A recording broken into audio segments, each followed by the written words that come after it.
morning. On the dark streets of Akros, a silver-haired female warrior finds herself the hunted. A flash of silver, Sabine's blade cuts through the night, as she battles not only the conspiracies of her pursuers but also the secrets of her own Fae heritage.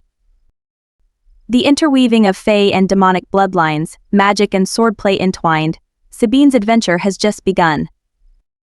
Chapter 1. An owl hooted in warning.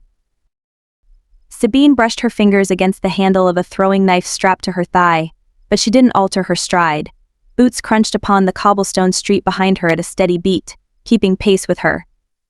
Whoever had decided to follow her this evening hadn't bothered to mask their intent. The weight of the weapons she carried was a small reassurance, but it was no guarantee of safety. She turned the next corner, angling her head to catch a glimpse of the people trailing her. A shaft of moonlight illuminated both men's features enough to be certain she didn't know them. Not only that, but they were too well armed to be out for a midnight stroll. She frowned and adjusted her cloak to better cover her silvery-white hair and continued walking. It wasn't an uncommon color in the city, but it was still distinctive and far too recognizable. Approaching footsteps from an adjacent alley caught her attention. It might be a coincidence, but it wasn't likely in this part of town. Sabine didn't travel to the more affluent areas of Akros often, and when she did, it was rarely on the surface streets. She was too recognizable. Being noticed was something she needed to avoid. If she hadn't agreed to meet with a prospective informant with the hope of learning more about the strange rumors surrounding the city council, she wouldn't be in this situation now. Unfortunately, he'd been as clueless as everyone else. No one wanted to talk about what the council was doing, and that was one more thing to make this situation more infuriating. At the next intersection, Sabine glanced down the adjacent street. It was a dead end. Mentally kicking herself for her earlier cockiness, she debated her limited options. If they were trying to herd her to a place of their choosing for an ambush, another man would be waiting on the next street. She was sure of it. Stupid. So stupid. What had possessed her to ignore every lesson shoved down her throat since arriving in the city almost 10 years earlier? The shadows surrounding her had become like a second skin one she'd grown accustomed to wearing. Most people barely noticed her presence anymore, unless she specifically tried to draw attention to herself. For her, such behavior was akin to suicide. Sabine listened to the leisurely pace of the footsteps following her. So far, her would-be assailants weren't in a hurry to engage her. If she could manage to make it closer to the wharf, she'd be back within safe territory, safer for her at least. The same couldn't be said for most others, including the ones currently trailing her. The streets in this part of town were mostly quiet at this time of night. Businesses were closed, and the good citizens of Akros were safely tucked in their beds. Those who wandered the streets usually risked their purses being lifted and any removable belongings stripped by morning. Of course, that was assuming they managed not to have their throats slit. Shadows came out to play at night, and only the clever or lucky usually survived. For the most part, Sabine didn't worry about the threat of the miscreants who may be lurking within these darkened streets. They knew enough to leave her unhindered. Her associates had made sure of that. But the fact Sabine was a target now was more than a little curious and equally worrisome. It was unlikely this ambush was random, especially since the streets were uncharacteristically empty. Not even a few drunks or beggars loitered in any nearby doorsteps. She frowned and took a deep breath, inhaling the faintest trace of magic permeating the night air. It was subtle enough she hadn't noticed it right away. It had the feel of a witch or wizard's spell, which was part of the reason she hadn't paid much attention. Most witches and wizards were human who relied on nature magic in the form of herbal tinctures and poultices. Only a rare few had enough power to be much of a threat. Sabine took another deep breath and nearly stumbled as recognition slammed into her. It was definitely a witch, but there was also a trace of a different sort of magic. It took everything in Sabine's power to keep moving at the same leisurely pace when every instinct warned her to flee. Somewhere in this witch's family tree was a fae, and that type of magic was much more dangerous, especially to Sabine. The witch's spell had been carefully woven to be little more than a suggestion, encouraging mundane passers-by to travel another direction. It was a clever bit of magic, and its passive nature hadn't triggered the warding bracelet around her wrist to warn her. Someone had paid a hefty bit of coin for such a spell. She fingered the hilt of her blade again, preparing for the inevitable. Given the costly spell and the location, it was even less likely this was a coincidence. But something wasn't quite right. If they had guessed her identity, they wouldn't have sent humans after her even if a part Fae witch had created the spell. She needed to think, but she had to lose her tail first. Unfortunately, her options were somewhat limited. She started to turn down another alley but hesitated at the sight of the last man. Damn. This is bad, she muttered under her breath. Turning away, she heard the footsteps behind her move faster. She only had a handful of seconds before they intercepted her. Scanning the empty street, she noticed several of the buildings in this area were abandoned rather than simply closed for the evening. Her assailants had chosen well, and she'd been a fool to fall so neatly into their trap. If she was going to do something, the time was now. Taking a steadying breath, Sabine caught a faint whiff of the nearby sea. She slipped off the warding bracelet and dropped it into her pocket before opening herself to the pulse of the night. Even if she could perform magic while wearing it, she wasn't willing to risk anything interfering with what she was about to attempt. The moist air tickled her skin, and she allowed the moonlight to penetrate through her protective barriers. Power flared within her briefly before she managed to wrest control of it. The longer she went without actively using her magic, the more difficult it became to suppress it. She wouldn't need too much, but it was dangerous without her usual protections in place. She inhaled and gathered her power, infusing her very breath with elemental magic. When she exhaled, she projected her magic skyward. The moon slipped behind the cloud cover and darkened the area. She was too exposed to risk using more magic. It would have to be enough. Sabine took the opportunity to duck into a doorway and crouched down to wait. "Where did she go?" one of the men whispered loudly. "She's got to be here somewhere," another one snapped. "Find her or we don't get paid." Springing to her feet, she pulled another knife free just as someone grabbed hold of her. Lashing outward, she swiped her knife deeply across his forearm. "Fuck! She cut me!" The moment he released her, she spun away. The third man grabbed her from behind, jerking her backward.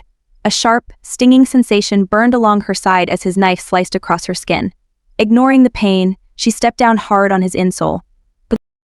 Sabine's long, silvery-white braids whipped around as she spun to face her attacker.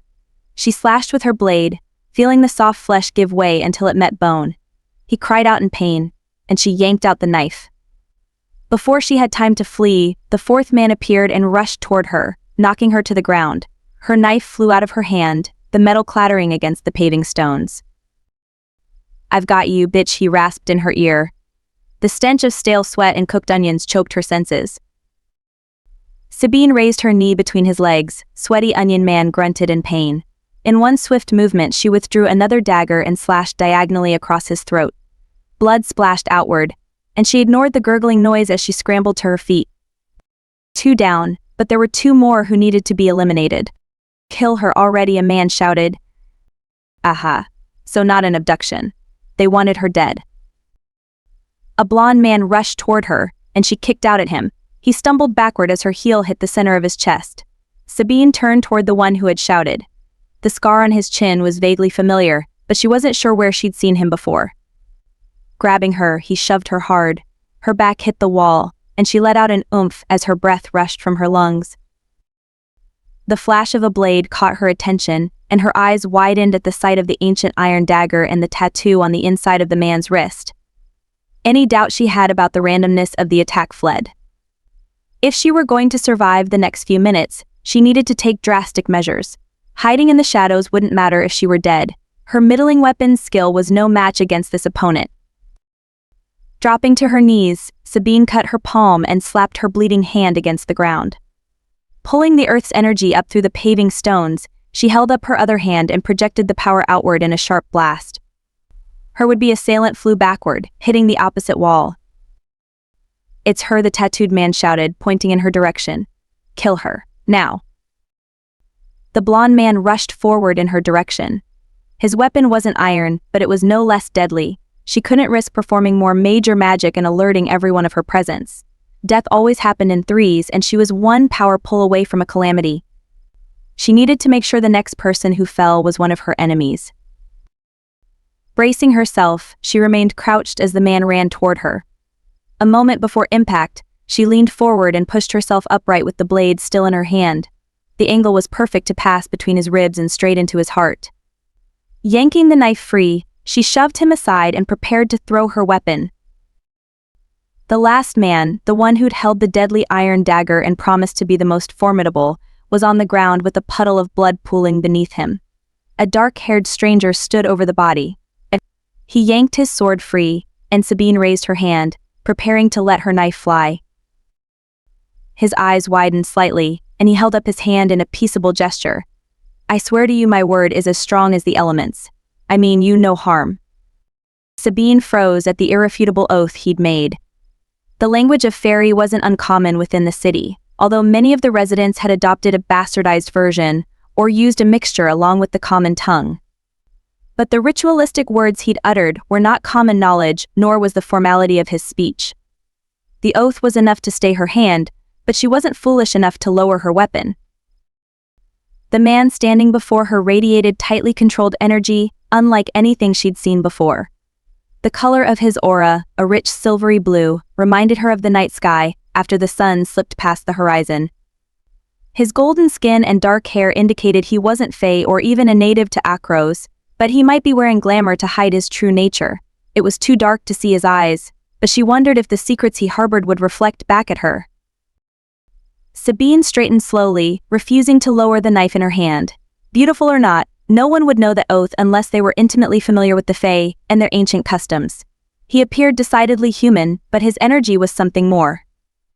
It was possible he had some Fae blood in him. It still didn't explain why he was here, especially considering he'd appeared on the heels of an attack. He couldn't lie if he were Fae, but his ability to wield truth and lies depended on how much human blood he possessed. Humans could be just as tricky as the Fae. If necessary, she could kill him later after she questioned him. Sabine relaxed the hand holding her weapon, acknowledging curiosity had gotten the better of her. She wouldn't kill this stranger yet, but whether she'd trust him was a decidedly different matter. Footsteps pounded on the pavement. Sabine tensed, her hand tightening around the knife again. A short and stout creature approached, his purple eyes widening at the sight of her. "Oh, hell's balls. What have you done?" Malek croaked hoarsely, the greenish skin of his goblin heritage becoming a sickly hue that was almost the exact shade of regurgitated grass. Another man, similar in appearance to the one called Malek, halted beside him. He frowned at the bodies on the ground before meeting her eyes. He didn't possess the same magnetism as Malek, but he was also a curiosity.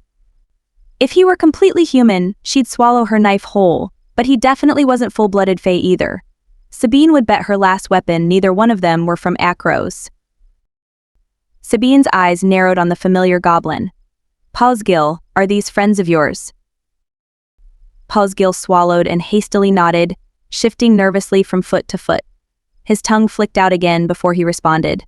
I was ordered to collect them from the docks. This is Captain Malek Rishdan."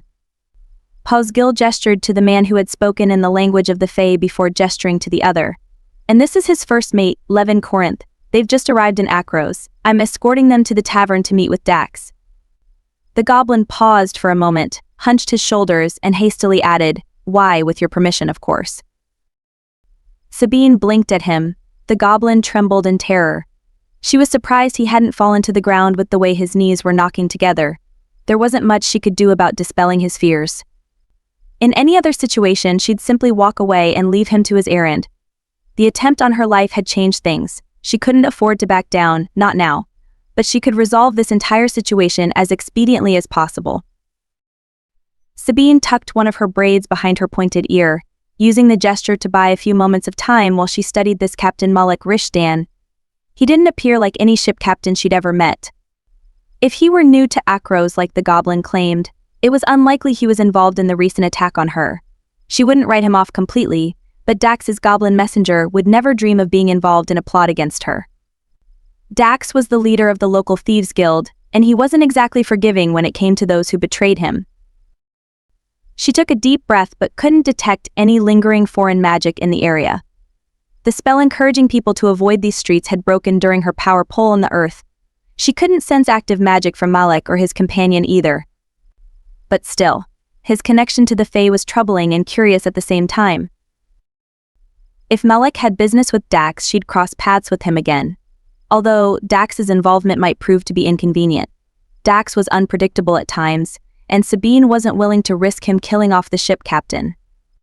It might be considered a weakness, but she wanted to know about his ties to the Fae. A pained wail broke through her thoughts, and she glanced over at the man she'd struck with the poisoned weapon. It wasn't a death blow, which was nearly impossible with a throwing dagger, but the poison had done the job. He was paralyzed, and the poison was working through his system and burning him up from the inside. Considering the damage was irreversible, there was only one solution. Walking over to the man on the ground, she gripped his hair and jerked his head upright. With the knife still in her hand, she slashed it across his throat, allowing his lifeblood to spill onto the cobblestones below. Sabine released his hair and collected the dagger she'd used to dispense the poison, making a mental note to add more mandrake next time. Regardless of his attempt on her life, she couldn't leave anyone to suffer. Leaning down, she wiped her blade on the man's clothing before slipping it into the sheath on her thigh. "What in the name of the underworld?" Levin muttered. Pausgil shushed him and whispered, "If you know what's good for you, you'll keep your mouth shut."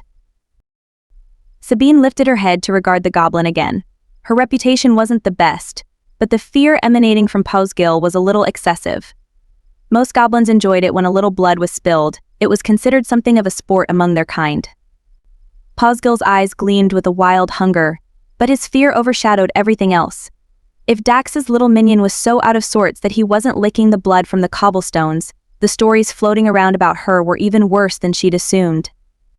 Perhaps she'd kept herself more isolated over the past few months than she'd realized. With a sigh, Sabine gestured to the man she'd executed. "I used an experimental poison. It still needs some adjustment." She paused, considering her words. They probably weren't the most reassuring. She didn't enjoy killing, but it was sometimes necessary. With a frown, she studied the body and wished she'd had time to craft and dispense an antidote. Now it would be even more difficult to find out who had hired him. Bending down, she went through his clothing with the hope of finding some clue to his identity or employer. Other than a small pouch of coins at his waist, there was nothing else. She scooped up the pouch and whistled sharply. A tentative footstep sounded a second later, emerging out of the darkness. Sabine tossed the pouch in the air and caught it, gauging the weight of the coins within. Good, it would be enough. Walking over to the young boy who stood at the foot of the alley, Sabine dangled the bag in front of him. "For your warning." His eyes widened as a lock of dark, sooty hair fell over his forehead. He was underweight and filthy, like many of the street urchins. He gripped the bag tightly but didn't turn away. Sabine had noticed him shortly after she'd left her informant, but this young boy had dared quite a bit by trailing behind her attackers. Only someone with strong spirit and intent could have broken past the witch's avoidance spell. He'd taken the extra measure to use an owl's warning call to alert her about the threat. He had potential, and she owed him a debt. Sabine always paid her debts. Keeping her voice and expression neutral, Sabine nodded toward the pouch. "That's enough coin to feed you for a week." The boy stared at the bag, but he made no move to leave.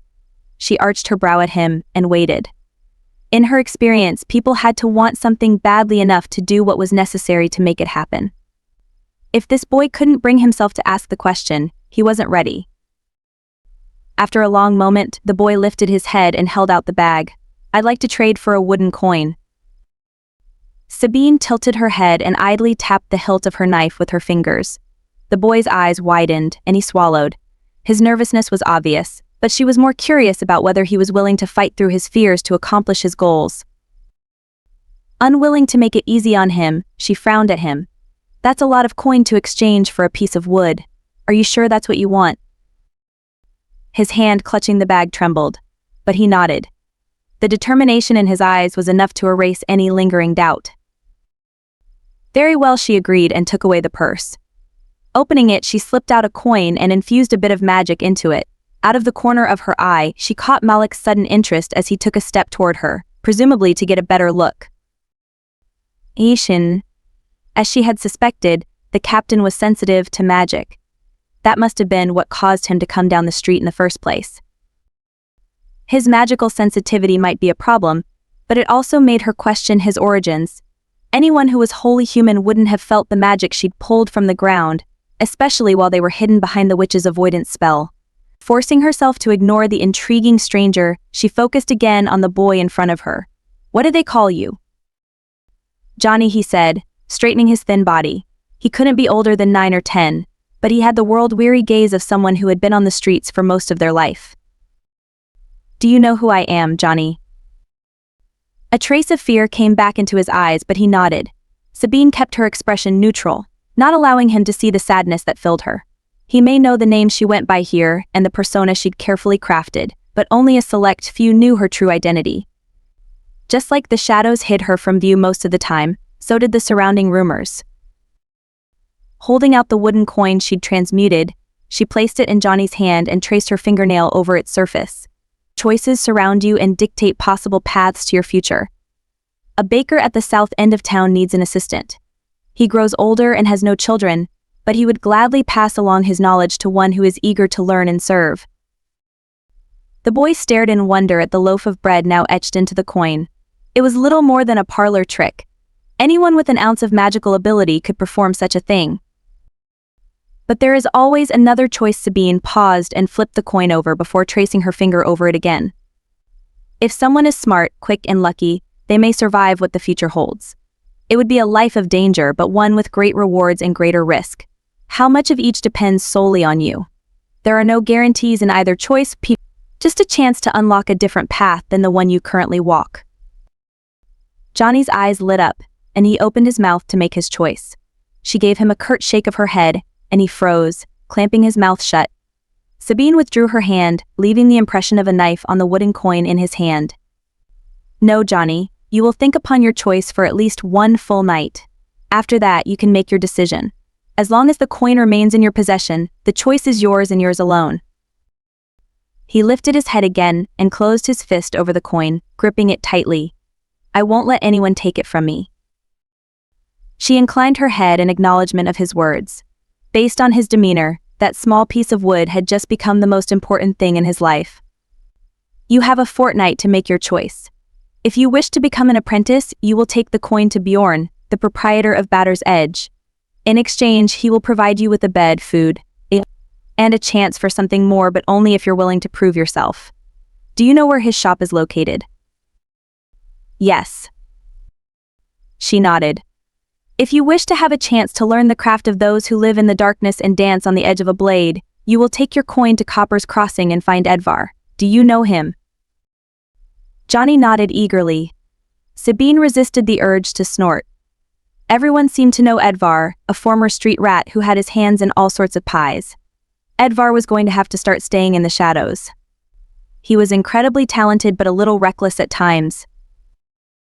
Very well. If you do nothing or wait longer than a fortnight, the coin will disappear. That, too, is also a choice. Think. She held up her hand. There is no debt between us. Take your choice and go. Johnny grinned and gripped the wooden coin before sprinting down the alley. Sabine turned and caught a trace of a smile on Malek's lips. The curiosity in his gaze made her wonder if she'd made a mistake. She hadn't wanted Johnny to disappear without paying her debt to him, but she wished no one else had been around to witness such a thing. Ignoring Malek, she walked over to the body of the man who had carried the ancient iron weapon. The goblin was already busy investigating one of the other bodies, and she couldn't allow him close to this one yet. She bent down to search the dead man, discreetly tracing her fingertips over his wrist tattoo to hide it with her glamour. It wouldn't last, but it would stay hidden until the city guards disposed of the body. Malek crouched down beside her, his gaze straying to the man's wrist. She had the distinct impression he knew what she'd done. He reached down and picked up the iron knife that had fallen to the ground. She tensed, her hand lingering near one of her weapons. Malek held her eyes as he unbuckled the dead man's knife sheath, before sliding the iron blade into the protective leather sleeve and offering it to her. I believe this is yours. Sabine frowned and looked into his clear blue eyes. It was as though the sky itself had been captured in his irises. Unable to look away, Sabine reached out and took the weapon, attaching it to her belt by feel alone. She didn't like the idea of having the weapon so close to her, but she didn't have many options.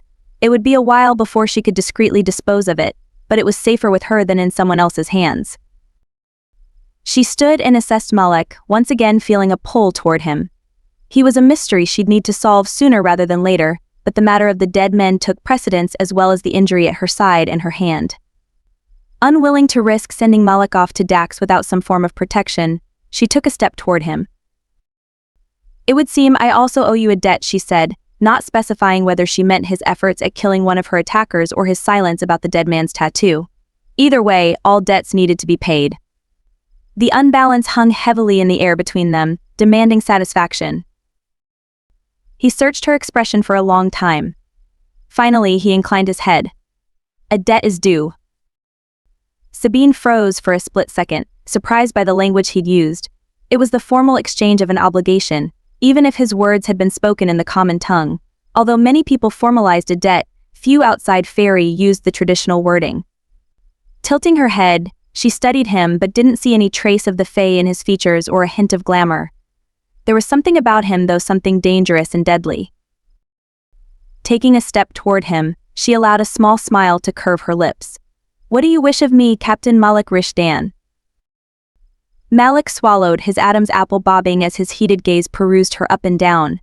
If he asked for more than he was entitled to receive, the debt between them would be cancelled. She didn't understand why the magic worked that way, but it was one loophole she'd cheerfully exploited a time or two. She waited, curious if he would rise to her challenge or if the debt hanging between them would shatter. A small shiver went through Sabine at the intensity in Malek's eyes. She had the impression he saw much more than she intended. For a fleeting moment, she wondered if she'd misread him. "Dinner." She blinked at him, unsure if she'd heard him correctly. "What?" His mouth curved upward. "I have no doubt you could have easily dispatched the last man." His blue eyes twinkled with amusement. "As Posgil mentioned, I'm new to the city. I could easily learn my way around without your assistance, but a shared meal with exceptional company would be preferable." She stared at him, stunned and a little bewildered. Not only had he neatly avoided the trap she'd left open for him, but he'd also made a request impossible to refuse. He may not be Fae, but he knew enough about their ways for her to be thoroughly intrigued. It had been a long time since a stranger surprised her. She closed the distance between them, unable to deny the magnetism she felt for this captivating man. For whatever reason, her power was drawn to him. It left her oddly unsettled. "The repayment of the debt has been negotiated. Until it is fulfilled, I leave you with a marker of my promise so that you might call upon me." She held out her hand, both uneasy and curious about what would happen when she touched him. He placed his much larger hand over hers and she swallowed. It was just a touch, but she could detect a trace of the muted power within him. She turned his hand over in hers so it was facing palm upward. His fingers were calloused, indicating he was no stranger to hard labor and weapons training. She focused on the rest of his hand, tracing her fingertips over his bare wrist in a pattern. She spoke the words in barely more than a whisper and infused them with a trace of her magic. He inhaled sharply, and Sabine felt a moment of connection as the debt between them was weighed. With a snap of electricity in the air, her mark settled on his skin.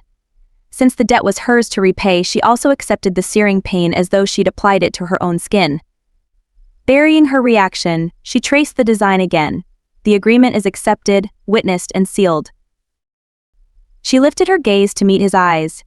He appeared equally as affected by her touch. Slightly disconcerted, she added, "Once the debt has been repaid, the mark will fade.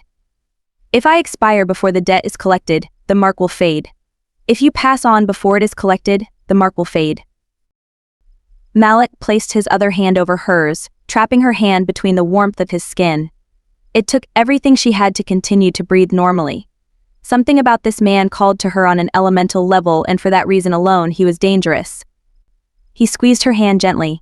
"I look forward to sharing dinner with you soon." Sabine pulled her hand away, uneasy about what might happen if she continued touching him. She glanced over at the goblin who stared at her open-mouthed. "You are taking them to meet with Dax now."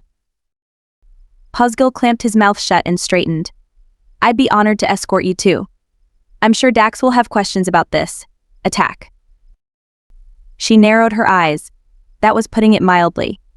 Dax would lose his mind when he found out what had happened on the border of his territory. Until she got answers of her own, she wasn't willing to risk another encounter with the unscrupulous leader of Akros's underworld.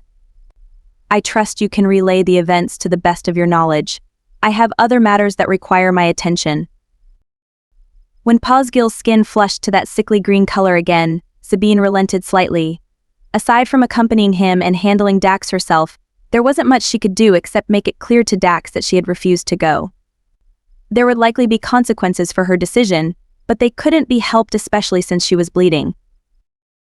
She sighed. Give my regards to Dax. I will see him soon enough. Posgil looked pained but nodded. I'll give him your message.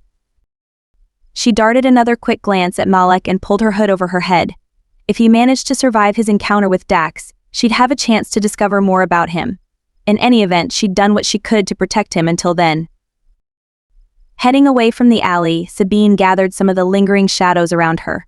One thing she'd learned years ago was, if she couldn't see the monsters in the dark, they usually couldn't see her either. But the assassination attempt had made it clear the shadows weren't going to be enough for much longer. Chapter 2. Unable to tear his gaze away, Malek watched the mysterious woman disappear into the darkness. The mark on his wrist still tingled, and he resisted the urge to rub it. Her touch had affected him more than he'd expected. Now he had an almost insatiable desire to discover the effects of having her hands on other parts of his body. The thought was more than a little distracting, and he shook his head to clear it. Even without that brief taste of her power, her features had been a testament to her mixed Fae heritage. She'd even worn her hair in a braided style more suited to the Fae, but it was her nearly lavender eyes that had intrigued him. They were more blue than anything, but he'd caught a glimpse of the pale purple color, the mark of the Fae. Pointed ears, Levin murmured, staring down at the bodies. 4 bodies and 2 of them have pointed ears. Think they're part Fae? Malek made a noise of agreement. The tips of the woman's ears had been pointed too, arching upward in a graceful slope. The trait wasn't as common in the northern cities where they were from.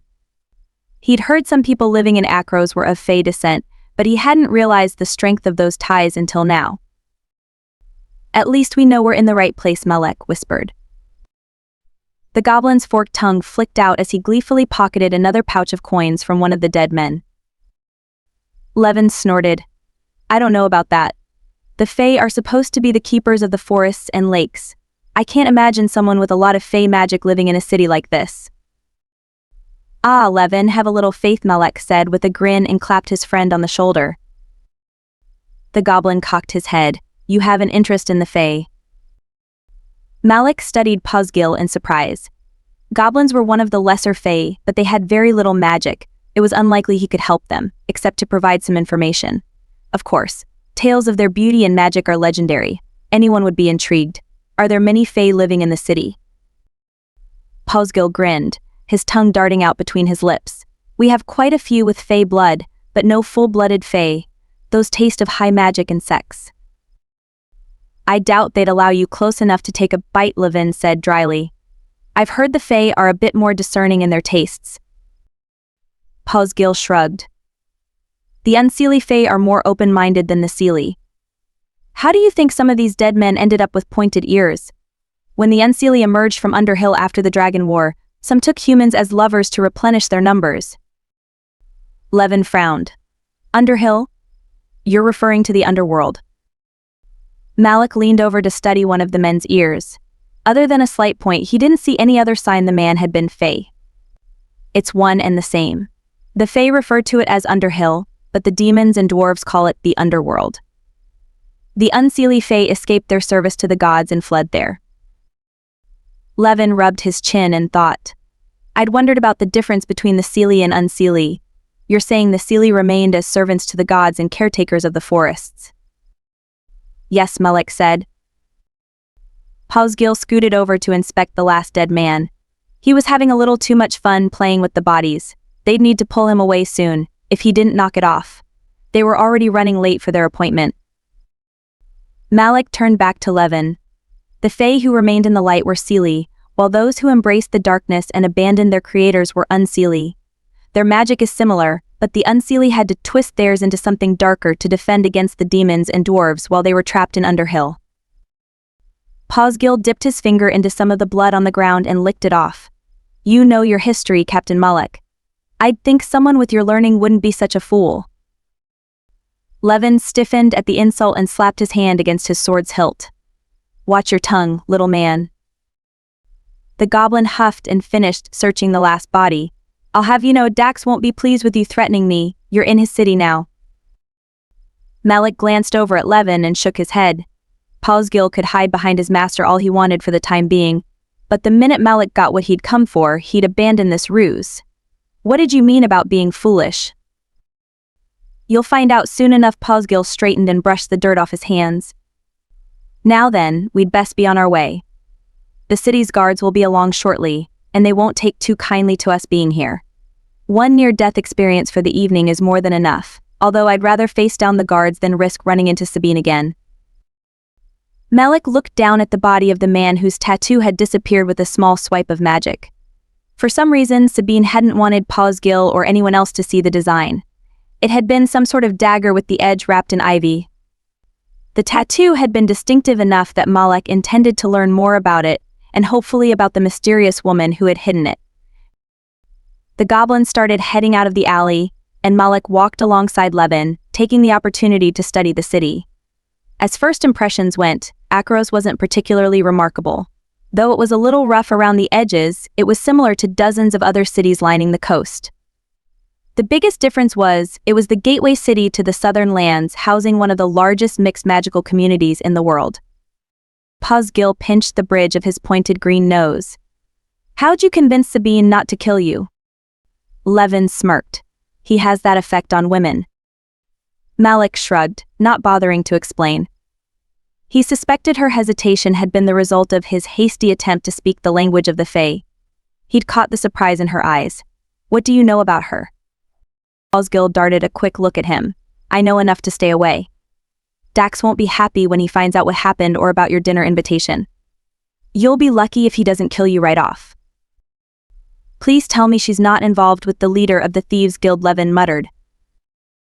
Pausgil nodded. "She's under his protection. The fact you helped kill one of those men might be the only thing that saves you. I'd suggest canceling your dinner plans and be ready to board your ship as quickly as possible if things go bad." The mark on Malek's wrist tingled as though it possessed its own awareness. He glanced down at it, but the triangular pattern hadn't changed. It wasn't common to formalize such a small debt between two people, but she'd wanted to mark him for a reason. If Sabine was involved with Dax, that might be a problem, but he needed to learn more about her.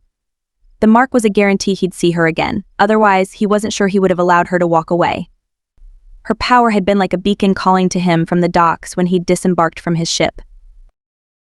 "I'm not concerned, it's only dinner," Malek said, continuing to walk through the darkened streets.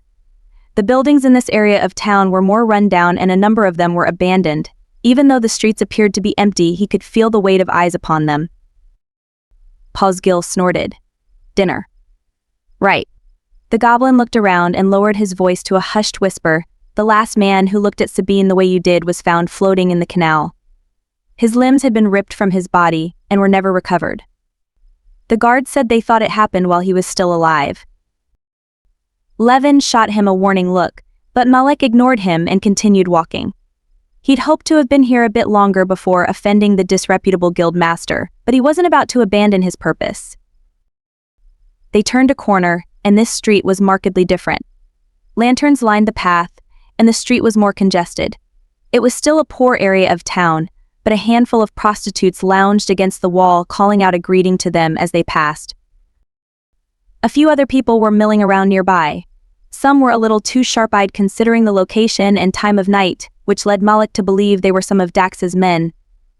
He'd heard the majority of the city was locked down by Dax's people, which was why he'd requested this meeting in the first place. Supposedly, Dax had the pulse of almost everything that went on within Akros' underworld, and even in some of the surrounding villages.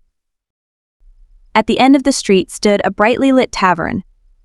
Pausgil led them right up to the entrance and pushed open the heavy wooden door. Malek wasn't sure what he'd expected, but it wasn't the warm and welcoming sight that greeted them. Tables were scattered throughout the overly large room with dozens of people gathered together and enjoying a companionable drink or two. The bar itself was unlike any he'd seen before. The base was carved out of a single tree, with detailed carvings of leaves and animals perched in the branches.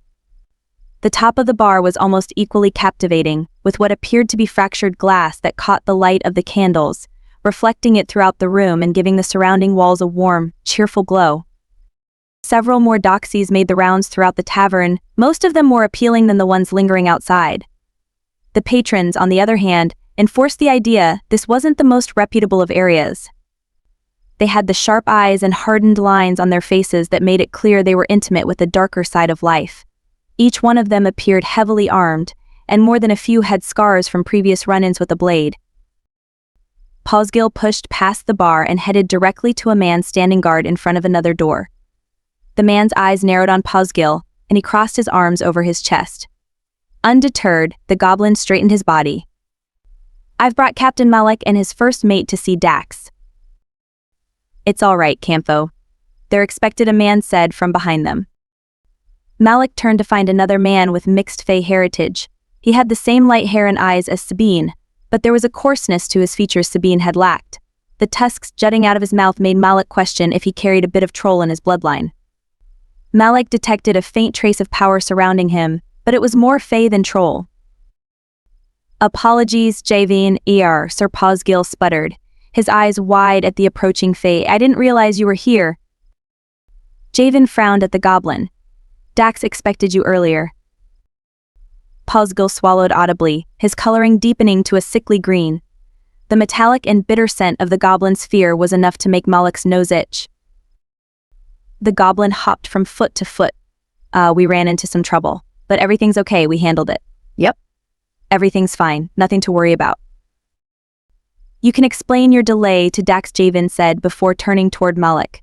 "You're the ship captain." Malek inclined his head. "Captain Malek Rish Dan of Obsidian Storm." "Welcome to Akros. The name's Javin. If you'll follow me, I'll take you to see Dax." Without waiting for a reply, Javin headed into the tavern's back rooms. Malek exchanged a look with Levin before following Javin. Apparently, polite niceties weren't high on the Thieves Guild's list of priorities. It was just as well. The sooner he met with Dax, the faster this entire sordid affair could be resolved. The back area of the tavern wasn't quite as welcoming as the front. A few closed doors lined the hallway with lanterns tucked into stone alcoves, illuminating the darkness. Some of these rooms were under guard, but other than a few curious glances, no one said anything as they passed. Javin led them toward a steep staircase and headed downward, not bothering to check if they were still behind him. Malek couldn't help but think about Sabine again, comparing her more delicate features with the man they followed. If it weren't for her skin and hair coloring, he'd wonder if Sabine were a full-blooded Fae. Her voice had the same musical lilt and accent that marked someone of Fae descent, but her appearance was far too human.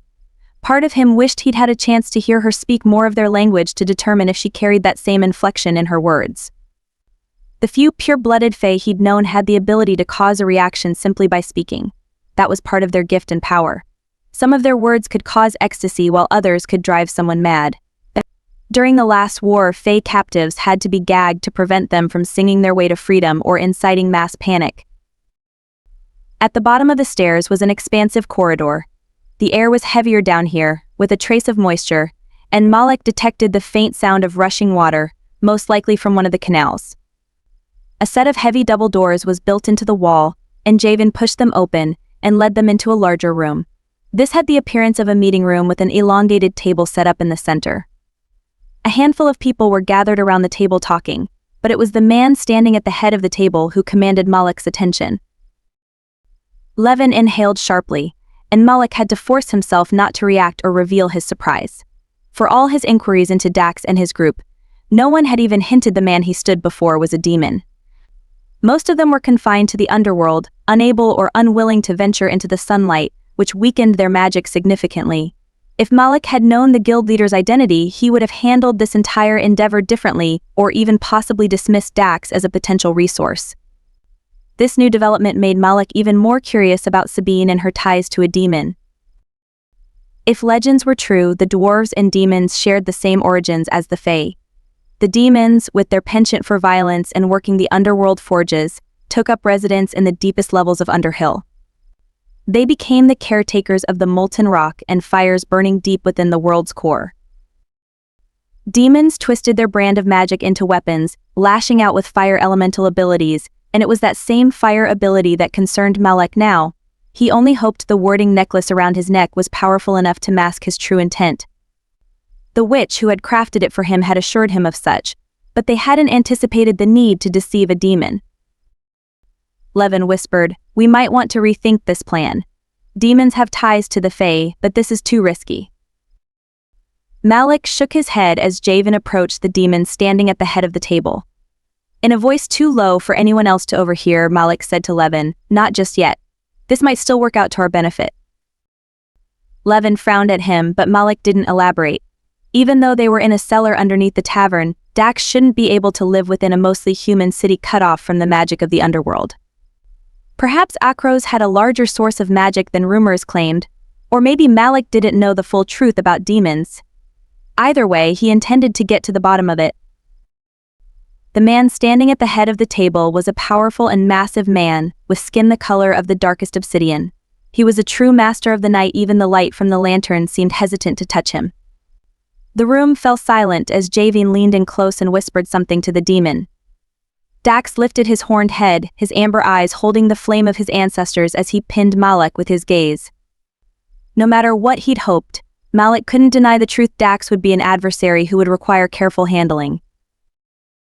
Posgil approached the table and bowed low, almost touching the ground with his forehead. I apologize for the delay, sir. We ran into a bit of trouble, but I've brought Captain Malek and his first mate to discuss a business opportunity with you." Dax didn't respond right away. Instead, he motioned for a woman to roll up the maps they'd been studying. As she moved forward and began clearing the table, Dax sat down in his chair, leaned back, and steepled his hands together. "What sort of trouble?" Posgil shifted from foot to foot, rubbing the back of his neck. Malek half expected his knees to start knocking from the way he was panicking. When Dax arched his brow, Posgil stammered, Well, we happened to run into Sabine." A sudden stillness fell over the room at the mention of Sabine's name. Everyone's attention became focused on the goblin trembling in front of Dax. "Is that so?" Dax questioned mildly, but the sudden rigidity in his shoulders made it obvious he was more than a little interested in Posgil's response. Yes, she." Well, some men. His voice trailed off and his shoulders hunched, clearly uneasy about spilling the full story. "Damn it, Posgil. Spit it out already," another man muttered. This man also had the look of the Fae in his chiseled features, equally as strong as Sabine's had been.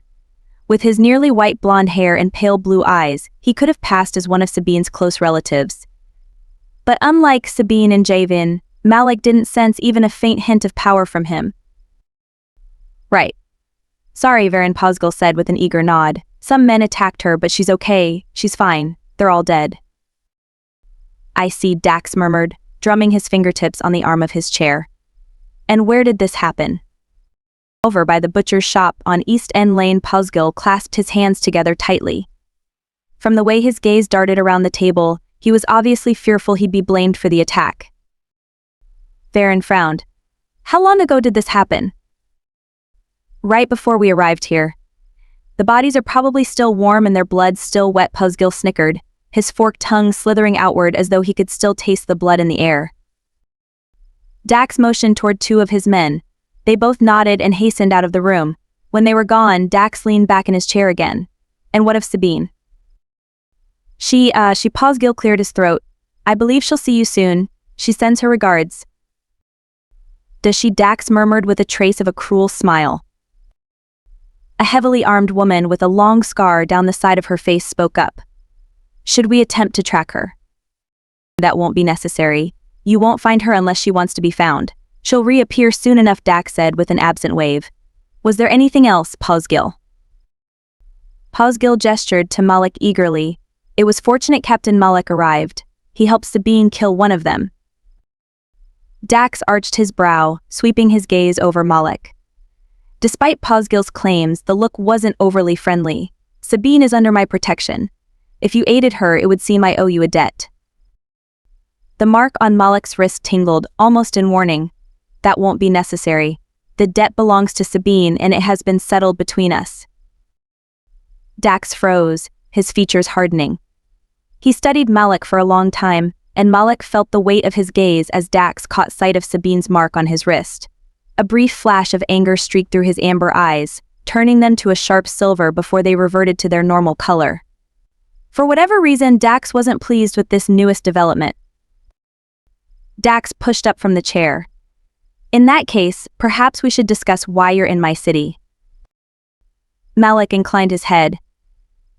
The introductory message he'd sent had outlined his intent, but the demon obviously wanted Malek to go through a song and dance for his benefit. As my messenger detailed, my purpose here is twofold. In addition to establishing Akros as part of a regular trading route, I represent some individuals who are interested in acquiring certain rare artifacts discreetly, of course. I'm aware of your request for assistance in smuggling merchandise through the trading blockades. Dax turned away from the table and paced the length of the room. Tell me about the items you're looking to offload. Rare wines, ale, textiles, and other specialty items from the southern dwarven city, all the way north as far as the Sky Cities. Malek wondered if he might need to approach this from a different angle. He had the impression Dax might not be receptive to such an offer, and now Malek was curious how steep the price tag would be to elicit the demon's agreement, but the smuggling was inconsequential compared to his true purpose. He needed those artifacts found, and Dax's position left him best suited for the task. The smuggling was only a way to access Dax's underworld contacts. Why should I consider your proposal over the others who have reached out to me? Malek took a step toward Dax, refusing to show any signs of weakness. Demons only respected those they considered equals or more powerful, but Malek needed to strike a balance to elicit Dax's confidence. I don't know what the others have offered you, but in addition to giving you a cut of all trading profits, you'll also have first pick of the available merchandise. As you know, trading is almost non-existent with the northern Sky Cities. Through my contacts, you'll have access to the rarest and most costly merchandise available. When Dax arched a brow, Malek buried his smile and added, as a gesture of our goodwill, my people have been instructed to deliver a crate to you in the morning which will contain a sampling of the items we're prepared to provide you. Consider it a gift. A gift, Dax murmured, his gaze turning suspicious. The demon was clearly intrigued, but he was equally cautious. He likely wouldn't have lasted long in his position if he trusted easily. Very well. I'll consider your request and let you know my decision after we assess your merchandise. In the meantime, Javian will show you to a room. You may remain here for the duration of your stay. We will discuss the rest of your request later. Your hospitality is generous. Malek suspected the offer was more of an order than a request. He'd prepared and even hoped for such a thing, but that was before he'd known Dax was a demon. This entire endeavor had just become more challenging, and the chances for success had taken a swift nosedive into murky waters. Unfortunately, failure to acquire the artifacts he was hunting would have much more far-reaching repercussions. Sabine slipped behind a column, holding the darkness around her like a thick cloak. The wound at her side throbbed. Otherwise, she never would have ventured here. The two men's voices grew louder as they approached the room. The door creaked open, and Sabine held her breath as they moved deeper into the room. Enough, Evo. I'm not prepared to consider his request at this time, Bane said with a trace of irritation in his voice. I understand your reservations, Sir Evo argued, but we could use the extra manpower. We're getting more requests from farther away, and it would benefit our cause to have a presence in other cities. Would you at least consider taking on some additional recruits if I personally vetted each one? Bane was quiet for a long time, but his footsteps moved toward the desk. I suppose you already have a list. Yes. Very well. I'll take a look at your other alternatives in the morning, Bane agreed and then sighed. Close the door on your way out, Evo. Of course. Good night. The floorboard creaked and Sabine leaned against the column, listening as Evo's footsteps moved toward the door. The door shut and Sabine heard the clink of glasses before Bane said, I just acquired a new case of dwarven ale. You might enjoy this one. Despite the pain from her injury, Sabine smiled and moved around the column to face the demon. Bane's darkened skin shone in the lamplight, and the two jutting horns on his otherwise bald head indicated the expansive power at his fingertips. He could be a formidable opponent against his enemies, but there was no sign of that now. Instead, he stood beside the bar on the opposite end of the room and held out a glass toward her. You always know when I'm here, she complained, walking over to him. Bane smirked. You always make it easy for me. Her eyes narrowed, but she took the proffered glass. She sniffed at it and then wrinkled her nose in distaste. With the way he drank, one would think Bane was a dwarf. It was a stark reminder of their differences. Try it, little one, and stop making that face. Bane took a drink. If you visited more often, I might be tempted to acquire a case of your preferred wine. If you get hold of a case of my wine, I might consider it. She agreed but took a sip. Dear gods. It was as bad as the smell had warned. Placing the horrific brew back on the bar, she turned to him. I'll never understand how you can drink that swill. I've crafted more palatable poisons. I suppose it's an acquired taste. Bane put down his drink and took a step closer to her. I'm assuming you're here for another reason. How badly are you hurt? Sabine frowned and lifted her shirt. Exhaling slowly, she released the glamour masking the injury. It wasn't as serious as she'd feared, more of a surface wound than anything, but it was still bleeding. If there hadn't been so many of them, her attacker never would have managed to get a lucky strike with his blade. But she couldn't risk allowing it to heal naturally. She'd temporarily stopped it from bleeding with her magic, but it was already failing. Magic was in her blood, and hers could be dangerous, especially if the wrong people discovered it. Bane's eyes roamed over her. You could release all of your glamour, Sabine. It's been a long time since you allowed me to see your truth. Sabine turned her head away, her long hair offering a protective curtain to hide the emotion his words evoked.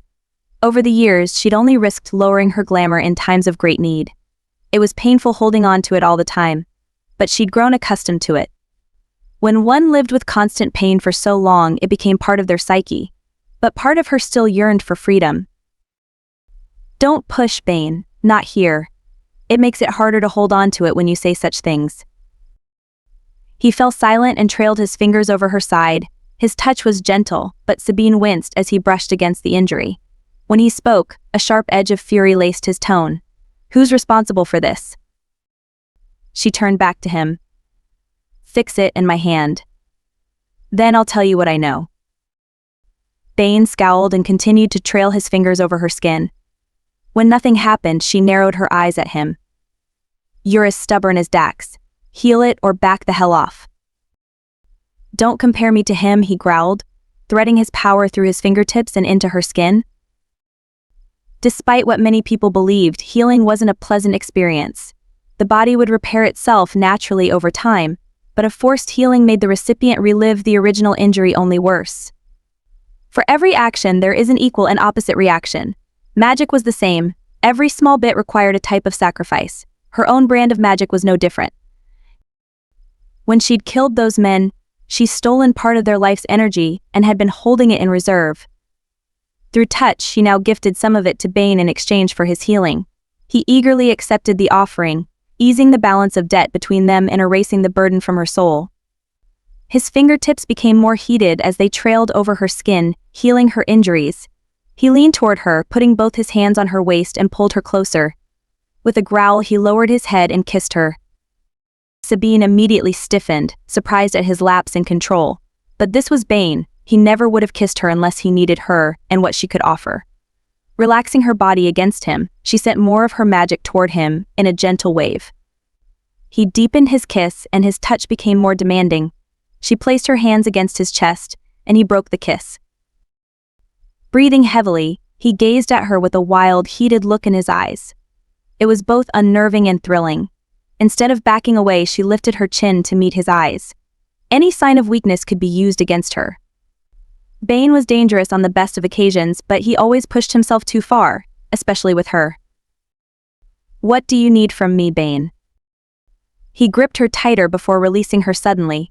Turning away, he started to pace the room. He ran a hand over his head in agitation, and Sabine glared at him. She was tired of these games. Sabine took a step toward him. You don't want to be compared to Dax, but you're both equally stubborn. Why can't you tell me what you need? It's not a weakness.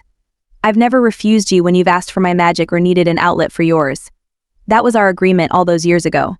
Bane whirled around and punched the wall. Plaster broke free as he removed his fist. If he were more frustrated, he'd end up taking out the entire wall. She'd seen it happen before. Sabine watched for a moment and then turned to pick up the glass of dwarven ale she'd barely touched. She wouldn't drink it, but Bane likely needed it. She held it out, and he snatched it from her. Taking a healthy swallow, he muttered, "You shouldn't provoke either of us." Sabine's eyes narrowed, and she jabbed her finger against his chest. "You kissed me. I'm not going to pretend it didn't happen. Now, do you want to have this discussion, or would you rather learn what happened tonight? Bane scowled, placing the glass on the desk hard enough that she was surprised it didn't break. Who went after you? It figured. Neither Bane nor Dax were willing to resolve the myriad of issues between them. Fine. She sighed and leaned against the wall, trying to resist the urge to bang her head against it. May the gods spare her from stubborn demons and foolish pride. 4 men. They herded me to the border of Dax's territory. One of them wore your mark. The fuck did you say? He snarled, taking a step toward her. Sabine grabbed his wrist and held it out to prominently display the dagger tattoo on his forearm. It had been crafted with blood and magic, among other things. All of Bane's men carried the mark. It was one of your men, Bane. An assassin. Someone is setting you up. Don't move, he ordered and stormed toward the door. He flung it open and bellowed, Evo, get your ass in here now. Footsteps pounded on the stairway, and Sabine sighed. She sat on the edge of the desk and glanced over at the bar, debating whether to try Bane's new ale again. The taste wouldn't have improved, but it might make the next few minutes more tolerable.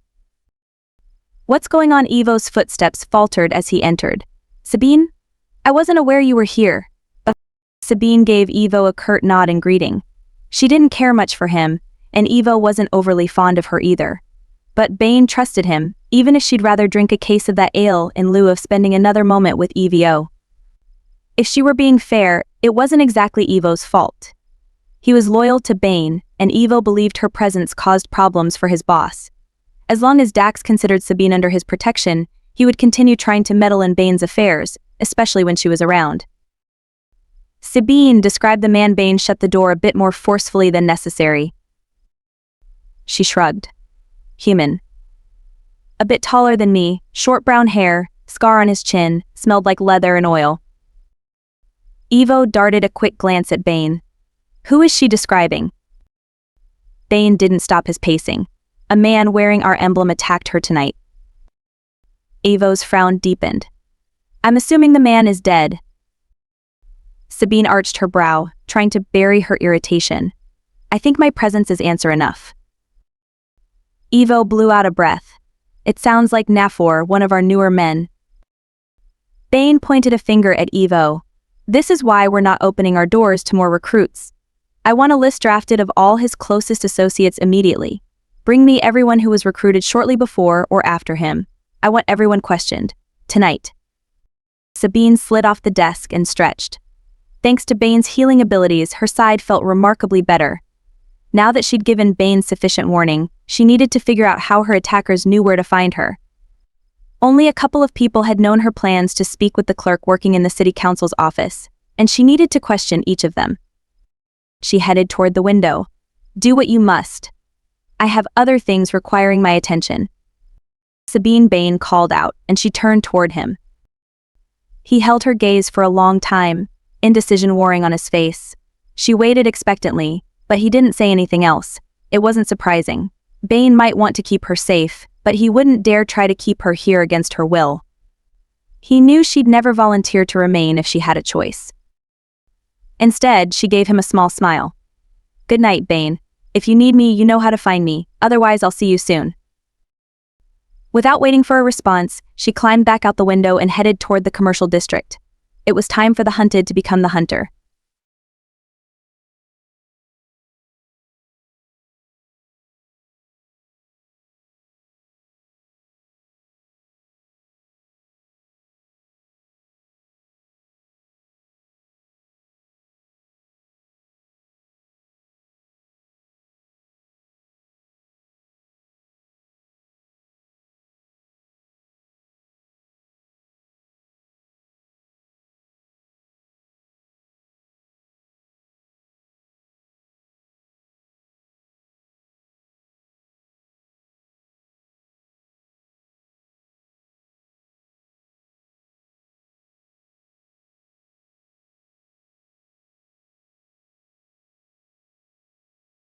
Chapter 3. The following evening, Sabine pushed open the door and stormed into the dimly lit tavern. Damn it. Get Dax. Now one of Dax's guards ordered. A man hastened toward the back rooms, but she ignored him as she scanned the seating areas. Her target was in here somewhere. Dax would take a few minutes to arrive, and it might be enough time to get the information she needed without his interference. Sabine. Can I get you a drink? She didn't respond to the bartender's attempt at distracting her. Instead, she hung up her cloak to allow more freedom of movement. Taking a step down into the main seating area, another one of Dax's men stepped in front of her. Sabine, always good to see you. Are you looking for someone? She spared the briefest glance at Javian. Which one is Riven? Javian frowned and didn't reply right away. Sabine narrowed her eyes on him, dropping her hand to the hilt of her knife. Javian was the only one of Dax's men who would dare consider challenging her presence, but only up to a point. Lowering her voice to barely above a whisper, she threatened, "Do not push me on this, Javian. Point out Riven, and your task is done." Javian nodded toward the southernmost table. It was enough for her to pick out a man fitting the description she'd been given. Riven, the man who had sold information about her whereabouts, was drinking with several others at the table. Judging by his animated gestures and loud voice, he was more than a little intoxicated. She moved quickly to the table and kicked out Riven's chair from underneath him. He fell over backward. Everyone else at the table jumped up, but they immediately backpedaled when they sobered with recognition. None of them made any effort to help their drinking buddy. Pressing her boot against Riven's throat, she withdrew one of her knives. "I got a message you were looking for me." His eyes widened in fear. She pressed down a little harder. "Who paid you, Riven?" He opened his mouth as though trying to speak. Sabine eased up her foot, and he managed, I don't know what you're... She cut him off by pressing down again with the heel of her boot. Turning the blade in her hand so the light caught the metal, she leaned forward. "Shall I start removing your body parts until your memory returns? We can start with your pretty blue eyes." His eyes bulged, and he tried to shake his head. She eased up again, and he held up his hands in surrender. Please, Sabine. I haven't done anything. I'd never betray Dax. You have the wrong man." "Is there a problem here?" Sabine bit back the urge to curse. Dax had arrived a little too quickly. She took a step away from Riven and turned around to face Dax. He was an intimidating figure with a powerful physique. His intense amber eyes were focused on her, and she returned his gaze evenly. Inclining her head, she gestured to the man on the ground. "I'd say so. It seems your man's been selling information about me, Dax." His eyes flashed to silver and narrowed on the man at her feet. "Is that so?" Riven sat up halfway and rubbed his neck.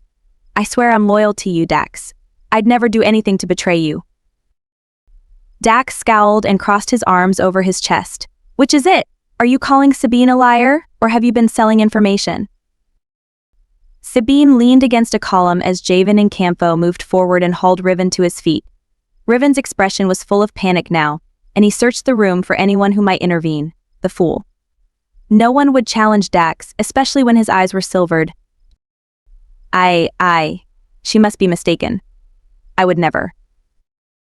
Dax took a step toward him. "Who did you sell information to?" Sabine waited, feigning boredom as Riven sobbed and denied any involvement. Dax tended to draw these things out, but she couldn't interfere any further with his men watching. It was one thing to handle matters when he wasn't around, but another to interrogate one of his people while he was there. Javian withdrew his knife and pressed it under Riven's right eye. "Which eye did you want to keep as a trophy, Sabine?" She tilted her head and pretended to consider it. "I'm partial to the left." Dax nodded. "Take his eye, Javian." "Wait," Riven shouted, his panicked gaze darting back and forth between them. It was Terrence. I had no idea he would send someone to ambush Sabine. He said he wanted to talk to her. He swore he wouldn't raise a hand to her. Dax took a step toward Riven, his gaze murderous. "What did Terrence give you in exchange for this information?" Riven's chin trembled. "He paid off my debts. I only told him she'd planned to meet with the city clerk's assistant around midnight. That's all, I swear." Sabine straightened. Dax wasn't asking about this person named Terrence, so he had to know him. Judging by the hardened glint in Dax's eyes, neither Terrence nor his informant would be breathing much longer. Dax would likely execute both men before she had the chance to question them. Damn it, she couldn't let that happen. She needed to learn more about the man who'd hired Riven. Putting her hand on Dax's arm, she infused her touch with a trace of magic to catch his attention. Don't kill him yet, Dax. Who's Terrence? Dax narrowed his eyes at her, but she held his gaze, unwilling to back down. Dax would cut her out of this investigation if she let him, and there was too much at stake. Her life was at risk, not his.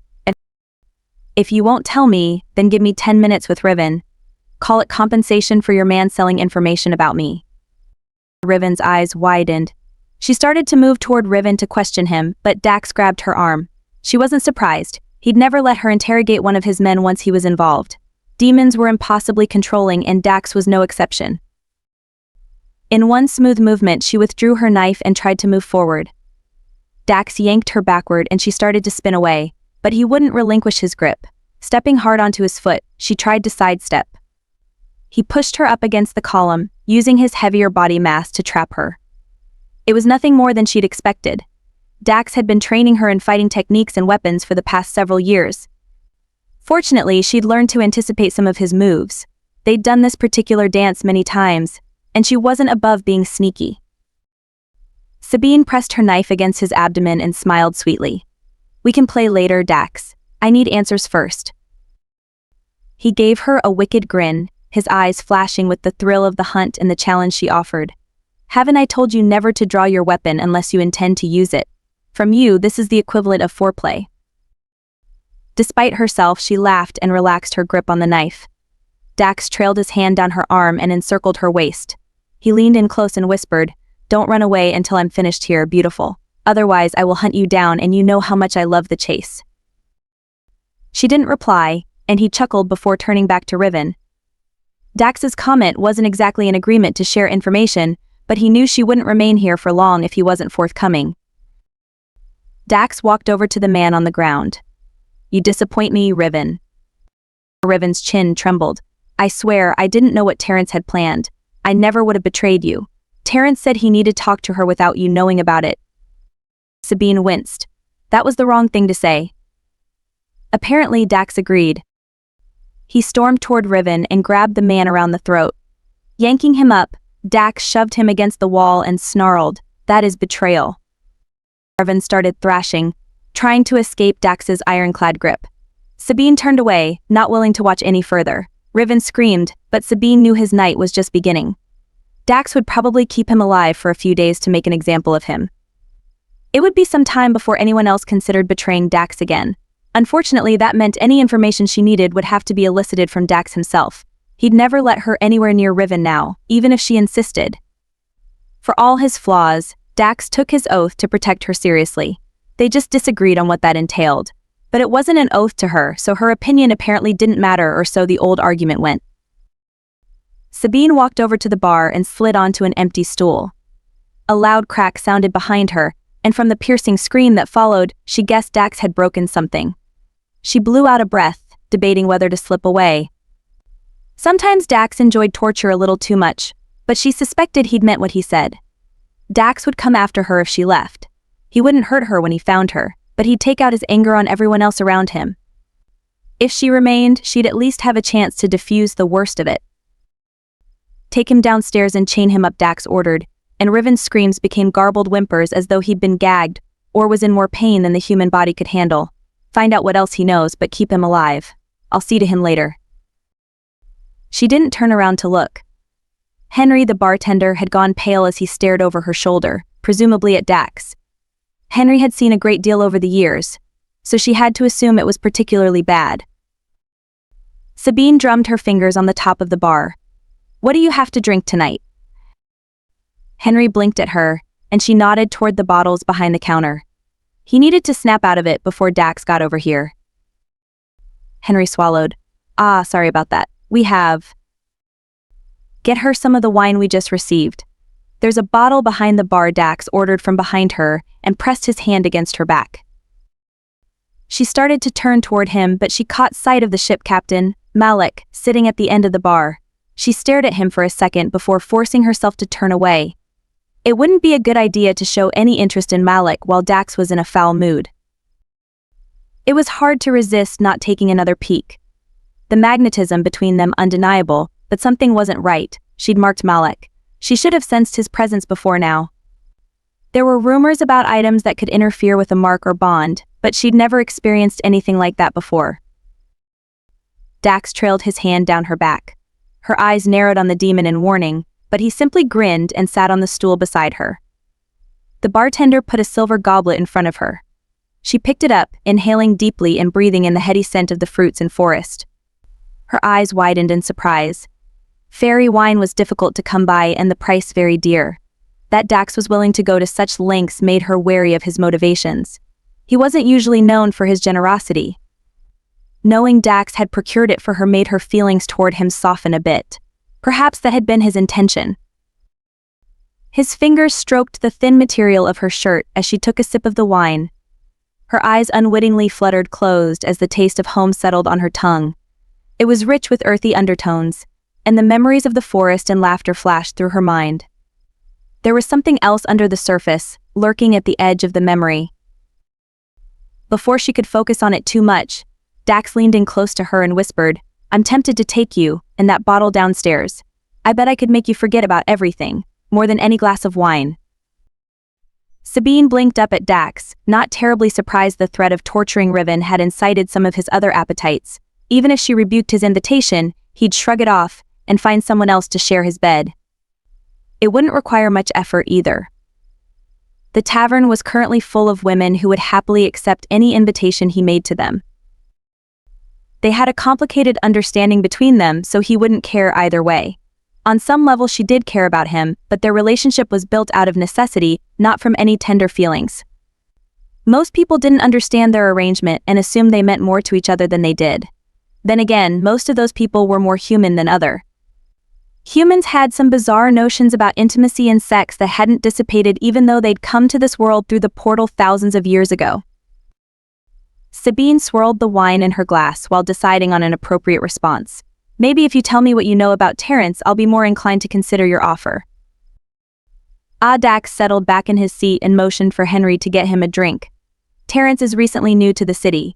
He's only been here a few months, but he's been busy making a name for himself. She frowned and took another sip of her wine. The effect was immediate, both calming and relaxing. It was probably why Dax had wanted her to drink it. She wouldn't put it past him to use the wine to lower her defenses, and this was an excellent way to accomplish his goals. Sadly, fairy wine was still a rarity here and she wasn't about to abandon her glass. It tasted different than she remembered, but it had been a long time since she'd been able to enjoy such a delicacy. Each winemaker had their own special flavor of magic, so some variations were expected. "I haven't heard of him. Where can I find him?" Henry put Dax's glass in front of him. Judging by the greenish color of the bubbling liquid, it contained his preferred beverage distilled with hops and the sweat of goblins. That might be part of the reason Posgil was always so terrified of him. Dax wasn't picky about where the goblin sweat came from. Dax didn't answer right away and instead took a long drink. Her gaze fell upon Malek again, and she idly took another sip of her wine. He watched her too and wasn't making any effort to mask his interest. His mouth curved upward, and heat pooled in the center of her belly. It was both intriguing and worrying that only a look elicited such a strong reaction in her. Sabine lifted her glass again, drinking more deeply this time. Sharing wine with the fascinating ship captain might be interesting. Malek possessed magic, of that she was certain, she just didn't know what kind or how much. Part of her wondered if the memories contained within the magic of the wine would be hers alone, or if he could walk the path with her. She was tempted to find out. Dax put down his glass. "I understand you met Malek yesterday." Sabine didn't reply right away. Dax had obviously caught her interest and wasn't particularly pleased about it. Like most demons, Dax was possessive, and it probably rankled that she'd decided to mark Malek. Dax had been trying to incite her into marking him permanently for years, but she'd managed to avoid it. She wasn't inclined to give him more leverage over her than he already had. At least her temporary mark on Malek's wrist had kept him alive so far. Dax wouldn't dare harm the ship captain while it was present. Sabine swirled the wine in her glass again. "Avoiding my question, Dax? I thought you were going to tell me about Terrence and where to find him." His eyes narrowed on her, and he lifted one of her many braids. He trailed his fingers down it and murmured, "Shall we talk about avoidance, Sabine?" She stiffened, something in his tone making her uneasy. "What do you want in exchange for information about Terrence?" Dax's mouth curved in a wicked smile. "Many things, but I doubt you'll pay the price I want. Not for one such as him anyway." Sabine was quiet for a long time before picking up her wine again. Dax was intentionally trying to keep her off guard for some reason. But she didn't know his game. She peered at him over the rim of her goblet. "I might not object to your price." Dax's face became unreadable, and Sabine realized she'd made a mistake. Underneath his teasing and flirting, he was truly angry. It couldn't only be because of Riven's betrayal. There had to be something else most likely related to her. His jaw hardened. "How badly were you hurt last night, Sabine?" She swallowed, the wine on her tongue almost sour as the pleasant memory it offered fell away. Dax must have spies reporting back to him. She darted an unobtrusive glance at Malek sitting at the end of the bar. It was unlikely he'd been the one to give any information to Dax. He hadn't seen her injuries. She'd made sure of it. Swirling what was left of the wine in her glass, she didn't reply. Until she had confirmation of what Dax had learned, it was better to keep her mouth shut. Dax held her gaze, his eyes narrowing. It usually wasn't a good idea to piss off a demon, but Dax wouldn't hurt her too much. He leaned forward and growled, "Don't fuck with me, Sabine. Why did you go to him last night?" Resisting the urge to curse, she put down her glass. "Is Bane aware you have people watching him?" "I don't give a fuck what he knows. If you want me to kill him, keep pulling these little stunts. I warned you what would happen if you went to him again," Dax threatened, the sudden flash of anger shifting his eyes from amber to a sharp silver. She couldn't stop the small shiver that went through her at the sight. If she pushed him much more, he'd turn completely, and nothing less than violence would assuage his instincts. No one in the bar would be safe if that happened. She didn't like backing down, but she wouldn't risk anyone being harmed as a result of her issues with Dax. Pushing away her wine, Sabine jumped off the stool and yanked up her shirt to show where she'd been stabbed. Dax's gaze gravitated downward, and as she knew he would, he trailed his fingers over the slight mark she'd embedded into her glamour. His touch on her skin was disconcerting, but she ignored it and continued to glare at him. The mark would fade soon enough, at the same time as the real one, but the evidence of Bane's magic on her skin would linger for a while longer. It was Bane's residual magic and hers that Dax was siphoning off her skin. She tossed back her braided hair and let her temper shine through her eyes. Dropping her shirt again, she poked Dax in the chest. "It was necessary. Don't you dare drag me into your argument. I won't choose sides. If you kill your brother, that's on you." Dax grabbed her finger and yanked her close. "If I thought killing him would get me what I want, he wouldn't survive the night." She wouldn't rise to his bait. Instead, she demanded, "Tell me about Terrence." Dax's mouth curved upward, and he released her. He picked up his glass and took another drink. She eyed him warily and slid back onto the stool. He was up to something. She tentatively lifted her wine and took a sip. The flavors exploded on her tongue once more, and she debated stealing the rest of the bottle, so she could enjoy it at her leisure. "As I mentioned, Terrence is new to the city, which is why you haven't heard about him," Dax said, putting his mug back down. "He opened a fairly profitable gambling hall about 2 months ago. I've been keeping an eye on it, but our relationship until now has been mutually beneficial." Sabine frowned. "He's been paying you?" "Yes. I'll likely install one of my men to head his operation now. In the interim, I'll send some of my men to pick him up and bring him back here for questioning." "I'm going with them," Sabine declared, pushing away her glass again and trying to shake off the fuzziness plaguing her. The wine affected her more strongly than she remembered, and she needed to try to keep a clear head. "I think not." Her jaw clenched and she glared at him. "I didn't ask for your permission." Dax grinned. "You're not going anywhere. Especially not now." Her face paled, and her gaze flew to the almost empty wine glass. She detected something strange, but Dax had kept distracting her before she could fully analyze it. He'd drugged her, knowing she couldn't resist fairy wine and the reminder of home. "You bastard," she whispered, betrayal coursing through her as she drew her knife. Pressing down on the poison depressor, she shoved it into Dax's stomach. He roared and jumped back, flinging her to the side. She hit the floor, and the world started to spin, whether from her fall or the wine. She wasn't sure. She tried to push herself up, but Dax grabbed her and hauled her back to her feet. His eyes had turned to pure silver, and she felt a flash of fear rush through her. He wouldn't kill her, but he might kill everyone else in his rage. "Release her," Malek shouted, leaping toward them and unsheathing his weapon. "Stay back." Sabine held up her hand to stop Malek's approach as Dax's silvered gaze narrowed on the ship captain. Panic flooded through her, understanding the malicious intent in Dax's eyes. It took everything Sabine had to focus on stopping Dax before he lost control completely. Wrapping her hands around his wrist, she poured her magic into him, searing him with her touch. A strangled scream ripped through him, and he shoved her away again. Malek caught her this time, pulling her close and away from Dax. "I've got you." Malek angled himself between her and Dax. She struggled to lift her head against the effects of the drug, but Dax had chosen well. It was subtle but potent, and it grew more difficult to resist the call of the darkness. At least Dax's eyes had turned back to their normal amber color, and he was in control once again. But Malek's interference between her and Dax had put the ship captain in a great deal of danger. She touched Malek's mark on his wrist and infused it with a secondary protection enchantment. Her wrist burned as she accepted the pain of the debt marker, as though the original mark hadn't taken to him quite right. "Malek is under my protection until the mark fades. You will not hurt him," she managed, speaking in the language of fairy and infusing her words with power.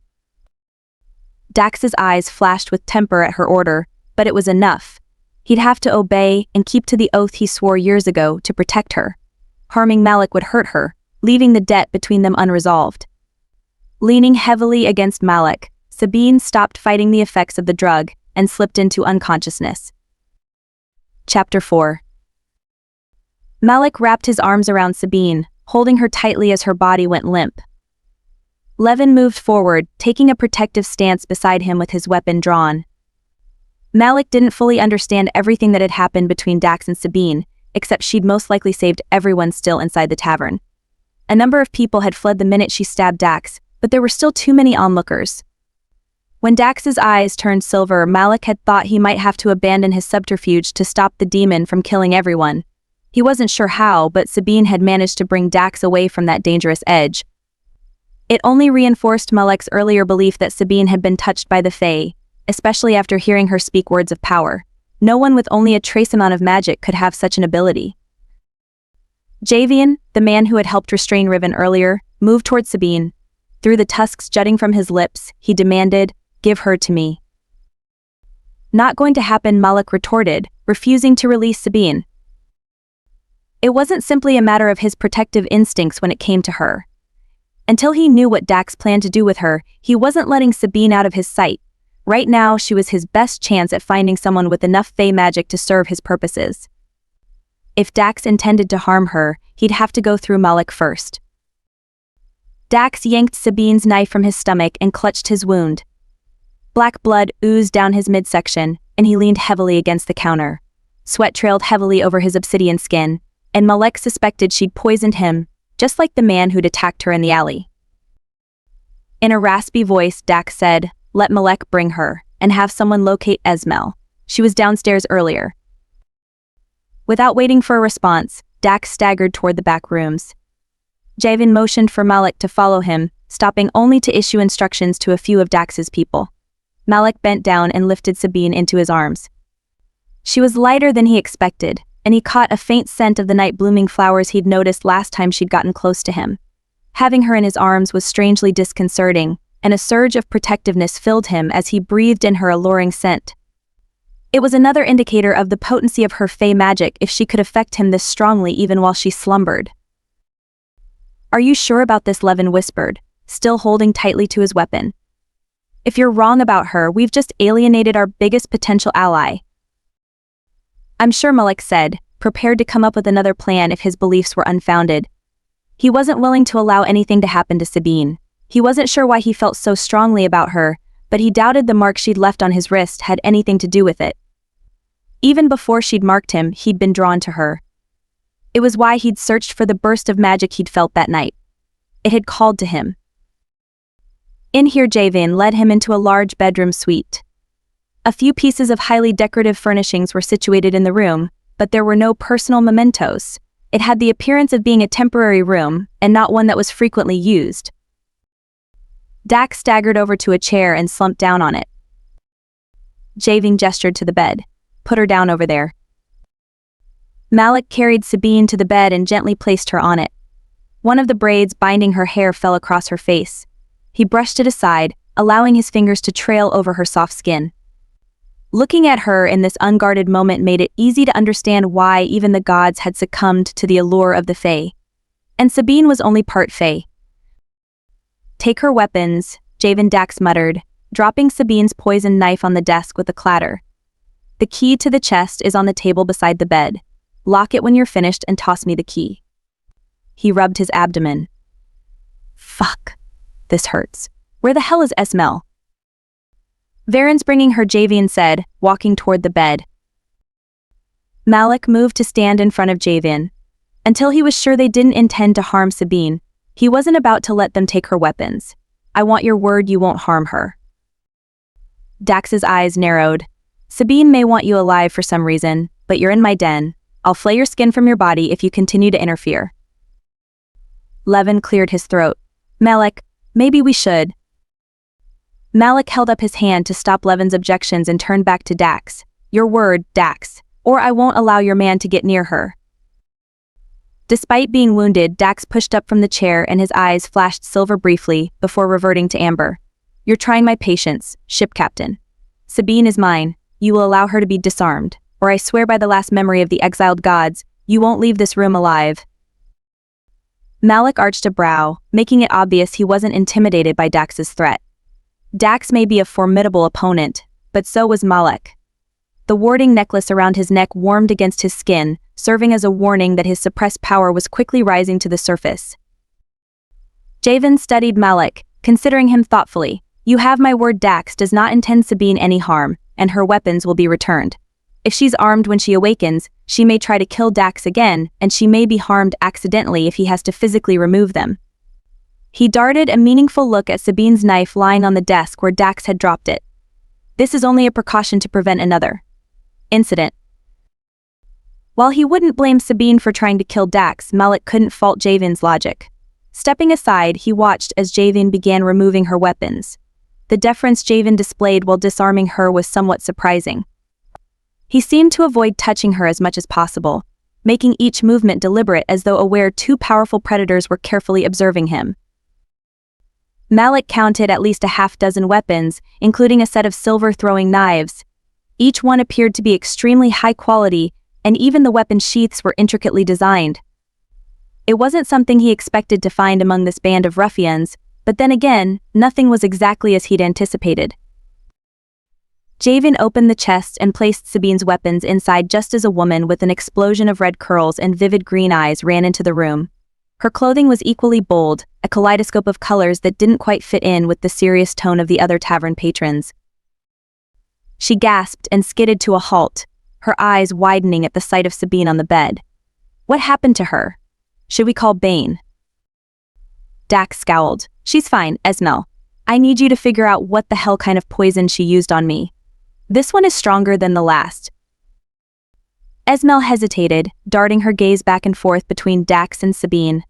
After a moment, she took a step toward Dax. Where's her weapon? Dax gestured to the knife he'd tossed on the desk. Esmel walked over and picked it up, making sure not to touch anything other than the hilt. Holding the blade up to her nose, she closed her eyes and inhaled deeply. Her eyes flew open almost immediately, and she stared at Dax in shock. This is a lethal poison. It would have killed anyone else. Why would Sabine use this on you? Dax glared at her and continued clutching his stomach. If one more person questions me, people are going to start dying. Can you create an antidote or not? Not until I get an explanation, and if you even think about laying a hand on me, Sabine really will kill you when she wakes up, Esmel snapped, a trace of temper in her green eyes. I'm not going to get dragged into your arguments. If Sabine poisoned you, there's a good reason. Malek arched his brow, fascinated by the argument. It would appear Dax deferred to Sabine, at least in part. That didn't quite fit in with what he'd heard about the demon. Javian sighed. Esme, he's in pain. Just see what you can do. Dax had a bottle of Sabine's favorite wine drugged earlier. She wasn't pleased when she realized what had happened. "She's going to kill you one day if you keep pushing her," Esmel muttered, putting the knife back on the desk. "I believe this is one of her newer creations. But yes, I can probably craft an antidote provided Sabine didn't use anything too unusual. I'll need to run back to my shop for supplies. Can you hold out while I'm gone? Or do you need me to try to find something here that'll lessen the effects?" Malek leaned back against the wall and crossed his arms. He wasn't inclined to help Dax, but Levin was right, they needed to keep their options open. If Dax took too long to recover from whatever Sabine had used to poison him, they might miss their window of opportunity to find the artifacts they were hunting. "What supplies do you need? I may have a few with me." Esmel turned toward him and cocked her head. "You're the ship captain, aren't you?" "I am," he said, inclining his head in greeting. "Isham, I've heard about you." She studied him with a great deal of curiosity. "Sadly, unless you're carting around a full herbal regimen, I don't think you'll have what I need." "Check in there," Dax managed, gesturing toward a large cupboard in the corner. Esmel appeared skeptical, but she walked over and opened the door to reveal dozens of glass bottles lining the shelves. She let out a low whistle. "Sabine left some of her supplies here? I thought she'd moved everything out when she left." Esmel picked up a few bottles and placed them on the table. She opened one and sniffed at the contents. "Perfect. This is extremely potent. I should have what I need." While the woman continued to pick up different bottles and sniff them, Malek glanced over at Sabine as she slept peacefully. It was difficult to imagine her living here, although it was slightly reassuring not seeing any of Dax's personal effects around. It made him even more curious about their relationship. Javian walked over to Dax and offered him the key to the chest. Dax waved him away and gestured to Sabine again. "Take her hairpins too." Javian's brow furrowed in confusion. "Her hairpins." Esmel dumped some herbs in a mortar and began crushing them. She's been using hollowed-out needles filled with poison and braiding them into her hair. Rather clever, if you don't mind me saying. If you're trying to remove them, be careful. I'd rather not have to craft a second antidote if you stick yourself." Great, Javian muttered and walked back over to Sabine. He carefully started unbraiding her hair and pulled out several pins, placing each of them on the nightstand. Malek walked over to take a better look at them, surprised by the elaborate carvings at the end of each one. They were made of some type of wood, and each pin appeared to have a different design representing a facet of nature. He picked up one of them, holding it up to the light to better see the carving. The handle had an intricately carved leaf that was astounding with its realism. It wasn't painted, but instead the artist had used the natural shading of the wood to give it more depth. "These are extraordinary." "Careful you don't end up dead," Javian advised, removing another pin and placing it beside the others. Dax removed his shirt, wiped the blood off his abdomen, and gingerly touched his injury. "The poison in her pins isn't lethal." "No, it's not." Esmel dumped the crushed herbs into another vial and added a few more items to the mix. She swirled it around and added, "Sabine uses a paralytic in them. It won't kill you, but you'll be unable to move for at least an hour." While Javian finished removing all her hairpins and headed back over to the chest to deposit them, Malek turned back to Sabine. The effect of seeing her hair loose around her face was dramatic. It gave her a softer appearance, and her delicate features were even more Fae-like. It was difficult trying to reconcile the peaceful sleeping woman before him with the fierce warrior he'd first met. Esmel handed Dax the concoction she'd crafted. "Drink and let me see how bad the wound is." Dax swallowed the brew and put the bottle back on the table. While Esmel kneeled down to assess his injury, Dax turned toward Malek. "Are you still interested in smuggling your goods regularly into Akros?" Malek paused, the question taking him off guard.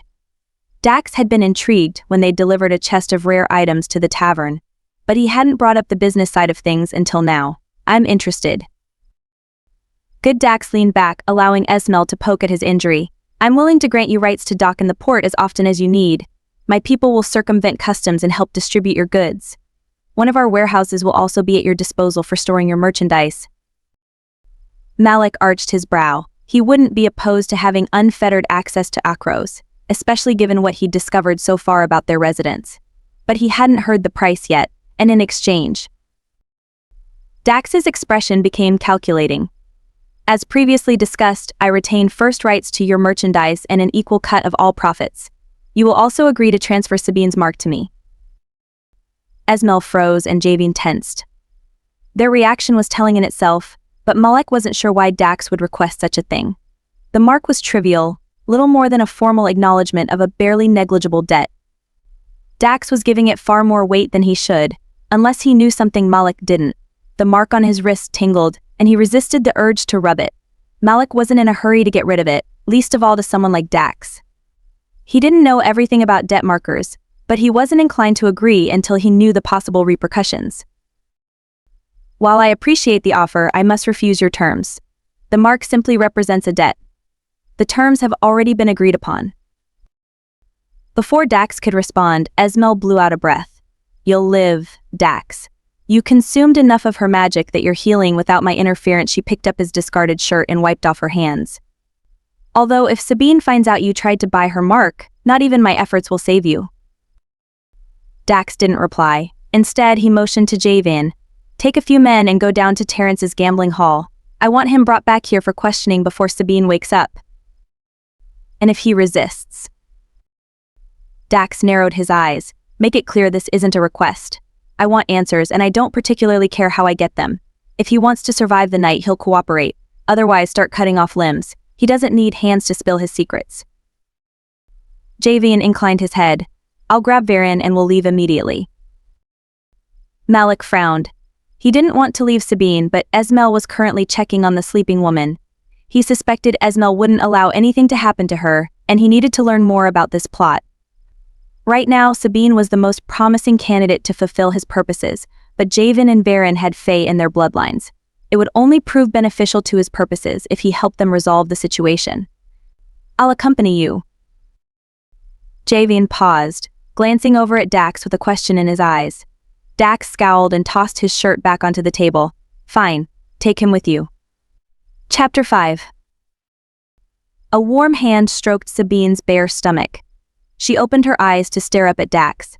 Before she could even form a coherent thought, he bent down and kissed her. Her eyes automatically closed again, and she tasted his lips and the herbal concoction on his tongue.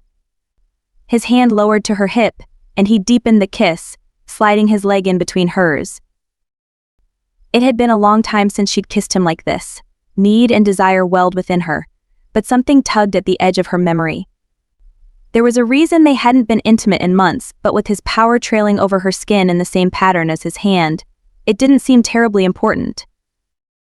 Someone pounded on the door, but Dax ignored it and slid his hand up under her shirt to cup her breast. She broke their kiss and pressed her hands against his chest. Someone's looking for you, Dax. I'm busy, he murmured and kissed her again. Her lips curved against his mouth. His single-minded determination at trying to seduce her was a character trademark. She ran her hands up his bare chest and encircled his neck. He groaned and pulled her even closer. Whomever was outside pounded on the door again. Dax, we have news about Terrence. Sabine froze as her memory flooded back. Dax muttered a curse. What are the chances you're willing to forget what you just heard? Bastard, she hissed, digging her fingers into the injury in his abdomen. He shouted a colorful oath and pulled back enough for her to escape. She didn't bother checking to see if he'd disarmed her. It would have been the first thing Dax would have done. Scrambling out from underneath him, she grabbed a glass from the nightstand and threw it at him. Damn it, Sabine, he shouted and rolled off the bed. He made a grab for her, but she dove away and grabbed a glass bottle containing some of her herbs. She held it up, prepared to throw it. Where are my weapons? He tackled her and they crashed into the desk, breaking it apart. Not until you calm down. She jerked her knee up in a cheap shot, and he grunted, allowing her to escape once again. Grabbing part of the broken desk, she reared back and brought it down over his head. It broke apart, splintering in her hand. Dax had always had a hard head. You drugged me, tried to seduce me, and now you think I'm going to calm down? I'll cut you to pieces, you manipulative piece of garbage. Dax roared. He leapt to his feet and slammed her into the wall, the force enough to steal her breath. He grabbed her wrists and yanked them over her head, angling his body to pin her against the wall. Sabine narrowed her eyes, preparing to unleash her remaining magic on him. He'd taken quite a bit already when she'd subdued him earlier, but she always kept some in reserve. "Your weapons are locked in the chest," he admitted, accurately guessing he'd pushed her too far this time. "You can't blame me, Sabine. You're a pain in the ass to try to keep safe. I should have refused your beastman when he first brought you to me and made you beholden to me instead." She hesitated, holding back her power at the mention of Balkan. The agreement Dax had made with Balkan had saved her life more times than she could count, but like so many other promises, this one harbored a jagged edge. Dax swore a blood oath to Balkan to protect her. In return, Balkan had demanded she regularly exchange power with Dax, tempering his demonic energy to allow him to live freely above ground. They owed Balkan a blood debt for saving their lives, so they'd agreed to his terms. In truth, she and Dax had needed each other to survive here in the city. Their arrangement didn't stop Dax from wanting more. He wanted the debt tying them together to be between them, outside of Balkan's involvement. If anything should ever happen to Balkan, their arrangement would end. Unless they agreed to renew it between them, Dax would be forced underground. No one entered into a blood debt like theirs easily. Her life in this city was temporary, and Dax knew it. If the Fae ever found out where she'd been hiding for the past 10 years, they'd raze the city trying to find her. Dax was the only reason she'd managed to survive unnoticed this long. Contrary to most beliefs, demons had the ability to hide some magical abilities and skew the Fae's ability to track their quarry. If she agreed to tie herself to him, they both knew Dax would never let her go, and that could never happen. A prison without walls is still a prison.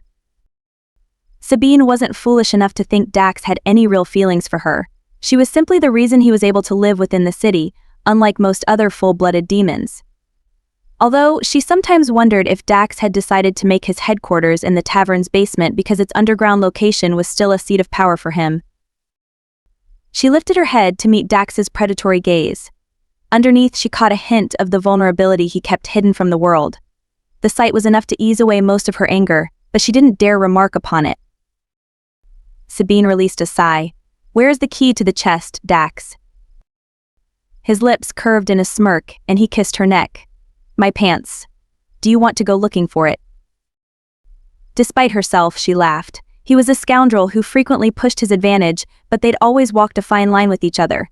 He'd managed to gain the upper hand earlier, but she'd make him pay for the consequences of that decision. It was his nature to want to suppress her, and it was hers to keep resisting. "You lost that chance when you drugged me. I could convince you to forgive me." "Not tonight you won't," she said, meaning every word. If Javen hadn't interrupted them and mentioned Terrence, she likely would have allowed it. Dax could be charming when it suited him, but he often couldn't be bothered. She always demanded more than his usual conquests, but he'd never complained. Sometimes she thought the demon in him relished the challenge she offered. Few could match a demon's strength, either physically or with magic. He exceeded her in the former, but she held the advantage over him with the latter. "We'll see about that," he released her. She held out her hand for the key, and he withdrew it from his pocket. After handing it to her, he headed toward the door. Sabine bent down to unlock the chest. Javen and Malek entered the room, and Malek swept his gaze over her, sending a rush of warmth through her at his perusal. She felt more vulnerable without her weapons than if she'd been standing naked in the room. But despite that, she felt a surge of gratitude toward Malek with the way he'd tried to intervene between her and Dax before she passed out. She tilted her head and gave him a small smile in appreciation for his efforts. His eyes warmed, and he gave her a barely discernible nod. "Where's Terrence?" Dax demanded, crossing his arms over his chest while she pulled out her weapons. If his irritation was any indication, Dax hadn't missed the way Malek had been looking at her or their exchange. Javen winced. "I'm sorry, Dax. He's missing." Dax's eyes narrowed. "Explain." "We went down to his gambling hall, but his assistant hasn't seen him for 2 days. No one knows where he's gone." Sabine started equipping her weapons, trying to suppress her frustration. If Dax would stop trying to control every situation involving her, she could have accompanied them. Javen was skilled, but he could have missed something. Her ability to read a place's energy far surpassed everyone in Dax's employ. "Where is his gambling hall located?" "Past Elm, in an abandoned warehouse on the edge of Dax's territory," Javen admitted with a frown. "We searched his office, but we didn't see any clue about where he'd gone." I want you to stay away from Terrence's establishment until we get to the bottom of this, Sabine Dax said sharply. She arched an eyebrow and secured her throwing knives on her thigh. Straightening, she put her hands on her hips. Are you dictating to me, Dax? Don't fight me on this, Sabine, he said, his voice tinged with a hint of a growl. If Terrence has hired someone to kill you, I want you as far away from him as possible. She tilted her head and walked toward Dax, putting the slightest bit of a swing in her steps. His gaze immediately became suspicious, but he stood his ground. Trailing her finger down his chest and over his wound with a trace of her magic, she reminded him, I can take care of myself. His nostrils flared and he grabbed her wrist. And you were at my mercy less than an hour ago. I want your word you'll stay away from his gambling hall. She jerked her chin up to meet Dax's gaze. From the stubborn set to his jaw, she guessed he'd do anything within his power to stop her, including trying to keep her here. Recognizing the need to retreat before the situation became such that neither one of them would walk away unscathed, she pulled away from him. I'll agree to stay away from the gambling hall. For 24 hours. His scowl deepened, but he didn't argue. She'd have to figure out a way to find out more about Terrence without breaking her word or involving Dax. Picking up her hairpins, she placed them in the sheath with one of her daggers. It would take more time than she could spare to braid her hair. We also went to his home, Javen continued with a frown. His hand rested on the hilt of the sword as though uncertain who he should try to protect if things continued to devolve between her and Dax. There were signs of a struggle, and it appeared to have been searched, but he wasn't there. I'm going to post a few men near both establishments to keep watch. If he shows up, we'll know about it. Dax started pacing the room, reminding her of a caged beast. Reach out to our contacts within the city guards. I want a citywide search conducted immediately. Sabine turned and started to head out of the room. Dax stopped her with a hand on her arm. Where do you think you're going? She glared at him. I don't answer to you, Dax. You do what you must, and I'll do the same. I want you staying here until this threat is resolved. Be careful making demands of me, she warned, sending a trace amount of her magic through his hand. It was enough to make her threat clear. He hastily released her arm and scowled. Without waiting for a response, she headed out of the room. It was time to find out who was responsible for orchestrating this attack and stop them. Sabine raised the hood of her cloak as she left the tavern. Even with the glamour she wore, her features were too recognizable. Under normal circumstances, she would have shifted her appearance slightly. She'd used too much magic to bring Dax back to himself after she'd stabbed him. Until her magic naturally replenished itself, she needed to conserve her strength. If someone were hunting her, she couldn't afford to make any more mistakes. Some of the Fae, or those who were part of the wild hunt, had ways of dispelling a secondary glamour. It had taken her years to develop and strengthen her current mask so it wouldn't fracture using any of their usual tricks. The moon shone brightly overhead, illuminating the streets better than the lanterns hanging along the path. Her boots crunched on the cobblestone street until she gradually softened her footfalls as she moved away from the tavern. Once she was far enough away to avoid prying eyes, she gathered the surrounding shadows until she was mostly hidden from sight. It was a minimal display of power, but it had served her well for years. Sabine reached into her pocket and withdrew one of the golden coins she habitually carried with her. Infusing it with a trace of her power, she transmuted it into wood and traced the first letter of her name. The heat of her magic formed the mark, settling into the wood as though eager to do her bidding. An old, blind woman was hunched over in front of an abandoned building, her empty cup beside her in a silent plea for an offering. Without saying a word, Sabine dropped the wooden coin into the cup with a hollow thud and continued walking. The woman inclined her head as Sabine passed, but neither one needed to exchange words. Bane would receive the message she needed to speak with him, and he'd reach out to her soon enough. Contacting Bane might cause more problems with Dax, but she needed information. Bane would have completed his interrogation of his men by now, and he'd hopefully have some insight to share. Sabine reached into her pocket again and withdrew a few more gold coins. This time she didn't bother transmuting them. For her next contact, gold carried far more weight than anything else. Turning a corner, she headed toward a more affluent area of the city, one with a heavy human influence. Akros was something of a remarkable city, founded more than a millennium ago by worshippers of the gods. It was later taken over by humans who had fled the war between the gods and the dragons. Once the portal collapsed and trapped the humans, they'd attempted to recreate their lost homeworld in the city. Although it was a melting pot of human and magical races, they didn't always live in harmony. Pockets had emerged over time, with the non-magical humans claiming certain areas of the city while specific species gravitated to different ones. No other city in the world had such a diverse mix, and living in a place with a large population of iron-loving humans was one of the last places the Fae would ever look for her.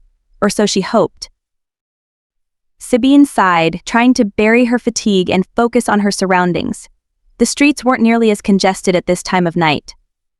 Walking in the direction of the local market, she rounded another corner. A young boy leaned against a wall feigning boredom, but the sharp look in his eyes made it apparent he was hunting for his next mark. Like many of the people in this area, Caleb was wholly human, without an ounce of magic in his blood. He relied on his skills as a thief to keep coin in his pocket and food in his belly. It broke her heart a little to know how some humans treated their young. Children were precious amongst the Fae and many other magical races.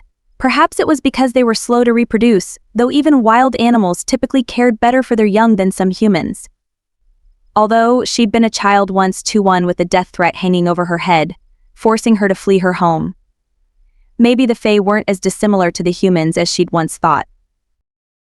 Pushing aside the memories of a past better left forgotten, Sabine caught Caleb's eye and nodded toward an alley.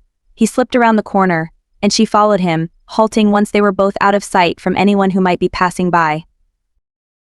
He offered her a quick grin as she dropped the coins into his outstretched hand.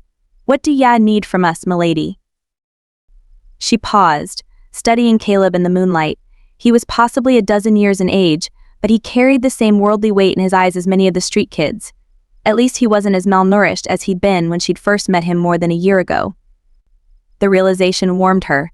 She couldn't save them all, but Caleb would survive and hopefully, even thrive. "I'm looking for information about someone named Terrence. He's been running a gambling hall with Dax's permission for the past few months." Caleb nodded. I know him. There's some hefty purses to lift near there if you're quick enough and catch him on the way in to gamble."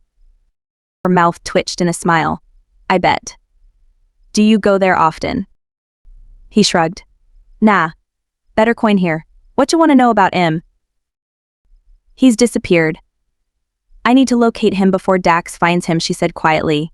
And Caleb frowned at the mention of Dax. "Talk to Edvar. He'll know who to speak with to find out what I'm looking for. I'll stop by the crypt tomorrow evening to get the information from Edvar directly." Caleb dropped the coins into his pocket. "I can ask around for ya, Sabine." She wouldn't put any of these children in a position to go up against Dax. Edvar was a bit different, but she wouldn't endanger him either. Pride was a delicate thing to maneuver, especially when Caleb had fought so hard to prove his worth to her. She smiled gently and shook her head. "Only if Edvar agrees. Let him know I don't want any risks taken and to stay away from Dax's men." He nodded. "I'll let him know. We heard some other rumors too." Caleb glanced around and leaned in closer, the overly ripe stench of unwashed adolescent affronting her sense of smell. "You know the stuff they found in the catacombs?" Sabine nodded. "They've gone and split it all up. They've been moving the treasures around the city and hired more guards to sit on him. We think they're expecting Dax to hit the places." Her eyebrows rose. Now that was interesting. Dax had been itching to get his hands on whatever they'd found in the catacombs. Some of the city builders had been making repairs to the ancient plumbing in one of the oldest parts of the city. They'd broken through a wall and had discovered a treasure trove of valuable artifacts. Ever since then, Dax had been salivating at the thought of stealing whatever they'd found. He'd asked her to make some discreet inquiries while she investigated some of the other strange rumors floating around about the city council. That's what had prompted her to meet with a prospective informant the night of her ambush. "Do you know where they've moved the items?" "Some are at City Hall, but we think Baxter Rassin took the best treasures to his home." "You want me to find out for ya?" Sabine frowned. The councilman's home wasn't as secure as the vault at City Hall. It didn't make sense why he would have moved them there. She didn't have a good feeling about this. Not wanting to get Caleb involved in something that might get him hurt or worse, she said, "No, if they're under heavy guard, it's better if Dax handles it from here." Caleb nodded. "Is there anything else I can do for ya?" Sabine studied Caleb again and his eager yet filthy face. Her mouth twitched in a smile. "What are the chances I can talk you into taking a bath?" Caleb wrinkled his nose. "AWW. The smell keeps the guards from chasing too hard." Sabine laughed. "Then go. Good fortune to you, Caleb." He grinned and scampered out of the alley to relay her request for information about Terrence to Edvar. It would take some time before either Edvar or Bane had any information to share with her. She yawned and stared up at the moon overhead. Whatever Dax had used in the wine had left her more than a little tired. Unfortunately, she needed to shake a few more tree limbs before finding a bed for the night. Turning back around, she headed out of the alley and toward the tavern again. The best source of information was Dax, but she wasn't up to going another round with him. However, there was someone else who might be willing to help her. She located a well-worn familiar trellis and swiftly climbed until she was able to pull herself up to the roof. The streets were much faster, but they weren't as safe as the rooftops. They were known as the Thieves' Highway for a reason. Keeping her footsteps light to avoid disturbing anyone who slumbered below, she hopped from roof to roof, intent on her destination. Sabine slipped through the window and into the bedroom. Malek whirled around, a knife in his hand as though prepared to strike. She paused, tilted her head, and gave him a small smile. Expecting trouble. Malek lowered his knife, his expression turning curious. "Always. But I'll take your brand of trouble instead." She made a non-committal noise. Malek's bedroom was an attic room over the main floor of the tavern, but larger than some rooms Dax rented out to guests. Both beds appeared to have been used recently, leading her to believe Levin, Malek's first mate, shared the same quarters. It made sense, especially if they didn't trust Dax, and only a fool would trust a demon implicitly. Sabine walked over to the bed closest to Malek. "I haven't been up here in years." Malek put away the weapon and leaned against the wall. He continued to watch her with that unnerving intensity of his. "Is it the same as you remember?" "For the most part. Things don't change around here very often," Sabine admitted, trailing her fingers along the frayed edge of the blanket. It was well worn, like so many other things in Akros. Henry the bartender and Martha, his wife, had done a remarkable job keeping everything running smoothly for so long. Dax was fortunate to have them. Sabine walked over to the desk closer to where Malek stood. A few papers were on top, but they didn't appear to be anything other than his ship manifest and a few maps. A quick glance at the manifest told her Malek was transporting several profitable items, but nothing overly remarkable. Although, if it were her, she'd never keep sensitive information anywhere in plain sight. Any of Malek's secrets were probably on his ship or hidden elsewhere. A small engraved box caught her attention, and she traced the pattern with her fingertips. It was embedded with several colorful stones in a starburst pattern that was both beautiful and deceptively simplistic in its design. Such work was clearly the mark of a master artist. "Would you like to see what's in it?" She pulled away her hand and lifted her gaze to regard Malek. He smiled and opened the box to reveal a small metallic tube nestled inside. It looked similar to a spyglass used by ship captains, but it was much smaller than any she'd ever seen. He picked it up and offered it to her. "Take a look." Curious, she took it from him and looked through the end. Colors, vibrant and bold, exploded in her vision. She jerked it away and Malek chuckled. She frowned and studied the piece of metal, trying to figure out how it worked. Malek leaned in closer, and she caught a whiff of incense clinging to his clothing. It was an exotic scent, captivating and alluring, and one more reminder he was completely foreign. Part of her wanted to inhale his scent again, but humans could be strange about that sort of thing. Malek gestured toward the tube. "Look again. I'll show you how to make it work." After the slightest hesitation, she held it up to her eye again and took another peek. He placed his hand over hers, his light touch causing her stomach to flutter with a strange awareness.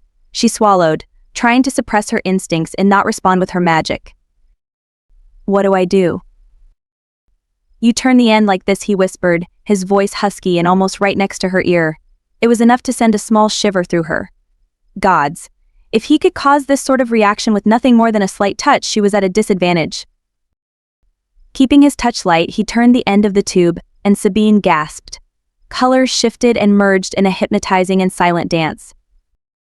His warm breath tickled her ear as he murmured, "It's called a kaleidoscope."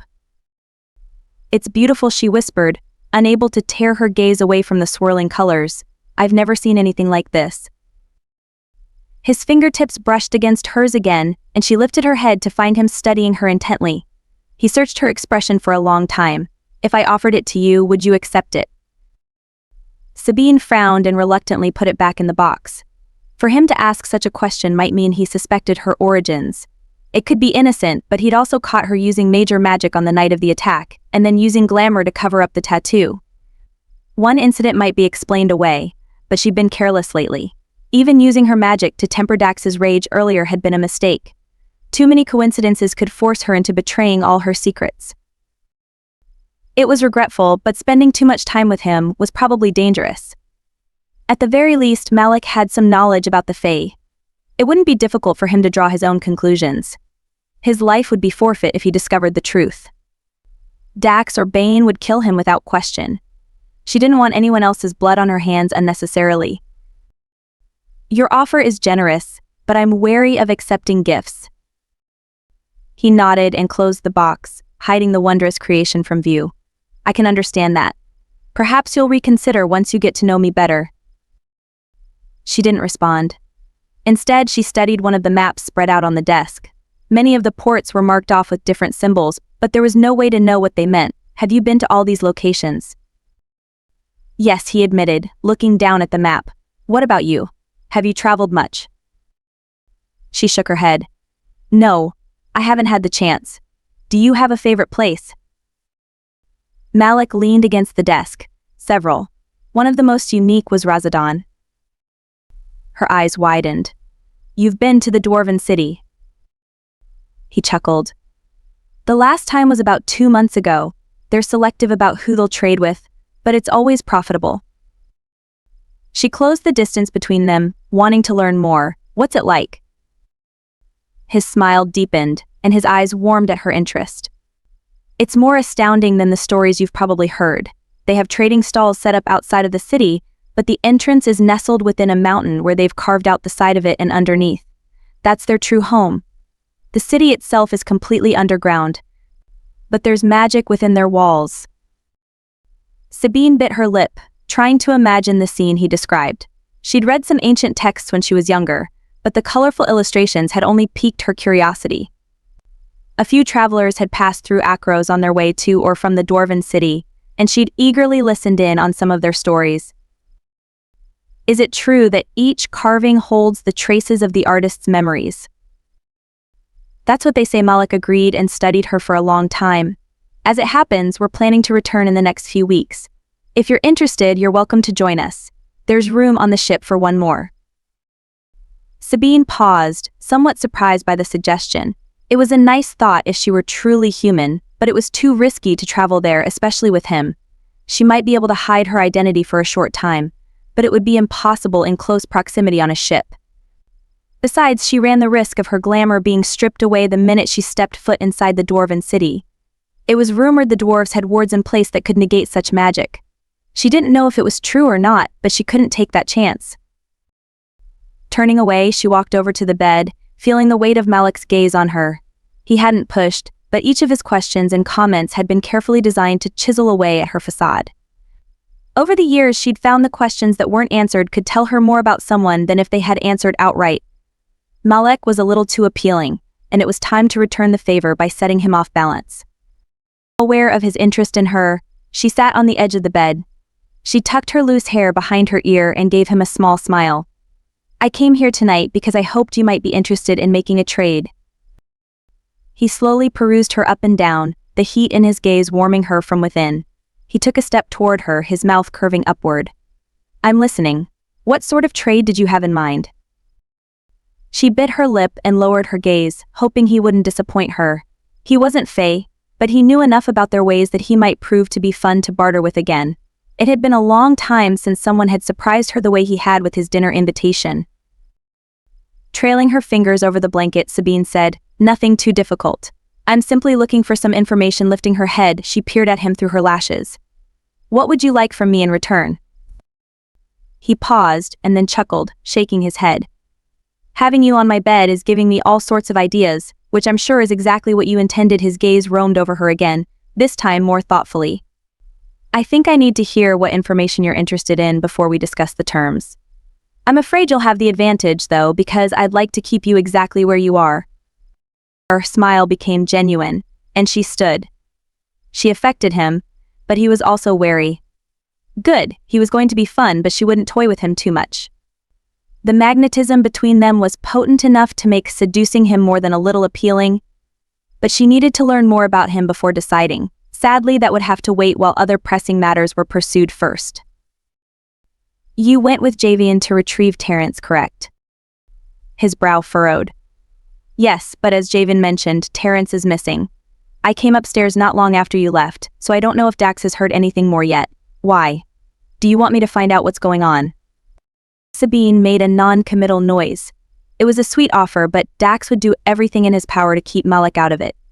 Dax wasn't a fan of competition, preferring to eliminate any potential threats immediately. If she had more time to spare, she could wait on word from Bane or Edvar without pulling Malek into a messy situation. But time was a luxury she couldn't afford. If the Fae were targeting her, she needed to know right away. No one in Akros would be safe if the Fae, or even worse, the Wild Hunt, descended upon the city. Sabine approached Malek until he was within touching distance. Lifting her chin, she looked up into his eyes. I understand you went to Terrence's office and home. I'd like you to tell me where he lives. Malek became quiet for a long time. You promised to stay away from the gambling hall, but not his home. I'm assuming you came to me because you don't want Dax to know what you're planning. She gave him a small smile. Dax can be somewhat overprotective at times. I don't think either of us is willing to go another round tonight. Malek frowned. I'll give you the information you want, but in exchange, you will allow me to accompany you. Sabine froze and narrowed her eyes. I work alone. Malek shook his head. Not tonight, that's the price for my help. Then there is no deal between us. She turned back to the window, but his voice stopped her before she could withdraw from his room. Someone is trying to hurt you, Sabine. I know you can take care of yourself, but if these people are determined, another weapon by your side may help. Turning back around, she studied him, trying to figure out his motivation. Why would you offer this? He hesitated, and she had the impression he was trying to come up with a believable reason. I know we've only just met, and you don't have a reason to trust me yet, but I'd like to help you. Something about you, I'm not sure I can adequately explain, but I feel protective of you. I'd also like to get to know you better, although I believe you already knew that. Something wasn't right. Sabine glanced at the mark on his wrist. She'd deepened it with a secondary protection when he'd tried to intervene between her and Dax, but the mark was only supposed to go one way. He'd somehow managed to block her from sensing him when she'd visited the tavern earlier too. Malek smiled, his blue eyes twinkling with humor. No, it's not your mark. I enjoy it. It's a connection of sorts. She frowned, wondering if he was somehow resistant to her magic. You shouldn't be able to feel anything from it. Malek paused. It set her even more on guard. He was hiding something. An air of magical energy surrounded him, but it was suppressed somehow, as though his power was warded against detection. Maybe that's why her mark wasn't working correctly. Those type of wards were extremely rare and usually crafted by powerful witches. She could try asking Esnel, but her witch friend didn't usually dabble with that sort of magic. Another witch at the behest of Bane had crafted the warding bracelet she usually wore, but it was only designed to warn her against magical attacks. Sabine, he began hesitantly, taking another step toward her. I can't tell you too much, but my promise to you still stands. I swear I mean you no harm. She believed him. It was strange to trust him, she hardly knew him. In a way, he reminded her of Dax and Bane. He wasn't a demon, but she could sense a similar power slumbering within him. It was skewed, as though it hovered right outside her field of vision. If she turned quickly enough, she might be able to catch a glimpse. Dax and Bane had come into her life for a reason, and if she hadn't trusted them, she never would have survived the past 10 years. Malek was different, but the gods had brought him to her too. If she were honest with herself, she felt protective over him too. Otherwise, she never would have risked marking him. Such things were never done lightly, even when the mark was trivial. The realization was enough to make her discard her earlier objections. She tucked her loose hair behind her ear. How do you feel about heights? Malek arched his brow and his mouth twitched in a smile. I don't have a problem with them. Why? Sabine smiled. Come along, Captain. If you're determined to join me, we're going the scenic route. Chapter 6. Sabine climbed out the window and pulled herself onto the roof. Malek managed to follow her with little trouble, even though he significantly outweighed her. This only elevated her opinion of him. She bit back a smile and motioned for him to follow. If Malek had such skill as a ship captain, it wasn't surprising he'd found smuggling to be profitable. Which direction, she asked when he crouched down beside her. Back toward the docks. But we'll need to head to the surface streets when we get closer. I'm not familiar enough with the city to identify the landmarks from here. She nodded and climbed over a parapet wall onto a lower section of roof. You handle yourself well up here. Do you travel the rooftops often? Only when I'm trying to avoid attention, she admitted, pointing out an area where the roof appeared a bit weaker. It would support her weight, but probably not his. He nodded and moved behind her while she led him across several more buildings and toward the edge of Dax's territory. The city guards patrolled this area, but many of them were in Dax's pocket. She wasn't sure what instructions he'd given regarding her, but it was safe to assume she needed to avoid them. The night we met. Were you trying to draw attention? Was that why you weren't traveling the rooftops? She frowned. No, I was careless that night. Malek arched his brow. Most people wouldn't have admitted that. I'm not most people. I'm learning that, he said quietly. Sabine darted another glance at him. He studied her again with that unnerving intensity of his. She frowned and turned away, determined to focus on their destination. Malek was a mystery she intended to solve, but she had to keep reminding herself to be patient. Moving forward, she leapt over the railing of a low terrace and climbed up to the adjacent rooftop before crossing to the next building. An owl hooted in the distance, and she paused at the edge of the roof. Closing her eyes, she inhaled deeply and took the pulse of the night. Everything was quiet, as though even the few stray people wandering the streets were being respectful of the night's silent embrace. The owl was just an owl this time, not a warning. Sabine opened her eyes and waited for Malek to crouch beside her once again. For such a large man, he had the uncanny ability to wrap himself in the shadows and move silently. Her suspicions deepened that he was much more than he pretended. But then again, they all were pretending to some degree. Does this look familiar? She asked softly, reluctant to disturb the night's silence. I believe so, he gestured farther down the street. Is there a butcher shop down that way? Sabine nodded. The area he referred to was more congested, but she'd have to take the chance on being recognized. Gesturing toward a trellis which had been a common climbing point for her over the years, she said, We can get down to the street from here. Leading the way, she lowered herself using the trellis as a makeshift ladder. She dropped down the rest of the way once she was low enough and brushed off her hands while Malek started his descent. Malek jumped off the trellis, landing lightly on his feet beside her. She started, and he chuckled. You don't have to look so shocked. I may not be accustomed to your rooftop traveling, but while my mischievous little sister was growing up, she often found herself in out-of-the-way places, particularly when she was trying to get out of her studies. I usually had to hunt her down before her parents discovered she was missing. It led me to climbing some rather tall trees and onto a roof a time or two. You have a sister, she murmured, touched he'd taken it upon himself to look out for her. From the way his eyes softened when he spoke of her, it was obvious he held a great deal of affection for his sister. You two are close. He agreed, considering her thoughtfully, and then his lips curved in a smile. Her name is Kaya. It's been a few years since I last saw her, but I imagine she's still getting into quite a bit of trouble. I just hope she's better at getting herself out of it now. He paused for a moment. What about you? Do you have any siblings? A brother. Sabine looked away, not wanting to revisit the shadows of her past.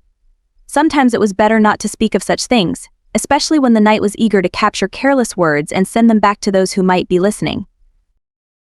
Without waiting for a response or giving him a chance to ask more questions, she headed down the alley and toward the main thoroughfare. Sabine leaned forward, peering down the street. A couple of guards were patrolling farther down the block, but their gait was leisurely and unhurried. Sabine frowned. In a quiet voice she said, Once the guards pass, we can move down the street. Dax has probably paid them off to keep an eye on this area, and I'd rather not be spotted by them. Glancing in the direction she indicated, he nodded and then stepped back into the shadows. She followed him and leaned against the wall. Closing her eyes, she listened for footsteps. Malek didn't say anything else, but she could feel him watching her. Expectation and anticipation hung in the air as they waited. Only a handful of minutes had elapsed before the sound of the guards' approaching footsteps interrupted the silence. "Hey you," a man's voice called from the same direction as the footsteps. "Move along, you can't sleep here on the street." Sabine's eyes flew open, and she grabbed Malek's arm to pull him away. He shook his head, pointing toward a building across the street from where they were hiding. An unconscious man with a bottle in his hand was in a nearby doorway, and the guards had obviously decided to chase him off. Sabine tensed, scanning the dead-end alleyway for a place to hide. If they climbed the trellis again, they'd be spotted. It was too risky to try to use her magic to shroud them from view, but if the guards turned around, they'd be in clear view. It was unlikely the guards would trouble her too much, but Dax would kill Malek if he found out he'd accompanied her. Not even her mark on Malek's wrist would stop him. Yanking off her heavy cloak, she tied it around her waist to cover her weapons and give the appearance she wore a dress. With her hair unbraided and covering her ears, it might be enough for the guards to overlook them. At the very least, they might not recognize her right away and would assume they were two lovers engaging in a quick tryst in the alley. Malek's expression became quizzical, but she ignored him and gripped his shirt tightly. "Kiss me," she whispered urgently, aware they only had seconds to pull off this ruse. "What?" She pulled him toward her just as footsteps rapidly approached. Awareness filled his eyes, and he lowered his head, pressing his lips against hers. She put her arms around his neck, listening for the guards. Malek wrapped his arms around her, drawing her even closer. Focus was critical, but his nearness affected all of her senses. Oh, this was a very bad idea. The taste of his lips and the scent of his skin were heady, threatening to overwhelm her from pure sensation. Despite the danger of the approaching guards, he took his time, tasting and exploring her mouth. Malek did have magic, but she couldn't tell how much because it was tightly controlled and suppressed. She whimpered and softened against his body, unable to resist him. Part of her was tempted to claim she was merely playing a part, but she wanted this. She wanted him. Unlocking his magic wouldn't be difficult, but she wasn't willing to force him into revealing his secrets before he was ready. This kiss was only a hint of what could be between them, and she suspected this brief taste of him was never going to be enough. But the timing wasn't right for either of them. The footsteps faded, indicating their ruse had worked, but she couldn't bring herself to pull away just yet. She nipped at his lower lip and he groaned, his hand sliding under her shirt and brushing against her bare skin. Sabine broke the kiss suddenly. If she continued kissing him, she'd forget why they'd come here tonight. The temptation to trace her power over his skin was overwhelming. Running her hands down Malek's chest, she managed, "I think they're gone." Malek's breathing was as rapid as hers, and she could feel his heart pounding beneath her fingertips. He searched her expression for a long time. "We could pretend the guards are still here." Despite herself, she laughed. "You're very tempting." "That's not a no," he said with a grin, trailing his fingers under the edge of her shirt to brush against her skin in a light caress. She bit her lip, reluctant to pull away. Their attraction to each other was undeniable, but sex was viewed differently amongst other races. Depending on how much humanity was within him, she couldn't risk allowing him to form any attachments. She didn't trust herself enough with him to hold back her power. Magic could be addictive, especially when coupled with intimacy. If that kiss was any indication, he could easily cause her to forget herself, and that could be dangerous for both of them.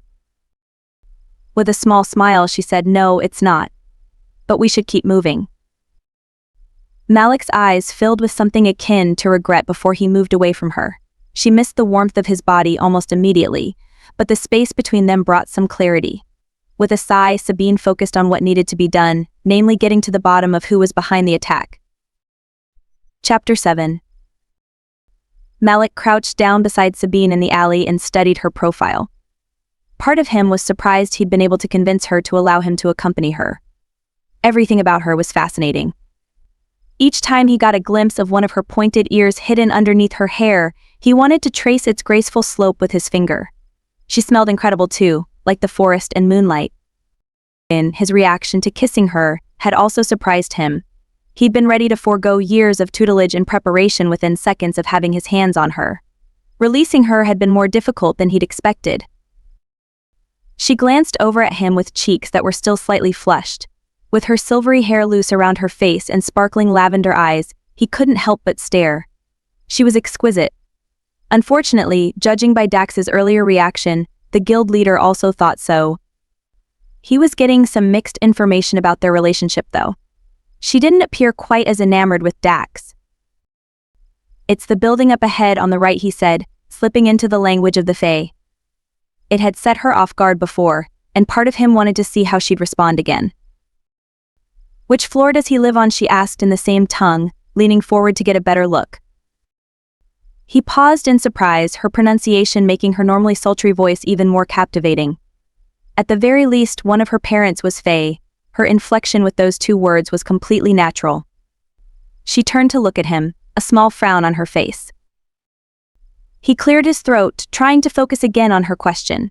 Having her so close made it difficult to form any coherent thoughts. His living quarters take up the entire top floor.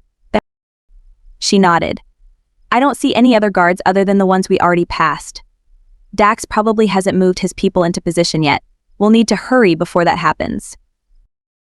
Right, Malek moved forward and away from her, even though all he wanted to do was get her alone. If he had his way, he'd take her back to his ship and spend the next several hours getting lost in her, breathing in her scent and exploring her delectable body. The Fae's ability to charm and seduce was legendary, but he hadn't believed the talent would be so potent in anyone with a shared heritage. He walked up the steps toward Terrence's building and led Sabine inside. There were 3 floors in this building, and it overlooked the ocean. The area was a bit run down compared to the more affluent areas of the city, but the view was spectacular. Malek gripped the rickety banister and started climbing the stairs.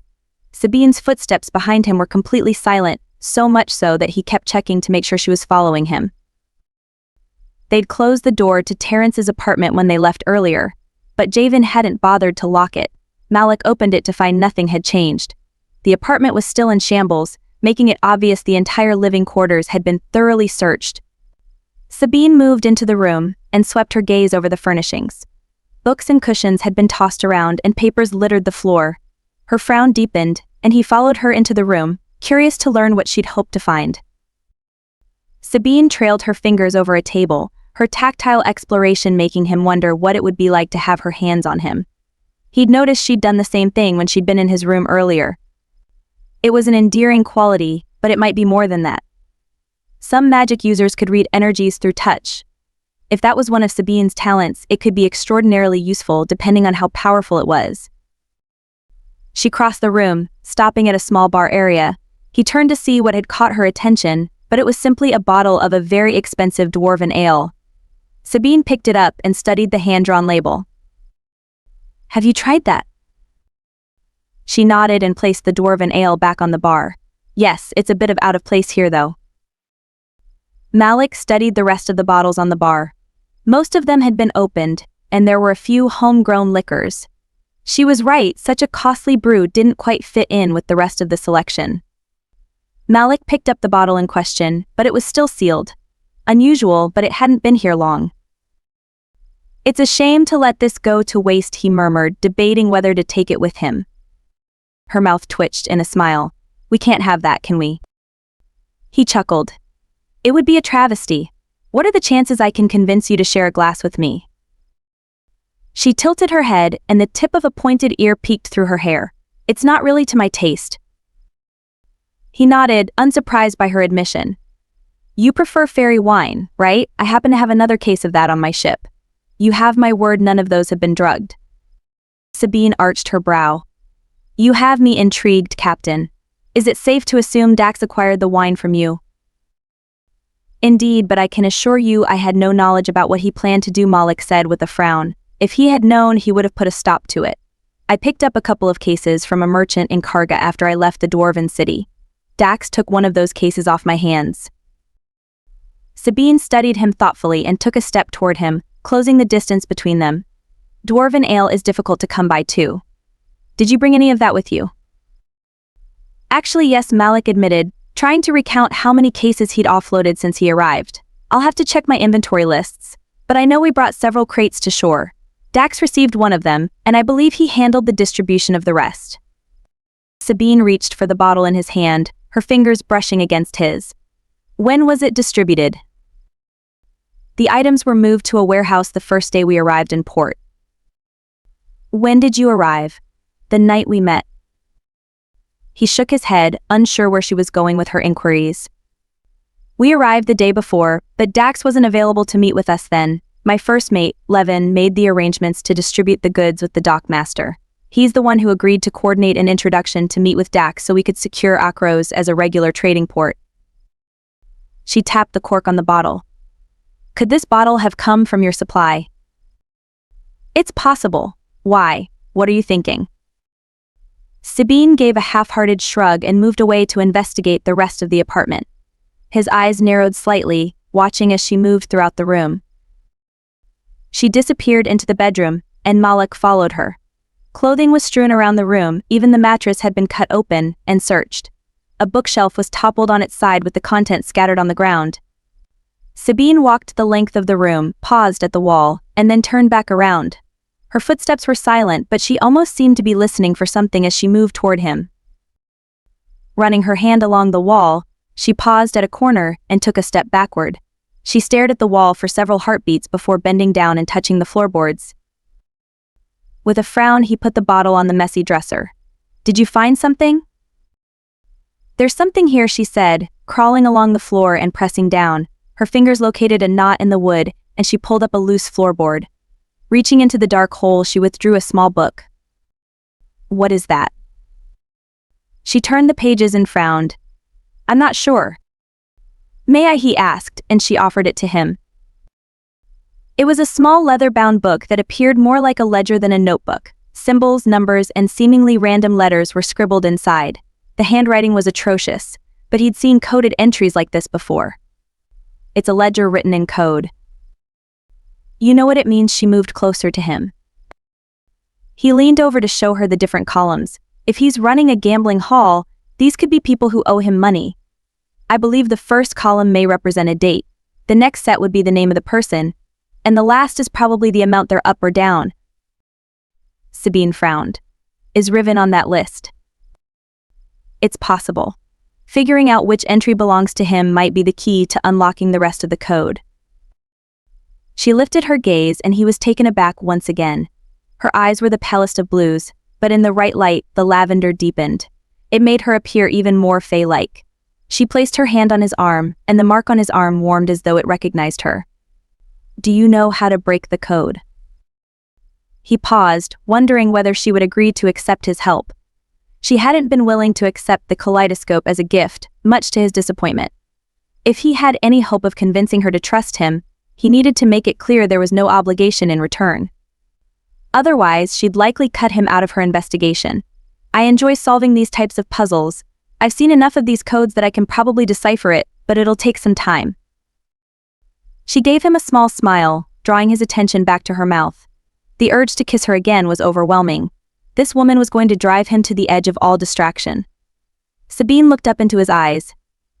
Perhaps you'll share with me what you learn. I'd be happy to keep you updated on my progress, he offered, fully prepared to spend however many hours it would take if he could keep that look in her eyes.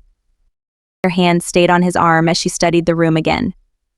He wasn't in a hurry for her to pull away, so he remained still. I don't think there's anything else here, she said, and closed her eyes for a moment. He could feel the slightest brush of her magic move outward and sweep across the room. The warding medallion on his neck prevented most magic from directly affecting him, but he'd never been more inclined to yank it off so he could experience the full scope of her power. He cleared his throat, forcing himself to bury his desires. You found more in only a handful of minutes than we did when we searched earlier. We wrongly assumed whoever searched this apartment had already found what they were looking for. I'm wondering if you might have better luck at the gambling hall.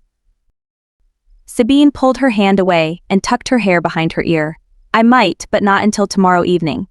Dax will likely order his people to search the gambling hall and his home more thoroughly if Terrence doesn't show up soon. We should probably leave before they arrive. Malek placed the ledger in his pocket and picked up the bottle of dwarven ale again.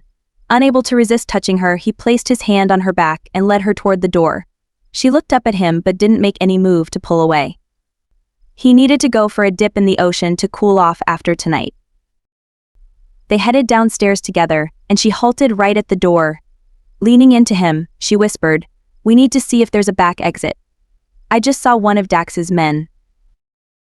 Malek frowned and studied the downstairs of the small lobby. There wasn't another exit as far as he could tell. He handed the bottle of ale to Sabine. "Take this and meet me in the alley where we kissed. I'll go distract him for you." She bit her lip again, and he nearly groaned at the sight. The ocean swim might not be enough to distract himself. He leaned in close and whispered, "I won't say no to another kiss for my efforts in keeping your presence hidden." Her mouth curved in an amused smile. "That can be arranged."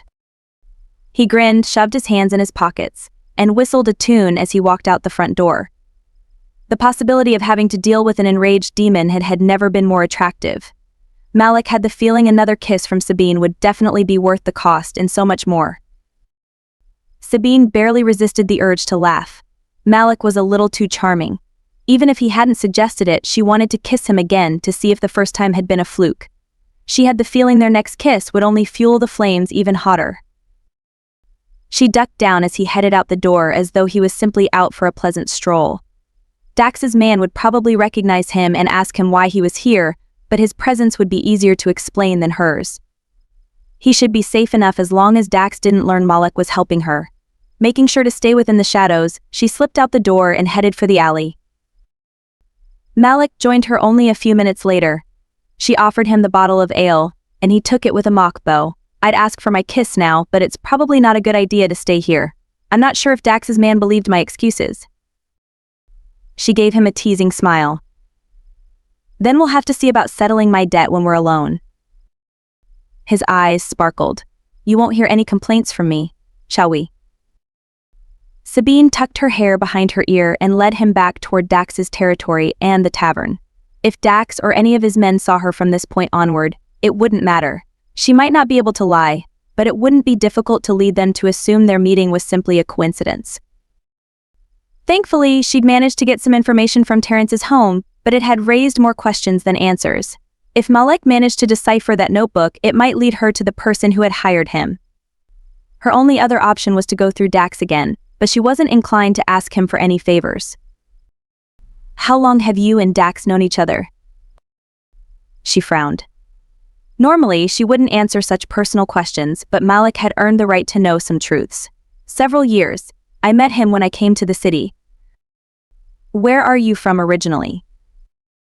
Sabine shook her head, refusing to answer the question. Even if she trusted him, the truth was too dangerous to share. Our past may shape who we are, but it doesn't define us. "Fair enough," he murmured, keeping pace with her as they walked down the mostly empty streets. It was only an hour or so before dawn. People would be waking up soon. "Some of Dax's men tried to warn me away from you. I was under the impression the two of you were involved." Sabine frowned at him, suddenly wary. "You were asking about me." Malek hesitated, in a manner of speaking. "The night we met, Posgil mentioned Dax tortured and killed the last man who was interested in you. Then, earlier this evening, Javian suggested it would be beneficial to keep my distance from you. He indicated Dax would have an issue with it." She sighed. Some of Dax's men were bigger gossips than the fishwives who gathered at the docks. Javian was usually more discreet, but he probably thought he was protecting Dax and her by warning Malek away. Posgil, on the other hand, was typical of most goblins and relished stirring up trouble. If Posgil wasn't careful, Dax would toss him into Martha's stew pot and eat him for lunch. The goblin was talking about Kristoff, but he wasn't killed because he was interested in me. Dax caught him stealing from him. He's always dealt with traitors harshly. So it's safe to assume I should avoid listening to rumors.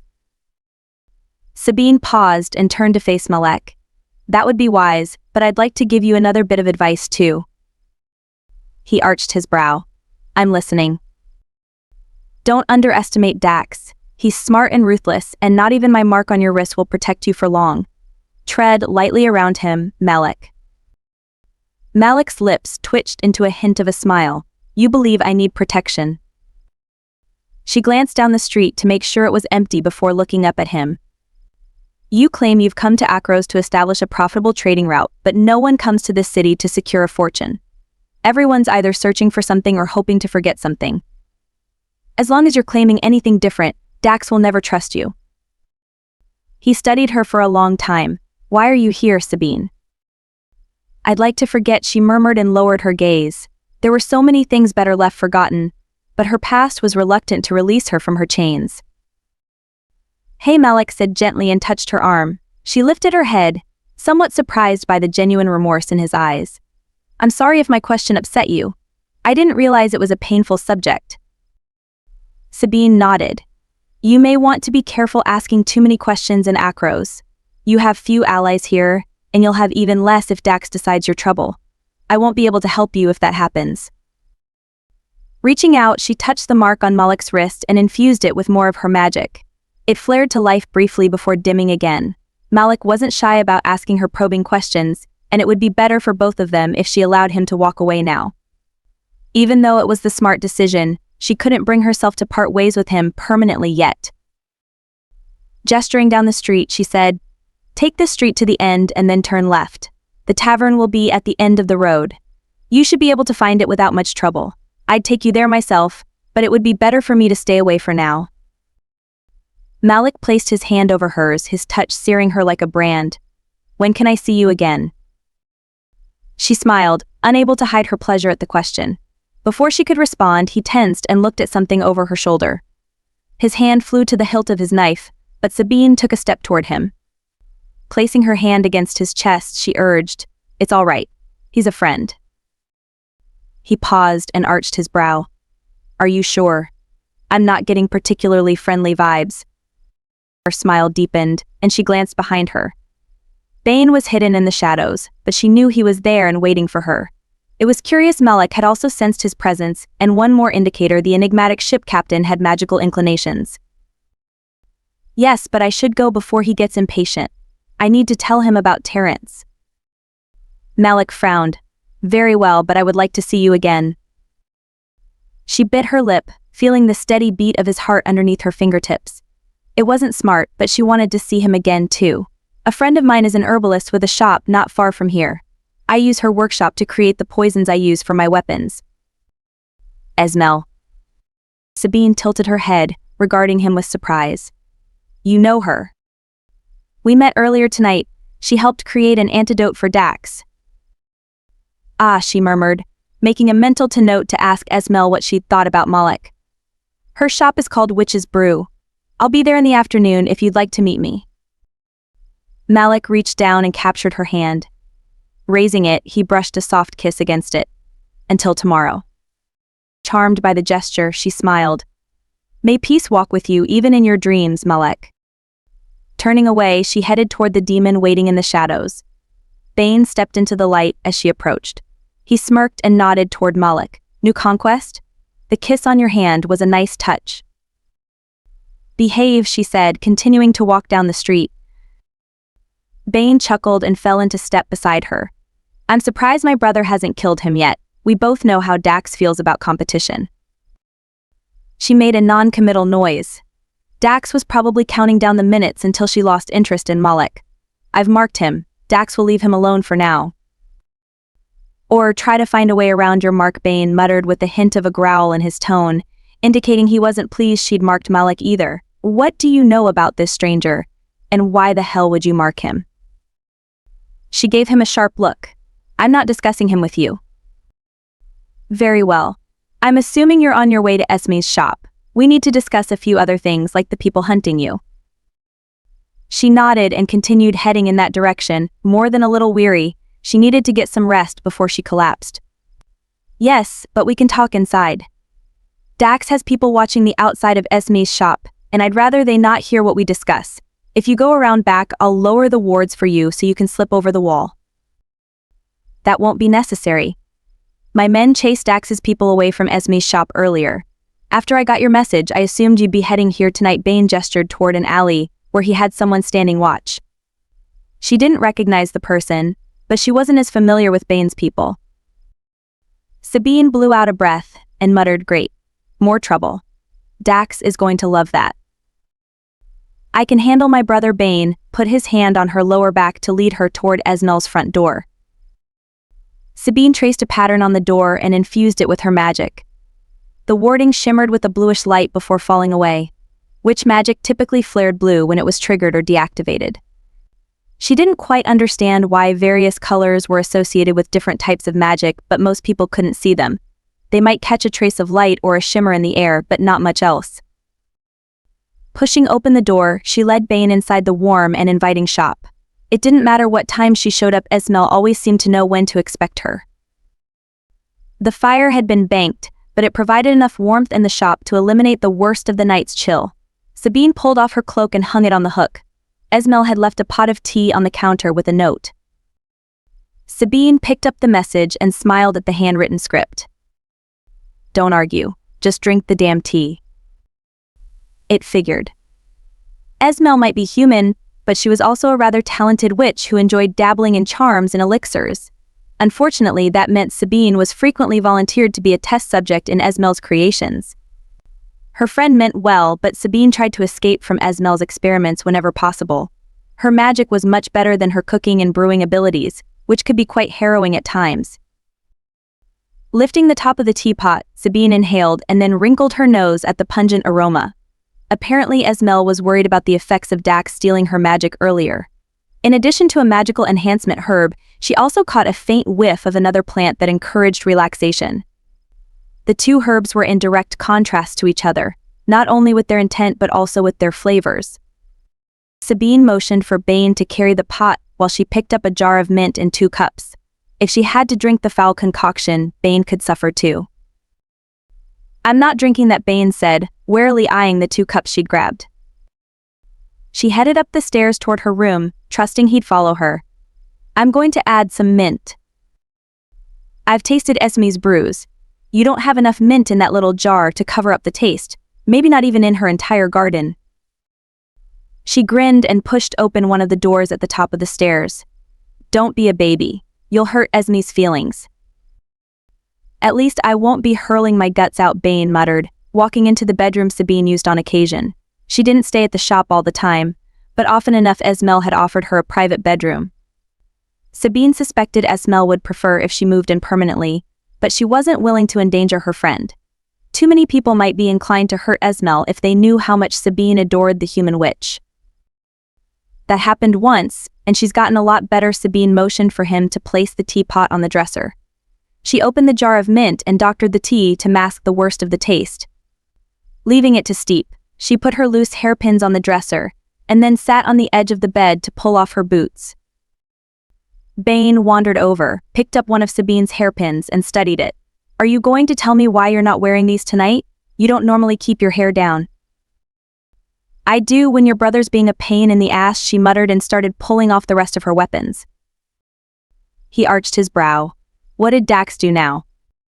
The bastard drugged me. Bane's mouth twitched in a smile, and she glared at him. He chuckled and held up his hands in surrender. Dax has never been the most tactful. Did you hurt him? She snorted. I got to test out a new poison made from sewer rats. Even with Esme's antidote, he's going to be uncomfortable for a few days. Bane laughed. You're good for him, I'll give you that much. He'll think twice about doing that again. She made a noise of agreement and placed her throwing knives on the small table beside her bed. He knows I went to see you last night. Is that so? Sabine stood and walked back over to the teapot. She poured each of them a cup and then walked over to Bane. Offering it to him, she said, You need to talk to him, Bane. I'm getting tired of being caught in the middle of your argument. The more time passes, the harder it will be to resolve. Bane took the cup and sniffed it but made no move to drink it. He placed it back on the dresser. What did you learn about the attack? She narrowed her eyes at his refusal to discuss Dax. It was tempting to throw one of her poisoned blades at the brother standing in front of her. They needed to fix this mess before she strangled both of them. Perhaps part of their argument was her fault, but she'd made her decision out of necessity. Unlike Dax, Bane had the ability to manipulate someone's life force. He typically used that ability to steal someone's life, making him a very effective assassin. But they'd found his magic could also be used in reverse. It was much more difficult to heal using demonic magic, but they'd found it worked better, if he carried her mark and was sworn to protect her.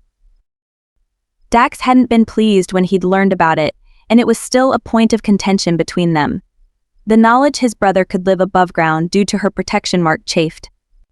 If she had known it would cause so many problems between the brothers, she might have reconsidered her decision. Bane didn't seem to have the same controlling tendencies as Dax, which was the main reason she'd agreed in the first place. Although she suspected Bane was simply better at hiding the worst of his demonic traits, may the gods save her from volatile demons and the headaches they created.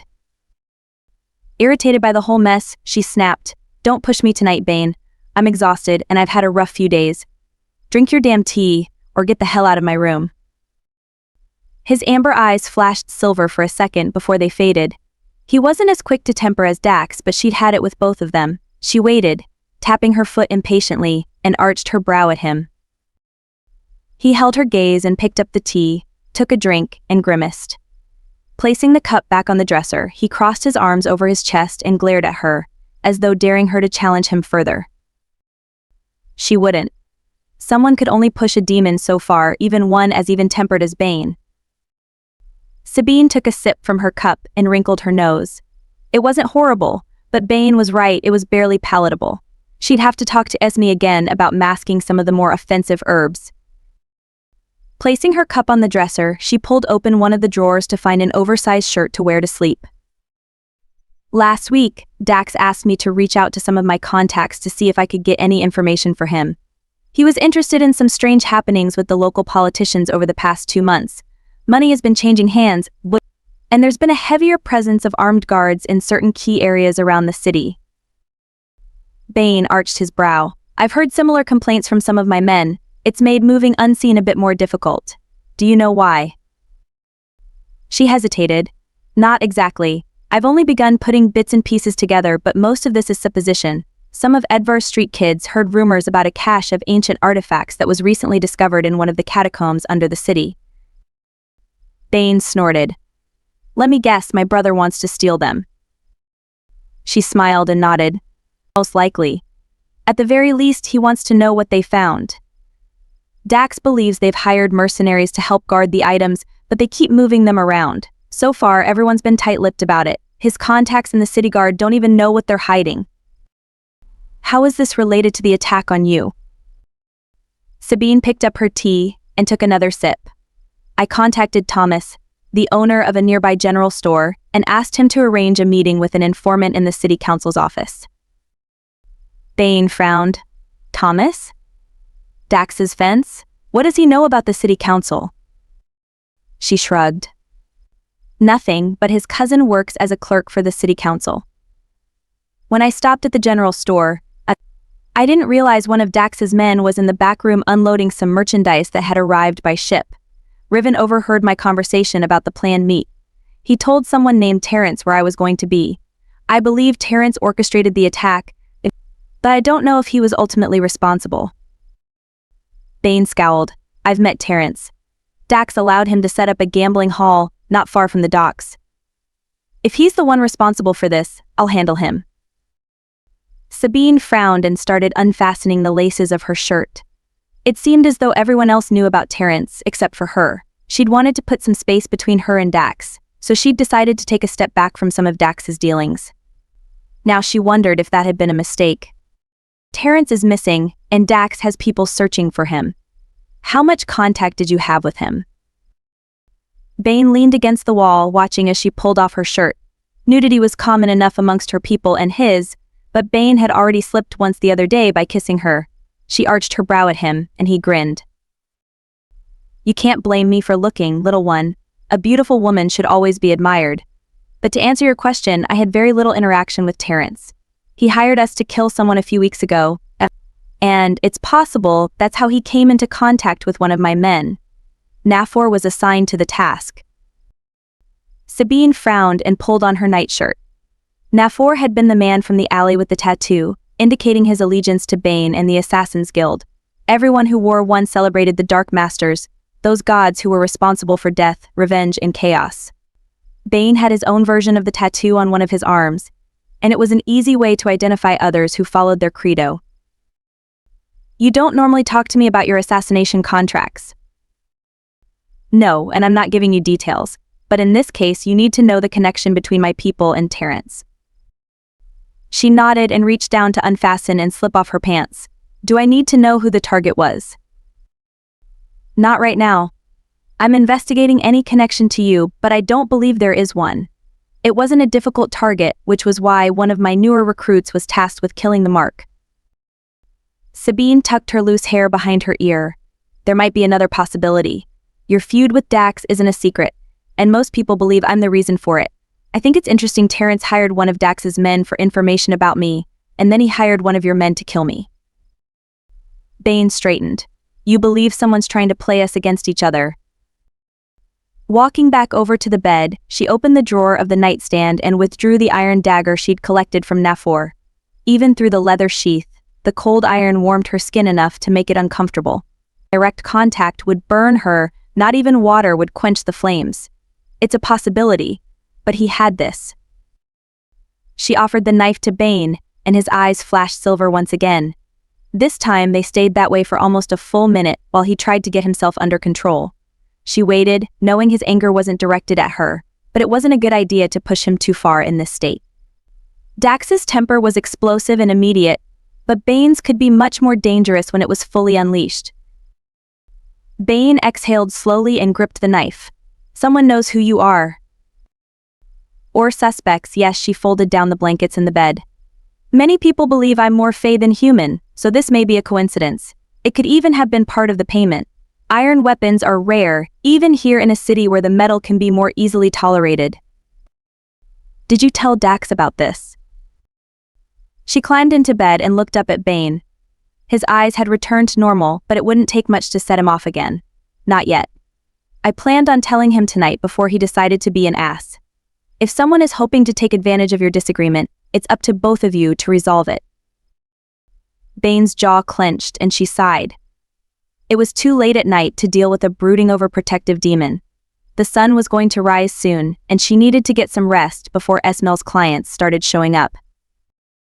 I'm going to bed. Are you staying or leaving? He was quiet for a long time. I'd like to stay for a bit. All right, she said, and listened to him remove some of his weapons. Bane wouldn't fall asleep, but he'd stay with her long enough until she did. Demons didn't love the same way as humans or other magical races, but she knew he cared about her. Bane was worried about what she'd shared, but the real reason he would remain was a little more practical. He simply needed access to her magic. It fueled him enough to enhance his senses and allow him more mobility above ground, but he didn't like being dependent upon it. Any form of intimacy, even small touches and caresses, helped strengthen their connection through the mark on his wrist. It allowed him to go longer periods of time without having direct access to her. Part of the reason Dax wanted Bane to stay away from her was because Dax wanted Bane's mark to fade. Stupid, jealous demons. If Dax would quit trying to control and manipulate every situation involving her, Sabine might consider marking him too. Instead, she was the equivalent of a shiny toy both demons wanted to possess. Bane slid into bed beside her, and she scooted over next to him. He was always so warm, like a giant heater. Wrapping his arm around her, he pulled her closer. I'm putting guards on you around the clock, little one. I have a handful of people who are loyal and beyond reproach. They'll be the ones to watch over you. Resting her head on his chest, she said, just don't get angry when I lose them. You know how I feel about people tracking me. Bane ran his hand down her back and murmured, fair enough. Will you tell me about the man from earlier? Sabine yawned. His name's Malek. And no, you're not allowed to kill him either. I wouldn't ask permission, he said with a chuckle and kissed her hair. If you won't tell me anything more, go to sleep. You didn't tell me what else you learned, she grumbled, closing her eyes and burrowing deeper against his side. Nothing much. It'll keep. We'll talk more after you've had a chance to rest. All right, she whispered, thinking back to the events that happened earlier. Something still troubled her, and she wouldn't be able to sleep until she got an answer. She opened her eyes again. Where did you get the dwarven ale you were drinking the other night? He arched his brow. The one you barely touched. When she nodded, he frowned. I'll have to check with Evo. He managed to acquire a case from a smuggler. Was it a full case? Bane frowned. I'm not sure. Why? I went to Terrence's home earlier tonight. He had a bottle of the same ale. Malek mentioned it was rare and took the bottle with him.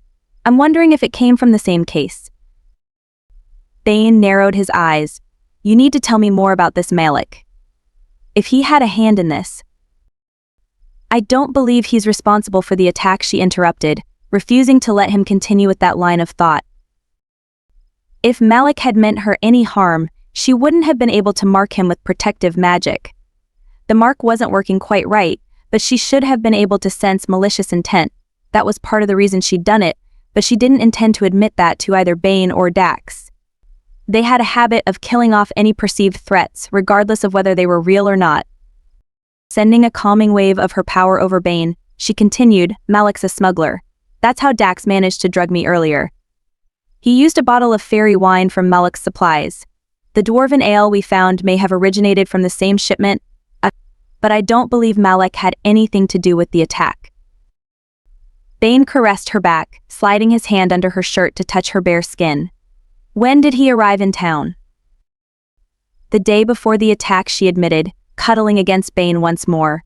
Dax let him sit at the docks for a full day before granting him an audience. Of course.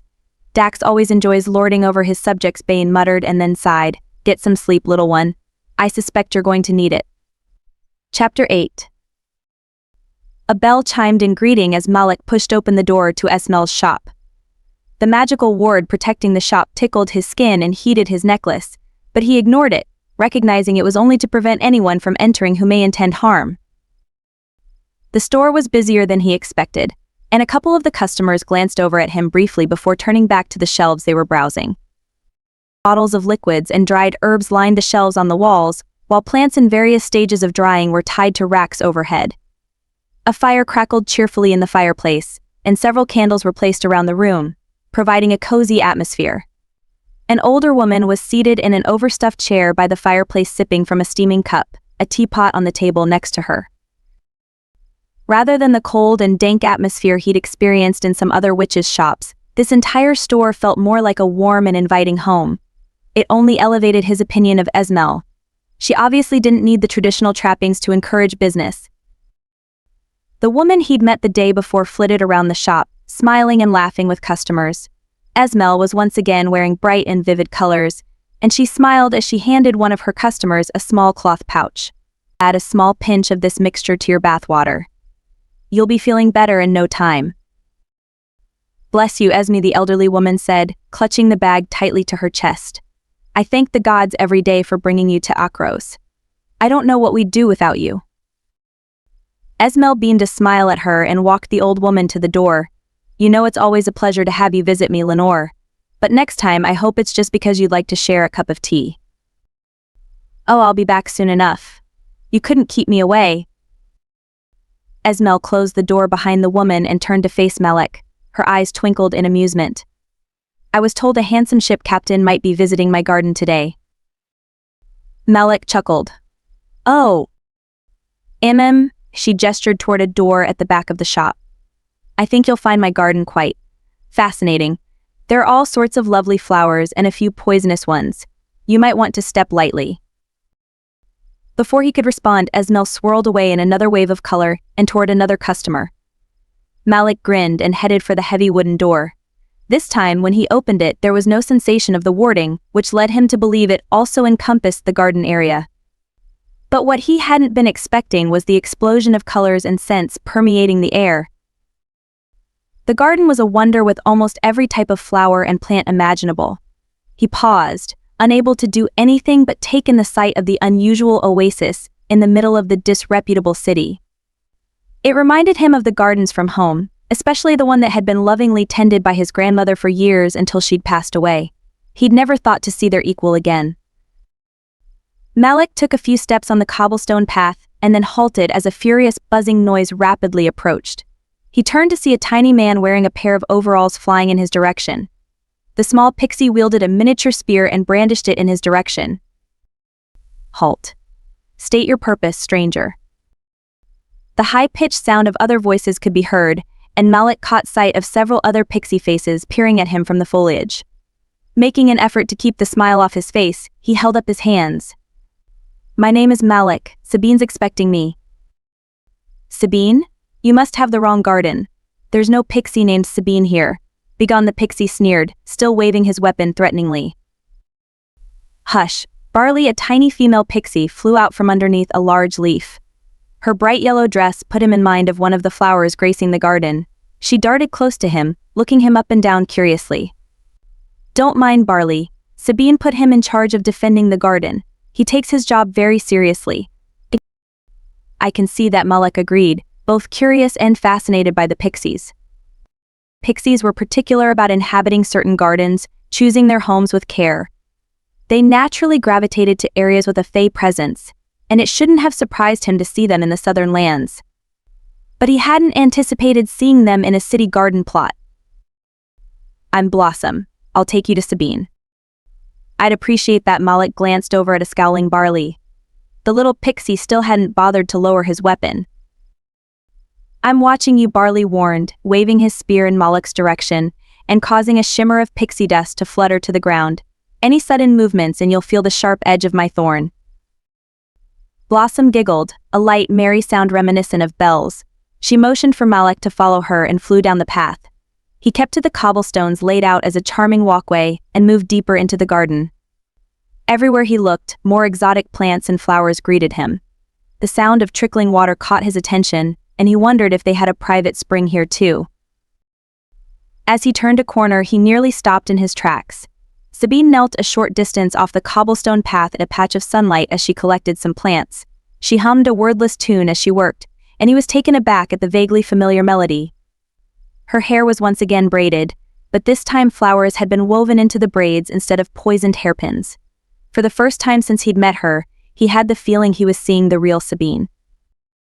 She looked up as he approached and gave him a warm smile that caused his heart to skip a beat. Brushing the dirt off her hands, she picked up the plants she'd chosen. You managed to find me. So I did, he said, forcing his hands to stay by his side to keep from touching her. In the daylight and with the sun caressing her skin, she was even more captivating. It was going to be next to impossible to focus on why he was here. Blossom landed gracefully on Sabine's shoulder and whispered something in her ear. Sabine grinned, her eyes twinkling with amusement. I agree. Perhaps I will. Blossom giggled at Sabine's words, and the little pixie darted off back into the underbrush. Sabine tilted her head. I need to take these plants to the workshop. Will you walk with me? Of course. Malek fell into step beside her. This garden is extraordinary, and not just because of the plants. It's been a long time since I've been around pixies. Sabine glanced up at him. You've been around pixies before. They used to visit my grandmother in her gardens when she was still alive. They disappeared around the same time she left this world. I didn't connect the two until now. Sabine nodded. Pixies can go into mourning when they lose a loved one. They search out sources of nature magic, but when it's gone, not even the life in the garden can sustain them when they're grieving. Many times they'll abandon a garden in search of a new source. Malek studied the flowers surrounding them, but he only caught a few flashes of color before the pixies disappeared again. It was impossible to know how many were living in the garden. They appear to be flourishing here. Esmel's a very talented nature witch. He made a non-committal noise. Esmel might very well be a talented witch, but he suspected Sabine was the real reason the pixies had decided to take up residence here. It wasn't a secret. Pixies preferred to be around those with fae blood. Sabine led him toward a small wooden structure that was completely open on one side. It offered some protection from the elements, but it had been constructed in such a way to make it blend in with the rest of the gardenscape. A large table had been built directly into one of the walls of the structure. On top were several bottles filled with various liquids and dried herbs. Sabine placed her plants on the table, and Malek caught sight of another pixie darting out from beneath the underbrush. This one wore bright pink, which was the only way he was able to identify it was a different pixie than Blossom. A pink flower in her hands matched her dress. The pixie perched on Sabine's shoulder, placed the flower in one of Sabine's braids, and then giggled as she flew away. Sabine didn't react, which made him think this was a common occurrence. Malek's mouth twitched in a smile. The flowers in your hair are a nice touch. What? Sabine frowned and patted at her braids. She gave him a sheepish smile. Be careful, or you'll end up with some too. They like doing sneak attacks. Malek chuckled. I'll keep an eye out. What did Blossom say to you before she disappeared? Sabine gave him a mischievous smile. She said you're extremely handsome, even though you're much too tall for her. Malek arched his brow, determined to thank the little pixie next time he saw her. Oh. She also thinks I should take you as a lover. Malek paused, remembering Sabine's response to Blossom's comment. Damn. He wasn't about to let that go. Perhaps you will. Sabine bit her lower lip as though trying to suppress a laugh. I'm considering it. I think we can do a bit better than that, Malek said with a grin and moved in closer. She looked up at him, her eyes sparkling with humor. Unable to resist her for a moment longer, he lowered his head and kissed her. This time there was no threat of approaching guards and he could take his time. She tasted even better than he remembered, like berries or something else equally sweet. The scent of blooming flowers surrounded him, and when her body softened against his, he wrapped his arms around her and pulled her closer. He swept in, taking control of their kiss, and when she whimpered in response, his thoughts fractured. He wanted this woman with an urgency that defied all logic or rational thought. No one had ever come close to eliciting this same level of response. She ran her hands up his chest and wound her arms around his neck. It only flamed his desire for her even hotter. Lifting her, he placed her on the table and she wrapped her legs around him, drawing him closer. It still wasn't enough. Her magic flowed over his skin, inciting him to respond, but the warding necklace he wore prevented it from happening. Malek nearly yanked it off, but only barely managed to restrain himself. He wanted Sabine in every way imaginable, but it was too risky. If his suspicions about her were correct, she'd never allow him this close again when she learned who he was. The realization was enough to cool some of his ardor and replace it with regret. Malek forced himself to break their kiss, but he couldn't bring himself to release her. He hesitated, desperately wanting to kiss her again. She blinked up at him with passion-filled eyes that were almost his undoing. If he knew she wouldn't run, he'd damn this entire operation for just one night with her. But he suspected one night would never be enough. He reached up to tuck one of her braids behind her pointed ear and trailed his hand downward along her soft skin. She trembled at his touch, and he had the sudden urge to nibble on her ear. Without doubt, she was the most alluring and captivating woman he'd ever met, and he wanted to possess her completely. Even now, he couldn't stop touching her. I think you almost have me convinced, she said with a teasing smile, running her hands under his shirt and up his bare chest. She infused her touch with a hint of magic, and it was enough to fracture his weakening resolve. The thought of having her hands on other parts of his body was one of the most erotic things he'd ever envisioned, and he wasn't going to be able to hold back much longer. Several pixies called out a warning, and a few seconds later footsteps crunched on the cobblestone path toward them. He spun around, slapping his hand to his weapon as Esmel and Javen approached. Javen's eyes narrowed on him, his expression anything but friendly. Damn it. Dax would definitely hear about this, and that would require some tactical adjustments to his plans. Esmel froze and then winced. Sorry, didn't mean to interrupt. Javen has an urgent message from Dax. Sabine hopped off the table. What is it? Javen's jaw clenched, but he walked over to Sabine and held out a scroll. Sabine frowned and took it, unrolling it to read the message. She lifted her head. When does he need this? Before tonight. Sabine frowned and rolled up the parchment. She offered to Javian. I'm not interested. Tell him to find someone else. Javian didn't take the message. Instead, he held out a small engraved box. Will you reconsider? Dax is willing to pay whatever you believe is fair, and he wanted me to offer you a gift. Sabine tilted her head to study the man but made no move to accept the box. Are you asking for my help, Javian, or are you asking me on behalf of Dax? Javian frowned and lowered the box. The gift is from Dax, but I'm asking that you at least consider his request. He paused for a moment and then added quietly, no one else can do what you can in the time allotted. If necessary, Dax will do this without you, but it will greatly increase the risks to everyone involved, including Dax. Malek frowned. He didn't trust Dax, especially after he'd drugged Sabine, but it wasn't his place to intervene. Regardless of what had happened a few minutes earlier between him and Sabine, it didn't erase the history she shared with Dax. Esmel huffed. Come on, Sabine. You know you're probably going to give in anyway. Let's see what sparkly Dax decided to give you this time without waiting for a response. She took the box from Javian and opened it. She wrinkled her nose and muttered, "It's pretty, but I like it better when he gives you jewelry." "That's because you end up wearing most of it," Sabine retorted and took the box. Curious about the type of gift that would appeal to Sabine, Malek took a step toward her to look inside. His eyes widened. Within the box was a highly stylized silver dagger. The hilt was extremely intricate and embedded with several precious stones. Such a gift had probably cost a small fortune. "Oh," Sabine murmured and stared down at it, indecision clearly warring on her face. "This is a dwarven dagger, isn't it? Damn him. He knows I can't resist such workmanship." Esmel snickered. "You're too easy, Sabine. He's probably had that sitting in his vault waiting until he pissed you off again." Sabine looked up and shrugged, but she didn't dispute Esmel's words. Putting the box on the table, she lit the brazier and burned the message. "You can tell Dax I'll do it, but this is going to cost him. And if he pulls another stunt like the other night, it'll be the last time."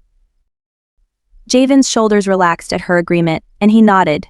"I understand, and I'll let him know. Do you know when you'll have the information?" "A few hours. I'll come to the tavern once it's done," Sabine said, turning off the brazier. One of the pixies darted into the ashes and proceeded to make tiny, sooty footprints along the table. Another one squealed and dove into the mess, tossing ash into the air like confetti. Sabine scooped up the confetti-throwing pixie and blew the ash off its wings. "You know you're not allowed on my table, Acorn. It took days for your wings to heal last time you knocked over one of my jars." Barley swooped in. "My apologies, Sabine. I will ensure this young troublemaker will be suitably punished," he scowled at Acorn. "Move it, soldier. I'll have you whipped into shape in no time."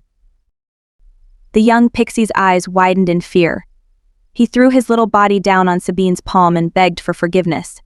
Sabine's mouth twitched in a smile. "I think herding the caterpillars away from Esme's garden this afternoon should be sufficient. No whipping will be necessary." Barley saluted Sabine. "You heard her, soldier. Let's go." "I wish they listened to me half as well," Esmel muttered as the pixies flew away.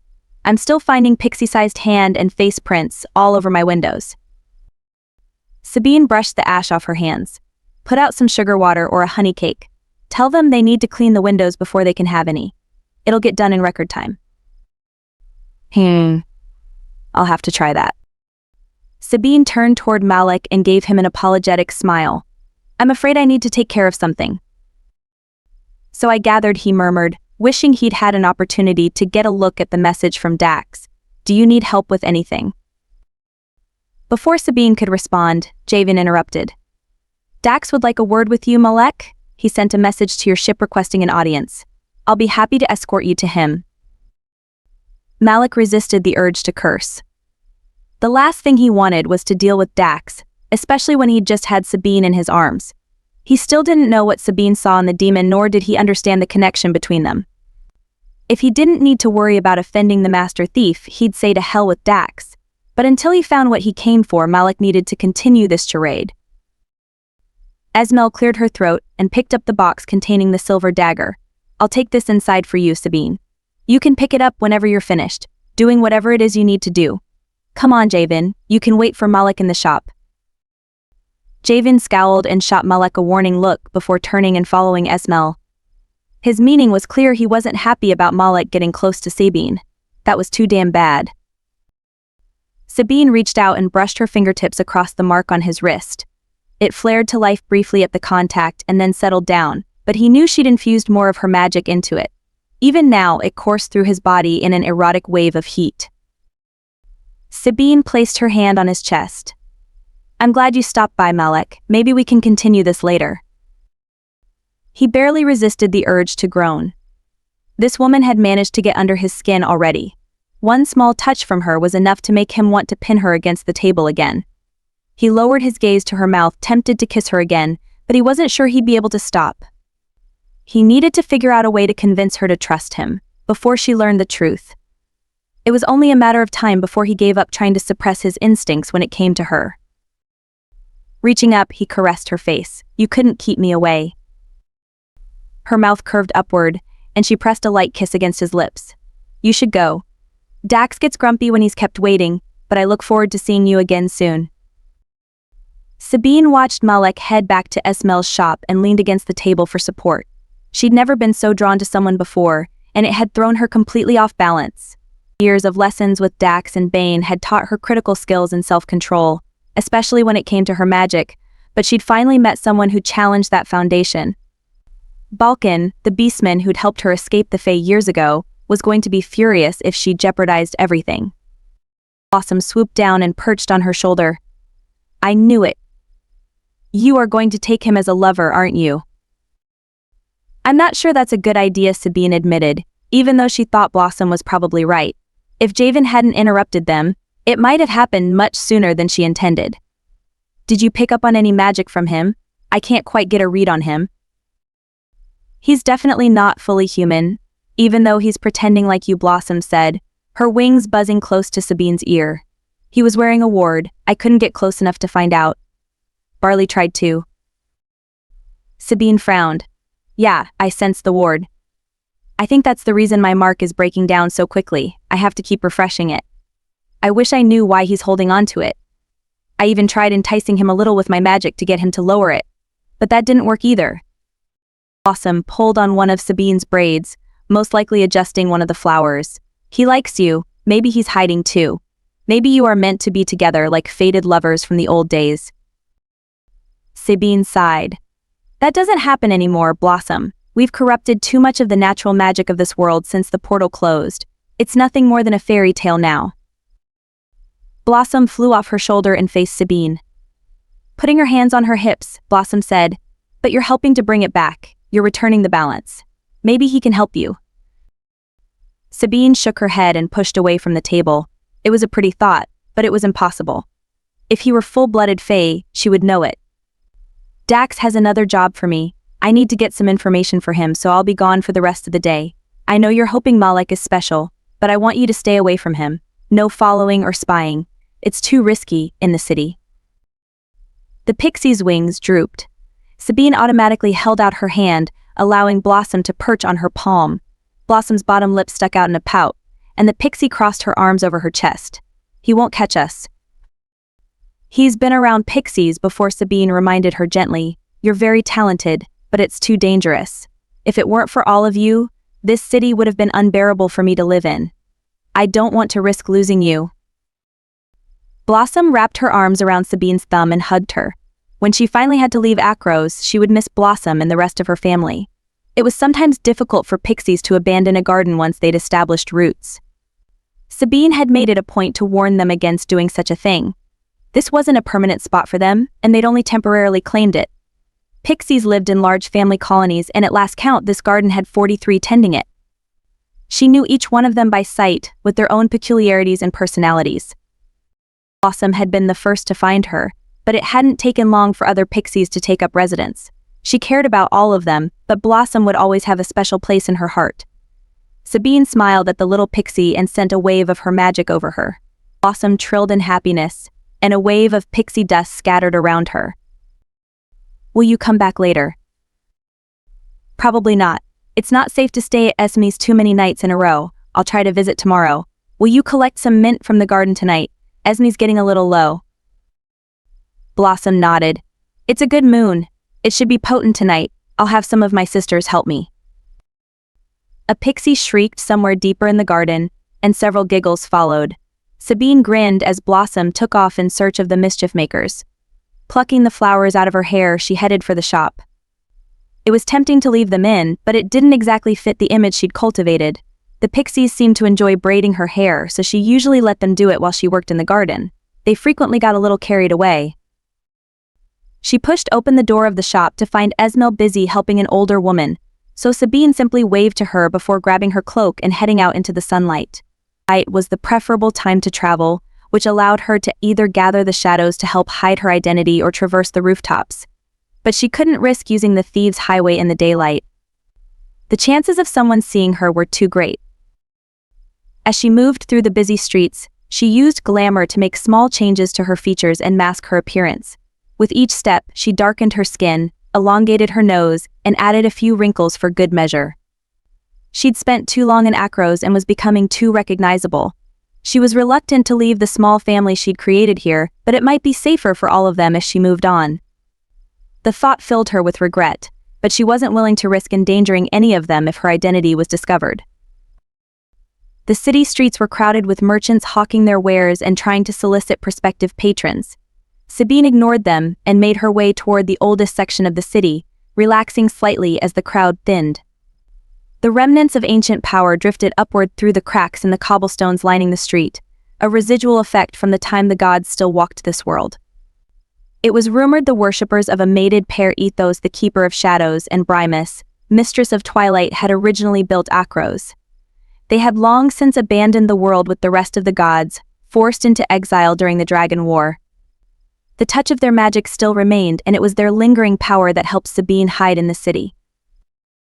She approached the abandoned temple that had once been a great place of gathering and community. After the exile of the gods more than 1,000 years earlier, countless sacrifices had been made in an attempt to recall them to this plane of existence. Even now, Sabine could detect the echoes of spilled sacrificial blood as she walked across the cobblestones. She released her modified glamour and surrounded herself with the shadows, using them to ward against the strongest lingering emotions. Even those without much sensitivity to magic could feel the effects, which was why this part of the city was mostly abandoned. It could be unsettling if someone didn't know how to ward against it. Sabine pushed open the creaking gate to the large grassy courtyard of the temple. Ivy and other foliage had begun to reclaim the building, but the magic of this place had prevented it from fully taking it over. That might happen one day, but it wouldn't be for a long time yet.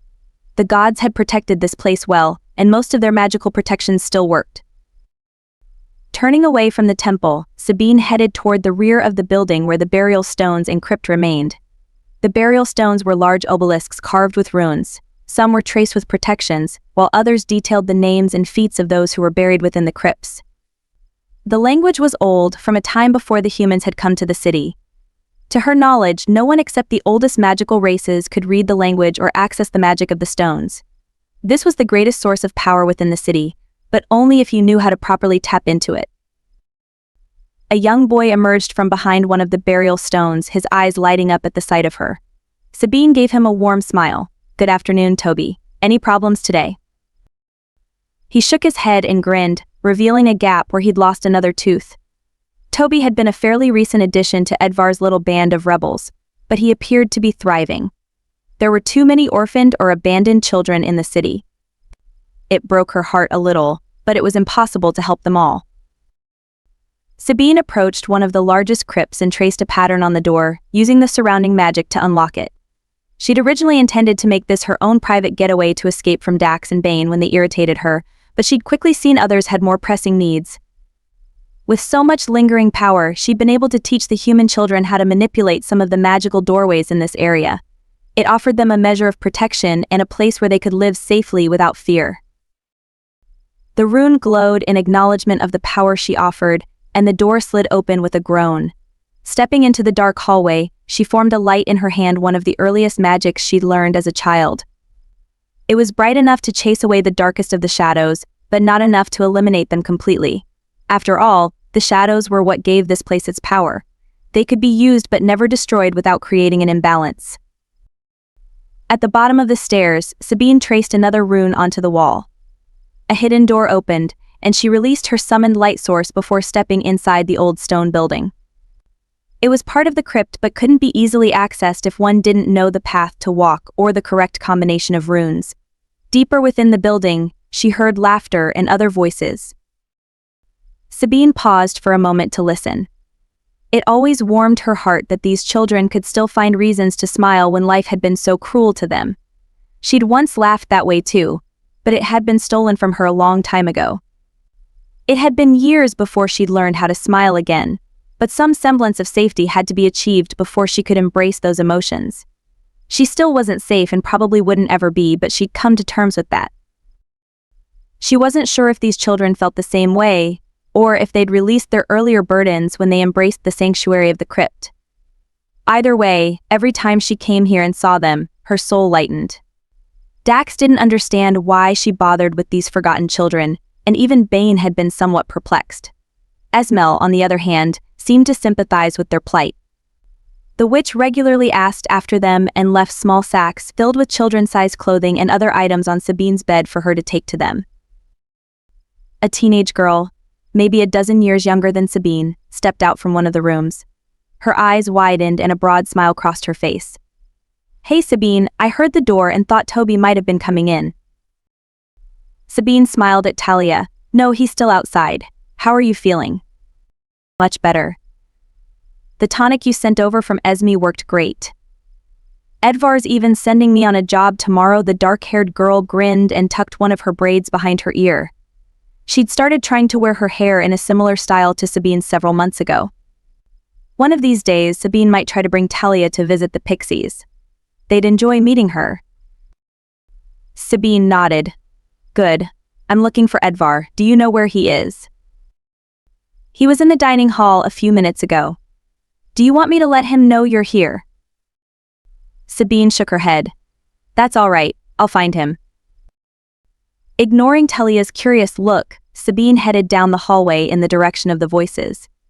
Talia's surprise wasn't unusual. Sabine didn't interact with most of the residents on a regular basis.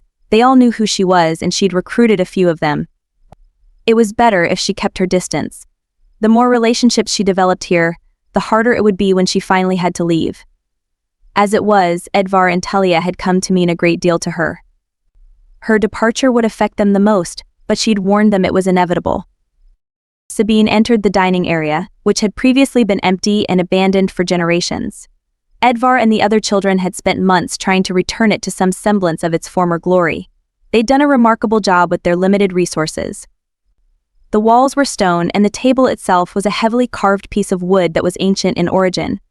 The magic of this place had prevented it from falling in complete disrepair, but the enthusiasm of the children had brought it back to life. Unwilling to interrupt, Sabine leaned against the wall and watched as Edvar doled out tomorrow's assignments to everyone in the dining area. He was older than the children who lived here, and she guessed he was somewhere in his late teens or early 20s. His operation wasn't as large or as profitable as Dax's, but it served as a feeder group to Dax's crew. Sabine once thought Edvar would have wanted to join Dax's crew, but he'd insisted on remaining here instead. That suited her fine. She couldn't afford to be more entwined in this operation than she already was. Between Edvar and Talia, they had everything well in hand. Edvar pushed his dark blonde hair out of his eyes and handed a rolled-up document to a young girl no more than 9 or 10. She gave him a wide smile and darted out of the room. Edvar looked up and met Sabine's gaze. She nodded at him in greeting and his eyes warmed. He walked over to her and she noted he wore some of the clothes she dropped off for him a few weeks earlier. He was almost as tall as Dax now, and his shoulders were almost as broad. Only a faint trace of his former youthfulness remained. She'd met him when she was still fairly new to the city. One of the city guards had been a little too rough and he'd been caught pickpocketing. He'd managed to escape to this part of the city, which was where Sabine had found him, bleeding and on the verge of death. Sabine had taken him to Esmel's shop, and the two of them had nursed Edvar back to health. Once he recovered, she showed him how to navigate the crypts and helped him set up his operation. Talia had been the next to join them, and the other children followed after that. Edvar shoved his hands into his pockets. "We weren't expecting you until later tonight, but I'm glad you're here. That vendor with those cakes you like set up his cart not too far from here. I think Talia's on her way out to pick some up." She smiled, touched by his thoughtfulness. "I just ran into her. If she gets back before I have to leave, I might steal one to take with me." "It's not stealing if she's going out specifically for you," Edvar said with a grin. "Oh, I got your message yesterday. The kids have started looking for Terrence, but they haven't had any luck yet. They're supposed to check in with me again later tonight." "I'm actually here on another matter." She glanced at the younger children. "It would be better to discuss it privately." Of course, Edvar motioned for her to follow him. Edvar's bedroom was down the hallway right next to the room she used when she spent the night. That wasn't often, but she tried to mix up the places she stayed. One of these days, it would be nice to have a more permanent place to call her own. She swept her gaze over the room as Edvar hastily picked up clothes from the floor and tossed them into a corner. "Can I get you a drink?" "Maybe later. Unfortunately, I can't stay for long." Sabine walked over to some papers scattered on the desk and picked up a hand-drawn picture of Talia. The likeness was uncanny. He'd managed to capture Talia's inquisitive nature perfectly. "This is wonderful, Edvar." "Yeah? I thought it came out pretty good, but I need to fix a few more things on it," he said, looking away as though he were embarrassed by the compliment. "I plan to give that to her when it's finished." "I'm sure it will be a treasured gift." Sabine put the picture back and caught sight of another one. She arched her brow at him, and Edvar winced. "Sorry, I know you don't want me to draw you," but he gave her a sheepish smile and shrugged. "I couldn't resist. I can get rid of it if you want." The last was said almost with regret. Sabine didn't answer right away. Instead, she picked up the drawing and studied it. It was very good, a little too good. She was laughing in the image, and Edvar had enhanced her features as though he'd seen through most of her glamour. Artists possessed their own special brand of magic. The thought of destroying something belonging to Edvar filled her with regret. He'd already lost so much, including his family. She couldn't bring herself to take this from him too. With a sigh, she said, "I won't ask you to do that, but I can't risk allowing this to fall into the wrong hands. If someone looking for me were to find it." Her voice trailed off, and she shook her head. "I would never do anything to put you in harm's way," Sabine Edvar said quietly, and rubbed the back of his neck. "It's only a picture. You can tear it up." I needed to draw you. I can't seem to get it quite right though. I've been working on it for weeks." She gave him a small smile. Edvar didn't give himself enough credit. Instead, he'd attempted to reconcile the truth of her appearance with what she presented to the world. "I can't bear to see your creations destroyed. I trust you, Edvar, just don't allow it to leave the crypt." "Of course. Whatever you want." Edvar paused and frowned. "Do you mind if I show Talia when I'm finished? I won't show anyone else." "That's fine." She returned the picture to the desk. In another place, Edvar might have an opportunity to do something great with his artistic talent. She'd once suggested he consider going to one of the northern cities to study art, but Akros was his home. She hadn't pushed.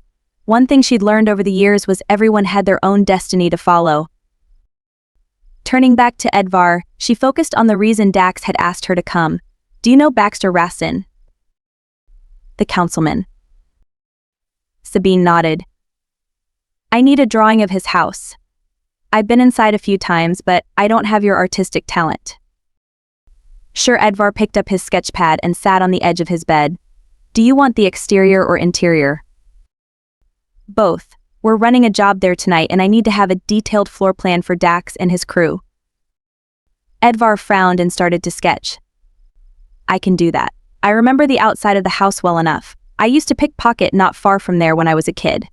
Feston was working that area until a few days ago. He said there's been some commotion lately, and they've increased security. They're using mercenaries though, not city guards. Do you think it's tied into the stuff they found in the catacombs?" Sabine walked over and sat beside Edvar, watching as the image of the house came to life in front of her. His recollection of the building was better than she expected, but Edvar had always had an eye for this sort of thing. Perhaps it would explain why Dax wants to break in tonight. There's something going on with the city council. They've been making a lot of changes. I'm not sure what it means for everyone living in Akros, but I've been trying to get more information. You may want to give the kids a warning and ask them to lie low for a while." Edvar snorted. "No one pays attention to street kids, Sabine, you know that." She nodded. "You're right, but it may be worth it to issue a warning. I have another request too." "Anything?" he murmured, continuing to draw the outside of the house. "You should never make such an offer in a place of magic without hearing the terms first," she reminded him gently. When he rolled his eyes at her, Sabine laughed. They both knew she wouldn't take advantage of him, but others might if he gave them the opportunity. "There's a ship in the harbor right now called Obsidian Storm. Do you know it?" Edvar's brow furrowed. "Yeah, smuggler ship. It got here a few days ago. Dax approved the docking and made the arrangements with the dockmaster." Sabine smiled. Edvar had always been well informed. "Yes. Can you have one of the children work the dock area for a few days? I'd like to get more information about the crew, especially the captain." He frowned. "Sure, but I can handle that for you." "You're a little too recognizable now," Edvar, she teased lightly. "That's why Dax doesn't go out on jobs much anymore. It's hard to stay in the shadows when everyone knows who you are." Edvar shrugged and ran his finger over the paper, shading the drawing to give the image some depth. "He still goes on some jobs. like tonight. If he's asked you for information about the councilman's home and it's surrounded by mercenaries, he won't let you go in alone. Sabine was quiet for a long time. Dax was protective of her, and Edvard tried to emulate the demon's behavior. The biggest difference was, Edvard was protective of all the children living and working for him, while Dax primarily looked out for himself. She was the only exception. When Edvard completed the rough sketch of the exterior, he turned the page and waited for her instructions on the inside. Sabine started to describe what she remembered, but there would be some estimations. Dax hadn't given her enough time for much more than that, and it had been several months since she'd last been inside the councilman's home. There are 2 floors, plus a cellar. I've been in most of the rooms, and it's unlikely they would have changed much since then. Edvard began drawing. I thought you avoided places like this. I usually do, she admitted, pointing out an area that needed to be enlarged. Baxter has one of the largest libraries in the city. He doesn't notice when I borrow a book or two. It's fairly easy to sneak in and out to replace them and grab more. He grinned, his hair dropping down into his eyes. He absently brushed it away and resumed sketching. You're the only person I know who steals books and then returns them. Borrow, she reminded him with a laugh. Although he has some excellent wines in his cellar. Those I don't borrow, but tonight we won't be shopping for books or wine. Dax is hoping for a big score. We'll see if he actually manages to pull this off. Chapter 9. Malek rested his hands on the edge of the table while he studied the sketches scattered on top of it. Dax had managed to steal drawings of some of the artifacts discovered in a recently excavated catacomb underneath Akros. One of them was particularly promising. Most of these items appeared to be from the time before the Great War, but he wasn't certain if they were the magical objects he sought. Even if they weren't, a seer might be able to use them to locate other items that had been created around the same time. It was imperative he locate the artifacts used to seal the portal more than a millennium ago. Dax stood on the opposite side of the table, along with Javen and a few others from Dax's crew. The demon still believed Malek was simply seeking valuable items for some unknown client, and Malek had no intention of correcting his assumption. Malek straightened and gestured to the drawings. I'm willing to offer you 1 chest of gold for each item you're able to acquire, provided they're authentic, of course. Dax crossed his arms over his chest. 2 chests of gold, and another one filled with gems from the dwarven mines. He leaned forward, his eyes flashing silver before he gave Malek a sly smile. Or I'm willing to accept 1 chest of gold and Sabine's mark. Javen frowned at Dax but remained silent.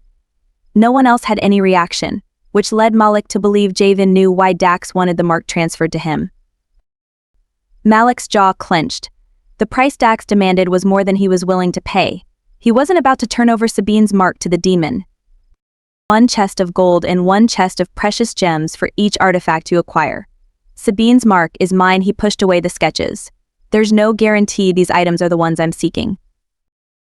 Dax leaned back and studied the mark on Malek's wrist, his expression calculating. Malek narrowed his eyes. If Dax attempted to use Sabine as further leverage in these negotiations, he might be inclined to pin the demon to the ground and rip out his throat. The warding medallion around his neck warmed against his skin. Do we have a deal? Malek prompted. You may keep Sabine's mark for now, Dax replied with a trace of amusement in his tone. The deal is set at 1 chest of gold and 1 chest of gems for each artifact we recover. Forcing himself to relax his shoulders, Malek asked, when can I expect delivery? The first of these items will be collected tonight. Delivery will be made to you upon receipt of payment. We're still locating the other artifacts. They've been moved to other locations within the city, although we have reports some may have been transported farther south. Malek paused, wondering if the message Dax had sent to Sabine was related to acquiring the artifact. If she was instrumental in Dax's efforts to locate the items, perhaps he might be able to convince her to help him without the demon's involvement. Keeping his expression neutral, he spoke over his shoulder, Levin, make the arrangements. I want the chest for the first artifact delivered by morning. I'll make sure it's done, Levin replied. Dax's lips curved upward, his expression a little too smug. The demon was up to something, but as long as Malek got what he'd come for, he didn't give a damn what games Dax played. Dax called over to Javen, tell everyone to gear up. We're leaving in less than an hour. Javian nodded and started issuing orders to the people who had been standing around watching the negotiations. It appeared to be a rather large undertaking, including at least a half-dozen people. More than a few of them had some trace of magical abilities, but Malek couldn't tell how much or what kind of powers they possessed. The warding necklace he wore caused too much interference, but at least it still worked to mask his secret. Dax walked around the table toward him, his eyes trained on Malek's wrist. How many times has Sabine refreshed the mark? Malek glanced down at his wrist and didn't respond. Sabine had made it a point to touch the mark every time he'd seen her, infusing more magic into the design. Now that he studied it closer, he could see some slight changes to it, almost as if it were fading. It burns her every time she has to reapply it, like liquid fire trapped under her skin, Dax said with a malicious smile on his face. Sabine would never allow someone to accept the pain on her behalf, taking it upon herself instead. If you want to play human and ward yourself against external magic, don't play with powers you don't understand. The last part was said with a sneer. Malek's body went rigid as Dax's words registered. The mark must not have settled on his skin properly due to the warding necklace he wore. He resisted the urge to curse. Sabine had been refreshing it to try to protect him, but she'd never said a word about it. Dax had known it was fading when he started negotiating the price for acquiring the artifacts, and Malek had foolishly fallen into the demon's trap. It was a minor marker, but he'd just made his interest in Sabine abundantly clear, even to the point of endangering his purpose here. If Dax believed his protection of Sabine extended to eliminating the pain she felt at reapplying the mark, the demon might try to force a confrontation. Malek needed to tread carefully, but he wasn't willing to back down either. Dax chuckled. You may hold her temporary mark, but Sabine is mine. The moment it fades and our business is done, I'll enjoy peeling your skin from your body. Perhaps I'll wear it as a cloak. Good luck with that, Malek retorted, allowing his power to rise and beat against the warding. He wouldn't unleash it yet, but it was a very near thing. Levin moved into a defensive position beside him. An unfamiliar woman entered the room, sweeping her gaze over everyone before settling on Dax. She hesitated for a moment before Dax demanded, "What is it, Leia?" She winced and hastened over to him, offering a rolled parchment. An urgent message just arrived. It has Balkan's seal. Dax took it, breaking the seal with his magic and sending a waft of sulfur into the air. He read it quickly, his scowl deepening, and then crumbled it. His eyes flashed silver as flames erupted from his hand, engulfing the message until it was nothing more than ash. Javian, when did you last see Sabine? Dax snapped. Javian jerked to attention. A few hours ago. I believe she intended to come here after acquiring the information you requested. Is there a problem? I want her found. Now. Javian gave Dax a curt nod. Shall I contact Bane? Do it. Tell him to run a tracking spell on her immediately, he ordered, turning and pacing the length of the room. Leia, go to Esmel's shop and see if she's there. Varen, I want you to locate one of the street kids lurking in the market. Have them get a message to Edvar and find out if he's seen her. Malek frowned and took a step toward the demon. Is Sabine in danger? Dax scowled at him, but before he could respond, the door opened again and Sabine entered, carrying some rolled-up parchment. Malek scanned her up and down, but she appeared much the same as when he'd left her. Although the flowers were now missing from her hair, she otherwise appeared unharmed. She paused, arching her brow at the serious faces in the room. Her mouth twitched in a small smile. Problem. Dax crossed the room toward her in a handful of steps. His hand whipped out blindingly fast and hooked around the back of her neck. Pulling her tightly against him, he whispered something into her ear. Sabine's face paled as she listened to the demon. She wrapped her hand around Dax's wrist. No. Did he say why? Dax's voice was little more than a growl as he said, Why the fuck do you think, Sabine? Tell me about this knife. Where is it? I gave it to Bane after I left here last night. You would have known about it sooner if you hadn't drugged me, she said, shoving the rolled parchment in his direction. Here. Either back off or find someone else to help you tonight. Dax's jaw clenched, but he grabbed the parchment and walked back over to the table. I'm not letting you out of my sight until I get to the bottom of this, Sabine. We'll discuss the rest after we finish the job. Sabine's eyes narrowed, but she didn't argue. Instead, she headed over to the table where Dax was unrolling the parchment. Javen and the other members of Dax's crew hesitantly approached. Levin frowned and gave him a questioning look. Malek shook his head, indicating he didn't know. It was unlikely this was related to the dagger Dax had given Sabine as a gift earlier. The time frame didn't match, and Dax was furious he hadn't known about this mysterious knife. Malek studied Sabine as she listened to Dax detail the plan for the tonight. Bane could have been the man he'd seen waiting for her last night. Malek had recognized the energy signature as belonging to a demon, which made sense if Bane and Dax were brothers. It was possible the knife in question was the same one he'd picked up after killing one of Sabine's attackers. He'd been surprised to see an iron weapon here, but now he was almost positive Sabine's Fae heritage was even stronger than he'd originally believed. You'll coordinate with them to take out the men located along the perimeter if an alarm is raised, Dax said to Javan. Tasha, while he's distracting them, you'll need to open the door on the north side of the building to give us entry. Eliminate any guards you find on the way. That may not be necessary, Sabine said, pulling the sketch over to her. She pointed to an area on the parchment. This second-floor entrance is rarely locked, but even if it is, it's only a simple lock and easy to bypass. The guards only go up here when they're patrolling. Otherwise, just the family and a few servants go upstairs. We can access the balcony through the gardens. She tapped on another location on the map. The rest of the interior crew can gain entry to the lower level through the servants' quarters entrance here. That should keep loss of life to a minimum. Dax arched his brow. Do you know the location of the safe? She nodded. Safes. There are at least two. One is in the library, which is right off the second-floor entrance I showed you. The other is in the councilman's bedroom, which is here. She pointed to another location on the floor plan. There's also a downstairs wine cellar where he has a hidey hole. Larger objects may be stashed there.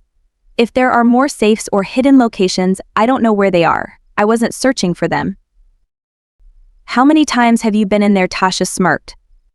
Sabine lifted her head and winked at her. Enough to know he's got one of your favorite ales in his cellar. Tasha laughed. Looks like I'll be checking out this hidey hole then. Dax nodded, studying the diagram. Fine.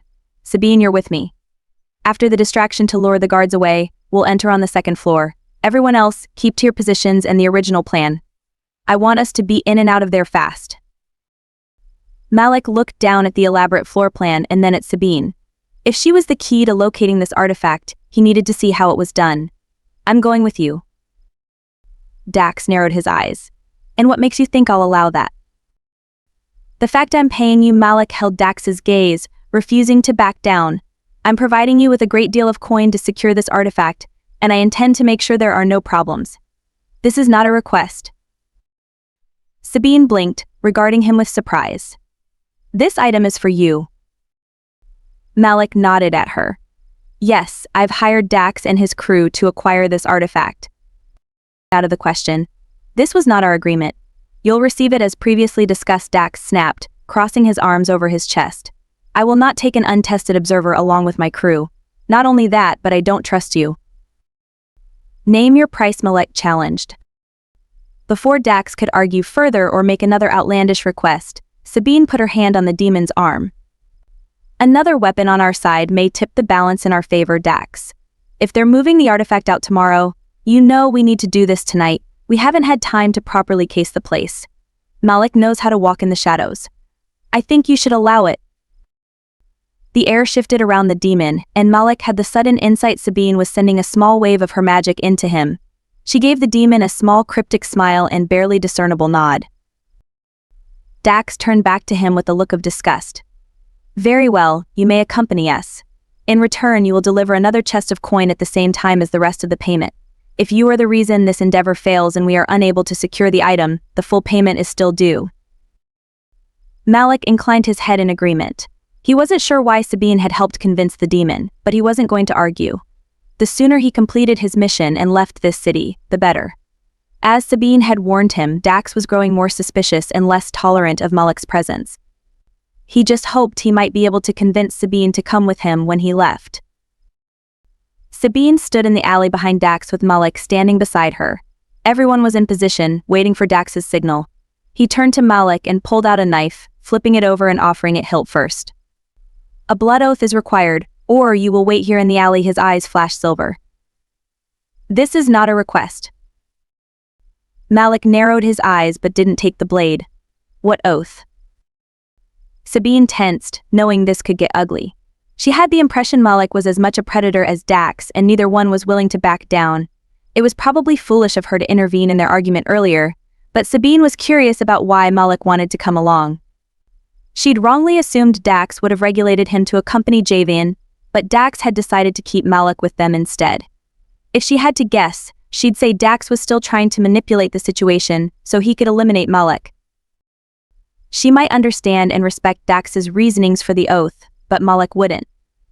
Deciding it would be best to intervene again before either one decided to shed blood, she took the knife from Dax. He scowled at her. She ignored him and turned away, taking his silence as reluctant agreement he'd accept her handling of the situation.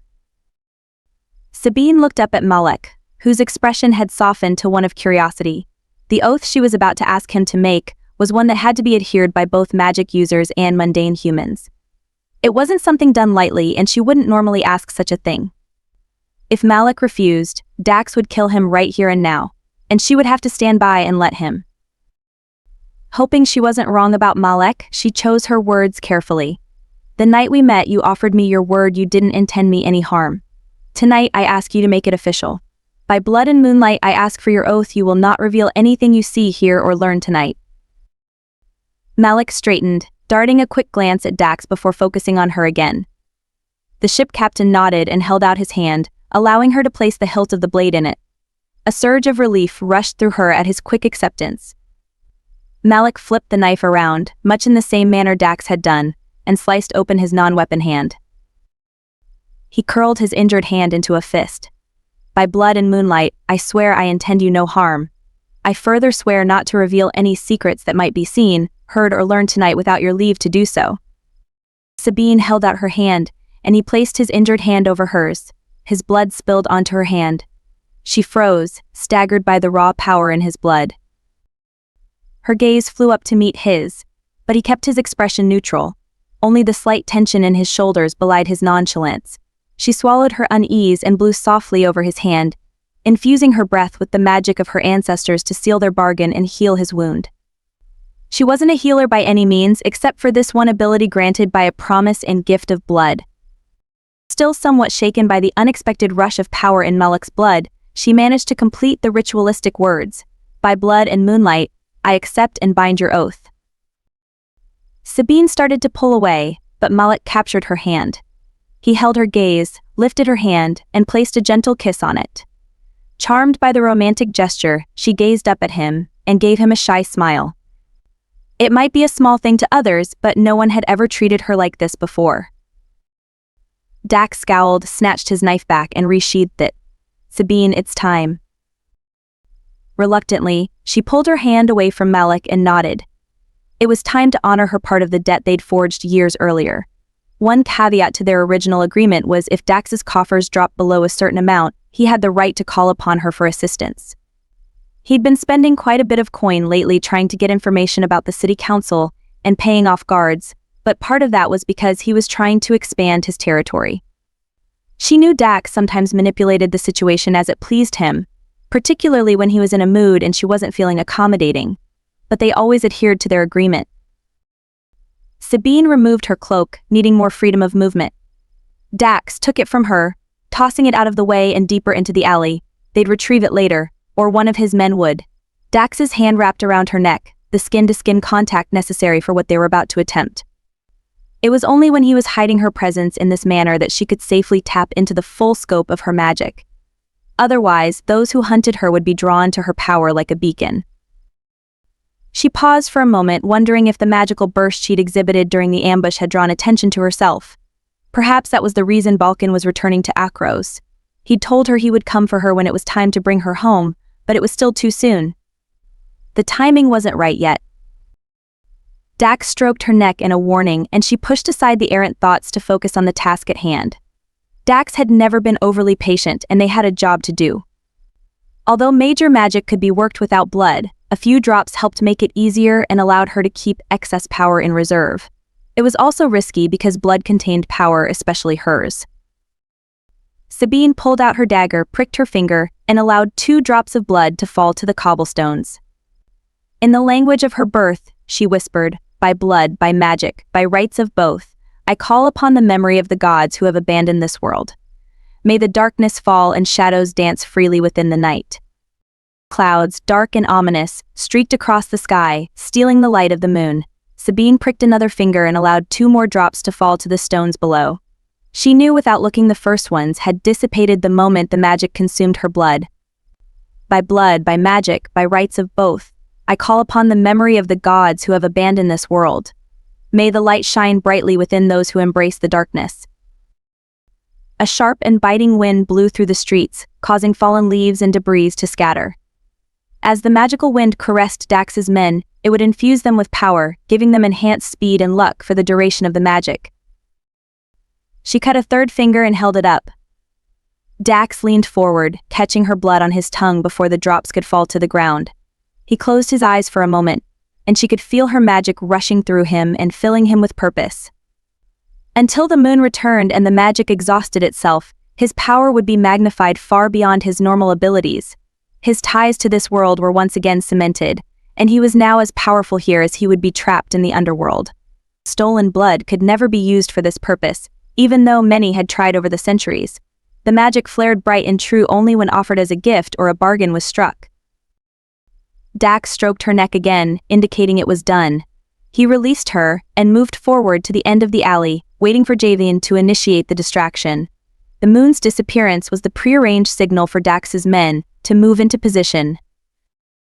Sabine glanced over at Malek to find a stunned expression on his face. Underneath was a covetous and predatory look which caused her heart to race. She hesitated for a moment, concerned she'd misread him. But anyone with the strength of magic he possessed shouldn't have been able to make the oath he did and still intend her harm. She bit her lip, hoping she hadn't been wrong.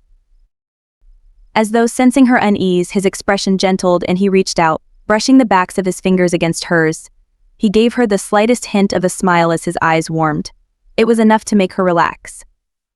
Oh, he might still hurt her. But the intention wouldn't be there. Besides, the heart was always at risk when emotions became involved. She wanted to trust his intentions were honorable. She just hoped she wasn't being foolish. A bird-like whistle pierced the night, the only signal they'd received to let them know the guards were being lured away. Dax hastened out of the alley and leapt over the wall to the garden, quickly disappearing from sight. She followed, jumping over the wall and trusting Malek was behind her. Landing softly on the ground, she ran toward the building. Like the magic she'd unleashed, those who sought the cover of the shadows tonight would have an easier time moving unseen.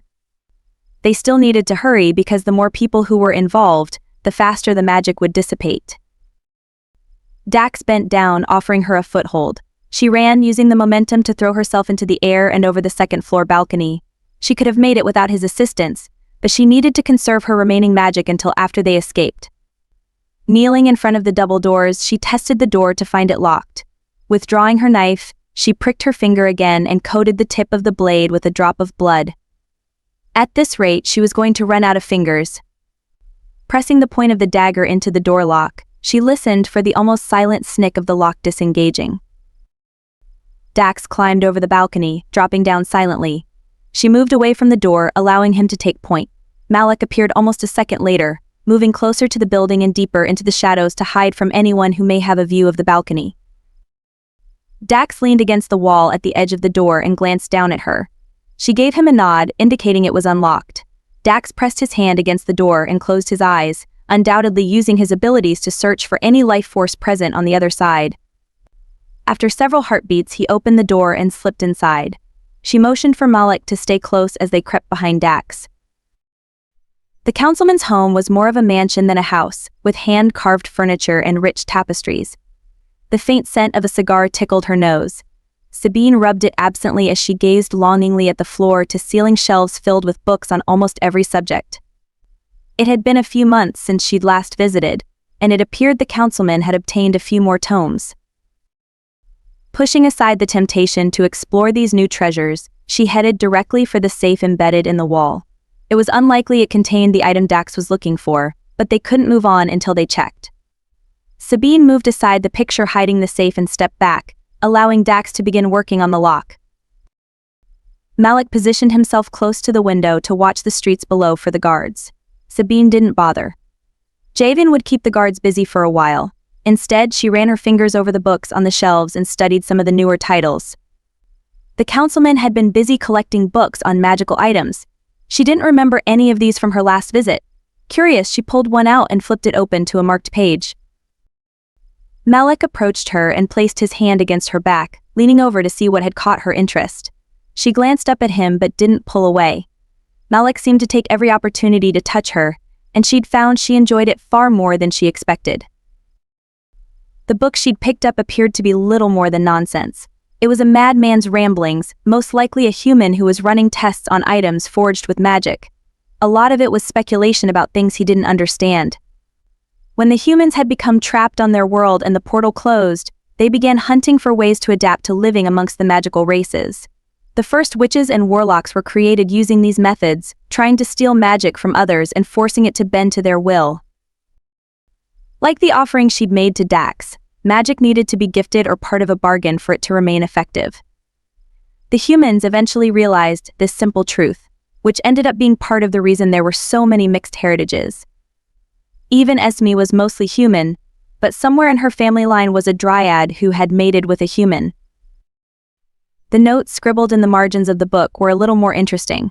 Someone, possibly the councilman, had made several references to the light and the dark. He further went on to write about how the dark could be trapped by the light, and vice versa. Sabine frowned, wondering if the councilman had been experimenting with magic and whether this had anything to do with the strange rumors circulating in Akros.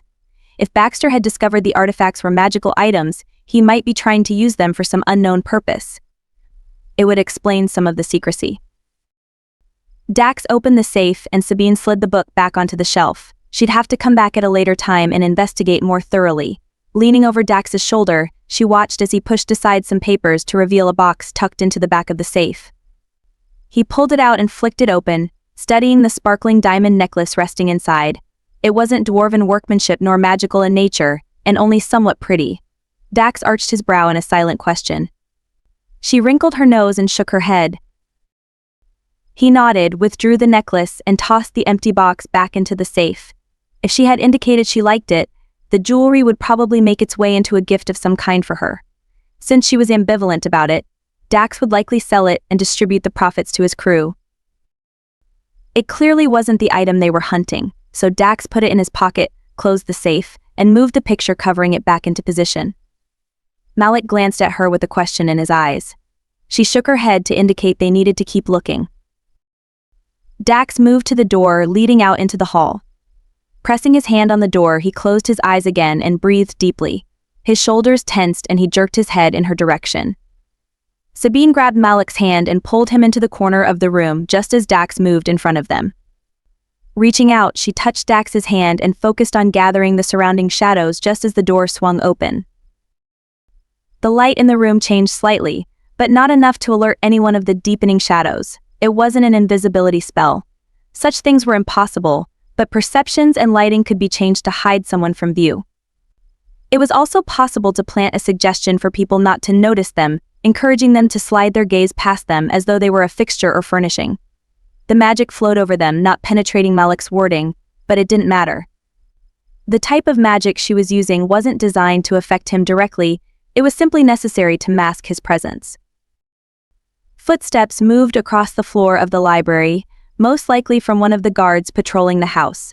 Dax silently slid a knife out of its sheath, but he wouldn't break her shadow illusion, unless the guard got too close.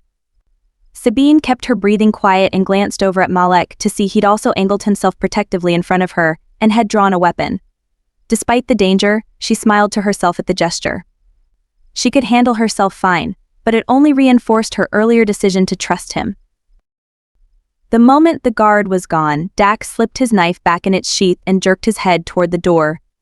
Sabine released the magic masking their presence and followed him. Some of Dax's people were probably still searching downstairs. Either Javian or Varian most likely already had contacts amongst the servants, allowing them to move downstairs a bit easier. The second floor was more dangerous, which was why Dax had wanted to handle this part himself.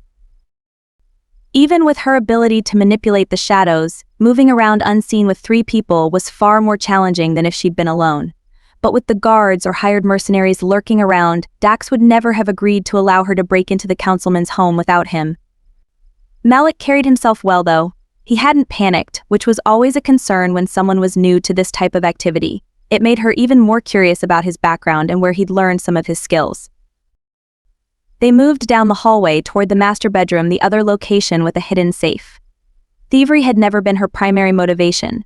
She'd originally broken into the councilman's home years earlier because she had been looking for information about the political climate in Akros. When she'd seen his expansive library, she knew she'd never be able to stay away. Dax opened the door to the bedroom. Sabine slipped inside and immediately felt the unmistakable pulse of magic in the room. She grabbed Dax's arm and whispered, "Wait." He froze, allowing her to move farther into the room. She closed her eyes to better focus on the threads of power calling to her.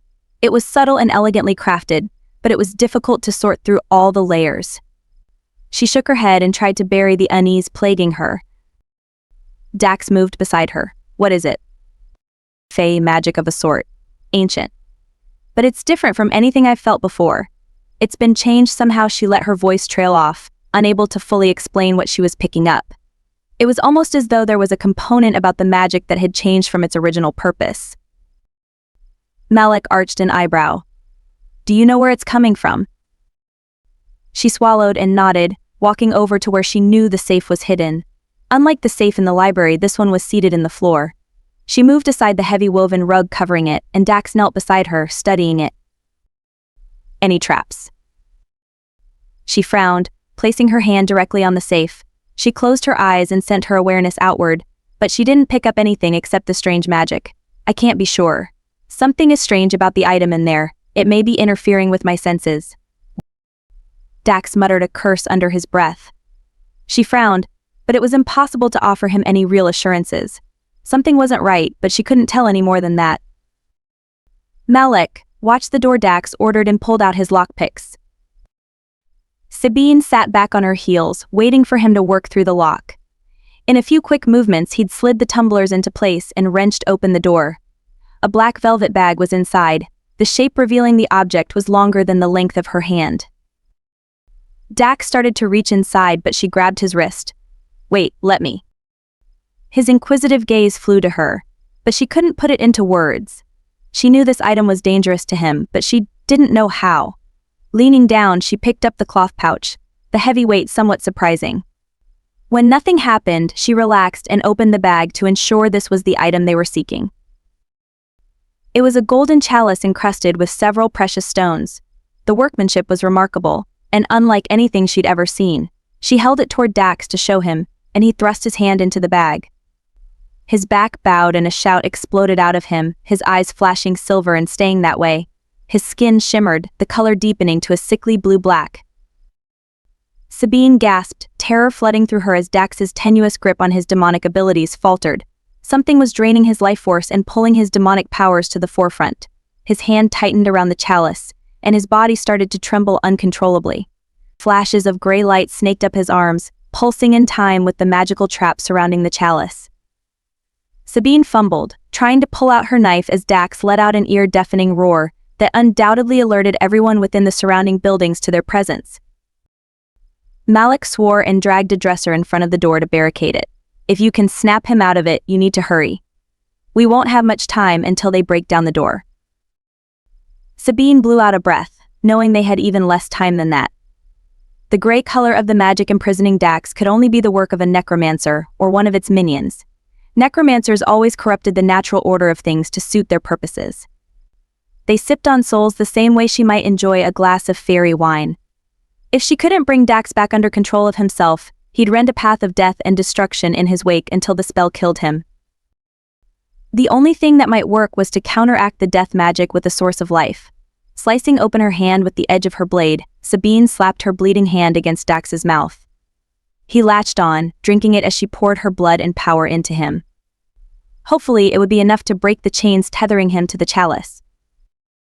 It fell out of his hands with a clatter, but he continued drinking until Malek wrenched him away from her. Dax's eyes were still silver, but he was power drunk and would remain that way for some time. Even worse, her efforts hadn't worked. The gray magic of the necromancer still surrounded him. She scooped up the fallen chalice, understanding she needed to break the magical link Dax had formed with it. Until she did, none of them would be safe and it would continue draining his life force. The power she'd offered him was only a temporary boost, and she didn't know how long it would last until it started stealing his life again. Excruciating, white-hot pain lanced through her. She struggled against succumbing to it and tried to focus on the magic affecting Dax. A ward, vaguely familiar to one she'd seen before, had been embedded over the chalice. This was the source of the gray magic attacking Dax. Her hands trembled. The magic contained within the chalice itself was even greater than the trap. But she couldn't afford to be distracted by it right now.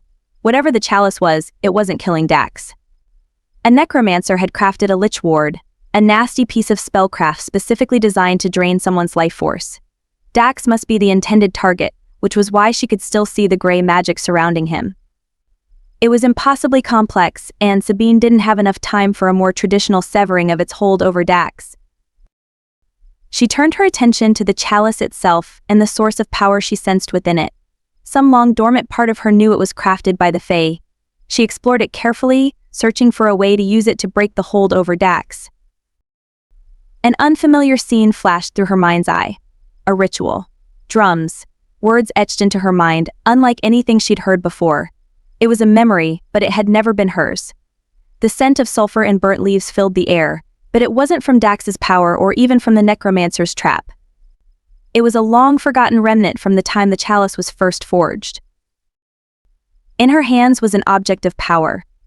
Like the fairy wine she enjoyed drinking, the chalice offered her a shocking insight. Only a Fae could wield the chalice and claim its power. The trap itself was a perversion, fixed in place using a combination of undead and demonic blood. It was clumsy and coarse compared to the elegance and beauty of the magic contained within the artifact. It might be possible to use that power to break the necromancer's spell. All magic demanded a sacrifice, even if it was hers. Blood dripped from her hand and she smeared it over the chalice, coating the gemstones in an offering. She gasped as the magic of the chalice rushed through her, strong and more potent than anything she'd ever experienced. Sabine's glamour fell away as she grappled the tidal wave of power, attempting to direct it to break its hold over Dax. Her skin began to glow, her hair lightening into an impossible shade of silver that could never belong to a human. The winding, silver thorn tattoos that were the hallmark of her heritage reappeared on her hands and arms, pulsing with magical intent. Someone or something thudded against the door, trying to break it down. She ignored it and gripped the chalice tightly, refusing to release it. The power from the chalice rushed through her, trailing up her hands and arms, burning along the path of the markings on her skin. The magic was both unseelie and seelie, before they had ever been sundered. The chalice was an ancient relic, forged from a time when the gods still walked this world. It was flavored with their power. Items of power had their own awareness, and this one was no different. Sabine had never held one before, but she recalled the lessons she'd learned as a child. Understanding what it wanted, she stopped fighting. Instead, she poured her power into the chalice, connecting with it and letting its power flow over her. It recognized her as worthy, and the magical attack ceased abruptly. The golden cup fell from her hands, clattering to the ground, and she slumped over, gasping for breath. Malek reached for her, but Dax growled. "Don't touch her."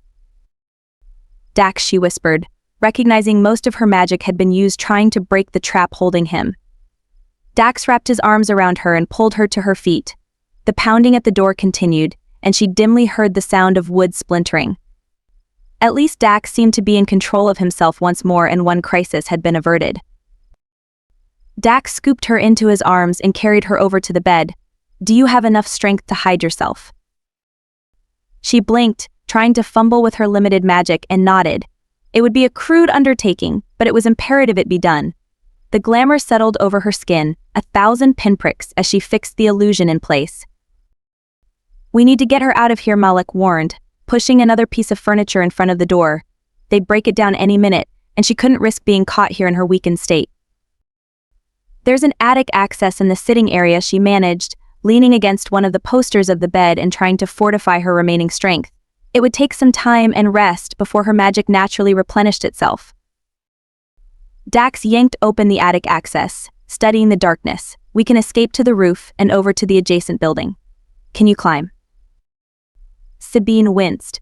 I don't think I have much choice, but I might need some help. The chalice should be safe to pick up for now, but use the bag, just in case. I don't have enough magic left right now if you trigger it again. Dax walked back over and carefully used the bag like a glove to pick up the fallen artifact. He slid it back inside and pulled the drawstring tight, hiding it from view. Malek frowned and motioned toward the attic entrance. They're going to be through the door in another minute. We need to leave. Now. Dax affixed the bag to his waist and frowned. Malek, take her back to the tavern. Keep her off the main streets and out of sight. Malek moved over to her and wrapped his arm around Sabine, pulling her to her feet. She was still unsteady, but that wouldn't get any better until she had a chance to rest. Peering up at Dax, she asked, "What about you?" "I'll stall them." Dax slid his sword from its sheath. He turned back to Malek, his eyes flashing silver. "If any harm comes to her, I'll hunt you to the ends of the world and beyond." Malek's jaw clenched. "Nothing will happen to her. I won't allow it." Dax gave him a curt nod. Malek started to lead her toward the attic access, but she stopped beside Dax and looked into his eyes. "Come back to me, Dax." His mouth curved upward into his telltale smirk. "Run along, little Fae. I have people to kill." She reached out, placing her bleeding hand against his sword arm. "By blood and magic, I offer you my strength and demand you return to me." His eyes flashed silver as her power flowed toward him, and he jerked away. In a voice barely recognizable, he roared, "Go, now." Without waiting for her to say or do anything, Malek swept her toward the attic access and pushed her up the ladder. It was none too soon as the door splintered and crashed open behind them. Chapter 10. Malek glanced at Sabine. She'd been leaning on him heavily for the past 10 minutes, but her usual grace was absent as her steps became even more sluggish. He bent down and scooped her into his arms. She didn't object. Instead, she trailed her fingertips over his chest. "There's an old temple east of here. We need to get to the burial stones." He frowned. "What's there?" Her eyes fluttered shut as she murmured, "A crypt. Tell Edvar to call Bane. He can lead you through the tunnels under the city, but you have to show him." Alarm flooded through him as her voice trailed off. He squeezed her gently. "Keep talking to me, Sabine. What do you want me to show him?" She blinked open her eyes, but they were unfocused. Whatever she had done inside the councilman's home had stolen all her strength. She swallowed. "I won't be able to stay awake much longer. By blood and magic, I release you from the confines of your oath to share your knowledge of what happened tonight with Bane and Edvar." His brow furrowed. "You want me to tell them everything?" "They're both sworn to keep my secrets. Show Bane your mark. He won't kill you." Malek fell silent as her remaining magic settled over him, shifting the confines of his oath so he could reveal her secrets to this other demon. Malek frowned, debating whether to abandon this entire charade. Sabine was exhausted, and he needed to get her to safety. It was tempting to steal her away from the city until she recovered, but she trusted these people. If he had any hope of convincing her to trust him too, he needed to play by her rules for now. Keeping his voice gentle, he urged, "I'll take care of everything. Just rest." She nodded and leaned her head against his chest again. He felt her relax in his arms a few minutes later, and he knew she slept. He paused in the alleyway, breathing in her intoxicating scent, and battled his instincts. It was getting more difficult to stay in character the longer he remained in her presence. Now that he'd had a glimpse of the real Sabine, the one hidden underneath layers of intricate glamour, he needed to be even more careful. In his wildest dreams, he'd never expected to find a full-blooded Fae hiding within the city, much less one with her level of power. Malek continued walking, staying in the shadows and off the streets as much as possible. Except for the maps he'd studied in preparation for his arrival, he didn't know the city very well. The temple she spoke of was deep within the oldest area of the city. People hadn't worshipped the old gods for centuries. As a testament to their abandonment, the surrounding area was mostly deserted. Moss and vines covered the cobblestone streets, reclaiming the territory. An uneasy chill went through him, and he walked silently, feeling eyes tracking his progress. The gate surrounding the temple was falling in some areas and completely collapsed in others. A strange stillness filled the night, as though even the spirits haunting this place held their breath. He paused and swept his gaze over the area. Someone was definitely watching, but he didn't see any sign of them. Malek pushed open the gate and headed inside, toward the back of the temple where the burial stones should be located. The giant stone obelisks were scattered throughout the grounds, each one dedicated to a different god. At the rear of the crumbling temple stood two stone figures, a god and goddess, pressing their frozen hands together in a show of solidarity. Magic hung heavy in the air, and Malek ignored the oiliness that coated his skin as the ward around his neck tried to fend it off. He took a few steps toward the statues and called out, "I know you're there. I have a message for Edvar." After almost a full minute, a young boy, no more than 7 or 8 years in age, stepped out from behind a burial stone. In a wavering voice he whispered, "She's not dead, is she? Did you hurt her?" No. Malek studied the child a little closer. He was even younger than the boy Sabine had spoken with in the alley when they first met. "She's alive, but she needs help. Are you Edvar?"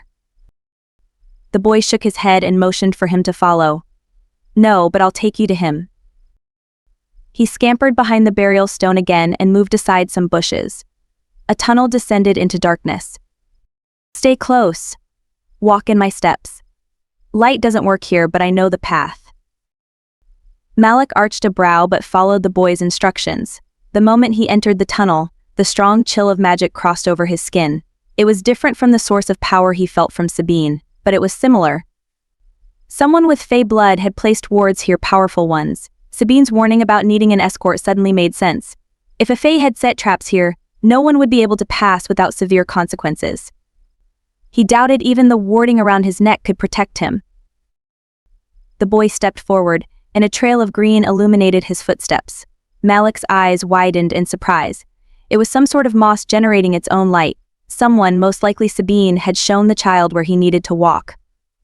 He had the suspicion anyone else who tried to infiltrate the crypt would find themselves hopelessly lost or trapped. "What's your name?" Malek asked, making sure his footsteps followed the exact same path of the boy. "Toby," he said without looking back over his shoulder. He stopped at a small alcove and traced a pattern over it with his finger. The wall shimmered briefly and disappeared. Malek inhaled sharply at the realization it was simply an illusion. He'd swear Toby was human, but the child had manipulated the magical protection with no small measure of competence. Someone had spent a great deal of time teaching him. From the heavy scent of magic coating the air like a blanket, the entire area could be an illusion. He'd seen enough magic over the years to know one misstep or incorrect rune would likely mean the death of anyone who attempted to navigate this place without an escort. Malek followed the boy down the corridor, stepping on the same moss-covered stones that continued through here. They turned down different paths enough times to convince Malek they were traveling in circles. But such was the nature of Fae magic. It wasn't a coincidence people could go missing for years after falling afoul of them. He glanced down at Sabine, still in his arms. With the strange green glow offering a bit of illumination, Sabine appeared even more Fae-like. He didn't think he'd ever forget the memory of her true appearance. She was exquisite, and he understood why she'd hidden her appearance underneath layers of glamour. No one who ever saw her true appearance could ever mistake her as anything other than Fae. Malek couldn't help but wonder how she'd learned about these tunnels and whether she'd been the one to teach Toby how to navigate them. It would explain the worry he'd seen in the child's eyes that something might be wrong with her. Sabine was shrouded in secrets and mystery as thick as the glamour that protected her. Toby paused at a third wall and traced another symbol. It flared briefly, and Sabine murmured something unintelligible in her sleep. Malek frowned and focused on a narrow stairway leading upward. Toby started climbing and stopped right outside a door. Without bothering to knock, Toby pushed on the silver handle and the heavy wooden door swung open without making a sound. They entered a small chamber-type room, and the boy whistled loudly. A teenage girl wearing a simple but clean dress in the style of a maid or servant entered the room. Her eyes widened at the sight of Sabine in his arms. She took a step forward and urged Toby, "Run and get Edvar. He's in the training room. Hurry." "Don't worry, Talia. He says Sabine ain't dead." Toby darted down the hallway without waiting for a response. Talia swallowed and gave Malek a questioning look. Was he telling the truth? Will she be okay?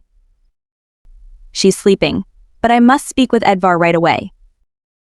Talia nodded, her shoulders slumping in relief. Thank the gods. There's a room Sabine stays in sometimes. I'll show you. He followed Talia down another hallway. She turned down an adjacent corridor and unlocked a heavy wooden door. Pushing it open, Talia gestured for him to place Sabine on the bed. Malek's gaze swept the small room. It was bare but functional, consisting of only a small bed and chest. If Sabine spent any time here at all, there was no trace of her to be seen. He carefully laid her down, brushing his fingers against her cheek. Her skin was cool and paler than he'd like, but she didn't seem to be in any discomfort. She just seemed weak and tired. He didn't know what exactly she'd done power-wise, but it had cost her greatly. Talia took a step toward him. I've only seen her like this once before. It scared me then too. Malek frowned. What happened? Talia hesitated, tugging on the edge of her smock. It was when she brought Toby to us. He almost died, but she saved him somehow. She collapsed afterward, and it took Toby a long time to recover too. Did she save you tonight, or someone else? I'm sorry, but I swore an oath not to discuss what happened, he admitted, wishing he knew exactly what she'd done. Dax had been out of control, trapped in some sort of magical enchantment tied to the chalice. Malek was going to intervene, but then she'd done something by cutting her hand to bring him back from the brink. Sabine asked me to bring her here before she passed out. She knew she'd be safe here. She must trust you a great deal. Talia smiled and tucked her braided hair behind her ear, the mannerism reminding him of Sabine. None of us will ever betray her.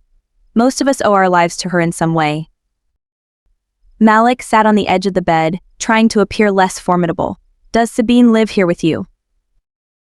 Talia shook her head. No, I think we all wish she'd stay here, but she worries about drawing too much attention to us. I try to change the linens in here every so often, but she won't let me do more than that. Footsteps sounded outside in the hallway, and a young man rushed into the room with Toby right behind him. At the sight of Malek, his hand immediately went to the weapon at his side. Get away from her, he snapped. Malek arched a brow and stood, but he didn't move away from the bed.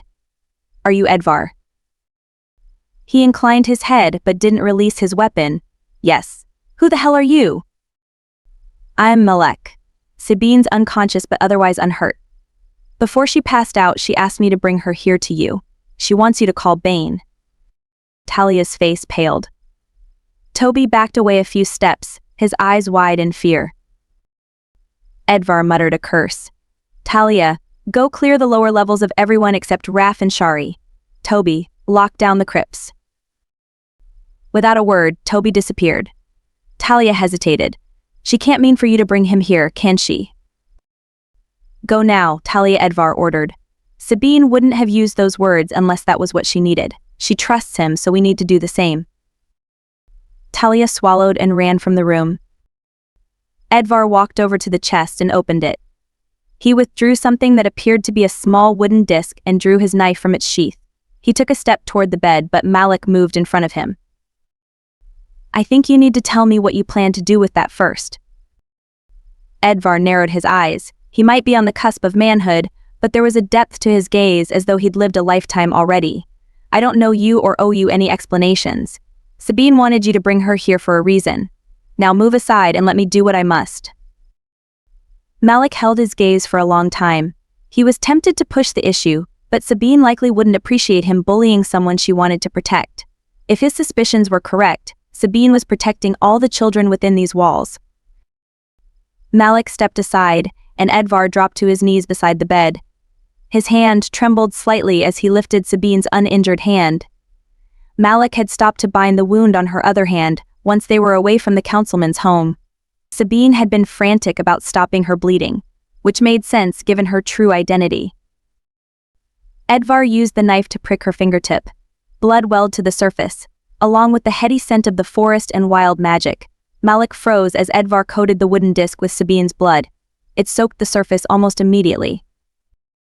Savior, Edvar whispered, and the disc began to glow. He pressed it again to Sabine's finger and more blood soaked through. The disc became even brighter, almost humming as power in the room began to build. It was threatening and furious all at once, but it was gone a moment later. With shaking hands, Edvar placed the disc in Sabine's open hand. Malek leaned down to see the wound on her fingertip had disappeared. The strange light had done something to heal the injury. Unfortunately, Sabine didn't look any better. If anything, her skin was even paler. Panic rushed through him as he reached downward to check for a pulse. Her heart was beating, but it was slow. Something wasn't right. "What did you do?" Malek demanded, glaring at Edvar. "She's weaker." Edvar shook his head, his expression alarmed. "That can't be. She told me what to do, and I did it exactly as she said. It's supposed to summon Bane." "Who is Bane to her?" Edvar stared at him. "He's an assassin." "The assassin. He runs the Assassin's Guild here in Akros." "Are you mad?" he roared, bending over to lift Sabine back into his arms. Edvar flashed his knife, and Malek spun around, slamming him against the wall. He disarmed the young man and tossed his knife aside. With a scowl, Malek said, "An assassin. You called an assassin here when she's this weak." "Bane won't kill her," Edvar argued, jerking away from him. "No, I won't," a man said from the doorway. Malek narrowed his eyes at the newcomer. It figured. Another demon, and this was the same one who had been on the street waiting for her the night they searched Terrence's home. This must be Dax's brother. Rumors about demon siblings claimed they frequently competed and even killed each other when they reached maturity. Apparently, that hadn't happened yet. Bane swept his gaze over Malek, and his mouth twisted in a smirk. "The ship captain, I presume." Malek inclined his head a fraction. "You'd be correct." Bane grunted and walked over to the bed. Malek moved forward to block his progress. "Hurt her and you die." Bane chuckled. "Move aside, ship captain. She called me here. You may carry her temporary mark out of obligation, but I was gifted with her mark as a sign of trust." He flashed his wrist, the complete pattern more intricate and vibrant than the one on Malek's skin. It reminded him of the tattoos he'd seen on her arms when her glamour had fallen. "Now, move aside so I can help her." It pained him to do it, but Malek allowed Bane to pass. Sabine trusted him, just like she seemed to trust Dax. The demon sat on the edge of the bed and frowned. "How long has she been like this?" "Almost 2 hours," Malek admitted, trying to bury his unease. He should have ignored the consequences and gotten her safely away before now. She wasn't this bad until Edvar called you here. Bane muttered a curse and picked up the wooden disc. He wrapped his hand around it, and when it opened, the disc crumbled to dust. She was too weak to risk a calling. Edvar swallowed. "Can you help her?" Bane didn't reply right away. Instead, his gaze roamed over Sabine and his frown deepened. He unbound her cut hand, but it was already healed. "I don't see any other injuries." Activating the disc would have healed most of her wounds. What exactly happened? Malek rubbed the back of his neck. He'd been replaying everything in his head, but he still didn't understand everything that had occurred. "I've been trying to figure it out." Dax picked up an artifact and had a bad reaction to it. It caused his eyes to silver.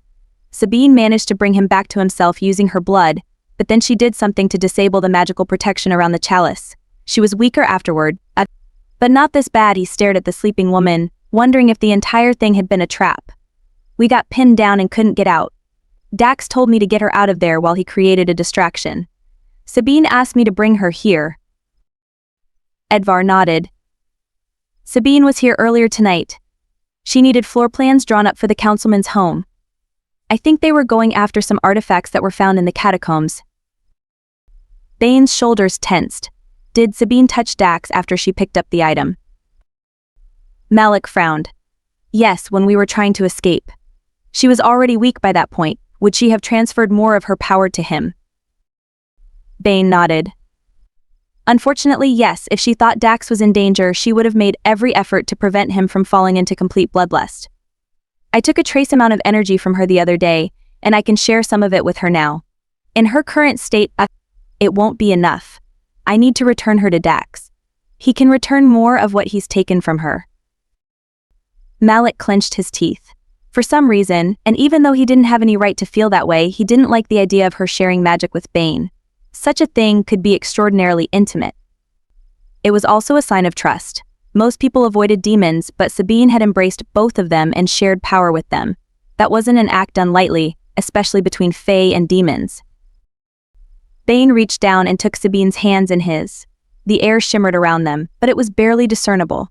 If Malek hadn't been watching for it, he never would have noticed. Sabine's eyes fluttered open. "You came," she said softly. Bane chuckled. "You called me with blood and magic. Yours is always impossible to resist." She gave him a weak smile and grasped his hands.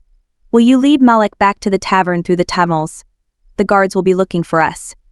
"I don't think." She shook her head as though trying to clear it.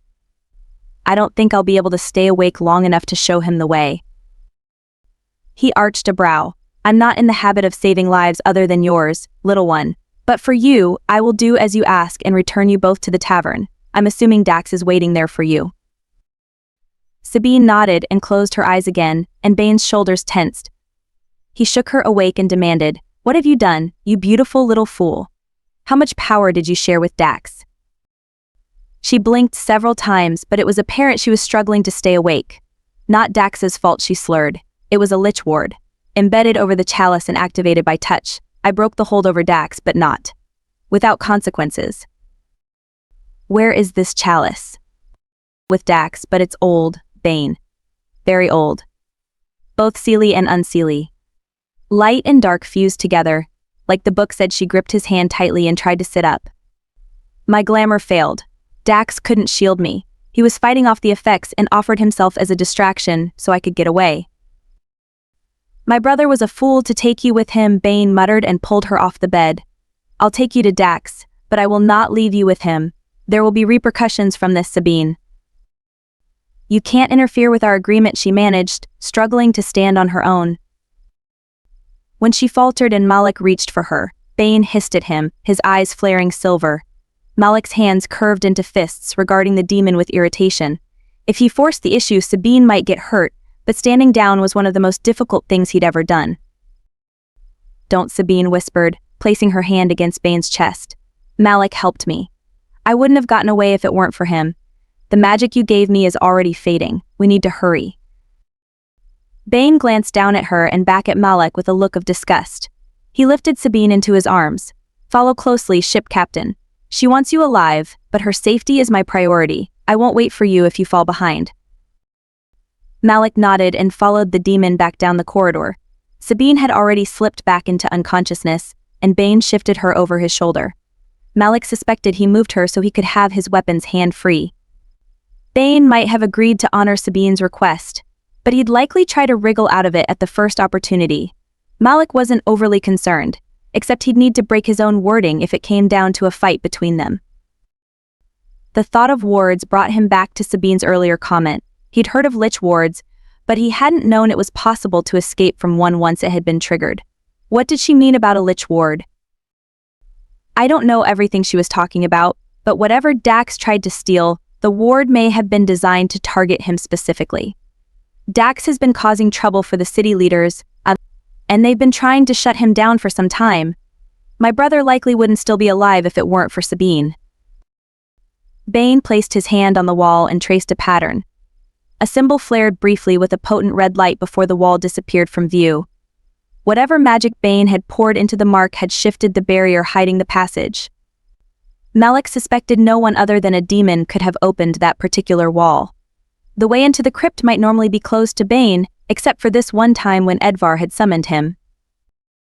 Malek walked quickly down into a tunnel that smelled like it was connected to the sewers. His nostrils flared, but he ignored the stench. It was a powerful deterrent for anyone who might want to explore this area, but he was more concerned about Sabine. "Will she recover?" Malek asked, following Bane across the raised platform. A quick glance over the side confirmed his earlier suspicion. Sewer water flowed below them. Eventually, Bane said, shifting Sabine again before he leapt over a narrow break in the platform. The trap they set burned through a great deal of her power. She poured what she could into Dax, probably to ensure he'd survive once she left him. If he burns through too much of her transferred power, it'll leave her vulnerable for longer than I'd like. Malek nodded, relieved by the demon's words. Vulnerable wasn't ideal, but he could ensure she remained protected until she fully recovered. That was assuming she allowed him to remain close once she learned the truth about why he was here. He thought back to the books she'd been studying in the library. Sabine picked up a book in the councilman's library. It spoke of the light and dark. Bane snorted. It's a trademark of humans to want to identify everything into light or dark, good or evil. Malek made a noise of agreement and ducked under a low-hanging beam. He considered the rest of what Sabine had told Bane, particularly about the seelie and unseelie. As Bane had mentioned, good and evil was a human perception. The seelie and unseelie were simply different facets to the same people. During the last war, the Fae who rejected the claims of the gods were labeled as unseelie and sought refuge with the dwarves and demons underground. The seelie were the ones who remained in service of the gods and supported their return. If Sabine were an unseelie Fae, it would explain her willingness to consort with demons. The realization made him straighten. Sabine might actually be inclined to help him with his mission when she learned the truth. Although that might be false optimism, the unseelie were still Fae, and all Fae viewed his kind as their enemies. Malek thought for sure she'd known what he was when he made his oath earlier. She'd been uneasy, but she hadn't said anything. It was possible she'd never met one of his kind before. His people rarely traveled this far south. Bane stopped at another wall, tracing another rune with his hand. It flared red again, and the wall dissolved. He stepped through and Malek followed closely, glancing backward to see the wall had already reformed behind him. The sound of weapons sliding from their sheaths cut through the quiet. Malek's hand immediately went to his sword, drawing it in preparation for an attack. Bane's body remained relaxed, and he didn't bother to draw his weapon. "Lower your weapons, and I'll allow you to live," Bane said in an almost bored tone to the two men blocking their path. One of the men nodded toward Sabine. "We're under orders. Give her to us and walk away." Malek moved to stand next to Bane and into a more defensible stance. He didn't recognize either of the men, but that wasn't unexpected. He hadn't gotten to know many of the people here yet, but they were probably Dax's men. They didn't have the look of city guards or even of the mercenaries he'd seen outside the councilman's home. The second man hesitated and then slid his blade into its sheath. "Stand down, Akros. If you try to take her from him, neither of us will survive." Akros scowled at his companion. "Dax will kill us if we don't return her to him." Bane ignored Akros and regarded the second man. "I recognize you. You're Jacoby, correct?" Jacoby inclined his head. "Yes, and you're not welcome here, Bane. Dax has ordered a search of the city to locate Sabine. Your efforts in aiding her are appreciated, but Dax won't be pleased if we allow you to trespass. Will you allow us to take her to him?" "Sabine will not leave my sight," Bane said, with a trace of a growl in his voice. Malek sheathed his weapon but kept his hand on the hilt. Keeping his expression neutral, he said casually, "Perhaps we should take Sabine back to my ship. Dax asked me to return to the tavern with her, but if his people impede our efforts..." He trailed off and shrugged. "I'm not willing to risk Sabine being harmed if it comes to a fight. I doubt Dax will appreciate anyone putting her in harm's way either." Akros paled and lowered his weapon while Jacoby frowned and regarded them both warily. Bane snorted in amusement. Malek smirked. At least he'd made his point. Jacoby sighed. "Very well, we'll take you to him." Chapter 11. The rest of their trip through the sewers moved swiftly after the initial confrontation. They encountered a few more of Dax's people, but no one else challenged them. If anything, they appeared relieved to know Sabine was being returned to Dax, although a few of them seemed apprehensive about her physical state. She still hadn't regained consciousness, and Malek was starting to get concerned. Malek followed Bane up a narrow stairway and into a building. He studied the hallway, recognizing the same stonework that was present in the tavern's cellar. It made sense for Dax to have multiple escape routes in the building where he conducted most of his business. Javin skidded to a halt in front of them, his eyes wide. "Tell me she's still alive." "She is, but we need to see Dax immediately," Bane said, continuing to carry Sabine over his shoulder. "Where is he?" "Probably tearing apart the tavern," Javin muttered and motioned for them to follow. "I'll let him know she's returned. He won't be pleased to see you, Bane, especially in his current mood." "Is her old room still vacant?" Bane asked, apparently unconcerned by Javin's warning. "Yes. Dax won't allow anyone else to move in there. Can you awaken Sabine? She may be the only one who can calm him down." Bane shook his head. "I'll handle Dax. but you need to hurry.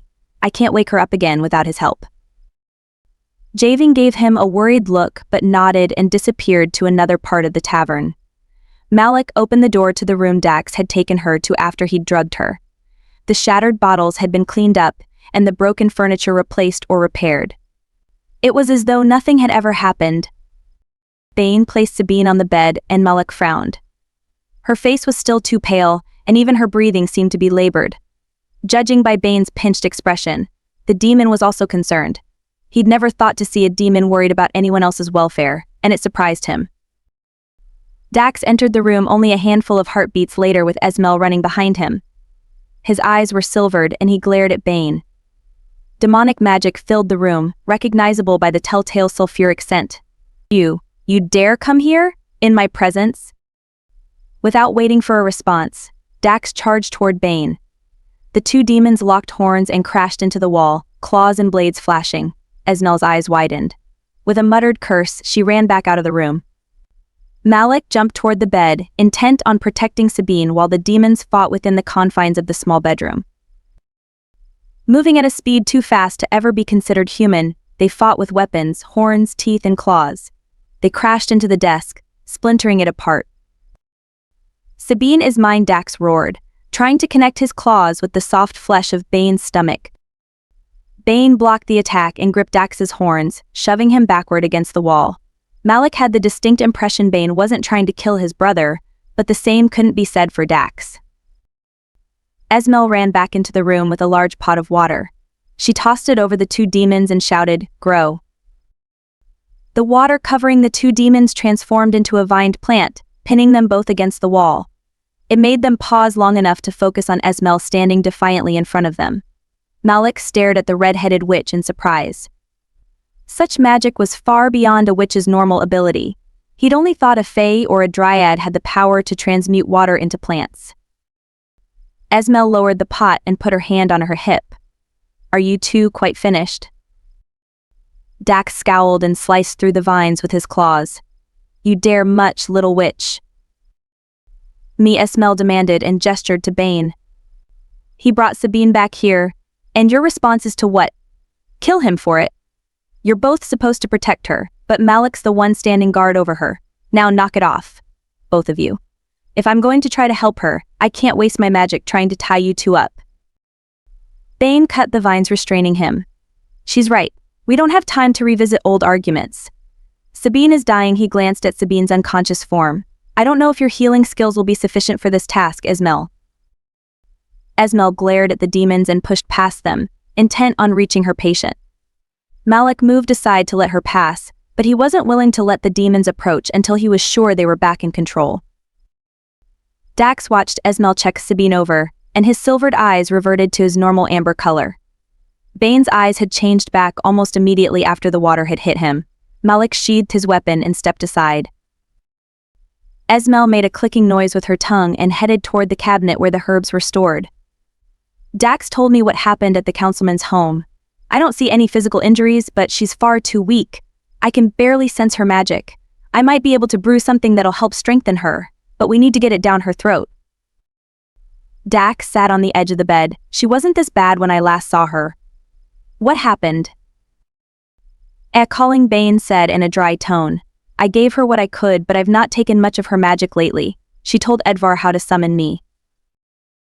"The boy's a fool," Dax growled, reaching over to brush his fingertips against her skin. Sabine never should have taught him such magic. She was already weak after breaking the trap on the chalice, but then she tried to gift me more magic while I killed the guards. I stopped the transfer before it became too dangerous for her." Esmel dumped some herbs into a mortar. "Did you use all of it? She's still weakening for some reason." Dax scowled. "It's gone except for the smallest trace. It's not enough to bring her back to stasis. Other than knowing Sabine was still alive, I couldn't sense her. If she was in that God's forsaken crypt, it explains why I couldn't locate her." Malek had been listening to the two brothers and the witch discuss the problem. None of them seemed to be paying much attention to him, which suited him fine. But something was troubling him. He studied Sabine in the paleness of her skin, trying to figure out what his mind was trying to tell him. After a long moment, he straightened. "The glamour. Can any of you break glamour?" Esmel stopped crushing the herbal mixture and arched her brow. Dax and Bane turned to him, their eyes flashing to silver. Malek froze, his fingers itching to draw his weapon, but the threat of violence would only incite the demons. He didn't know Esmel well enough to speculate. Esmel cleared her throat and asked carefully, "You've seen Sabine without her glamour." The chalice stripped it, and I was unable to shield her. Dax snapped, pushing up from the bed. He's sworn a blood oath for silence. He technically didn't break it just now, but a suggestion is close enough. "This keeps getting worse," Esmel muttered with a sigh. "Okay, we'll deal with that later. Why are you asking about her glamour, Malek?" Forcing himself to project a calm he didn't quite feel, Malek said, "If Sabine's still weakening, it's because she doesn't have enough magic. The glamour could be the reason for it." Almost in unison, Dax and Bane blinked, and their eyes returned to normal. Esmel gave a curt nod and dropped a pinch of the contents from another vial into the mortar. Dax frowned and turned back to Sabine.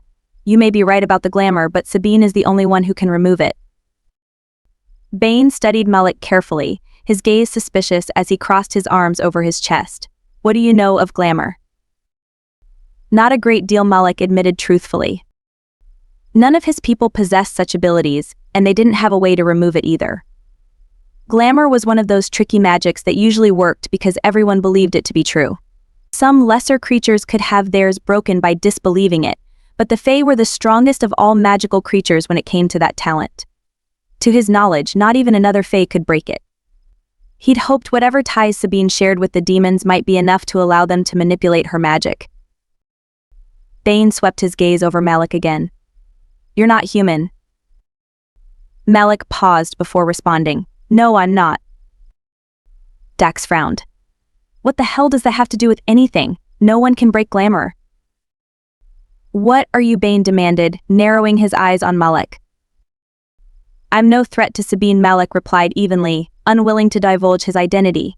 He'd eventually need to tell Sabine who he was, but he didn't owe these two demons the same courtesy. Dax pushed off the bed. "He's warded. Sabine's been refreshing his mark to keep it active." Bane studied the mark on Malek's wrist, and his mouth twisted in a cruel smile. "Interesting. What is it you're hiding behind a ward, ship captain? You're obviously some kind of magic user."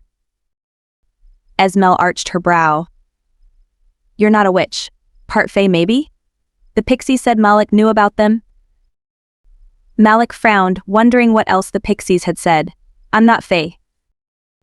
"No, you're not. Sabine would have known, so you must be something she wouldn't recognize." Bane took a step toward him. The demon's hand lifted, and Malek immediately raised his to deflect a fire attack. Dragon Dax hissed, his eyes flashing to silver and staying that way. He drew his weapon and started to advance.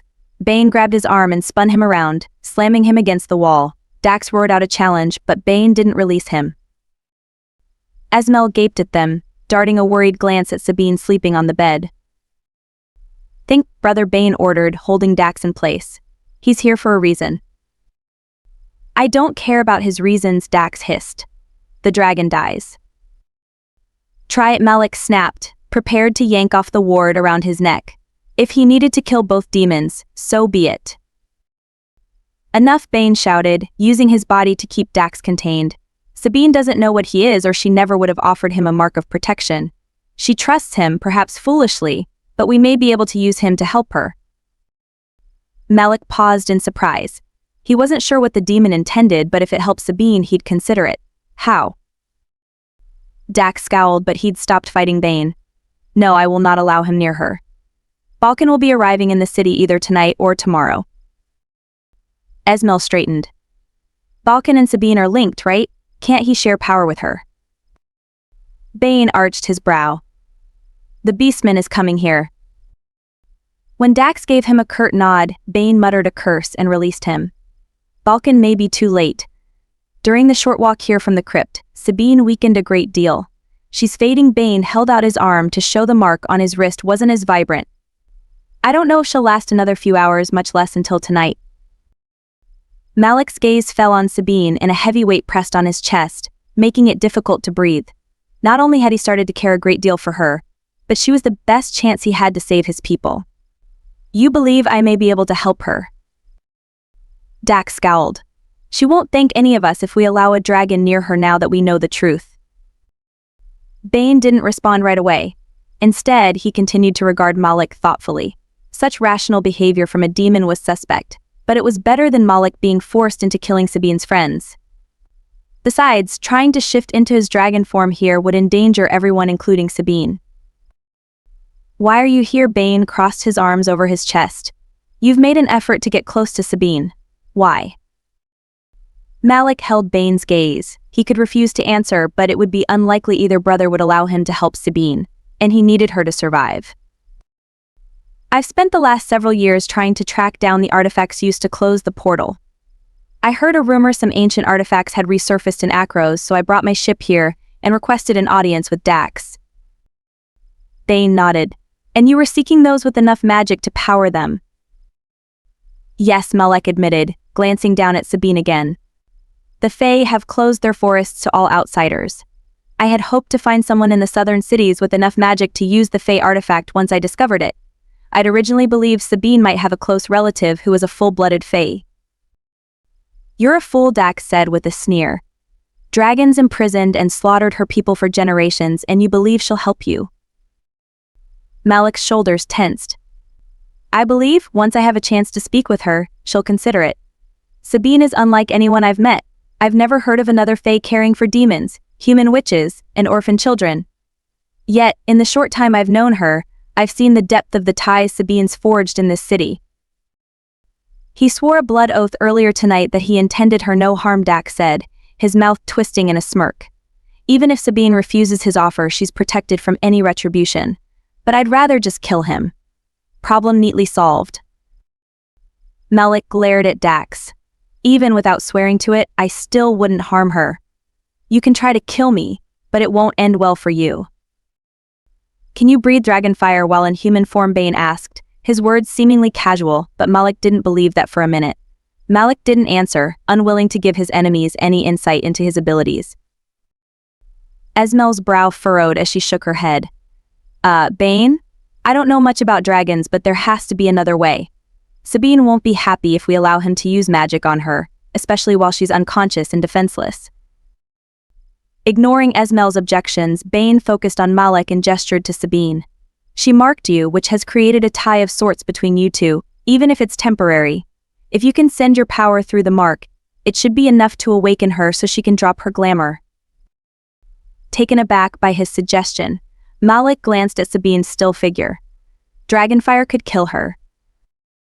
"It won't kill her if you send it through the mark," Bane said, taking a step away from Sabine and toward him. "I've studied enough about your kind to know dragonfire won't harm you. If you can filter your magic by sending it into your body first through the mark, it should be enough to bring her back to some semblance of consciousness." Malek hesitated. He was protected from dragonfire and most other forms of fire, but the thought of attempting to infuse Sabine with it made him uneasy. What Bane had suggested was possible, but sharing such magic wasn't something done lightly, especially with its potential to harm the recipient. He wasn't sure it would work without a mating bond. If Sabine's mark on his wrist worked the way Bane believed, she should have sensed his magic before now. Apparently, Dax agreed because he crossed his arms over his chest and said, "No. Sabine is mine to protect. I won't allow a dragon to experiment on her." Bane snorted, "And if she dies, you swore to protect her. She won't survive until morning if we don't try something. No one else has enough of a connection with her to attempt such a thing. We're running out of options." Dax fell silent, looking down at Sabine again. After a long time, he lifted his head and met Malek's gaze. "Can you do this? Infuse her with dragonfire without harming her." Malek frowned. "Bane's reasoning is sound, but I've never attempted such a thing. In all honesty, I don't know what will happen. Dragonfire is designed to kill. It's only safe when used with our mates, but that's because they inherit a resistance to the negative effects." Bane nodded as though Malek's words had strengthened his argument. "Dax, this must be done. If he wears her mark of protection, and he's sworn a blood oath not to harm her, the dragonfire will not hurt her. The magic won't allow it." Dax scowled, not looking pleased by the prospect of allowing Malek close to her. He pointed his finger at Malek. "If this harms her in any way, you will not leave this room alive." Malek narrowed his eyes at the demon. I would not even consider attempting such a thing if your brother hadn't suggested it. I have no intention of harming Sabine, ever. Bane made a gesture towards Sabine. Then begin. We are wasting time arguing while she grows weaker. Malek took a step toward the sleeping woman, drawn to her on a level that was more than simple attraction. So much depended on this. He'd do everything he could to save her, but it didn't diminish his need for her assistance. He wanted her to know the truth about him, but it had to be done carefully if there was any hope of salvaging the fragile trust he'd started to build with her. Before I do this, I ask you all to agree not to tell Sabine my secret. Esmel's mouth formed a thin line, and the witch shook her head. Dax glared at him. No, she will learn the truth of your deception. I'm not disputing that, Malek agreed, glancing down at Sabine again. He wanted to believe she wouldn't regard him as an enemy, but he didn't know her well enough to guess either way. I will tell her. I'm simply asking that you give me the opportunity to tell her the truth myself. Esmel huffed. Fine. I won't tell her right away. It would be better coming from you anyway. But if you don't tell her, I will. Bane studied him for a long time, and then nodded. You have 1 day. If this works and she recovers, you will have 1 day from the time Sabine regains her full strength. If you falter or attempt to deceive her in any other way, we will tell her the truth and kill you. Dax gave him a curt nod. 1 day and no more. Malek curled his hands into fists. If it came to a battle between a dragon and 2 demons, it would be interesting to find out who would win. Based on the silver shining from Bane and Dax's eyes, they agreed and were even eager for the fight. Malek inclined his head. Very well. Bane and Dax moved aside, allowing him to sit on the bed beside Sabine. He reached for the warding necklace around his neck and unfastened it. The power he'd been suppressing rushed through him. It had been more than a month since he'd last shackled himself, and he relished the brief moment of freedom before focusing on what needed to be done. He needed to shift into his dragon form soon to release some of his building magic. He brushed one of Sabine's braids away from her face, trailing his fingers over her soft skin. She didn't stir. Focusing on his intention to help her and his feelings for her, he lifted his wrist and blew gently against the fading mark. Nothing happened. It was as though some barrier prevented the magic from filtering back to her. Malek frowned and turned to Dax. You said it hurts her every time she's needed to reapply the mark and she's been taking the pain unto herself. How is that possible? Dax shrugged. I've never claimed to understand Fae magic. Esmel's expression became thoughtful. This is just speculation, but Sabine has difficulties causing pain to others. She can kill when necessary, but it has never come easily for her. She once told me it was a bit easier to take a life, knowing either Dax or Bane would steal that taint from her soul. They thrive off of consuming someone's life force or magic, but I believe Sabine's natural magic rejects harming others. She must shift it somehow so she takes the cost upon herself. Malek paused, glancing back and forth between Bane and Dax. Was it possible that was part of the reason they'd formed an agreement to protect each other? Too much didn't make sense though. He still didn't understand why she'd left Fairy and pretended to be mostly human. Pushing aside these questions for the time being, he asked, her magic is tied to her blood, correct? Dax narrowed his eyes. As much as yours, dragon. Malek held up his hand in a request for latitude. I have a reason for these questions. Sending the dragonfire through the mark won't be possible, but I may be able to connect with the magic in her blood. Bane's brow furrowed. Explain. I made a blood oath not to harm her, Malek began, watching as both demons nodded. That oath is tied to my blood and magic. It was accepted and the wound was healed by Sabine in acknowledgement of my vow. Going by that logic, I should be able to create a similar wound and use my blood to provide her with some resistance to the dragonfire. Clever Bane murmured thoughtfully. As ideas go, it has merit. Dax frowned. And the effects of dragon blood on a Fae? Malek winced and shook his head. In dragon form, his molten blood could be a weapon, burning his enemies alive. In his current form, it shouldn't be dangerous, but he'd never shared blood and magic with a Fae. Intent was a large part of magic, and the last thing he wanted was to harm her. It hasn't ended well for the Fae in the past, but to the best of my knowledge, no one had a mark that connected them. I won't say it's completely without risk, but I believe it's our best option. Bane glanced over at Dax. Can you get a message to the beastman to see if he can get here sooner? No, Dax grumbled and rubbed his chin in thought. Balkan's message came by bird, so it's likely he's already on the move. A seer in his village had a vision of the wild hunt rising again. She foresaw an iron dagger being used in an attack against a woman of Fae heritage. Balkan's coming here because he believes Sabine's in danger. Malek cocked his head, wondering again about this Balkan. He'd never had the opportunity to meet one of the beast people. They primarily lived within the confines of the silver forests surrounding Faerie. From what little he knew about them, they were sworn to serve the Fae. During the Great War, the Fae formed armies of beast people by twisting the magic of the gods and making some of the animals in their forests more human-like. Some resembled lions, wolves, foxes, bears, and even birds of prey had been used. They were the ruthless defenders of Faerie, and some of the beast people were dedicated not only to protect Faerie but also to serve certain families. If this Balkan considered himself Sabine's protector, it was surprising he hadn't remained by her side. What was even more curious and troubling was two full-blooded demons appeared to defer to the beastman. We don't have a choice then, Bane muttered with a curse. Focusing again on Malek, he asked, what do you need to attempt this blood connection?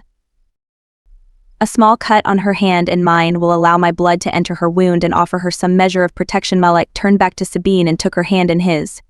Running his fingers over her palm, he said, from there I can breathe the dragon fire directly into her. The dragon within him roared in anticipation. Malek wanted to do this, he realized with a trace of surprise. The thought of sharing blood and magic, as well as forging a deeper connection with Sabine, was more than alluring, it was intoxicating.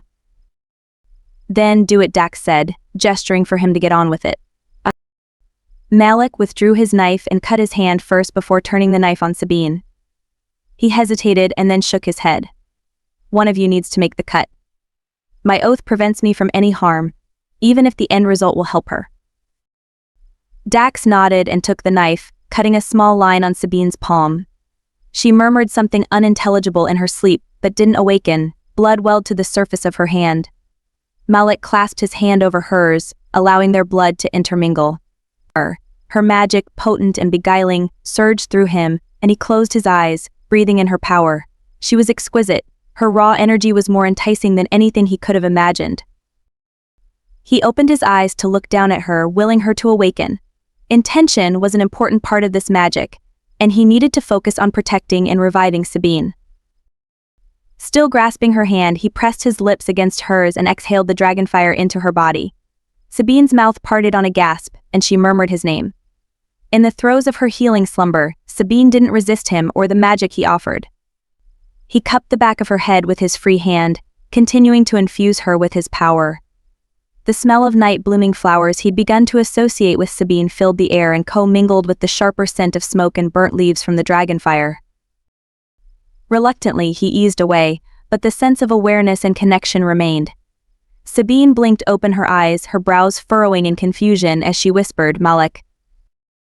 Little one, Bane interrupted before he could respond and crouched beside the bed. You need to remove your glamour and recharge your magic. Dax and I will watch over you until you're recovered. Her eyes widened, and she started to sit up. Where's Dax? Is he all right? Bane gently eased her back down and brushed one of her braids away from her face. He's well. We all are, but you need to rest and recover. We don't have any more magic to give you. Dax took a step toward the bed. I'm fine, Sabine. Remove the glamour so it'll stop draining you. When you're better, we're going to talk about that stupid move you pulled in the councilman's home. Sabine gave him a small smile, settled back, and closed her eyes with a sigh. A moment later, the glamour fell away and she was once again asleep. Malek didn't move and couldn't tear his eyes away from her. She was beautiful and far more exotic in appearance than he'd first thought. Her hair was nearly white with strands of silver reminiscent of moonlight. Her skin was still fair, glowing softly with the remnants of her power. Intricate marks of silvered vines wound up her hands and wrists, continuing upward where they disappeared under her clothing. He'd heard the tattoos were markings of power, given to Fae children at a very young age as their magical abilities took hold. They were supposed to be painful, blending both blood and magic together, and then pierced under the skin. She'd obviously spent a great number of years living among the Fae. Bane nodded. Good, her coloring is better. Let me check her hand.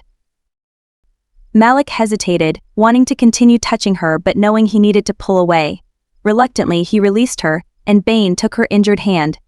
The air around her hand shimmered with a strange energy, and the wound began to fuse back together. Malek arched his brow in surprise. Interesting. I wasn't aware demons could heal. Only Sabine, Bane said, pushing off the floor. Esme, she'll need some of your tea when she awakens next. Esmel nodded. I'll finish preparing it. I can sit with her until she wakes up again. Malek stood, barely listening to the conversation as he gazed down at Sabine. He was tempted to remain with her until she recovered, but he suspected her demon protectors, and which friend would have a problem with that? As though sensing Malek's internal conflict, Dax took a step toward him. Be careful, Dax warned, his eyes flaring silver briefly. Right now, the fact you helped stabilize her is the only reason you're still alive. Malek held Dax's gaze, refusing to look away now that Dax knew the truth. I'd like to inspect the chalice we acquired earlier this evening. Not until Sabine awakens, Dax retorted, crossing his arms over his chest. Until the magic has been completely disabled, it won't be leaving my vault. You may remain here in the tavern until then. If you try to leave, I'll have your crew executed and your ship sunk. Malek cocked his head. You believe I intend to betray Sabine? Dax gave him a cruel smile. I take Sabine's protection very seriously. Until we've determined you're not a threat to her or planning to divulge her secrets, I'll be keeping a close eye on you. So be it, Malek said, fastening the warding necklace around his neck and trying to ignore the uncomfortable sensation of his magic being suppressed.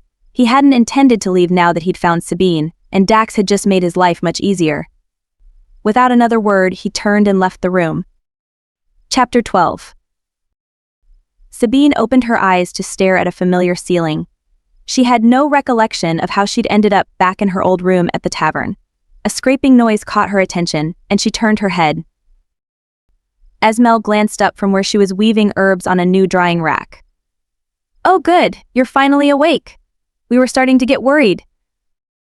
Sabine frowned and sat up, rubbing her eyes. How long was I out? Almost a full day, Esmel said cheerfully, putting the small portable rack to the side. You got up once or twice, but you were pretty out of it. I'm not surprised you don't remember. Bane and Dax have been nuisances, refusing to let anyone near you. Except you, Sabine guessed, wondering what sort of problems had emerged with both demons together in the same space. It was probably too much to hope they'd resolve their issues, but at least they hadn't killed each other yet. She should probably be grateful for such small favors. Esmel grinned and picked up a pot of tea from the table.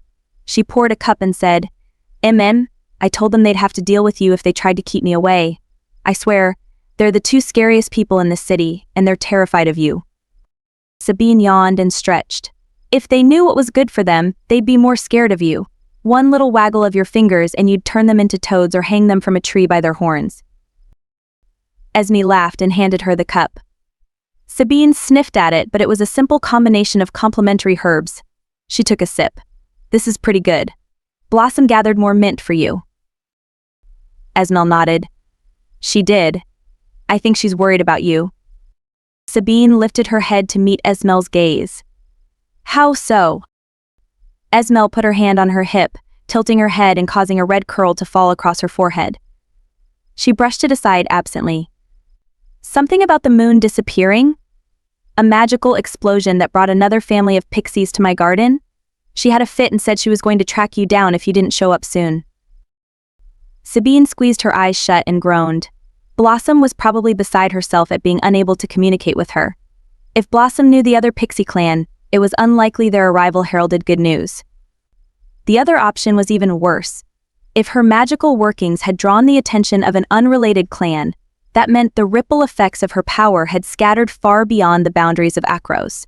The pixies flocked to any powerful source of magic, and she'd essentially hung out a welcome mat announcing her presence to anyone in the vicinity.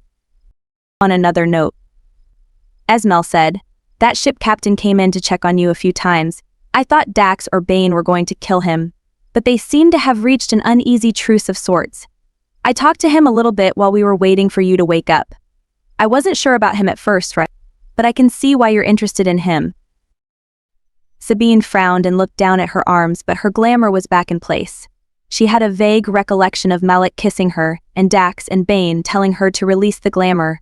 She must have reapplied it one of the times she'd woken up, but she knew Malek had been there when she'd lowered it. She just didn't remember his reaction. Taking another sip of her tea, she said, "Malek saw through my glamour. Did he say anything?" Esmel shook her head. "No, but he didn't have to say a word. Sabine, a man doesn't face down 2 angry demons and a witch so he can check on a woman 5 times in less than a day, unless he really likes her. From the sparks you two were putting off the other day in the garden, I'd say it goes both ways. To hell with your glamour. I'd say he likes you in any form he can get you. I just want you to be careful. You don't know him very well yet." Sabine hid her smile behind the rim of her cup. She had every intention of getting to know him much better. Esmel laughed. "Good. Now that we've got that settled, Dax arranged to have some clothing and personal items brought to you. They're in the chest. I'll let you get cleaned up and dressed. Henry's wife made a huge pot of vegetable stew for you. And it's simmering in the kitchen. Bane threatened to hurt anyone who got near it before you woke up." "Martha cooked for me." Sabine sat up straighter at the prospect. Martha was a fantastic cook, and her food was one of the things Sabine missed most about staying here. Esme grinned, her green eyes twinkling with humor. "Yes, but Martha snuck me a bowl when Bane's back was turned. It's absolutely delicious. Not even Bane's threats are going to keep people away for long if you don't get out there. It's been driving everyone crazy all day." She paused, her expression becoming more serious. "I'm glad you're okay, Sabine. You had all of us worried." Sabine tilted her head and smiled. "I think I worried myself a bit this time too." Esmel nodded and returned her smile. "I'll let you get dressed. Come out whenever you're ready. I need to run back to the shop and check on things, but I'll be back soon. Bane and Dax are running around somewhere. I'll let them know you're awake before I go." After the door closed behind Esme, Sabine stood and rubbed the kinks out of her neck from sleeping so long. She put the empty cup on the table and caught a glimpse of herself in the mirror. Dax must have undressed her while she slept, only leaving her in an overly large shirt and nothing else. She opened the chest, but there was only another one of his shirts folded inside along with undergarments. Her weapons were missing too. She could run naked through the streets relying solely on her glamour, but her magic hadn't yet recovered enough for such an undertaking. Dax clearly intended to make escaping difficult. Muttering a colorful curse, she ran her hand through her hair to find he'd also unbraided it and taken her hairpins too. "I'm going to kill him," Sabine muttered, snatching up the shirt and heading into the small room next to the bedroom. Lifting the pump handle, she poured some water into the basin and washed herself quickly. By the time she finished taking care of her immediate needs, her stomach grumbled a complaint. Pulling Dax's shirt over her head, she scowled at the realization it only fell to mid-thigh. She wouldn't be walking around the main floor of the tavern or leaving until she acquired more clothing, which was why Dax had stolen hers. She huffed and left the bedroom, heading in the direction of the kitchen, and the source of the delicious smells permeating the air. The kitchen was empty when she entered, but she could hear what sounded like a card game being played in the next room. Ignoring it, she walked over to the large wood-burning stove and the pot simmering on top of it. She grabbed a cloth and lifted the lid, her stomach making another appreciative rumble as the heavenly aroma escaped. Sabine scooped out a large bowl of the soup and replaced the lid before heading over to the table. She took a bite and let out a moan of appreciation. Martha had gone above and beyond, even including some of her favorite vegetables and spices. It was a complex blend of flavors, all perfectly complementing each other, and proving some humans had their own brand of magic. A cheer went up from the next room, but she ignored it and ate several more bites before putting the bowl to the side. Walking over to the cupboards, she started searching for one of the bottles of wine Henry had hidden for her. Such a meal deserved nothing less. "You're awake," Malek said behind her. She spun around, gripping the edge of the counter tightly. His eyes warmed as he perused her up and down, lingering overly long on her bare legs before meeting her eyes. Her face heated at his frank appraisal, but she couldn't bring herself to look away as he took a step toward her. "How are you feeling, Sabine?" "Better," she said quietly, wishing she had her weapons on her. Even though she didn't intend any harm to Malek, she felt surprisingly vulnerable without them. Although part of that could be because he knew some of what she was hiding. Other than Esmel, Dax, and Bane, no one outside of Fairy had seen her without glamour. Malek crossed the room toward her, stopping only when he was within touching distance. He searched her expression, and the conflicted emotions on his face were surprising. Sabine frowned, wondering if Esmel had misread the situation and his interest in her. "What do you remember?" She tilted her head to study him, getting the impression he was worried about her answer. "Not much, only bits and pieces. I remember escaping from the councilman's home, heading toward the crypt, but not much else. Little flashes. Esme said I woke up a few times, and you came to check on me." He frowned. "That's all." "I remember you kissing me," she admitted with a small smile. "At least I'm somewhat memorable," he murmured, a trace of a grin on his lips. Reaching up, he tucked some of her hair behind her ear and trailed his fingers down the side of her face. She closed her eyes, leaning into his hand and relishing his touch. Something about this man intrigued her. Perhaps it was the power she sensed below the surface, but she didn't think that was quite right. He called to her on a fundamental level, more so than anyone she'd ever met. Taking a step toward him, she closed the distance between them and placed her hand against his chest. "You're a little more than just memorable." Malek cupped her face and lowered his head, pressing his lips against hers. It was just a gentle pressure as though she were impossibly fragile, but the heat lurking beneath the surface of his kiss was undeniable. He pulled back far too soon for her liking but didn't move away. Instead, he trailed his thumb across her cheek and murmured, "In my wildest dreams, I never expected to meet someone like you. You could easily cause me to forget everything, Sabine, including my entire purpose for coming here." Her heart soared at his words. In her mind, he could easily do the same to her. She gave him a small smile. Sometimes fate takes us in unexpected directions, but we always end up where we're supposed to be. "I'd like to believe," that Malek murmured, lifting some of her hair and rubbing it between his fingers. The shadows in Malek's eyes were troubling, but she wouldn't pry. They both had a past, and sometimes reliving it could be painful. Perhaps she could connect with him another way. "There's a bottle of wine in the cabinet behind me. Will you share a glass with me?" He reached over to take the bottle off the top shelf. "This is fairy wine, right? The same kind Dax drugged." Sabine smiled and nodded. "Yes, but this one is safe. Dax won't try anything like that again." For a while, selecting a clean goblet from the cabinet, she walked over to the table and placed it beside her bowl. "Martha made a wonderful stew. If you'd like some, it's on the stove." "That's all right," he said, sitting beside her and opening the wine. He poured some into the cup and recapped the bottle. Sabine lifted the goblet and swirled the contents. "Have you ever shared wine before?" Malek arched his brow. "Your tone makes me think there's some sort of ritual that goes beyond simply sharing a drink." Very perceptive, and yes, Sabine agreed with a laugh and put the goblet down between them. "It's not exactly a ritual, but more of a way to share a memory or an experience." "I'm intrigued," he admitted. "How does this work?" She lifted her gaze to meet his and tried to ignore the familiar fluttering in her stomach that seemed to occur whenever he looked at her. "If you were Fae, we could simply drink from the same cup to share a memory. Since you're not, I'd like to share some of my power with you so you can get the full experience." Malek frowned. "Sabine, you've spent the last day and most of this evening in a restorative sleep. I'm not sure you should attempt anything else until you're fully recovered." Touched by the concern in his eyes, she smiled at him. It had been a long time since anyone had looked at her that way without any expectations in return.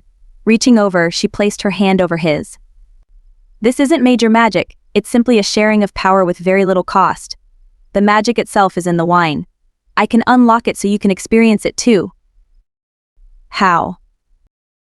"Will you allow me the use of your knife?" Malek unsheathed his weapon and passed it over to her hilt first. She took it from him, admiring the expensive weapon. It was excellent dwarven workmanship, both serviceable and decorative. She pricked her finger with the tip of the blade and squeezed it until 2 drops of blood fell into the wine. Malek's eyes widened. She gave him a small smile. "Will you allow me to give you a gift of my blood?" He glanced at her finger and nodded. She squeezed her finger again until her blood welled to the surface. Holding out her finger, she offered it to him. Malek held her gaze as he wrapped his hand around her wrist. He lifted her hand and wrapped his lips around her finger. Her mouth parted on a gasp. Malek's mouth was warm, almost hot, as his tongue encircled her finger, catching the blood and the power she offered. The gesture was erotic and sensual, and her heart pounded at the rush of desire that flooded through her. He pressed a kiss against her fingertip. "You honor me with such a gift. You saved my life, Malek. I owe you much more than this." "No," he said quickly, squeezing her hand. "There is no debt between us. I will explain why soon, but for now please do not feel you owe me anything." She studied him for a long time, gauging his sincerity. Unlike the Fae, humans and some other magical races could lie. She had the impression Malek was being honest, but he was also hiding something. It wasn't in her nature to pry, especially when staying silent about her own secrets had saved her life over the years. Everyone was entitled to keep their own counsel. Picking up the goblet again, she swirled the wine to mix it with her blood. Sabine lifted it to her lips, drinking deeply and tasting the memory of the forest. The rich scent of the trees, including the revered silver oaks, tickled her nose. The memory of her home filled her with a combination of peace and longing.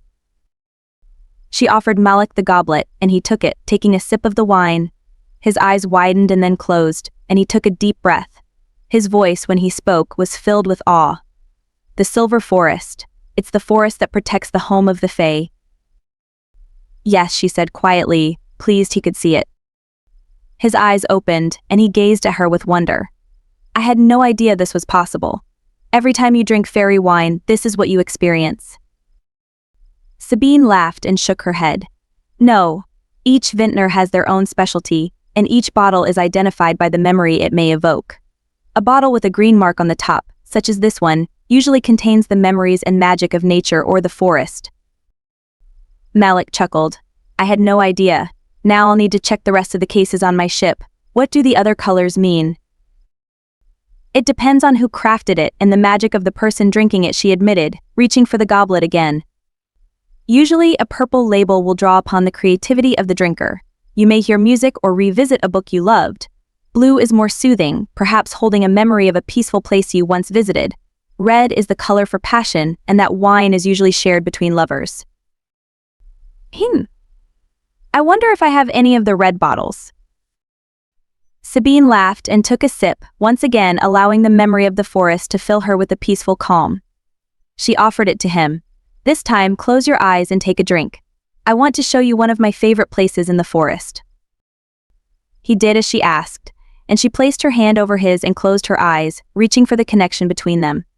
When she opened her eyes again, the tavern's kitchen had faded away, and they were standing in a small clearing in the middle of the forest. Birds chittered in the trees, their songs an accompaniment to the soothing sound of the rushing river.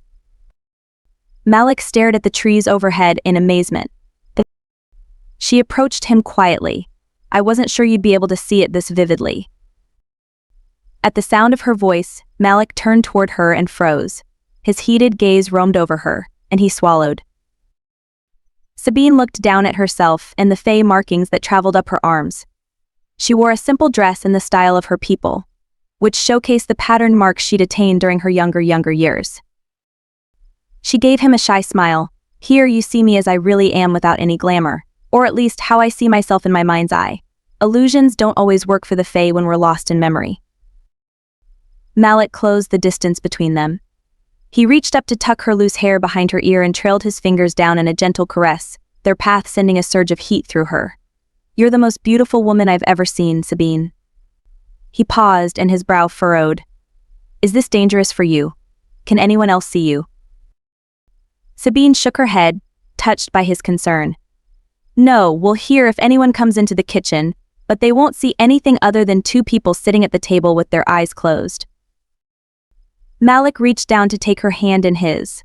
"How much of this magic is real?" "As real as any magic or memory," she said with a shrug and looked at the canopy of trees overhead. The sunlight filtered down, causing the shadows to dance through the leaves. It was beautiful, but it saddened her to know she may never see it again. "Will you tell me about this place?"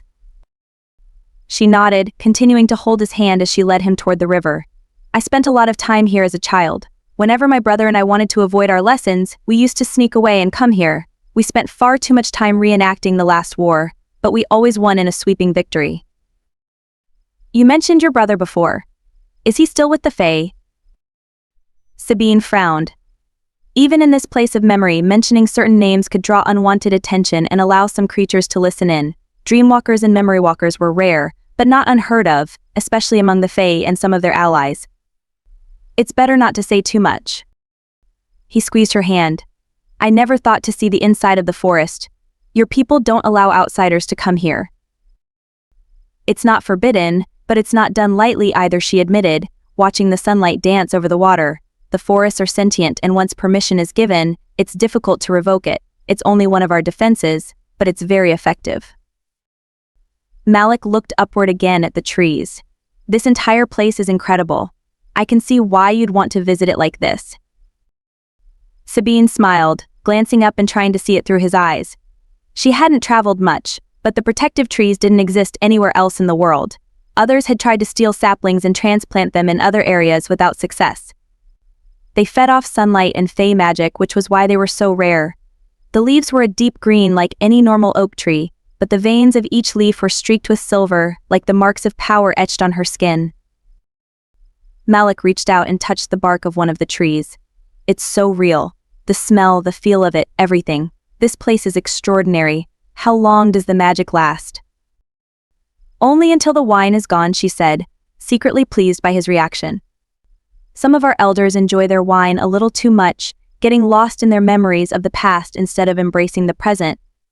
But it's a way to share experiences with each other, and a way to learn from our past through reflection. He glanced over at her. If you bring someone into your memory with you, does whatever happens here also extend into the real world? Sabine hesitated. They were a little too close to discussing knowledge forbidden to outsiders. She might have fled her home to save her life, but she wasn't willing to betray her people. What do you mean? If I kiss you here, he began, taking another step closer to her, will I be kissing you in the real world too? Her mouth curved into a smile, and she shook her head. Not usually. It can be done, but the intention needs to be there. Sometimes the duality of physical intimacy both here and in the real world can be rather intense. Pleasurable but intense. In that case, I'm definitely going to have to see if we have a bottle of that red wine on my ship, he murmured, cupping her face and kissing her gently. Her eyes fluttered closed, and she softened her body against his as he deepened the kiss. The magnetism between them ignited, and she ran her hands up his chest, feeling the heat from his body and the strong play of muscles under his clothing. Here, in the relative safety of this memory, she didn't have to pretend to be something she wasn't.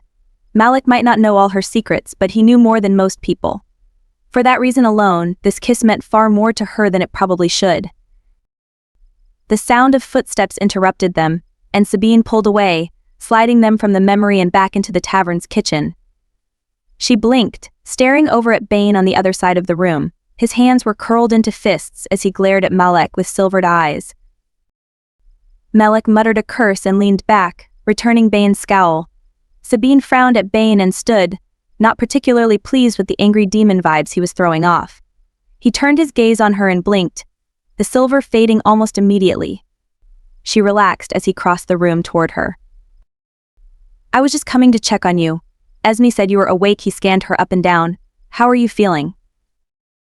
She smiled at him and stood on her toes to kiss his cheek. Better, although I'd be happier if Dax hadn't stolen my weapons and clothing. He chuckled. My brother has always been talented at riling you up, but in this instance, I was the one who suggested we take your belongings. Balkan's going to be here soon. We need you to stay here until then. Sabine blew out a breath, having forgotten all about the beastman's visit. Given the circumstances, Bane's decision made sense. Bane studied the table, the wine bottle, and the goblet that had been between them. You're sharing wine? With him? Sabine frowned at his sharp tone. Bane wasn't usually as possessive as Dax, so this was somewhat surprising. Yes, is that a problem? Bane was quiet for a moment as though trying to reach a decision. Finally, he sighed. Dax needs you. He just came up from the cellar, and he's been in one of his moods since you were injured. Javen asked me to see if you'd be willing to help run interference. She glanced toward the closed door. The voices were more muted, but no one was screaming. Has he killed anyone yet? No one important, Bane said with a shrug. He'll come tearing in here once he finds out you're awake. I suggest you go to him before then.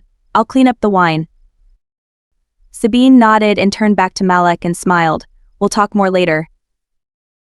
Malek returned her smile, but there was a slight tension around his eyes. I look forward to it. She started to head toward the door but stopped and put her hand on Bane's arm. The way Bane and Malek were regarding each other made her uneasy, as though something was going on between them. In a quiet voice she asked, Does Dax really need me? Or are you trying to get me to leave? I won't kill the ship captain, he said with a trace of a sneer, still glaring at Malek. At least not right now. When she frowned at him, Bane waved her off.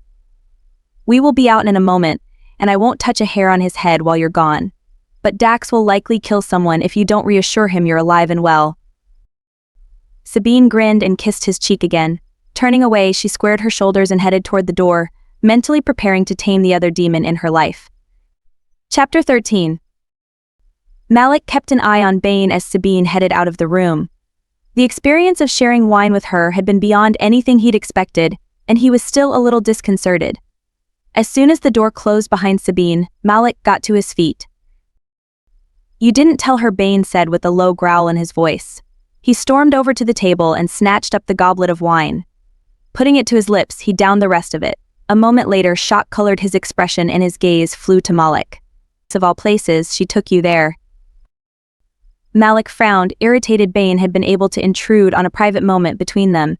He didn't know enough about how such magic worked, or he would have stopped Bane before he touched the goblet. When Malek didn't say anything, Bane shook his head and stared at the empty cup. Sabine doesn't share such things lightly, but for some foolish reason she trusts a dragon.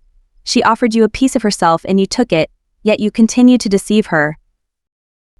A cold hand gripped Malek's heart. Bane was right, but Malek couldn't regret sharing the experience with her. It's not my intention to hurt her. You will. Bane walked over to a sack in the corner. He grabbed a handful of salt and dumped it in the goblet to break the magic completely. Leaving the salted cup on the counter, he picked up the bottle of wine and put it away. When he was finished, Bane pressed his hands against the counter and lowered his chin to his chest. His voice was quiet when he spoke, and it lacked his earlier anger. Tell her soon, ship captain. Before she falls in love with you, if it isn't too late already. Malek didn't respond. There wasn't anything he could say, especially when Bane was right. When Sabine found out who he was, she might not forgive him. He hadn't intended to mislead her, and the longer he waited, the worse it would be when she learned the truth. Leaving Bane to his thoughts, Malek headed out of the room in the same direction Sabine had gone. The game of chance Dax's crew had been playing was more muted, with each of the players darting surreptitious glances at Dax and Sabine standing in the corner of the room. They were speaking too low for him to hear what they were saying, but their body language made it apparent Sabine had calmed the worst of Dax's anger. Her hands were pressed against Dax's chest, and she was giving him a teasing smile. In return, Dax gazed down at her with an expression that spoke of a long shared history and intimacy. The sight, especially after what Malek had shared with her in the kitchen, elicited a sharp pang of jealousy. The dragon within him wanted to yank her out of Dax's grasp. The warding medallion heated around his neck, warning him to get control of his emotions. Unmindful of Malek's presence or his internal conflict, the demon lifted his clawed hand and trailed the back of it across Sabine's cheek. Such a move could be considered a threat if it weren't for Dax's teasing expression and Sabine's laughter. She wrapped her hand around the demon's wrist, leaning into him and saying something that made the demon chuckle. The sight was a sharp cry from Dax's response after Malek had revived Sabine. The demon had been furious and out of control, lashing out at everyone and anyone who happened to be nearby. Javen had suggested Dax might want to take out his aggression on Riven, the man who had betrayed Sabine by selling her location. The resulting screams had lasted for hours and could be heard throughout the tavern and even into the streets. The distraction had offered a brief reprieve for Dax's other men though, and Malek had tried to keep some distance between himself and Dax since then. You joining us for the next game? Javen gestured to the empty seat Malek had occupied earlier. Very well, he agreed, sitting down while Javen dealt him in. They were playing a variation of skulls and crossbones he'd never seen before, as evidenced by how quickly he lost the last round. That's how he'd ended up running into Sabine in the kitchen.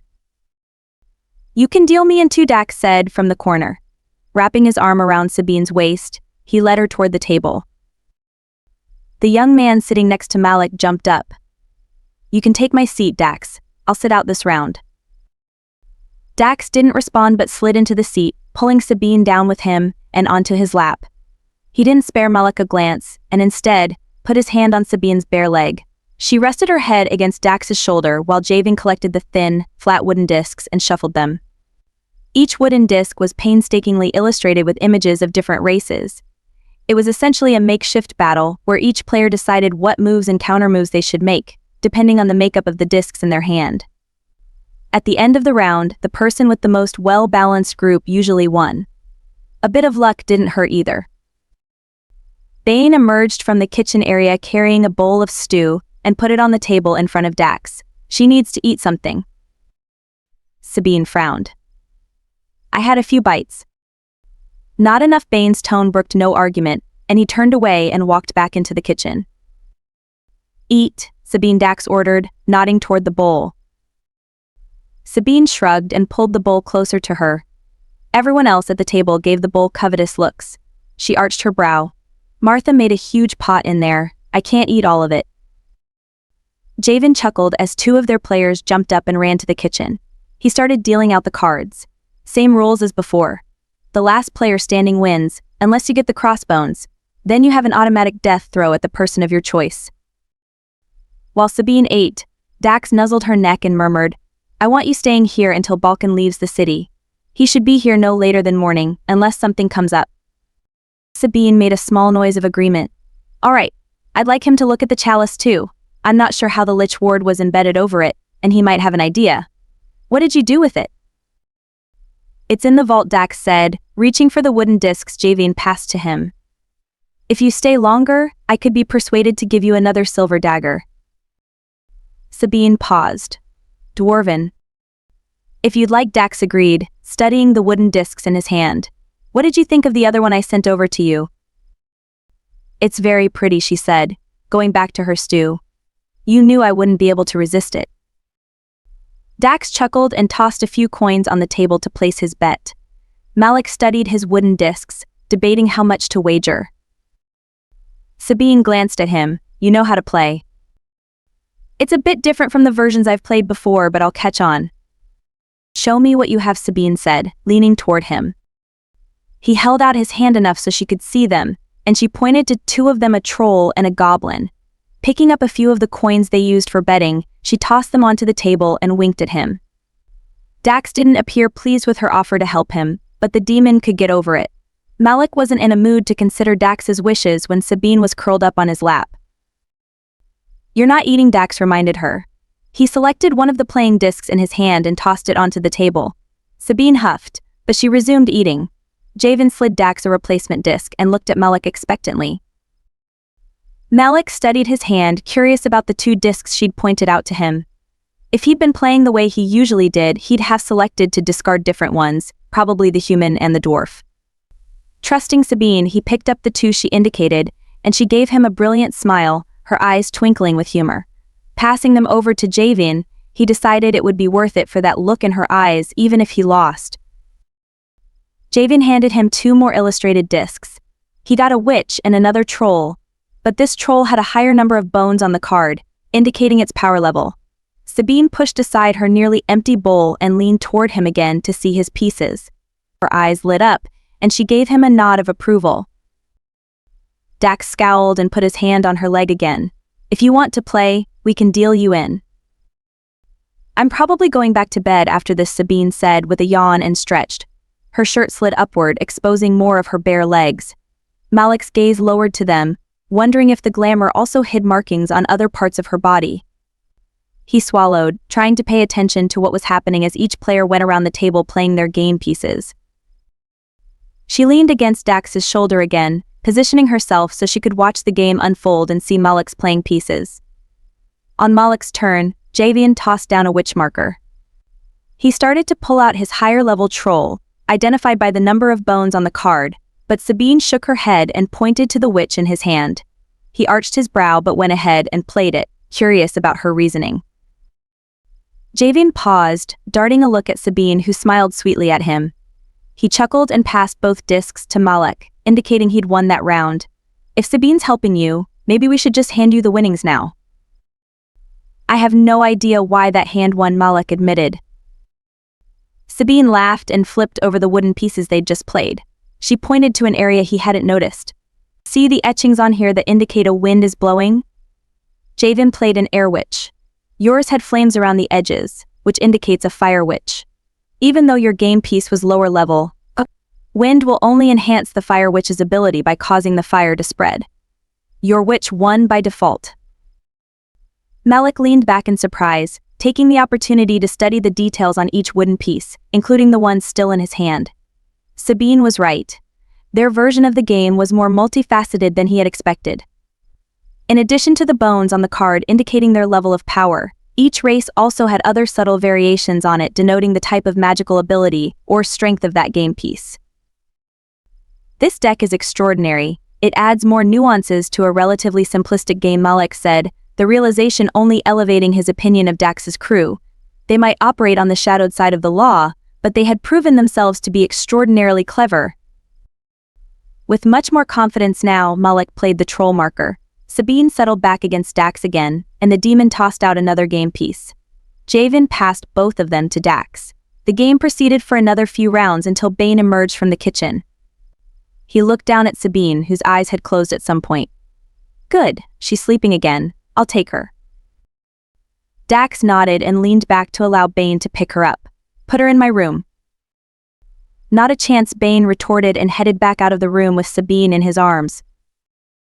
Dax chuckled as though unsurprised by his brother's reply and organized his remaining game pieces. Javian glanced over at the closed kitchen door where Bane had disappeared. Did you tell her we found Terrence? No, not until she recovers completely. Malek straightened. He hadn't realized they'd located him. Did Terrence say anything about the attack? Javian frowned and tossed another game piece on the table. Nothing to say. One of our people found him floating in the harbor with his throat cut. Looked like it may have been done by someone from the Assassin's Guild. It wasn't. Dax took the wooden discs Javian passed to him. They would have weighed down the body better, not left it for us to find.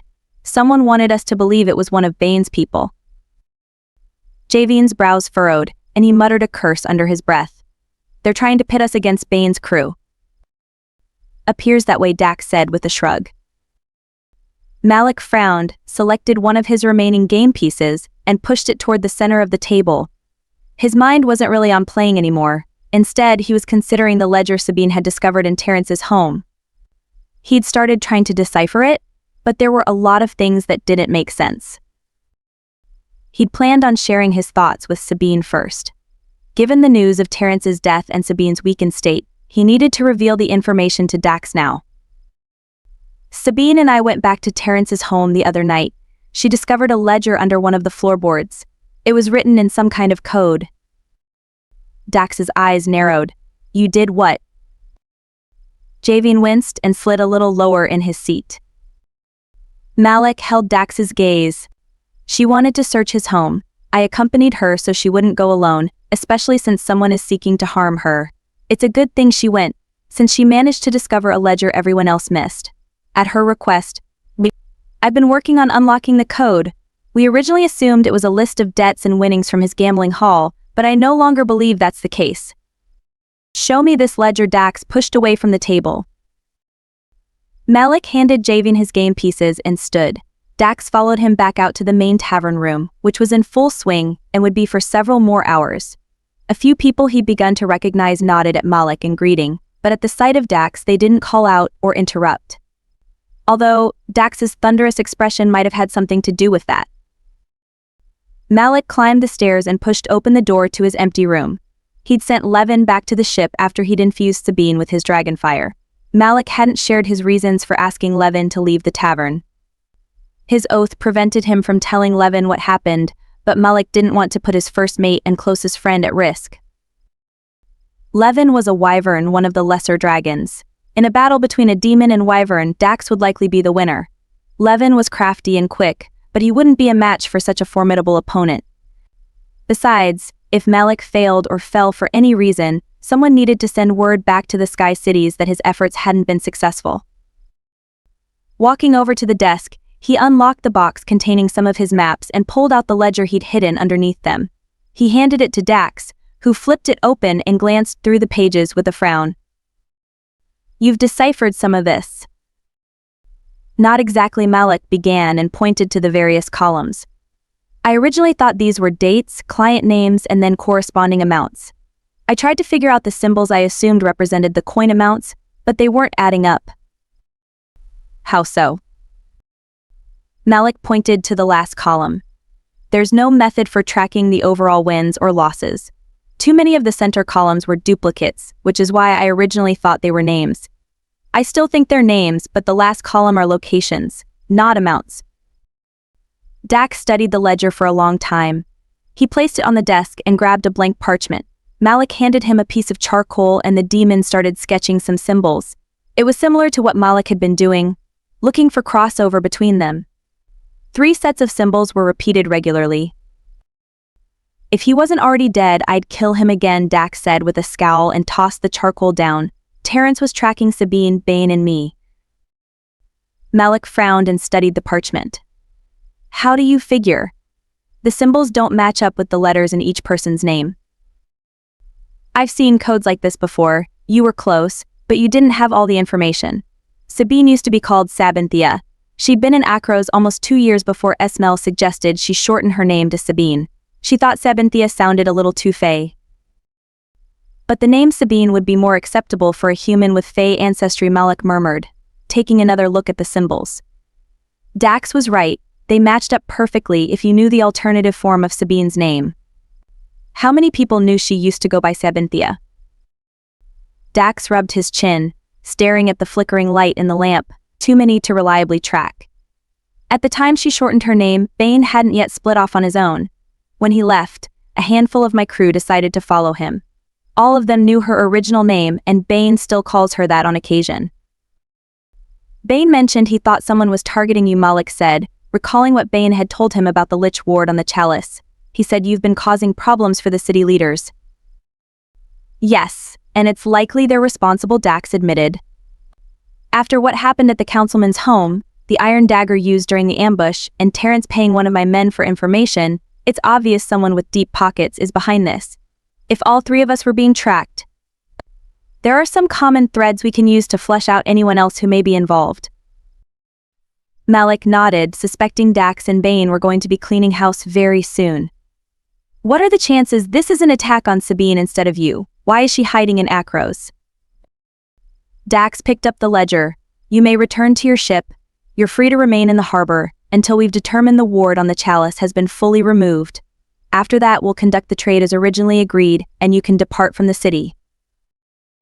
Malek straightened and narrowed his eyes on Dax. He folded his arms across his chest, deliberately using the motion to display Sabine's mark on his wrist. "Sabine and I still have unfinished business. I won't leave until it's concluded." Dax clenched his jaw and didn't respond. Instead, the demon turned and headed out of the room, slamming the door behind him. Malek frowned and shook his head. Time was running out very quickly.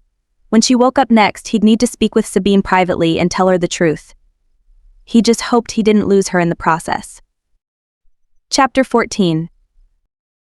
Sabine yawned and stretched, feeling much better than she had the last time she'd awakened. Her magic flowed through her at full strength once again, and she wove a trace of it through her glamour to soften any jagged edges left as a result of her previous and hasty application. The blankets next to her were disheveled, and she caught a faint trace of Bane's scent on them, as though he'd just recently gotten out of bed. Sabine smiled, pleased he'd stayed the night. Even if she'd suffered some unfortunate effects from trying to interrupt the Lich Ward, at least it had forced Dax and Bane together again under the same roof. Hopefully they could resolve some of their differences. She climbed out of bed to find someone had washed and folded her clothing. It had been left neatly on top of the chest, along with her weapons. Eager to feel their welcome weight against her skin, she quickly dressed and equipped her knives. In some ways, she'd felt more vulnerable without her weapons than her magic. It was a testament to how much she'd changed since coming to live here. Very few of the Fae would ever understand why or how she'd come to care about the people living here. It probably hadn't dawned on them she'd been living in a city surrounded by humans and mixed magical races. It hadn't been something she'd considered until Balkan had made the choice for her after he helped her escape from Fairy. Humans, for the most part, were viewed as the weakest of the races and one of the most destructive. Her father had once compared them to insects with a propensity for multiplying out of control and ignorant of the magic of their world. Sabine had come to know another side of them, and their strength of spirit and ability to persevere in almost any situation had opened her eyes. Sliding the last of her knives into the sheath on her thigh, she pushed open the door and headed in the direction of the wonderful aromas that beckoned to her. Sunlight streamed in through the windows of the kitchen, and Martha hummed a wordless tune as she pulled out a batch of freshly baked bread. Martha was an older woman with a rounded figure, a testament to her ability to create mouth-watering delicacies. The gray-haired woman's mouth curved upward at the sight of Sabine. "Good. You're awake. Have a seat and I'll fix you something too." Martha gestured to the table where Bane was already sitting. The demon grunted at her, but he was too busy shoveling food into his mouth to respond. Sabine beamed a smile at Martha. "If it tastes half as delicious as it smells, it promises to be as divine as your stew last night." Martha laughed and shooed her to the table. A moment later, she placed a plate with some sort of meat and vegetable pie in front of Sabine. "I've missed having both of you here. Taste this and let me know what you think. I'm trying out something new." Bane was still busy digging into his food, a sure sign of his approval. Sabine grinned and picked up the spoon. The moment the first bite touched her tongue, she closed her eyes and moaned. The flavors exploded in her mouth, the tang of the spiced meat complementing the savory herbs and vegetables Martha had used. Some of these must have come from Esmel's garden because she could taste the faint trace of pixie magic on her tongue. "This might be better than your stew last night," Sabine admitted, pulling the plate closer to her. Bane gave another grunt of agreement and took another bite. "I'm so glad to hear it," dear Martha said, bringing over a pitcher and pouring each of them a drink. "Balkan should be here any minute, and Dax asked me to prepare something special for him." Sabine swallowed the bite she'd been chewing and frowned. "I forgot about that. He hasn't arrived yet." Bane paused and glanced out the window. "He should have been. We were thinking he'd be here either last night or this morning, but it's already past midday." "Have you seen Dax?" Sabine asked, trying to bury her unease. The village where Balkan lived was situated at the edge of the Silver Forest, less than a week's travel from Akros. By the time Dax had received the message announcing Balkan's imminent arrival, he should have been no more than a day or two away. The message had been worded as a warning, and Balkan would have made haste traveling here, unless something had delayed him. To her knowledge, the Fae weren't aware he'd helped her escape after her mother had been murdered. It had been one of Sabine's tutors who had taken her to Balkan's village that night. She later learned her tutor had been executed. If her father ever discovered Balkan was still watching over her, his life would be forfeit too. She didn't even want to think about what they'd do to the rest of his family. Balkan had taken a terrible risk helping her escape, and every time he came to her, he endangered himself again. Bane frowned. "I haven't seen Dax since I woke up. We were working on a project together for most of the night." "I think he's in the war room. I'll take care of those plates if you need to speak with him," Martha offered, a trace of worry deepening the wrinkles around her eyes. Sabine nodded at her. The war room was where Dax usually spent his time organizing his people and assigning them tasks. It was nothing more than a glorified meeting room. She didn't know why it had been named such, except Dax tended to enjoy violence. "The meal was wonderful, one of your best. But I'm afraid this can't wait." Martha gave her a smile. "Go ahead, dear. I'll save your plate." She turned to Bane. "Shall I put yours away too?" Bane sighed and pushed it away. "I've missed your cooking, Martha. Are you sure I can't convince you to come work for me? I'll pay you double whatever Dax is paying." Martha laughed and shooed him off. "Shame on you. Go before you get me in trouble." As they headed out of the room, Sabine grinned. "Don't you dare try to steal her away. I've been trying to smooth things over between you and Dax. If you convince her to leave, he'll never forgive you, and I won't either." Bane chuckled and wrapped his arm around her waist, navigating her toward the stairway that led to the lower levels of the tavern. "You could always come too. I've been trying to convince you to stay with me for the past few years." She shook her head. And all my efforts at repairing the rift between you and Dax will fall apart. Ah, but some things might be worth it, he suggested with a teasing grin. Leaning in close, he whispered, just think, we could even leave the city. My business isn't dependent upon staying here. You could live in the forest again. I'd take a few jobs here or there, but you'd never have to step foot in a city of stone and metal ever again. How would you feel about having the trees as your ceiling once again? Sabine darted a quick glance at him and didn't answer. He knew how much she missed the forest. She'd shared her memories with him over a glass of wine almost 6 years earlier. One night, after they'd downed an entire bottle, she'd broken down and told him everything. Bane knew far more about her history than even Dax. The next day, Bane convinced her to mark him, claiming it was another way to protect her. On the one hand, it had helped make living in the city easier with his shared resistance to metals, but she knew Bane wanted the same thing Dax did. No matter how much they might pretend to be otherwise, they were both demons who dreamed about being able to walk in the sunlight without consequences and still retain their full strength. There was a reason the gods had limited their power and dominion to the underworld. Demons were a force to be reckoned with, and left unchecked, their potential for destruction could be devastating. She might care about and trust Bane up to a point, but she could never risk forgetting what he was and who she was. She would always be Fae, one of the sworn protectors of this world. Allowing a demon to use her magic to walk the world unchecked would go against her very foundation and purpose. A short-term and controlled agreement between them was one thing, but anything more was too dangerous. Over the years, Bane had occasionally brought up the possibility of them leaving the city, but it was always with a hint of teasing. Bane was much more subtle about wanting to keep her to himself, but in many ways he was like Dax. He might project himself to be more tolerant and less intense, but he was simply more skilled at controlling his tendencies than his more volatile brother. In short, he was far sneakier and more manipulative. As though sensing he'd crossed a line again, Bane fell silent as they walked through the empty hallways toward Dax's meeting room. Before they descended the stairwell, Bane stopped her. Sabine, I want you to be careful around Malek. You should keep your distance from him. Surprised by the abrupt change of subject, she lifted her head to regard him. His face was carefully neutral, and he was impossible to read when he set his mind to it. I'm not discussing him with you. Sabine started to turn away, but he grabbed her arm. She frowned, looking up into his amber eyes that reminded her so much of his brother. Bane shook his head. He's not who you think. Without waiting for a response, he walked down the steps and toward the meeting room.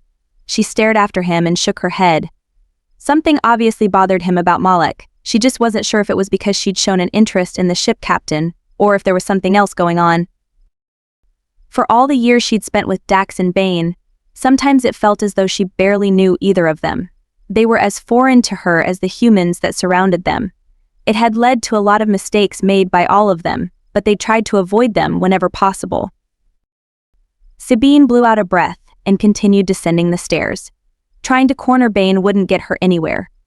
He'd eventually tell her what was troubling him, but not until he was ready, or it suited his purposes.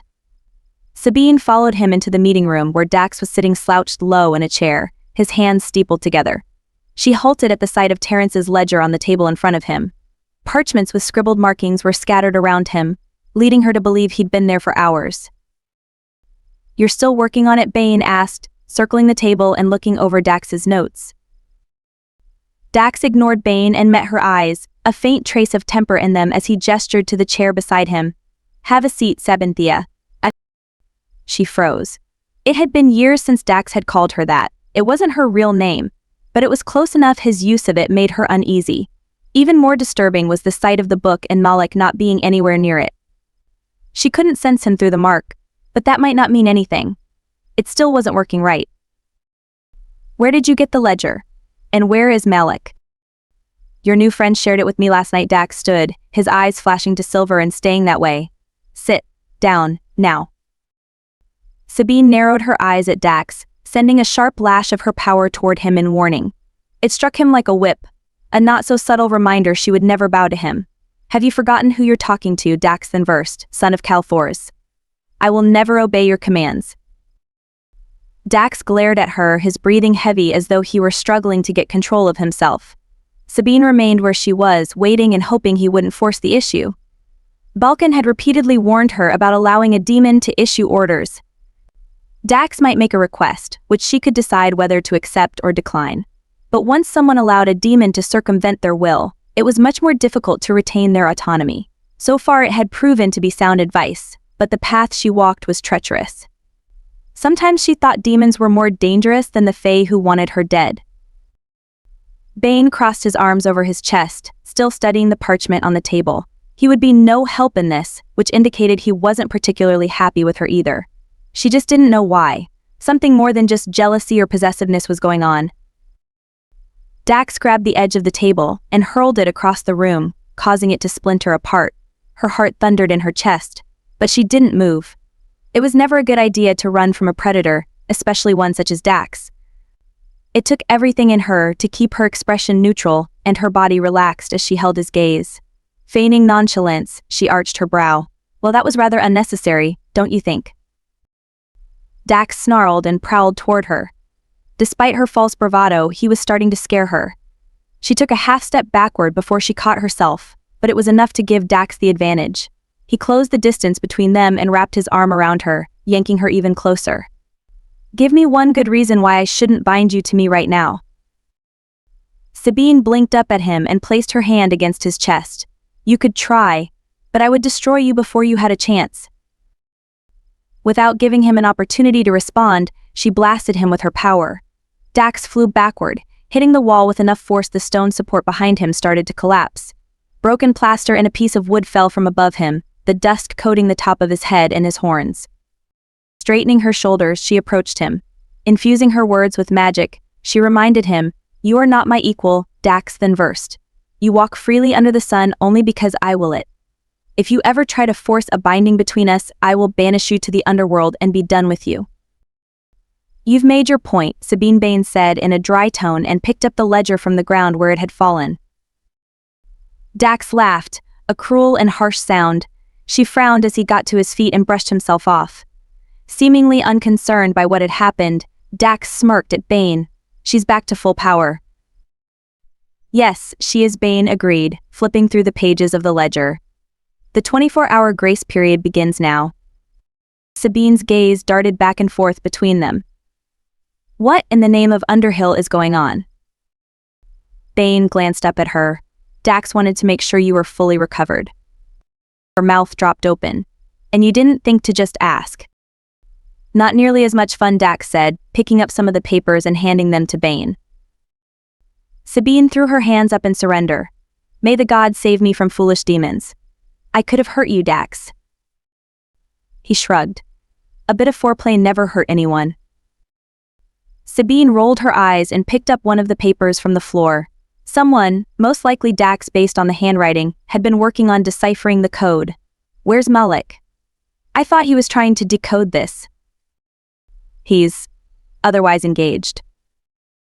Sabine jerked her head up and narrowed her eyes on Dax. What did you do to him?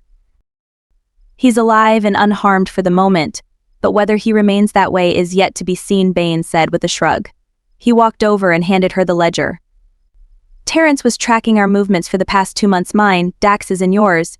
We believe he may have paid off some of our people to acquire this information. Sabine frowned. To what end? I'm hardly involved in either of your operations anymore, and none of Edvar's kids would sell information about me. Dax nodded. I suspect you're correct. That's why we believe Terrence paid off Riven to find out your whereabouts. Your name was listed much less often in the ledger than either Bane or myself. Terrence foolishly considered you the weak link between us, and I was the actual target. Sabine looked at the ledger again and shook her head. What reason would he have to target you? You said Terrence was new to the city, and you'd given him rights to operate his gambling hall with little interference. Bane shrugged. He was probably hired to track us, or to determine a way to have Dax eliminated. And framing the leader of the local assassins guild for my murder would be the quickest way to have you and Dax turn on each other, Sabine murmured with a sigh. I suppose the old adage is true. Send a demon to kill a demon. Indeed, Dax agreed, dropping the papers on a chair. The most likely culprit is the councilman whose home we burglarized. The heightened security and addition of the mercenaries was enough to pique my interest. He laid a trap by embedding a valuable object with a lich ward that was targeted to me. So we've been dancing to the councilman's tune ever since he spread word about artifacts being discovered in the catacombs under the city. Sabine didn't bother to hide her disgust, but it still didn't answer her earlier question about Malek and Bane's cryptic warning. If you think Malek had a hand in this plot, you're wrong. Dax chuckled and approached her with a shrewd look in his eyes. Have you fallen for the ship captain? Is that why you're so quick to defend him? She slapped the ledger against Dax's chest, refusing to answer his questions. He isn't responsible. You were likely planning to go after the items even if Malek hadn't negotiated a deal to acquire them. Now tell me about Balkan. Dax tossed the ledger onto the nearby chair. He hasn't arrived yet, nor have we heard anything more from him. I know he's still alive, but beyond that, it's impossible to know. Sabine frowned, that uneasy feeling beginning to fill her once again. Dax had been marked by Balkan years before she'd come to Akros.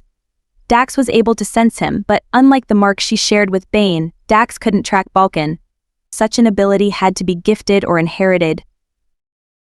Sometimes pixies could track the beast people, since they'd also been created from Fae magic. She could try to ask Blossom to locate him, but she was hesitant to send her away, especially with the arrival of a new pixie clan.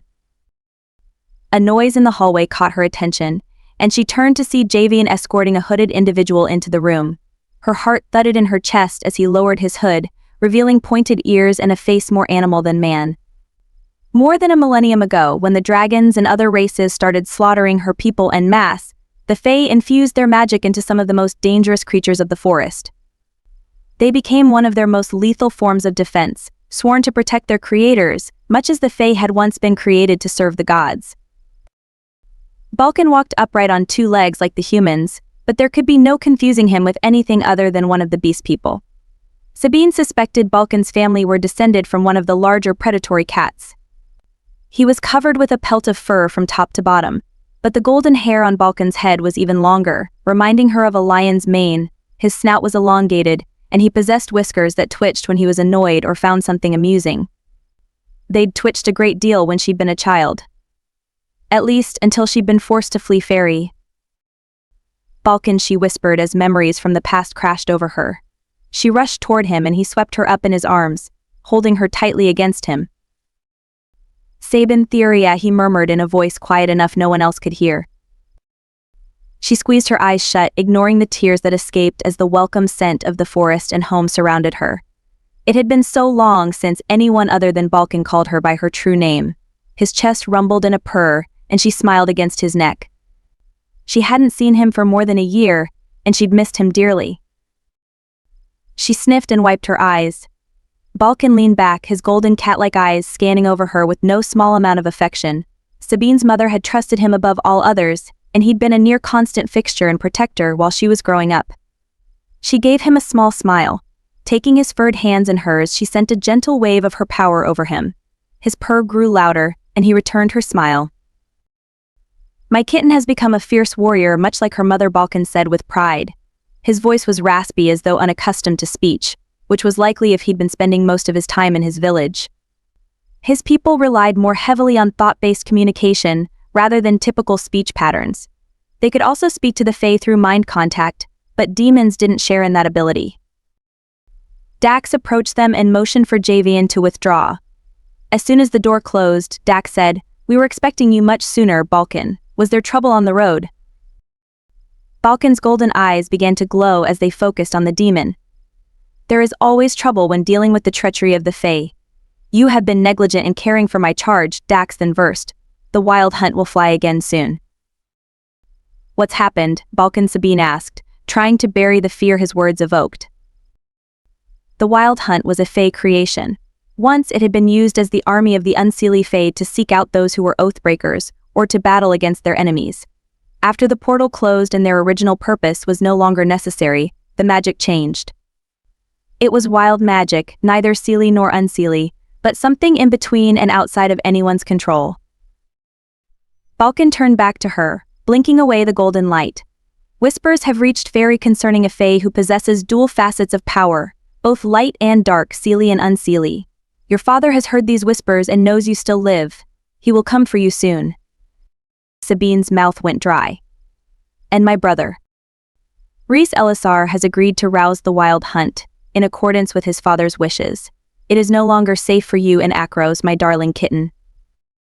Sabine blanched, and the entire world started to tilt. Faster than any normal mortal, Balkan wrapped his arm around her before she collapsed. She gripped his cloak and whispered, "Why would Rhys do this? He has to know I had nothing to do with the death of our mother." "Your father has been whispering in his ear for more than a decade," Sabine Bane said, taking a step toward her. "We all expected it would come to this. Your brother and father must die to ensure your survival.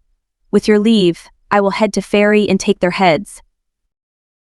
Dax gave Bane a nod of approval. "I will accompany you. With Sabine's marks upon us, we can move safely through the Silver Forest."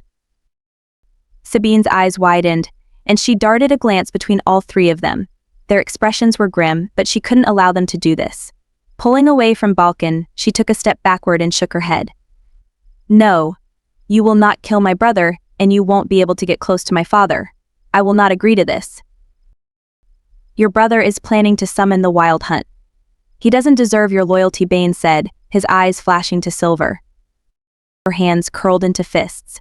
"Rhys doesn't know the truth. If I speak to him or get a message to him about what happened that night, maybe." Balkan shook his head, his gaze filled with sorrow.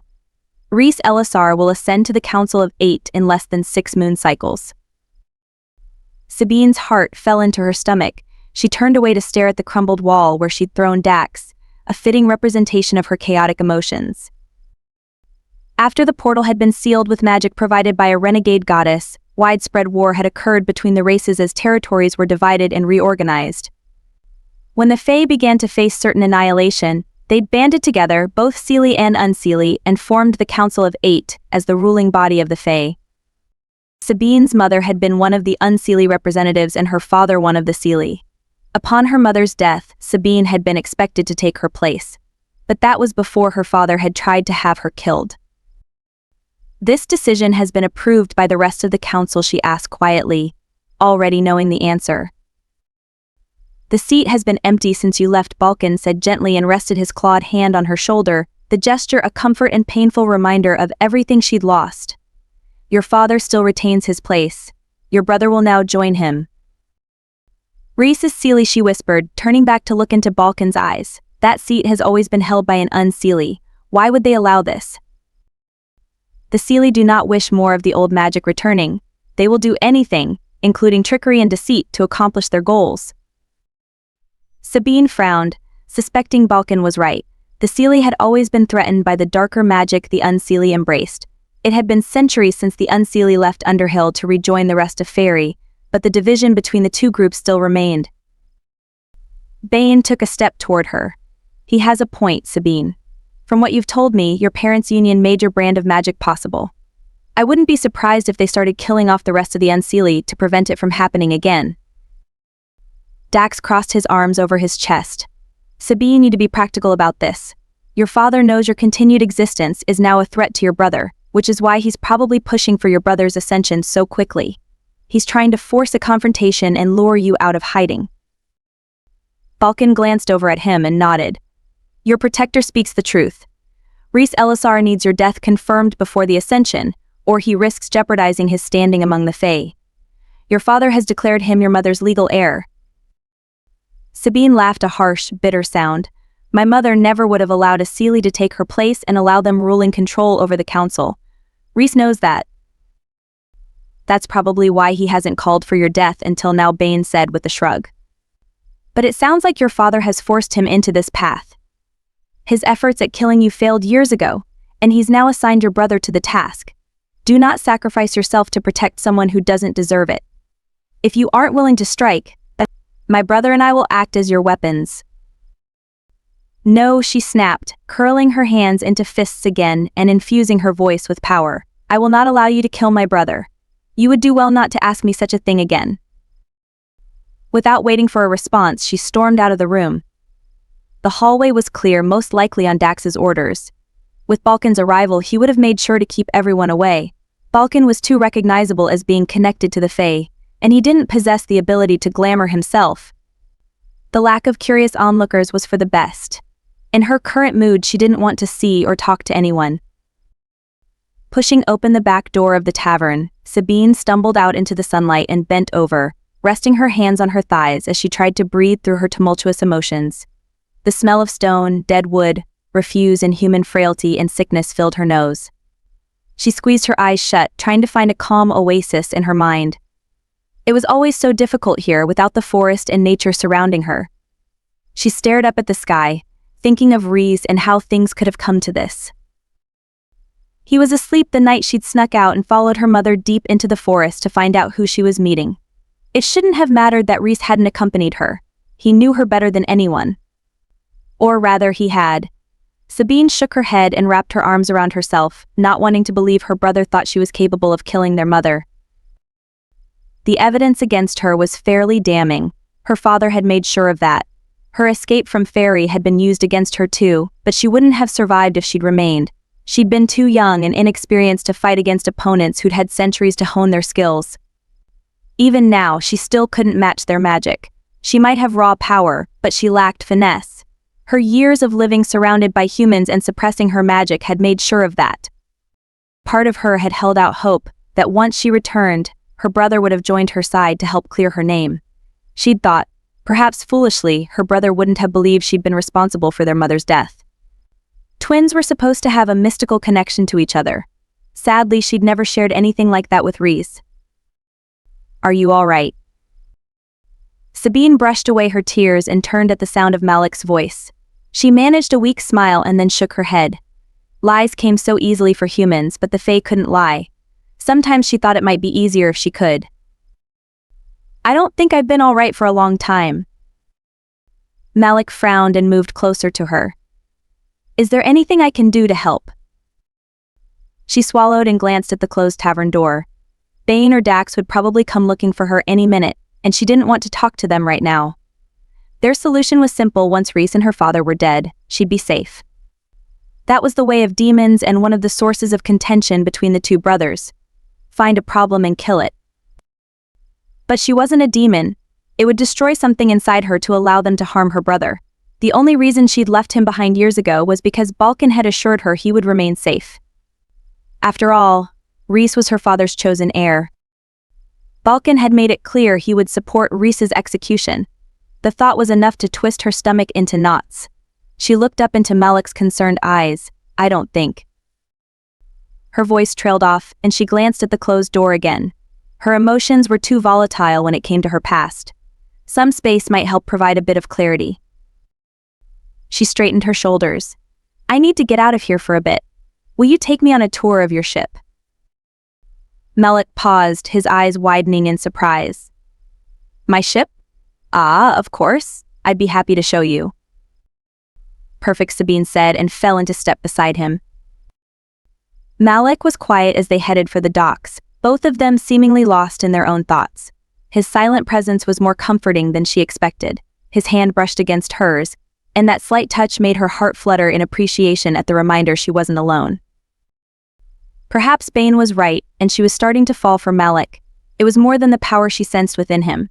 She'd started to care about him. It had been a long time since she'd thought someone might feel the same way about her, and not just because her magic allowed them to walk under the sun. She'd been lonely for a long time. It might be smarter to push Malek away, but the constant secrets and subterfuge were beginning to wear upon her. She darted a quick glance at Malek, wondering how much more she could trust him. Wanting to distract herself, she asked, "Will you tell me about your ship?" Malek gave her a smile, his eyes twinkling in amusement. "Ah, well, the ship is your typical smuggler's vessel. It's designed to look like a merchant ship and more or less functions as one. We have a crew of about 50, but with the capacity for many more." Her eyes widened. For all the time she'd spent living close to the sea, she hadn't spent any of it on board a ship. "I didn't realize so many people lived there." "It takes more people than you might expect to keep things running smoothly. The crew works in shifts around the clock, but on occasion, they need to pull double duty. Any fewer than that number and you begin to run into problems." They approached the docks, and the wind brought the strong scent of salt and fish along with it. Akros was a port city, but it wasn't wealthy like some others. Many merchants elected to take their wares someplace else where their merchandise could fetch higher prices.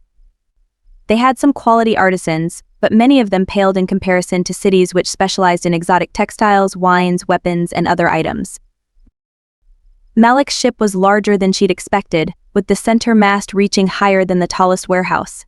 She stared in surprise, feeling a bit out of her element.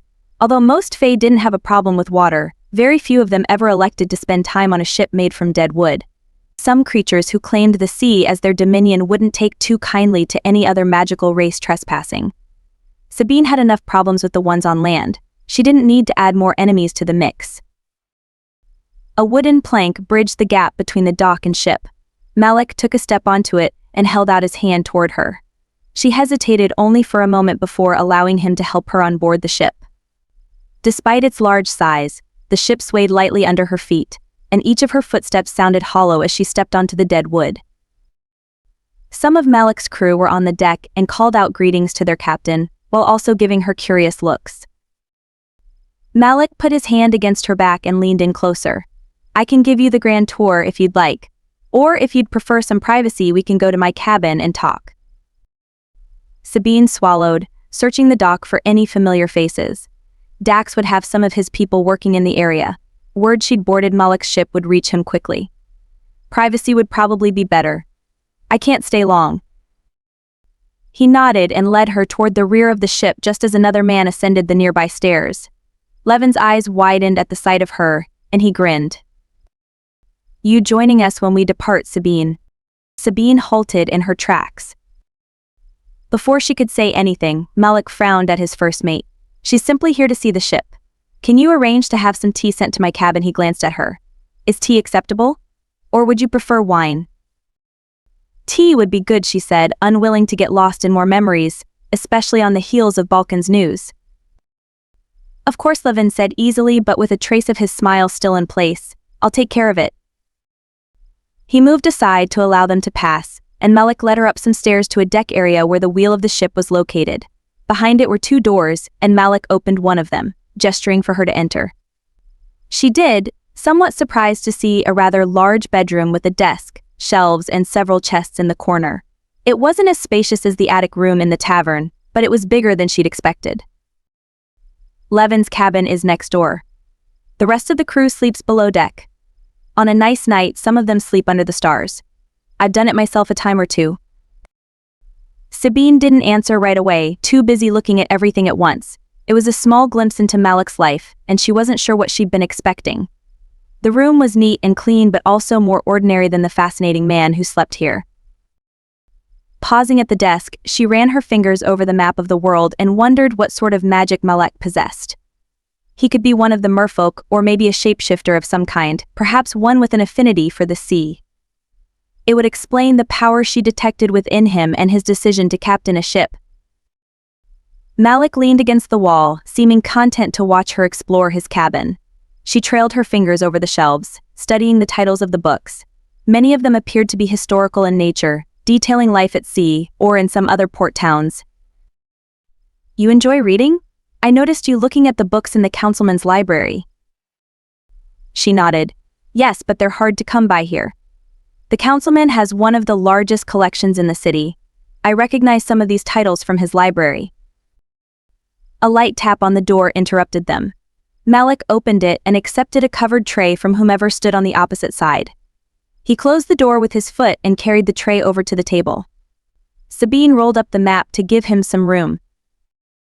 "You can put that map in the chest over there, if you'd like," Malek said, uncovering the tray to reveal a small pot of tea, 2 cups, and a plate of biscuits. Curious, Sabine opened the chest to find several other rolled parchments, most likely also maps. She placed it inside and noticed a small painted mask in the corner of the chest. "Oh," she murmured, carefully lifting the mask to examine it. Small shells had been affixed to it, each one giving another splash of color and depth to an already remarkable creation. Tilting it to catch the light, she admired the intricate workmanship of the artist who had crafted and painted it. "Ah, I see you found one of the gifts I planned to give to my sister," Malek said with a chuckle and poured some tea into the cups. "She fancies herself as an artist. Between you and me, she's probably more likely to collect works of art instead of creating them. She loses interest too quickly, but she's always had an eye for it." "It's beautiful," Sabine admitted, looking for an artist's mark or signature. I've never seen anything like it before. Where did you get it? I picked it up in Karga about a month ago. The seller claimed he acquired it from a local tribal shaman. It's supposed to imbue the wearer with good fortune and luck. She carefully replaced the mask, making sure it wouldn't get damaged in transit. Standing, she accepted the cup Malek held out to her. She inhaled the familiar aroma of several flowering plants designed to promote relaxation, and her mouth curved into a smile. This is one of Esme's special blends, isn't it? Malek chuckled and took a sip of his tea. I wondered if you would recognize it. I told Levin about her shop, and he decided to check it out. Your witch friend is very talented and quite charming. I think Levin spent quite a bit of coin there. Sabine laughed, thinking about how Esmel would preen when she heard the compliment. I'll remind you about that if she ever decides to try out some of her experimental mixtures. Those can be a little interesting. Your warning is noted, Malek said with a grin and took a drink. But it's difficult to imagine after tasting this mixture. She agreed, her gaze roaming over the rest of the cabin and falling on the chest again. Will you tell me more about your sister? Kaya Malek asked, his expression turning curious. What would you like to know? Looking down at her cup, she realized she just wanted to know more about him. Sometimes learning more about a person's loved ones and how they spoke about them was an insight into who they were as a person. Perhaps it would provide her with some clarity into her own situation. Did you always get along with your sister? He studied her for a long time and placed his cup on the table. Not always. There's a significant difference in our ages. I was tasked with acting as her guardian and protector quite a bit. She resented it when she was younger, and I didn't care much for constantly having to bail her out of trouble. But that changed. Malek nodded. It wasn't overnight. I started spending more time away from home, and the distance helped our relationship grow. We both matured. We've always cared about each other, but I'm much closer to her now than I used to be. Sabine studied the books on the shelf again. The eclectic mix of titles indicated Malek had an interest in various cultures and races. There were very few stories, but more about the history of their world. Running her fingertips over the spine of a book about the Fae, she said, I told you I have a brother. Malek fell silent for a long time. I'd heard siblings among the Fae are uncommon. They are, she agreed, walking over to the desk to put her cup down.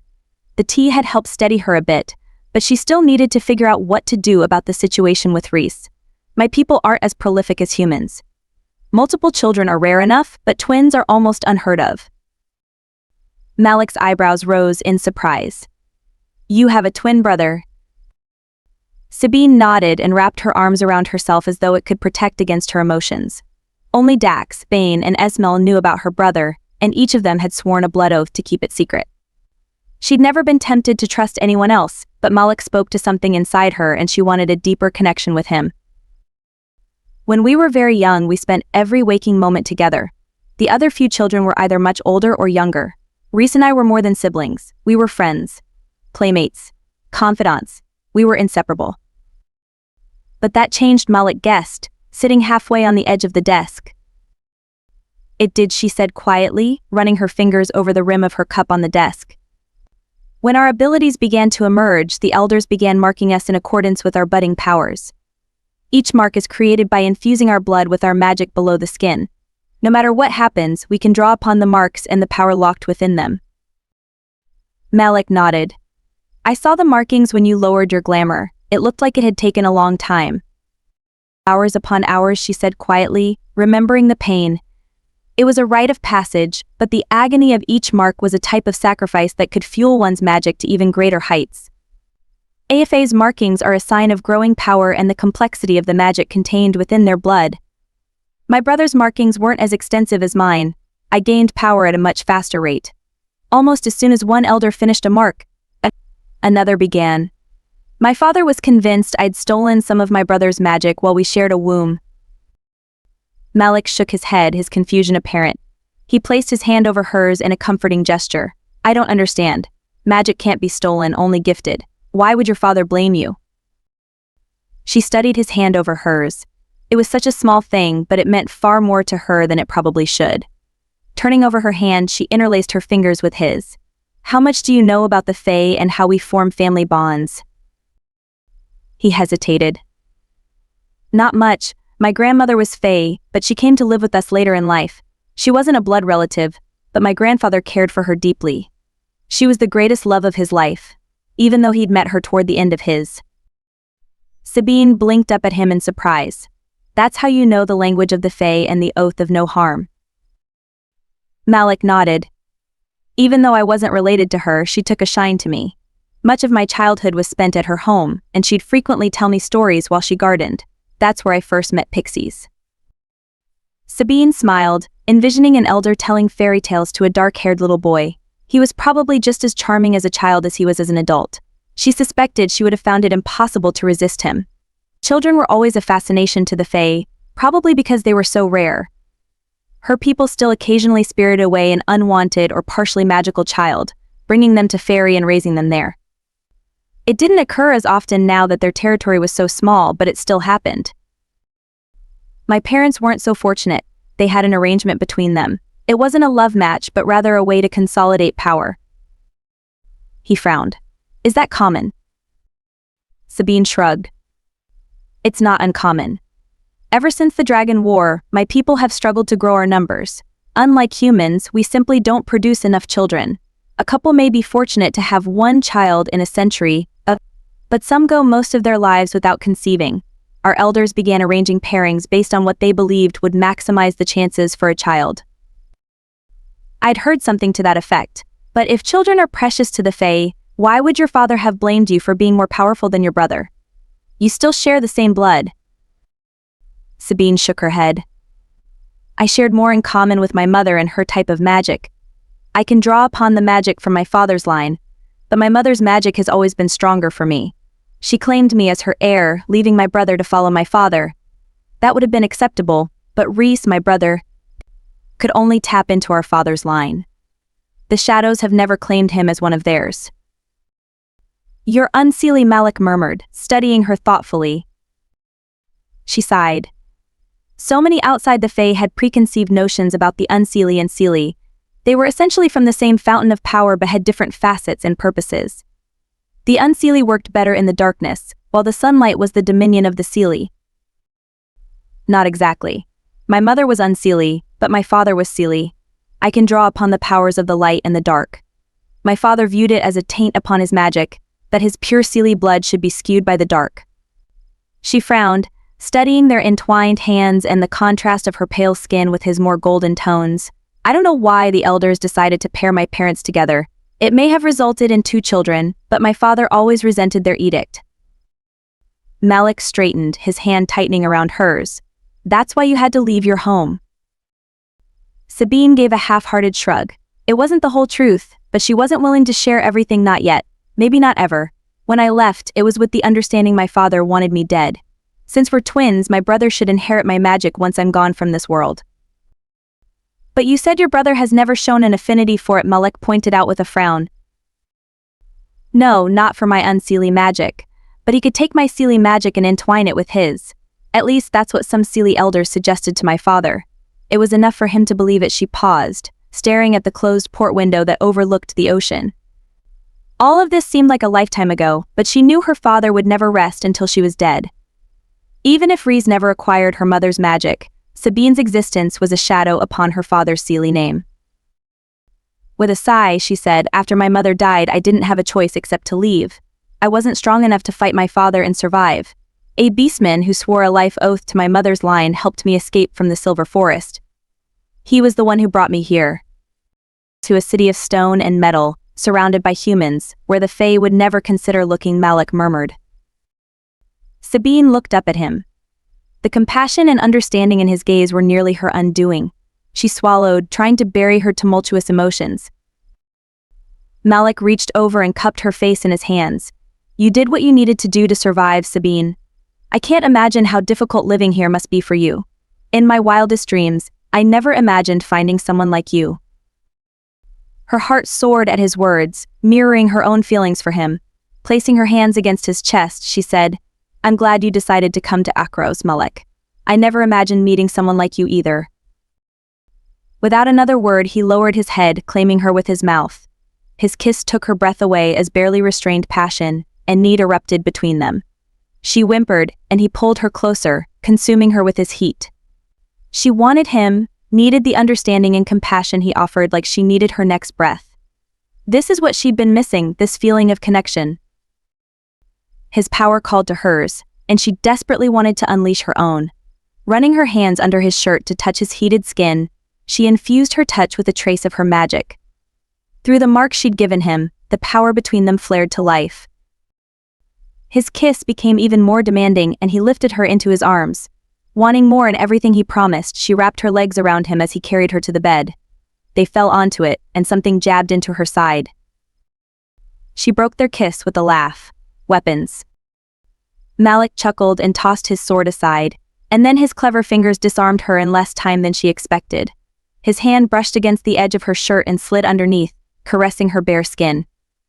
She wanted his hands everywhere, but there were too many clothes between them. Reaching down, she tugged his shirt up in a silent demand. He pulled it off, tossing it aside, and she ran her hands over his bare chest. His skin was warm, hotter than she expected, and she felt the power nestled within him flare to the surface. A medallion around his neck began to glow. Before she could touch it, he grabbed her wrists, breathing heavily as he stared down at her.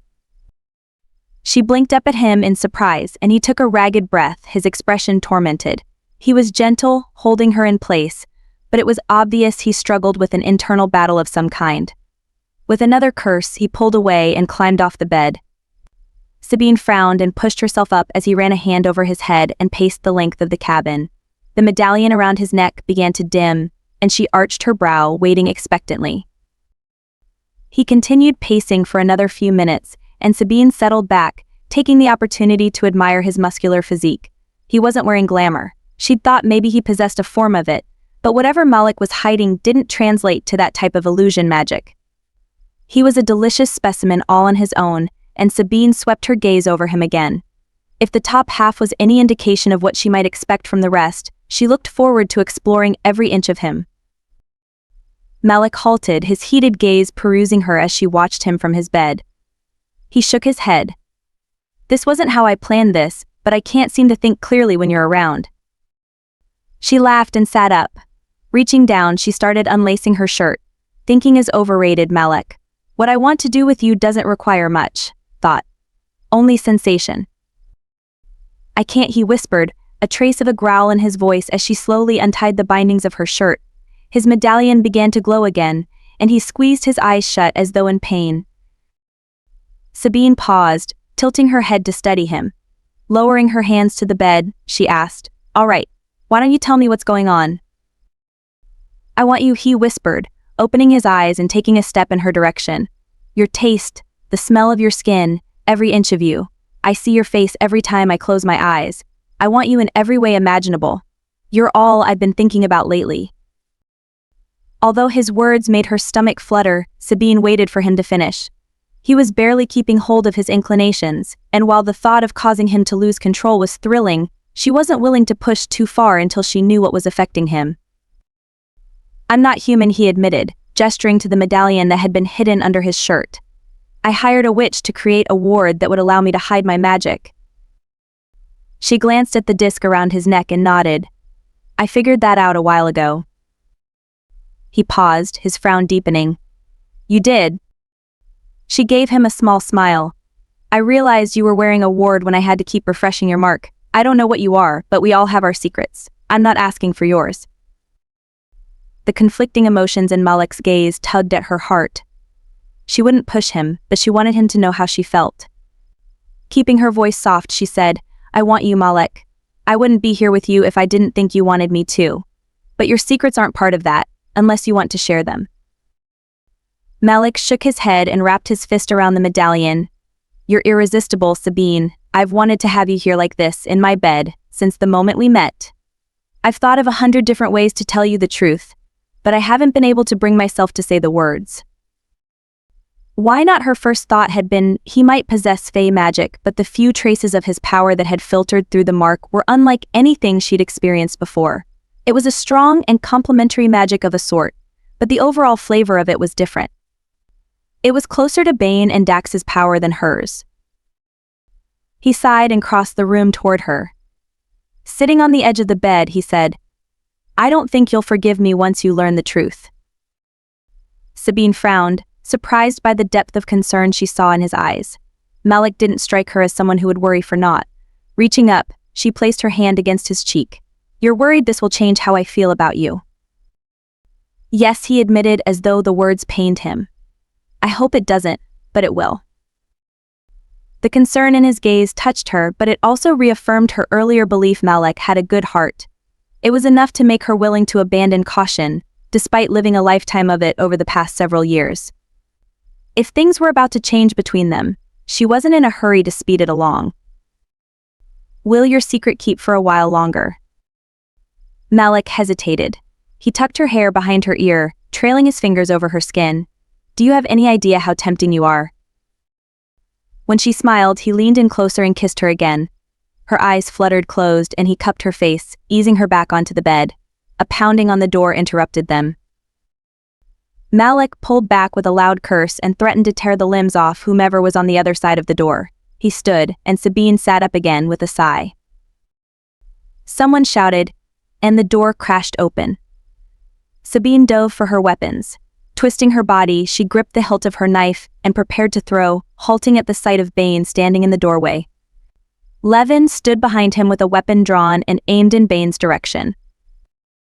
She blinked up at Bane, ignoring Levin as though his threat was inconsequential. Bane glanced over at her, and then turned to Malek with a thunderous expression. "You didn't tell her," Bane said with a growl, his eyes flashing to silver. "I was about to tell her before you broke down the damn door," Malek retorted, glaring at Bane. The medallion around his neck began to glow softly, and Sabine frowned. Pushing up from the bed, she stepped between the two men. "Why are you here, Bane?" His jaw clenched, and she waited, taking the opportunity to fasten the laces on her shirt. After a moment, Bane took a shuddering breath and his eyes reverted to their usual amber color. She could tell his anger simmered just below the surface. It wouldn't take much to send him back to that jagged edge. "Your ship captain is a dragon. When I realized you'd gone with him, I knew he hadn't told you the truth." Sabine froze. She blinked, turning to stare at Malek with a combination of shock, horror, and underneath fear. It couldn't be possible. The dragons never descended this far south, preferring to remain closer to their sky cities. She studied Malek, her gaze gravitating toward the medallion and remembering his offer to travel with him. Had he wanted to bring her to his ship so he could take her back to the sky cities? "Take off the medallion," she whispered, desperate for Bane to be wrong about this. Malek didn't say anything, but his expression was pained. He reached up to unfasten the necklace and dropped it onto the bed. The moment it was removed, power, foreign and alien, filled the cabin. She took a half step backward. All by the gods. It was true. He really was a dragon in human form. She'd heard the stories about how they had two forms, but she'd never met a dragon before. There could only be one reason he was here. Sabine Malek began and started to walk toward her. "I never." Before he could finish that thought, she raised her hand and blasted him backward against the wall of the cabin. She couldn't risk him getting close again. Not now. The books on the wall tumbled down, the wooden shelves broken beyond repair. Malek, however, was unharmed, likely protected by his own magic. Her hand trembled as she lowered it, and she curled it into a fist to stop it from shaking. In a match against a dragon, she wasn't sure she'd survive. She'd never considered this to be in the realm of possibilities.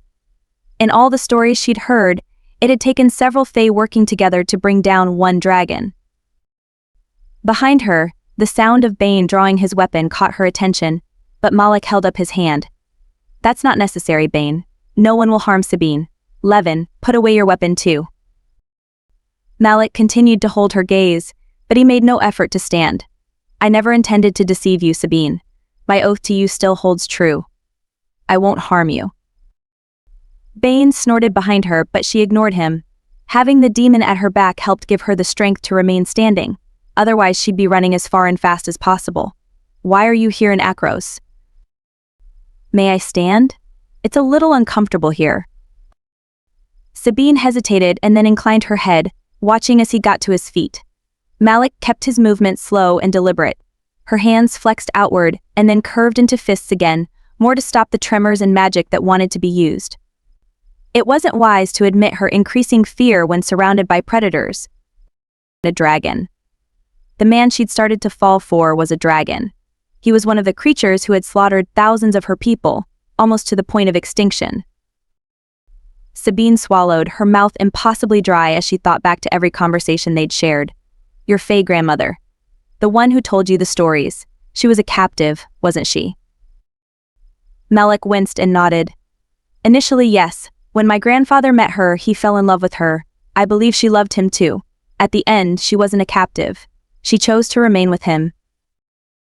Sabine made a small noise of despair, kicking herself for her foolishness. She'd trusted Malek, but dragons would always be enemies of the Fae. It wasn't simply a matter of liking the persona Malek had shown her. If it were that simple, it wouldn't matter what he was. Dragons hoarded power and magic, just like they collected shiny trinkets, gems, and gold. The Fae had suffered for centuries when dragons imprisoned them as part of their hoard. It was no wonder his grandmother hadn't returned to her people. Even if she wasn't a captive in the conventional sense, Sabine had never heard of a dragon relinquishing their hold on someone once they fell into their clutches. Then again, Malek had saved her more than once. She wouldn't have been able to escape the councilman's home and gotten back to Dax without his help. He could have taken her back to his ship or done whatever he wanted while she'd been unconscious, but he hadn't. He'd protected her instead. A flash of a memory tickled in the back of her mind. She remembered waking up to a pleasant warmth and seeing Malek's face when she opened her eyes. Lifting her hand, she brushed her fingertips against her lips, recalling a kiss and the taste of his foreign magic. You kissed me after you brought me back to the tavern. What did you do to me? His brow furrowed and then he sighed. You were dying, Sabine. Your glamour was draining you. I infused you with dragonfire to give you enough power to wake up. Bane did the rest. She stared at him in shock, hearing the ring of truth in his words. Dragonfire? Desperate for him to be lying, she looked over at Bane, and he gave her a curt nod, indicating Malek spoke the truth. This had the potential to be disastrous. She'd been little more than a teenager when she'd fled her homeland, and she didn't have enough training or experience to know how her magic might be affected. She'd need to speak with Balkan at the earliest opportunity to see if he knew what lingering effects dragonfire might have on her. Unfortunately, there was another matter that now needed to be handled. The heaviness of a debt between them weighed upon her shoulders, demanding repayment. Another debt. This one a life debt. To a dragon. There is no debt between us for such a thing, Malek said quietly, correctly guessing one of the sources of her unease. You were injured as a result of my request to acquire the chalice. I won't ask you for more. Sabine paused, feeling as though the universe was weighing his release. After a moment, the heaviness lessened, and the tight band around her chest eased enough to allow her to take a full breath. Relieved, Sabine nodded in acceptance of his words, but the thought of what could have happened left her disconcerted. Malek started to take a step toward her.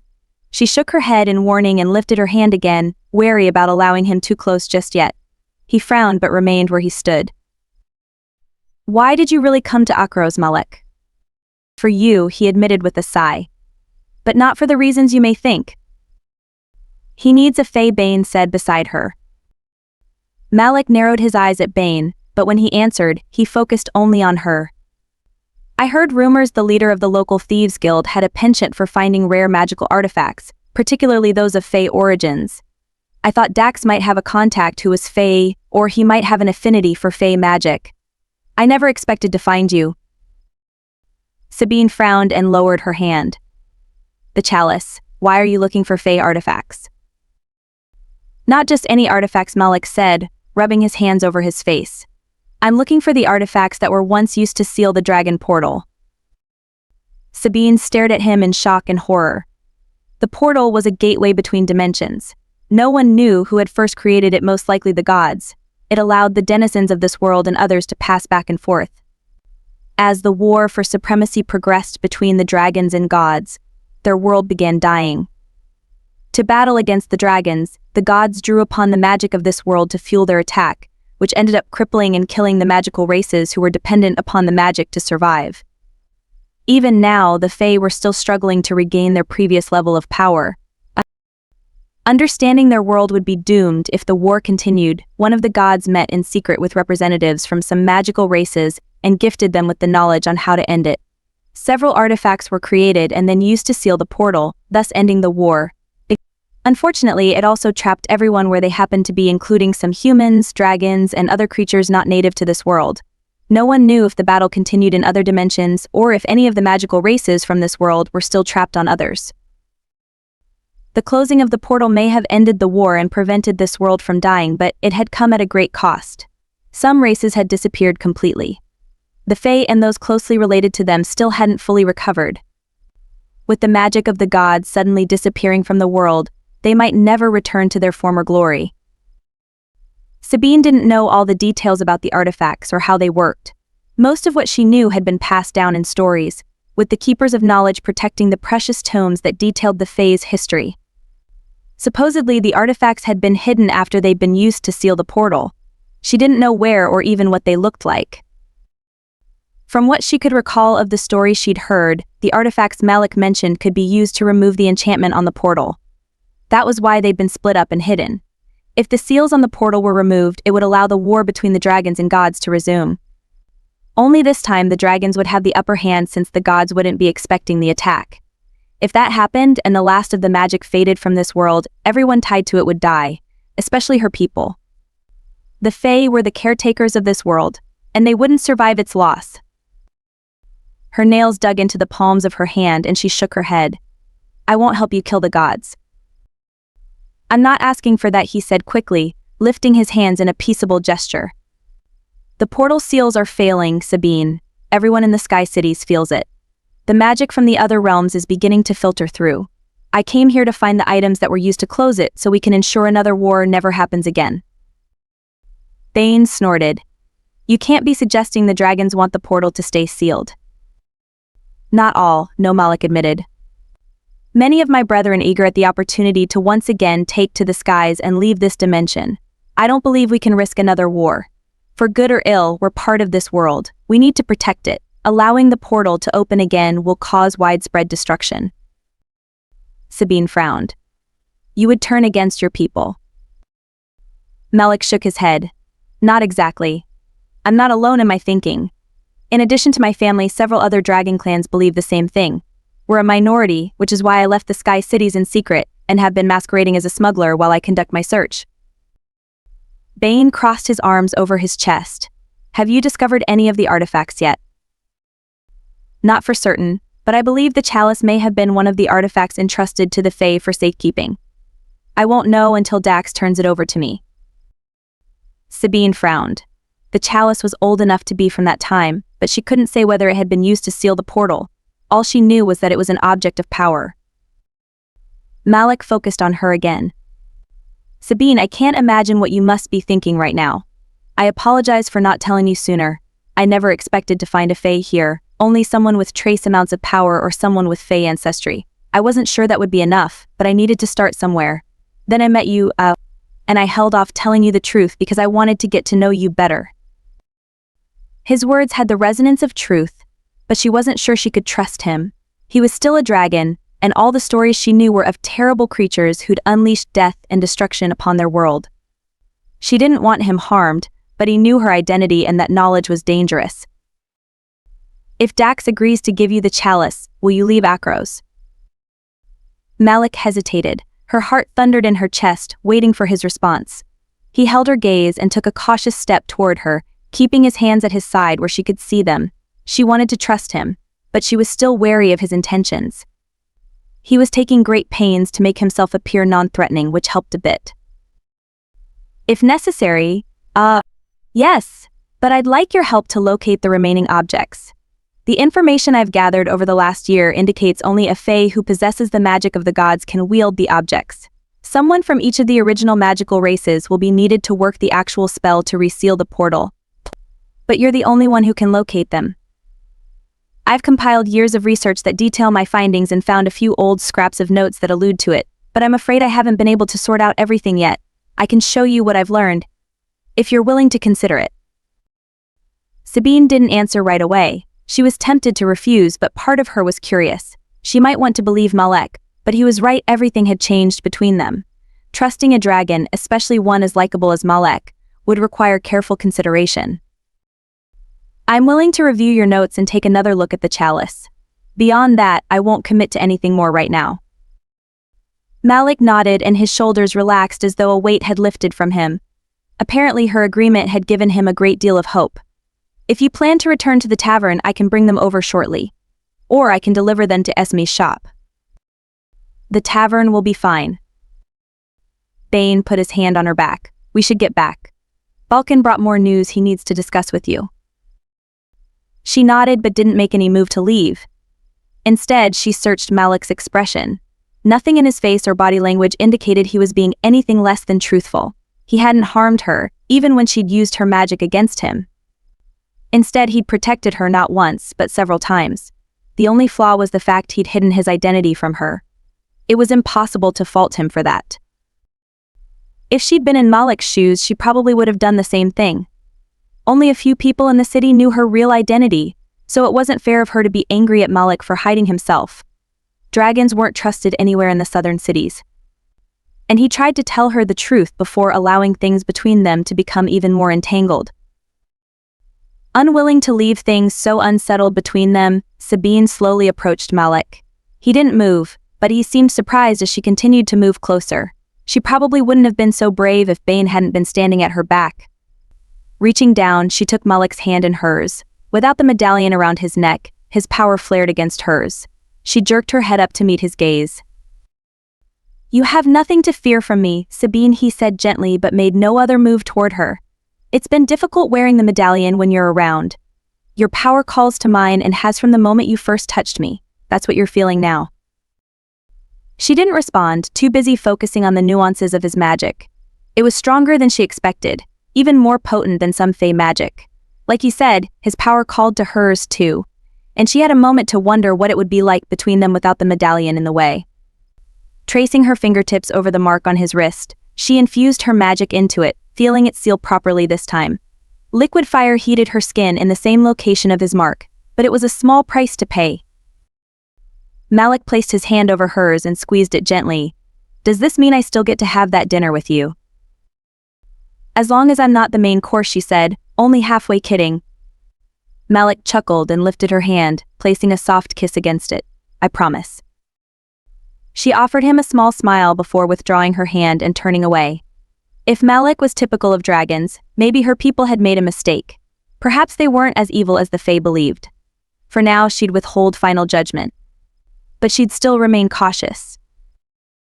Without saying another word, she walked past Levin and off the ship with Bane following behind her. Chapter 15. Sabine walked back into the tavern's meeting room with Bane. Dax and Balkan were sitting at a table someone must have found and brought downstairs. The splinters and pieces from the old table had been removed, leaving no hint Dax had thrown a fit earlier. The chalice was on the table in front of them, and they were both studying it, but neither of them touched it. Balkan looked up when she entered. Good, you've returned. Your protector informed me you've been communing with dragons. It would have been nice if someone had shared that with me earlier, Sabine grumbled and slid into a seat. But yes, he's sworn a blood oath not to harm me, but he's a subject best discussed another day. A dragon as an ally may give you an advantage in dealing with the Fae, Balkan suggested, his golden eyes gleaming. Sabine frowned. Only if the dragon decides to eat them. They'll be more inclined to double their efforts in killing me if they think I'm friendly with the enemy. Bane chuckled and placed a glass of wine on the table in front of her. You were kinder to him than I expected, although I did enjoy watching you toss him into the side of his ship. Dax's mouth curved into a satisfied smile. Before he could say anything, Sabine pinned him with a glare. Don't start. Balkan's whiskers twitched, and he gestured to the chalice in front of them. Tell me your impressions when you first touched it, my darling kitten. She sighed and picked up the wine Bane had poured for her. Taking a sip, she studied the chalice sitting in the center of the table. It was pretty enough and valuable on its own merit, but now she had to wonder if it was truly one of the artifacts Malek was hunting. It all happened very quickly. Dax picked it up first, and it was obvious he'd been caught in a trap. There were layers of magic wrapped around it, and I could see the power trying to bind him. I'd only seen a lich ward once before when Elder Telma Vertina demonstrated it. The binding on the chalice was similar. Balkan nodded and gestured for her to continue. She tilted her head, considering the artifact and trying to piece together her memories. I believe the Lich Ward was the last magic applied and Dax was its intended target. I was able to transfer the Lich Ward to myself by using the pact you formed between us. From there, I was able to neutralize it with my blood like Elder Toma Vertina had shown me. But when I did it, the chalice somehow recognized me. She shook her head, not sure how to explain. It's different, Balkan. It's neither seelie nor unseelie, but both somehow. I think it recognized my magic as being similar. I was hoping you might know more about it. Malek believes it's one of the artifacts used to seal the dragon portal, Bane said, dropping into one of the empty chairs. Interesting, Balkan murmured, his tone a little too mild. What do you believe, my darling kitten? Was this object crafted before the portal was sealed? Sabine took a sip of the wine. It was from another bottle of fairy wine, but this one had a gold cap, indicating it had more substantial power in it. Bane had likely poured it so she could compare the magic within it to the power in the chalice. There was no comparison. The wine was seelie magic and nothing more.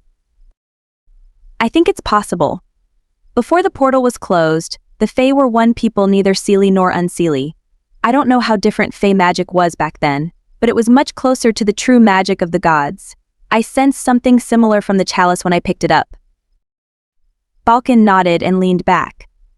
One of the artifacts was rumored to be a chalice. Sabine's eyes widened and she studied it again in a new light.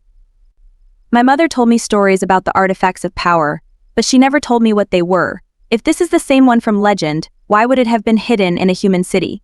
I assumed it would have been kept with our keepers of knowledge. Balkan steepled his clawed hands together as his eyes took on a faraway slant. It was entirely possible he was trying to recall something from long ago. Balkan had lived longer than everyone in the room combined. Occasionally, it took him a while to sort through his memories. He tapped his claws, clicking them together lightly. Sabine had witnessed him rip apart intruders with those claws when they'd trespassed into the Silver Forest. Yet she'd never been afraid of him. Balkan was the one person she trusted most in this world. After a long time, Balkan said, "The Fae may have been given the gift of knowledge to create and wield the chalice, but it was later entrusted to my people for safekeeping. We hid it in a place where we believed none of the magical races would look. Should the fighting amongst them lead to temptation in releasing the gods from their prison?" Dax arched his brow. "Were you there, old man?" "No, but my father was the one who had been tasked with hiding it," Balkan said, his eyes shimmering with the golden light commonly seen when beast people experienced a strong emotion. Sabine lowered her wineglass and placed it on the table. "That's why you brought me here. You knew the chalice had been safe here for centuries, so you believed I would be safe here too." "You are as much a treasure as the chalice," Balkan said gently. Sabine blinked away tears. "I've missed you, Balkan. As I have missed you, my darling kitten." Dax drummed his fingers on the table. "I'll rescind the deal made with the dragon. I have no intention of allowing this item to fall into their hands. They may intend to organize a sneak attack and attempt to eliminate the gods for good this time." "Malek claims the portal is already failing," Bane said with a shrug. "He's hunting the artifacts to ensure they can keep the portal sealed and to prevent another war." Balkan's gaze sharpened on her. "I have heard whispers about the portal magic fading. What are your impressions of this dragon?" Sabine hesitated and folded her hands in her lap. "I don't know. He's come to my aid more than once without attempting to make any undue demands. I want to believe him, but I don't know enough about dragons. Can they lie?" "Not like humans," Balkan said, rubbing his chin in thought. "They can lie by omission or misdirection, much like the Fae. Perhaps he is a different sort than the dragons from legend. I will speak with this dragon of yours before I make a decision." No one questioned Balkan about his right to determine the fate of the chalice. If it had been entrusted to Balkan's father and he'd been the one to hide it, Balkan was the rightful bearer of it. Sabine nodded. "Malek should be arriving shortly. He claims to have some information about the other artifacts. He's going to bring it here so I can review it." "He wants her help to locate the other items," Bane said with a scowl. "Among other things." "No," Dax said firmly, crossing his arms over his chest. "She will do no such thing." She arched her brow. Before she could remind Dax about the dangers of trying to subject her to his will, Balkan sprung from his chair and threw Dax against the wall. His claws were at the demon's throat before anyone could react. You dare speak to her that way, Balkan hissed, his words barely recognizable as his claws started to dig into Dax's neck. She is a fairy royal, the last of her mother's line and direct descendant to the unseelie throne. You will get on your knees and beg for her forgiveness, or I will rip out your throat. Sabine slowly stood. No, Balkan, not here. We're in Dax's den, and he needs to retain his power here. You will not demand this from him. I will not permit him to treat you as less than you are, Balkan growled. Dax is not my enemy, she said gently, motioning for Bane to remain where he was and not get involved. Balkan was trying to protect her, and she was the only one he'd listen to. Sabine didn't know the entire history between Balkan and Dax, except the beastman had saved the demon's life and brought him and Bane to the surface years before she'd fled her home. It was Balkan who'd helped establish the two brothers in the city, and both of them were somehow permanently tied to the beastman, or at least Dax was. She didn't know what hold, if any, Balkan had over Bane. Walking over to the beastman, Sabine placed her hand on his arm. Dax and I have reached an understanding. I have conceded not to interfere in his den when he's present, and he has agreed to respect my boundaries. We have been able to coexist only because we both agreed to these terms. He does not make decisions for me, but I do respect his opinion as I do yours. You chose well when you named him my protector. The reminder Balkan had been the one to form the pact between them was enough to encourage him to retract his claws. He released Dax but didn't move away. Dax crumpled to the ground, blinking rapidly as he tried to fight off the effects from Balkan's poisoned claws. Sabine pulled out her knife and pricked her finger, allowing her blood to well to the surface. She bent down, offering her blood to Dax. He wrapped his hand around her wrist eagerly, pulling her hand closer and accepting her gift. Balkan's claws weren't poisonous to her or to any of the Fae, and her blood was also an antidote. You would reward him for his insolence, Balkan muttered in disgust. He would not have died from so little poison, but perhaps he might learn a lesson. No, it wouldn't kill him, she agreed and stood, watching as Dax shook off the lingering effects. Dax is stronger than that, but I will not have my protector weakened when I need him at full strength. You taught me that, Balkan. I remember your lessons. Very well, Balkan frowned and glared at Dax, who was still on the ground. You will remember your life is a gift only because my mistress wills it. Understood, Dax said, pushing up from the floor.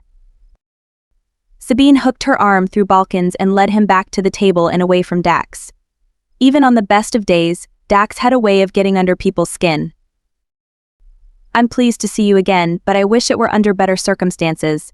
The message you sent to Dax was vague. Will you tell me about the seer's vision that brought you here? He patted her hand idly. Isagi is very old. She spends much of her time in dreams, rarely awakening. When she does, her confusion makes it difficult to separate her visions from reality. She came to me under the cover of darkness several days ago and told me of whispers from the spirit world. I came to you immediately. A sense of foreboding fell over Sabine. Usagi was more than just old, she'd lived through the worst of the Dragon War and had seen the portal collapse. As one of the most ancient elders, Usagi held a special place of honor amongst the beast people. Even the Fae treated her with no small amount of respect. Usagi's visions had foretold the death of Sabine's mother, and any warnings from her needed to be taken seriously. Sabine frowned. What did she tell you? She dreamed of a battle on stone streets. The moon fell into darkness. An ancient iron blade forged in dragonfire. Death. Plots within plots. A crossroads and a choice. Balkan paused, staring at the chalice still untouched on the table. When she awakened from her vision, Usagi was more clear-headed than I have seen in a century. She urged me to find you with great haste, warning me you were in danger. Sabine blanched. She named me specifically. Balkan gave her a curt nod. She spoke your name, Sabine Theria. Twice the moon will be shrouded in darkness. The third time heralds the return of the wild hunt. Bane stood and walked over to her, his frown deepening. You've cloaked the moon twice now, haven't you, little one? Sabine managed to nod, thoroughly shaken. Yes, the night I was ambushed, I hid the moon and was forced to pull power through the ground to escape. The second was the night we stole the chalice. I lost my glamour that night when I broke the Lich ward. I wasn't shielded either time. She muttered a curse at her carelessness. She'd known it was a risk both times, but her options had been limited. My father must have sensed my magic. Either that, or he still has people searching for me. Your father will never stop hunting you, Balkan said, his tone sharp and biting. As long as you are alive, you will remain a threat to your father and brother. Do not grow so accustomed to pretending to be human you forget yourself and the danger surrounding you. Sabine looked away and didn't respond. It was impossible to forget she wasn't one of them, but it wasn't as difficult to slide into the role of pretending to be human anymore. She'd blurred the lines for so long that wearing the glamour had become second nature. The most challenging aspect had been tempering her magic and relying upon it less. She may have stunted her magical growth, but she'd enriched herself in other ways and strengthened some of her lesser talents. She'd always been mediocre with weapons, but Dax and Bane had insisted upon daily training for years. Now she was as competent with a blade as she was with her magic, but still lacking in both compared to many of her enemies. How can we stop the wild hunt? Dax approached the table and kept a respectful distance from Balkan. He appeared fully recovered from the poison, but he likely wasn't willing to risk angering the beastmen a second time. Sabine shook her head, remembering the terrible stories she'd heard as a child. The wild hunt was the Fae's most terrible and fearsome enforcer. The sacrifice to summon it was costly, and only the target's death would stop it. You can't, it can only be called with blood and magic, and once unleashed it will not stop until the contract has been fulfilled. Balkan was quiet for a long time. It can be stopped if the summoner falls. Sabine squeezed her eyes shut. It all came back to her brother's death.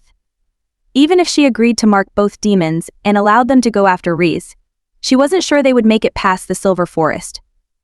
It wasn't just the trees that protected the heart of Fairy. Major magic would be required to encourage the forest to accept a demonic presence, and the Fae would be alerted the moment she lowered her protections. Part of her still desperately wanted to believe Reese hadn't been the one to demand her death. As long as there was a chance, she wasn't willing to agree to end his life. She wasn't sure she could do it, even if he truly wanted her dead. He was still her brother.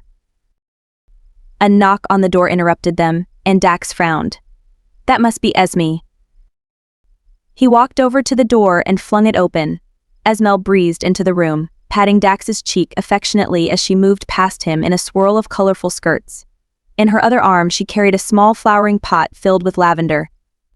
Dax's eye twitched in irritation, but he slammed the door shut and muttered something under his breath about stinky plants. Blossom darted out from the plant, spotted Sabine, and dove into her hair. The tiny pixie pressed up against her neck, getting as close as possible, and whispered loudly, "He's a dragon, Sabine. Your ship captain is a dragon. Esme says so." Sabine's mouth twitched in a smile, and she arched her brow at Esmel. Indeed, it might have been helpful to know that a little earlier. The witch shrugged. Malek made us promise not to tell you, but I didn't make any such promise about keeping it from the pixies. Blossom volunteered to share the news, so I brought her here. Tricky Witch, Bane said with something that looked like approval in his eyes. You knew the pixies would tell her the truth and you could get around the agreement. We planned something similar but shared our information with Balkan. Looks like I'm not the only tricky one, Esmel said with a grin and winked at him. Turning back to Sabine, she added, the other pixies were terrified Dax or Bane might eat them if they came here, but Blossom said she'd be safe. You wouldn't allow anyone to eat her. Esme's right, I won't allow you to be eaten, Sabine said, more for Dax and Bane's benefit than for Blossom. Pixies possessed powerful nature magic and were considered delicacies by most demons. Since they didn't have the same offensive abilities as the Fae, demons had been known to eat entire pixie clans as a snack before lunch. She didn't think they would eat Blossom, but it was better to keep them separate, just in case. Dax snorted and finished pouring himself a drink. A pity. It's been a while since I tasted pixie. Blossom squeaked and covered herself with Sabine's hair. Sabine sighed and reached up to send a trace of reassuring magic over Blossom, knowing Dax was just poking fun at her. Balkan studied the pixie. How did the pixies manage to find you in the city? Their kind don't usually leave the forests. Her magic called to us, Blossom said from her perch on Sabine's shoulder. She summoned another pixie clan too. They arrived a couple of days ago, but they haven't met Sabine yet. In a quieter voice meant for Sabine's ears alone, Blossom added, I don't think they're worthy of your magic. They tried harvesting flowers before the moon was in alignment. If they do, it'll upset the balance of the garden and kill the flowers. My sisters want to chase them off. Sabine froze as the hidden meaning in Blossom's words registered. It was one more reference to the moon and death, presumably hers. Whatever news the Pixie clan had to share didn't bode well for her. I see. That's unfortunate. It sounds as though I'll need to have a talk with these pixies soon. Keeping them with you is risky, my darling kitten. Pixies are not always trustworthy. Many are spies.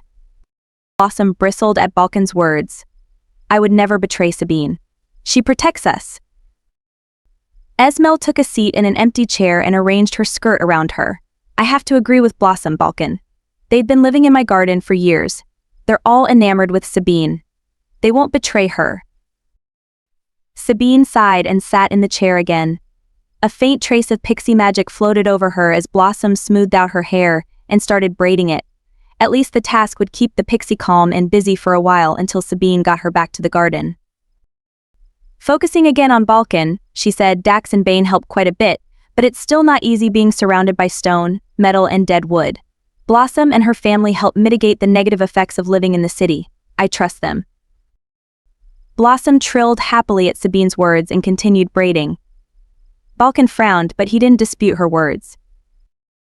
Esmel cocked her head, studying the artifact on the table. So that's the chalice, huh? It's prettier than I expected, especially with all that magic swirling around it. What are you going to do with it? Balkan's eyebrows rose. You can see the magic, little witch. Esmel grinned and leaned forward in her chair. Oh, Balkan, I've missed having you around, you stuffy old beastman. Yes, I can see most magic. It's a fairly new ability, and I'm still learning my way around it. Sabine's been helping me. The colors surrounding the chalice are almost identical to Sabine's power. Well, when she's not hiding behind layers and layers of glamour. You have grown more skilled. Balkan walked over and patted Esmel on the head as though she were a small child. Sabine bit back a smile at Esmel's nonplussed expression. Balkan thought highly of Esmel and her abilities, but he tended to treat everyone like children. Granted, part of that was probably because they were little more than toddlers compared to him. But Esmel was a witch in her prime. Even though she'd live an extended life beyond most mundane humans, she wouldn't be as long-lived as other magical races. Other than Malek, only the people in this room had seen her without glamour. Esme had been instrumental in helping Sabine adjust her illusion to appear more human. The witch was the first human Sabine had ever met, which was part of the reason Balkan had enlisted her aid. Those first lessons in sloughing off her Fae mannerisms and becoming proficient in the common tongue had been mostly handled by Esme. In exchange, Sabine had agreed to teach the witch additional magic. Balkan continued walking around the table to Sabine. To answer your question, I have not yet decided what I shall do with the chalice. He paused, placing his hand on Sabine's shoulder and squeezed gently. Despite our efforts, I am afraid none of my treasures may be safe here in the city. I will not risk losing either of them. Bane and Dax tensed at his words. Sabine lowered her gaze and took a steadying breath, suspecting Balkan was right. The thought of leaving the people she'd grown to care so much about caused her heart to stutter in her chest. But staying would endanger all of them. If no, when the wild hunt made their appearance, casualties were considered acceptable as long as the hunt fulfilled its purpose. Humans, especially the defenseless children in Akros, wouldn't stand a chance. Esmel frowned. We can fight it, can't we? If we all stand together, we should be able to protect Sabine. She escaped from it once before. That was different, Sabine admitted and picked up her glass of wine. The hunt was once formed from unseelie magic. Over time, it developed its own awareness and changed. The magic has become wild, not something controlled by the Fae. Sabine took a sip of her wine, absorbing the magic within it and infusing it with hers. The unpleasant thoughts in her head made the wine taste like ash. Setting it aside, she folded her hands in her lap again and continued, After my mother died, the wild hunt came for me with the intention of returning me to fairies so I might take the unseelie throne. That was one of its original purposes, to determine the right of succession. Balkan managed to turn it away with an oath to the huntsman that I would return one day and take my rightful place. If I return to fairy now, I won't survive it. My father will see me dead, and I don't believe I'm strong enough yet to stand against him. Oh, Esmel muttered, and her shoulders slumped. Well, drat, what are our options? Should we make plans to take Sabine away from the city? Sabine studied her hands, wishing there were a clear solution. I don't know if leaving and hiding elsewhere is a viable option. I've never heard of anyone being able to outrun the wild hunt, and I won't risk allowing anyone here to stand beside me when it comes. I'm not sure what can be done. Bane scowled. Absolutely not. Sabine, do not even think about sacrifice. At Balkan's threatening growl, Sabine held Bane's gaze and shook her head in warning. The demon glanced over at Balkan, his eyes flashing to silver briefly. Bane wasn't happy at her request for silence, but she didn't want another confrontation with Balkan. Even if the beastman could be a little overbearing at times, he had more experience in these matters than any of them. While she might rely upon and trust Dax and Bane, Balkan didn't have the same sort of relationship with them. She needed Balkan's help. He'd managed to keep her alive this long. Hopefully he might have some insight into how she could escape from this mess. Someone knocked on the door, and Dax pushed away from the table. He strolled over to the door, opened it a crack, and snapped, "I told you no interruptions. The next person who knocks on this door will have their head removed from their shoulders." The slightest trace of hesitation colored Javen's words as he said, "Apologies, Dax. I know you don't wish to be disturbed, but the ship captain has returned. He claims Sabine is expecting him." "Fine. Send him in," Dax said with disgust and turned away, prowling over to the far side of the room where he kept a selection of liquor. "I should have killed the ship captain when he first arrived." Javen stepped aside, allowing Malek to enter the room, and then closed the door behind him. If Malek had heard Dax's remark, he chose not to comment. Instead, Malek paused, taking in the room's occupants before his gaze fell on Sabine. His expression softened, and a trace of lingering regret filled his eyes. In that moment, Sabine knew she'd been right about trusting him, despite the secrets they'd kept from each other. Balkan moved to stand beside her, drawing Malek's attention. Malek gave the beastman a small nod in greeting, acknowledging his presence but nothing more. If they'd been in a formal fairy court setting, such a move would have been expected. The fact Malek had known the proper greeting to one of the beast people was surprising and disconcerting. But nothing much should surprise her anymore when it came to Malek. The self-proclaimed ship captain had proven to be skilled at adapting no matter the circumstances. Before Sabine could address him or introduce Balkan, Blossom abandoned her braiding and darted out from her hair. The tiny pixie fluttered around Malek, inspecting him from various angles. "Are you really a dragon? I heard they smell like burned leaves, but you don't, and where's your tail?" "Dragons are supposed to have a tail. Big teeth too, and fire magic." A laugh bubbled out of Esmel. Malek glanced over at Sabine and arched his eyebrow. The deviation from protocol eased the worst of the tension in the room.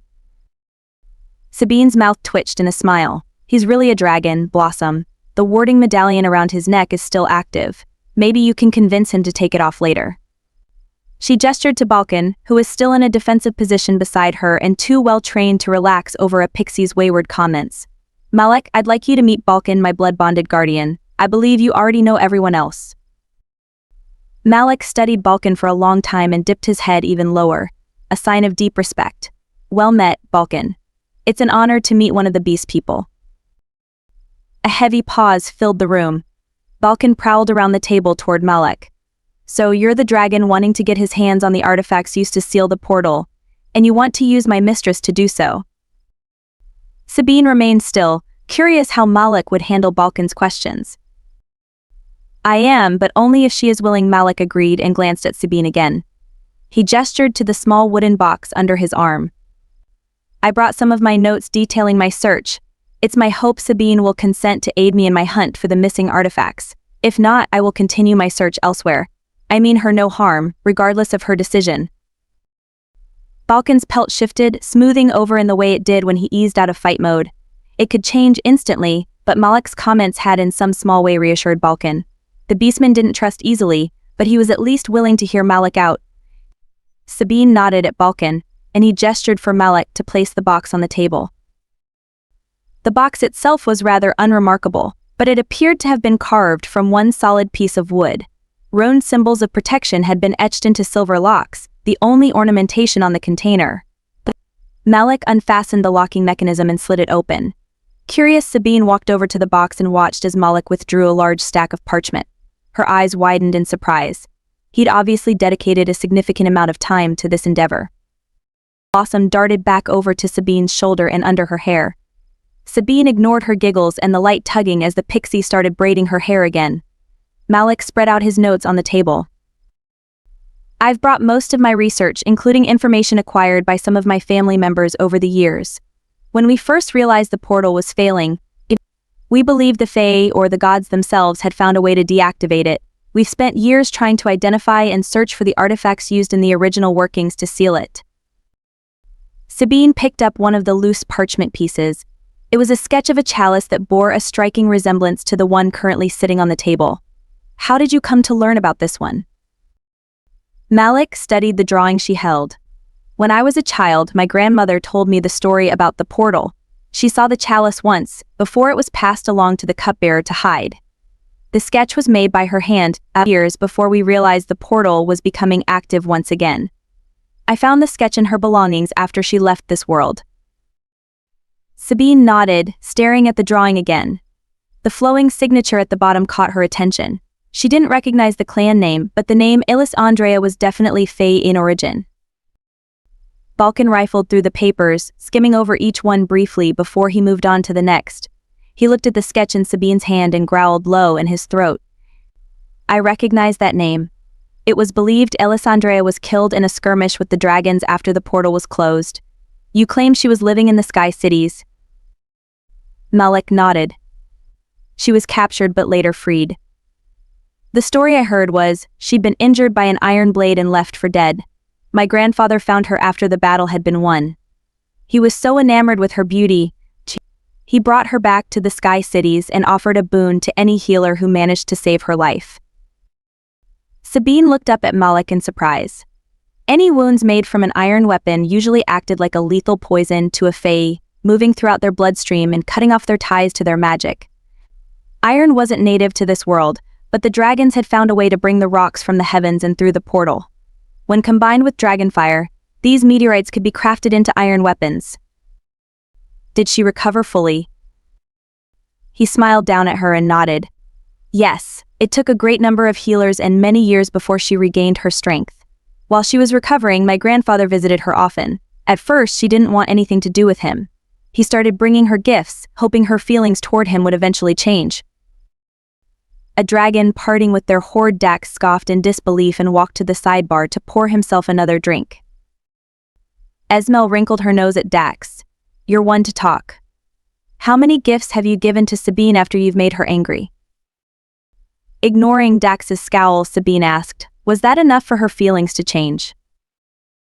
Malek glanced down at her hand on his arm, and his gaze softened. She hadn't realized she'd reached out to him. No. She still didn't want anything to do with him. He purchased gifts from merchants who had traveled to the farthest reaches of the world. He offered Elisa jewels, gold, silks, paintings, anything and everything you could imagine. She refused all of them. Esmel rested her head in her hands. So what finally changed her mind? A flower.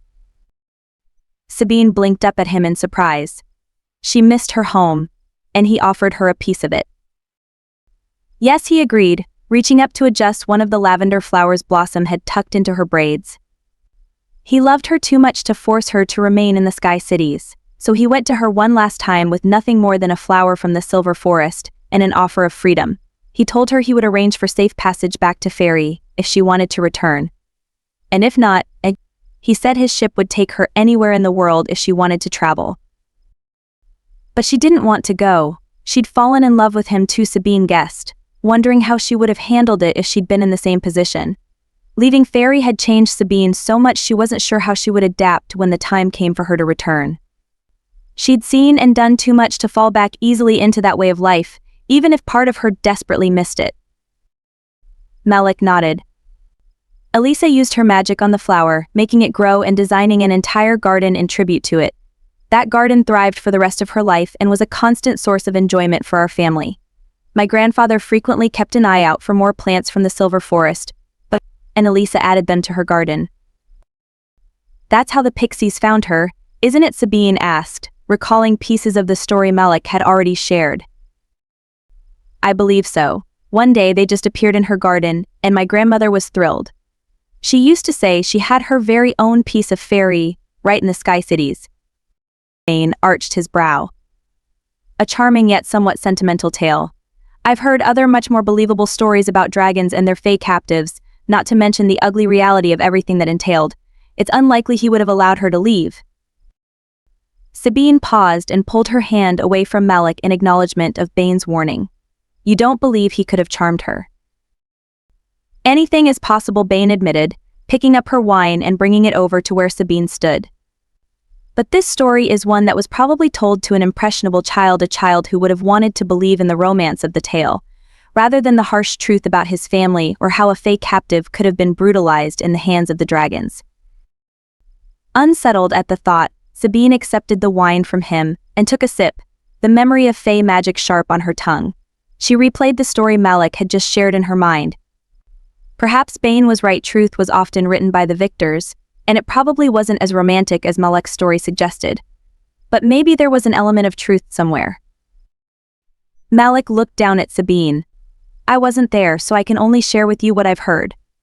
That was the version of the story my grandmother told me. One day I asked her if she missed her home and wanted to go back. She told me she didn't.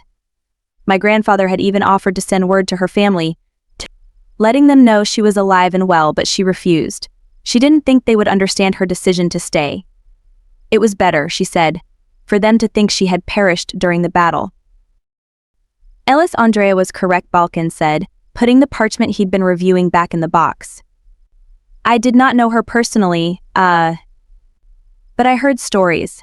Andrea was skilled in nature magic and was able to communicate directly with the silver trees. It was by her blood and magic that one of the strongest rings of protective trees was grown and became sentient in the silver forest. They were her children. When the trees attacked the invading dragons, the dragons burned that area of the forest to the ground."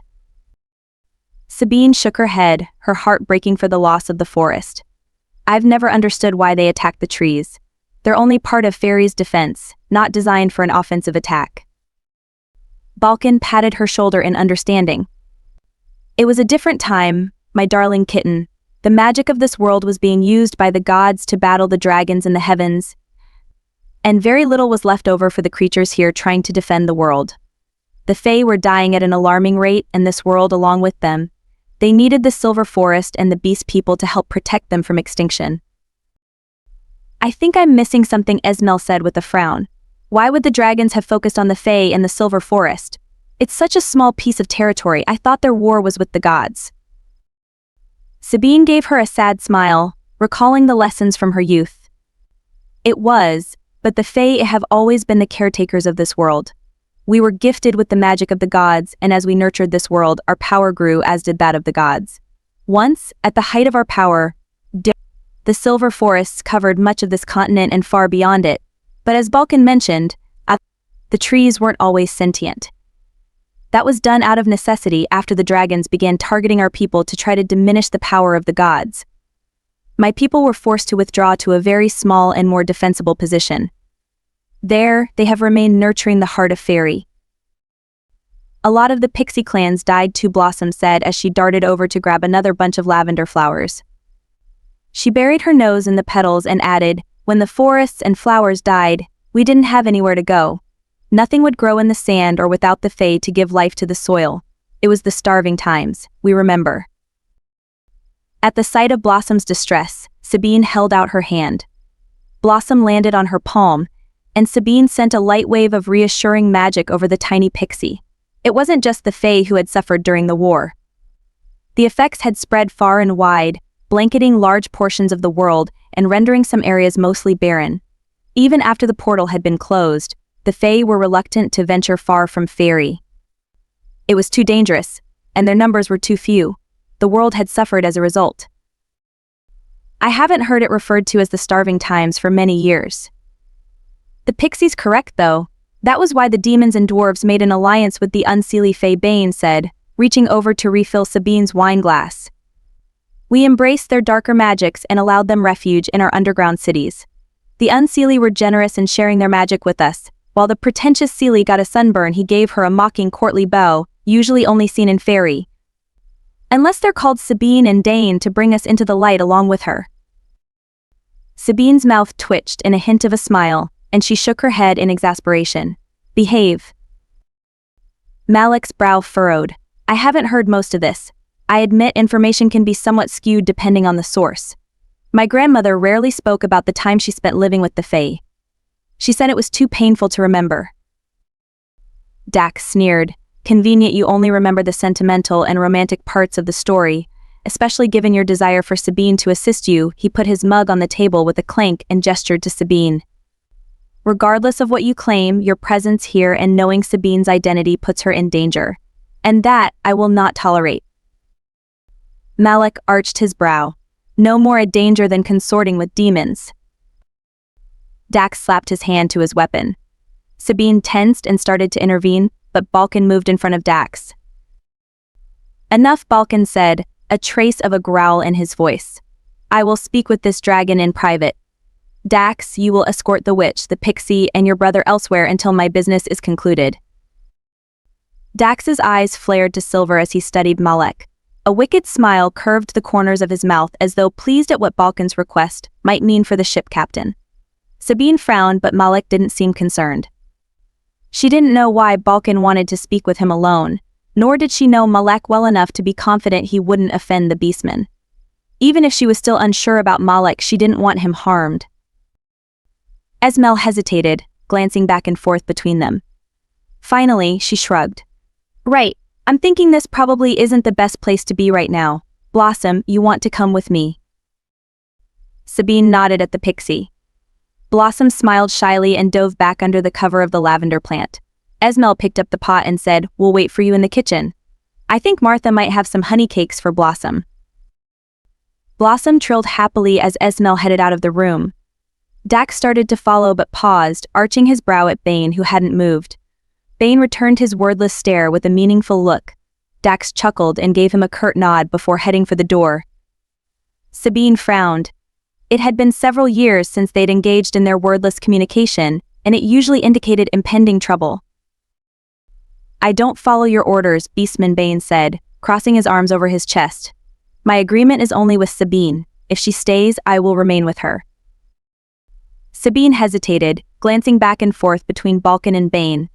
This had the potential to be very bad. Bane was usually much more level-headed and controlled about things, but he was acting more like Dax. It wasn't entirely within his character. Balkan narrowed his eyes on the demon. You believe I'm not capable of protecting the daughter of my heart. I believe your absence has affected her more than you want to admit. You left her here in the city and did not think she would form equally strong bonds with those who stayed by her side. Bane, Sabine said quietly and placed her hand on his heated arm.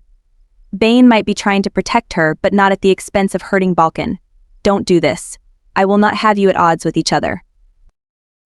Bane placed his hand over hers, holding her to him. He leaned down and brushed his nose against hers. I told you there would be consequences of your calling, little one. You have trusted me with your safety not once but more than thrice. I will not step aside and allow anyone to send me away from you unless you request it or accompany me. Your demon is within his rights, Balkan said before she could argue with Bane or tell him to leave. Surprised, Sabine turned to face the beastman who had protected her most of her life. He walked over to her and pressed a kiss against her forehead. It is difficult for me to relinquish control over your safety to another, but you have done what is necessary to survive here. I was unsure you would ever willingly gift a mark to either Dax or Bane, which was why I bound Dax to you. But your mark on Bane's skin indicates he's earned the right to be at your side. Sabine fell silent, a sliver of suspicion entering her mind. Bane wasn't usually so overbearing, and Balkan could be sneaky when it suited him. Something else was going on under the surface. Taking Balkan's clawed hands in hers, Sabine said, "You will always be my guardian, Balkan. Yours was the first face I remember, your claws protecting and caring for me. I trust you with my life, and that will never change. But I'm getting the impression you and Bane are purposely picking a fight with each other. Are you trying to manipulate me so I'll leave too?" Balkan's gaze softened, his lips curving in a smile that showed a hint of his fangs. For generations, I have served your family out of respect and duty, placing their protection and welfare above my own. From the moment you were first placed in my arms, I also began to serve out of love. I would ask, my darling kitten and child of my heart, that you allow me a moment of privacy with this dragon. She turned toward Malek, who watched them with no small measure of curiosity. He didn't seem troubled or concerned over Balkan's request to speak with him privately, and she didn't have the impression Balkan meant him any harm.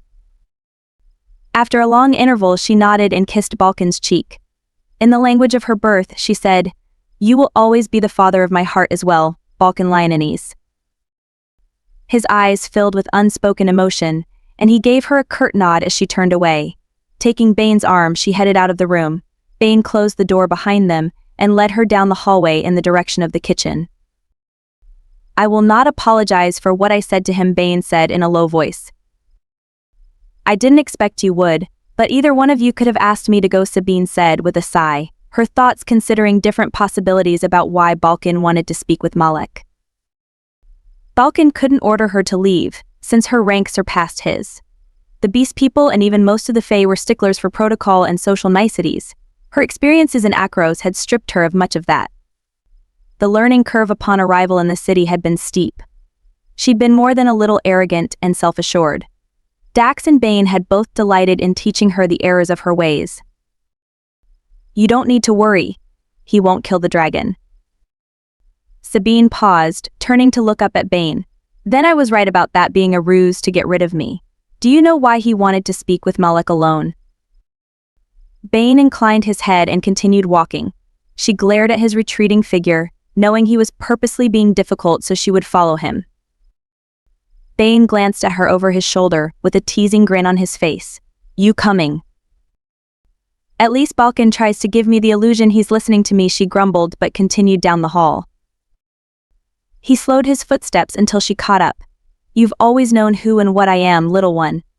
If you strongly objected to our desire to give Balkan privacy with the dragon, you never would have agreed to leave that room." She shrugged. "You think I'm foolish for wanting to trust Malek, don't you?" Bane hesitated. "Not foolish, but it's not wise either. I know you miss your own kind, Sabine.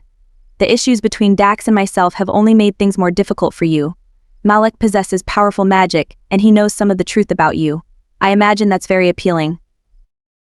Sabine didn't answer right away. Bane had always had a talent for cutting to the heart of the matter, a trait that had proven to make him an effective assassin, and one that was annoying in every other situation. "You believe I'm looking to him as a possible replacement for what I've lost, haven't you?" he asked mildly, putting his hand on her back and leading her down the hall. "If you were still living amongst your people and surrounded by their magic, would you even consider opening your heart and memories to a dragon? Or a demon, for that matter?" When she frowned, Bane continued, "You've marked both of us, little one. While mine is permanent, you've made repeated efforts to reapply Malek's marker. I've never known you to leave an unclaimed mark in place for so long. Especially one that's most likely trivial in nature. You want that connection with him. That small trace of his magic filtering through your mark reminds you of home." Sabine stopped walking and squeezed her eyes shut as his words crashed over her. "How long have you known?" "I suspected when I drank of your shared wine," he said quietly. "It was confirmed when Dax told me how often you'd been reapplying Malek's debt marker. What agreement does it represent?" Sabine blew out a breath. Somewhat surprised Dax hadn't killed Malek when he'd learned what she'd done. Nothing more than an intent to share dinner. "I tried to tell myself I wanted to protect him from Dax. That was only part of the truth." Sabine lowered her gaze to stare at the cold, stone floor. "You're right. About all of it. Malek reminded me of everything I've lost. The first words he spoke to me were in Fae and in an oath of no harm. It was as though he recognized me even with the glamour." Bane tipped her chin back so he could look into her eyes. "I know neither Dax nor I can give you what you truly need. We speak to the unseelie magic in your heart, and that's only one aspect to you. I won't pretend to understand the rest of your desires, but I don't know if a dragon can either." Sabine wrapped her hand around Bane's wrist. "You told Balkan everything, didn't you? That's why he wanted to speak to Malek alone." "If we cannot find an outlet for your seelie magic, I fear we may lose you," Bane admitted, resting his forehead against hers. "Your powers hadn't fully developed when you left Fairy. Both aspects of your magic are still growing and evolving, and we don't have an elder who can help harness your abilities by etching your skin. The pixies in Esmel's garden are no longer enough to sustain you." She frowned, unsure if the tattooed marks on her skin would be enough at this point. She could only pour so much of her magic into Esme's garden before people started to notice, Magic needed an outlet, and she'd been pretending to be human and repressing hers for far too long. Balkan believes Malek might be able to temper my silly magic. Bane sighed. I'm still of the mind the only tolerable dragon is a dead one. Dax agrees with that sentiment, but Balkan was intrigued by the possibility, especially when he learned how Malek was able to revive you with dragon fire. I suspect that's partly how Andrea was able to remain living in the Sky Cities for so long. Sabine's eyes widened and she glanced back down the hallway. Malek's grandmother would have been Seelie. The ability to grow or bring the silver trees to awareness is Seelie magic. Indeed, Bane said quietly, putting his hand on her back again to lead her away. Even if Malek can help offset the effects and hide you from the Fae, you must never forget his true identity. Bind him to you if you must. But tread carefully, little one. I will see him dead and broken before I allow him to steal you away to the Sky Cities and out of our reach forever. We're all in agreement. Chapter 16. The sound of voices and Esmel's laughter could be heard as Sabine and Bane approached the kitchen. It immediately put a smile on her face, and she entered the room to find Esmel sitting at the table with Dax and Javian. Blossom was perched on the table in front of one of the largest honey cakes Sabine had ever seen. The look of complete rapture on the pixie's face was comical. You're going to get her sick, Sabine warned, trying to suppress a laugh. I won't get sick, Blossom said with her cheeks bulging. Although it sounded more like, ah wad gage ache. Esmel laughed again. Sabine's right. You really should consider taking either smaller bites or slowing down. Martha said that cake was meant to feed your whole family. Blossom swallowed and wiped her mouth with the back of her hand. Nope. They don't get cake. They were too scared of the demons to tell Sabine the truth. It's my cake now. Sabine shook her head and walked over to the counter. Picking up a small saucer, she filled it with water and brought it over to the table for the pixie. Pace yourself, Blossom. You can eat your fill and still have enough to take some to your family and the new pixie clan. Tried to pick flowers. Wrong, Moon. They don't get cake either, Blossom said and broke off another chunk of the honey cake. She dumped it into the water and shoved it into her mouth. Her cheeks bulged at the oversized bite again, and she started chewing. Sabine sighed. It looked like she was going to have to deal with a sick pixie. Dax grinned. If the pixie's too sick to fly, I'm keeping her. I have an ale that will go quite nicely with the tart taste of pixies. Blossom's eyes widened. She squeaked, causing cake crumbs to fly out of her mouth and over the table. She dove into Sabine's hair and up against her neck, trembling in fear. You're not eating, Blossom, Sabine said as Blossom hugged her neck. And you, Blossom, had better not be getting crumbs in my hair. Nah, Blossom said, which Sabine guessed meant, I'm not. She rolled her eyes, not believing that for a minute. Esmel laughed again and leaned forward, tearing off a piece of the honey cake for herself. Dax and I were taking bets over whether you and Bane would come out here together. Looks like I lost. Dax leaned back in his chair, his expression smug. Want to know what I won, Sabine? Nope, I've had enough experience with your bets that I don't want to know the answer, she pointed at Esmel. You should know better too. Dax doesn't bet on anything unless he knows he's going to win. Javen chuckled. She knows you well. Dax grinned and took another sip of his ale. Bane walked around the table and toward the window, staring out into the waning sunlight. Sabine frowned and approached him, curious about what had caught his attention. He tensed, grabbed her arm, and hauled her backward. City guards, he said quietly, jerking his head toward the window. A lot of them. A few mercenaries too, based on their clothing. They're surrounding the tavern. Without a word, Dax leaped across the table and peered out the window. They're not any of mine. It's that damned councilman. I don't like the timing of this. They're hitting us right before the tavern is about to open for regular business. Javin's hand flew to the sword strapped to his waist. Orders. Without turning, Dax said, Bane, escort Sabine and Esmel to the tunnels. I want them out of here. Javin, clear the upper floors of the tavern. Tell Martha and Henry we've got company. They know what to do. Javin turned, his boots silent as he ran from the room. Sabine frowned at Dax. He usually slept during the day in his room below the tavern. If they were doing this now, the councilman must have another mole inside Dax's organization. Martha and Henry won't be able to stall them for long, Dax.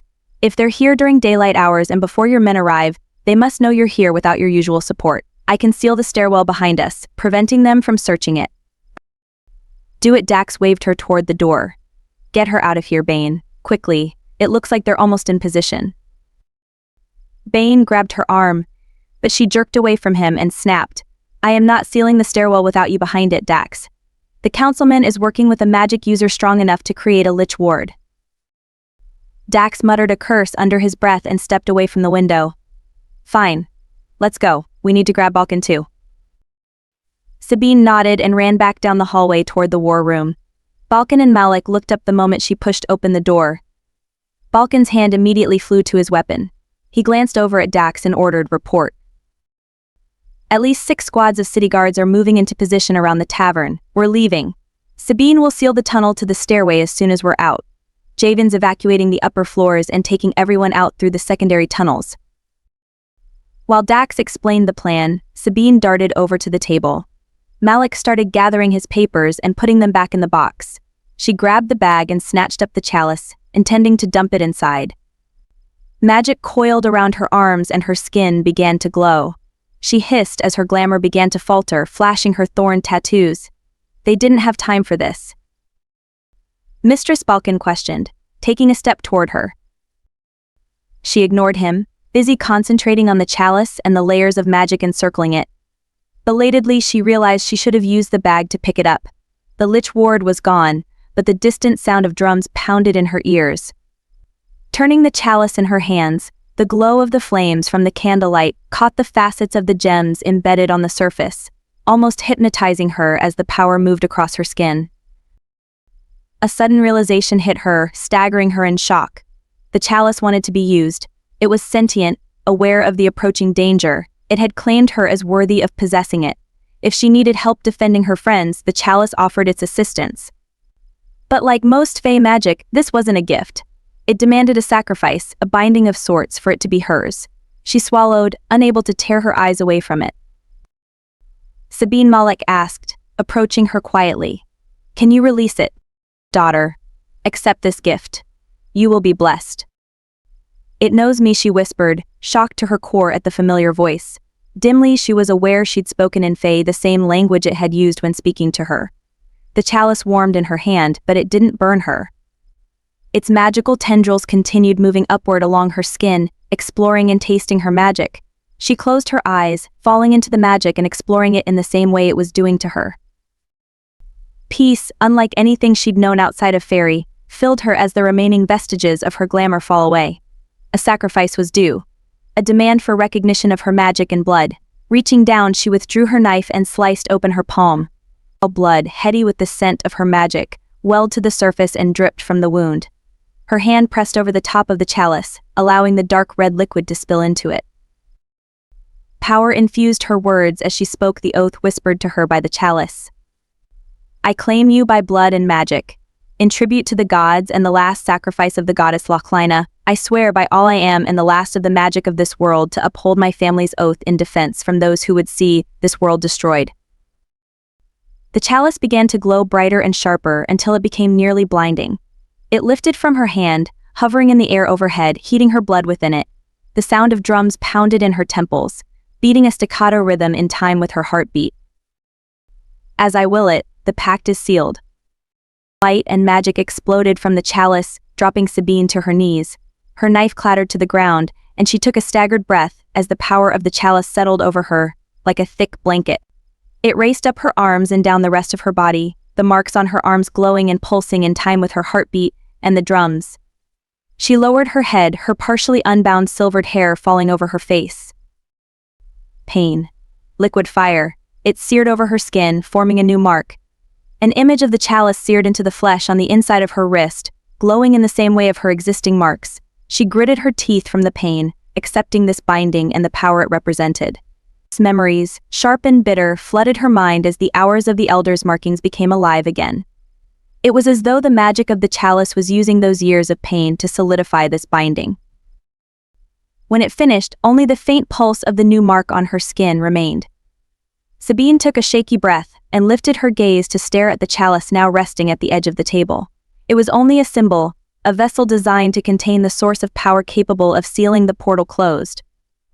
The magic of the chalice was now part of her, as evidenced by the new mark on her skin. Even if she was no longer touching it, she could draw upon its strength. For all intents and purposes, she was now the chalice. Picking up her fallen weapon, she slid it back in its sheath and pushed herself up from the ground. Her wound was healed. The blood that had coated the inside of the chalice was also gone, consumed by the magic of the ancient artifact. She picked up the chalice, staring at it in wonder. The mark on her wrist pulsed once and the chalice warmed in her hand before it cooled again. It had gifted her with some unknown form of magic, but it now lay dormant in her hands. The chalice was still sentient, but it would be patient to wait until she was willing to use it. She slid it into the velvet bag and then turned, staring at the room in shock. Whatever magic had been unleashed had rolled the entire room, and everyone was struggling to shake off the effects. Even Malek had collapsed to the ground and was shaking his head as though in a daze. Blossom flew out from underneath the table, her eyes wide.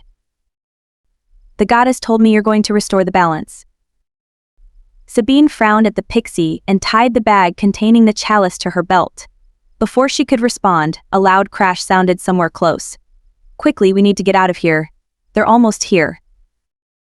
Leaning down, she gripped Balkan's clawed hand and pulled him to his feet.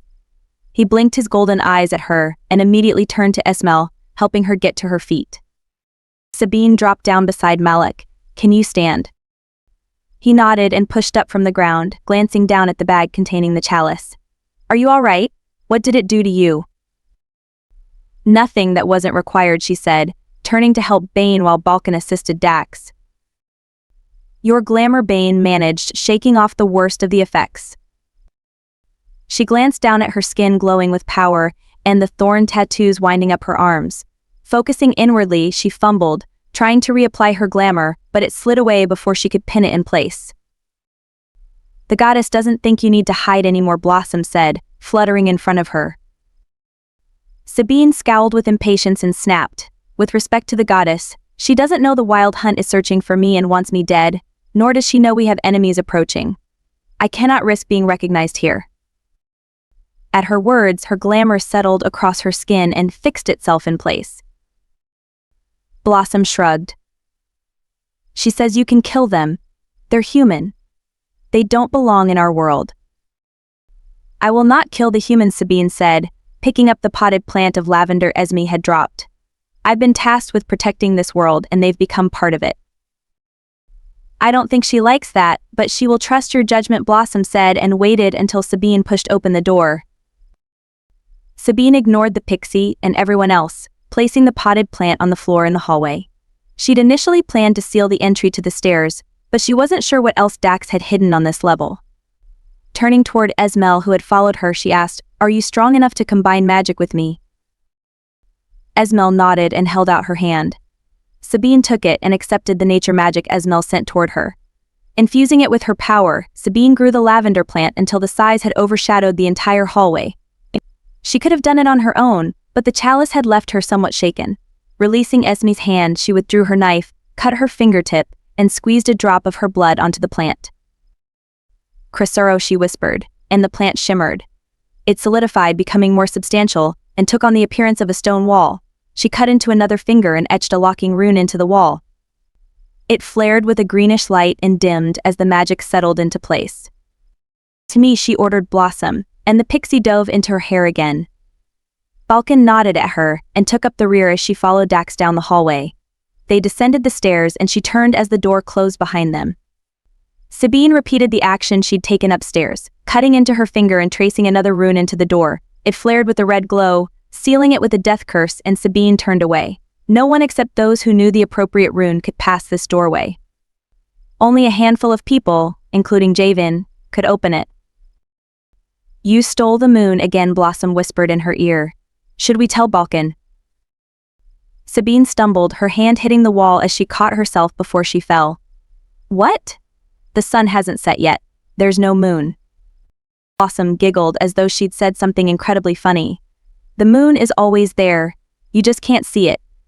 But you stole the moon when you accepted the chalice. Balkan frowned at her. What's wrong? The moon, she whispered, suddenly terrified about what this meant. Blossom said it disappeared when I claimed the chalice. I didn't realize. Balkan muttered a curse, his hand flying to his weapon. The wild hunt comes. Malek's gaze flew to her and then settled on Blossom. Are you sure? Blossom nodded. Sabine called it down with blood and magic. Her magic likes the moon. It obeys her. Balkan Sabine whispered, fear stealing her strength. He grabbed her arm and pulled her down the tunnel. Focus, my kitten. The battle is not lost yet. As long as you are alive, we keep fighting. Now move. Power infused his last words and she nodded. Pushing aside her fear, she ran down the tunnel toward the sewers and closer to their escape. She'd originally planned to take them to the crypts, but that was no longer an option. If she'd managed to alert the wild hunt to her location, she wasn't about to bring danger upon the children she'd spent the last several years protecting. Nowhere in the city would be completely safe, but they needed to go somewhere. Esmel's shop was out. The crypt wasn't an option. Take us to my building on the south end of town, Bane said behind her. She nodded.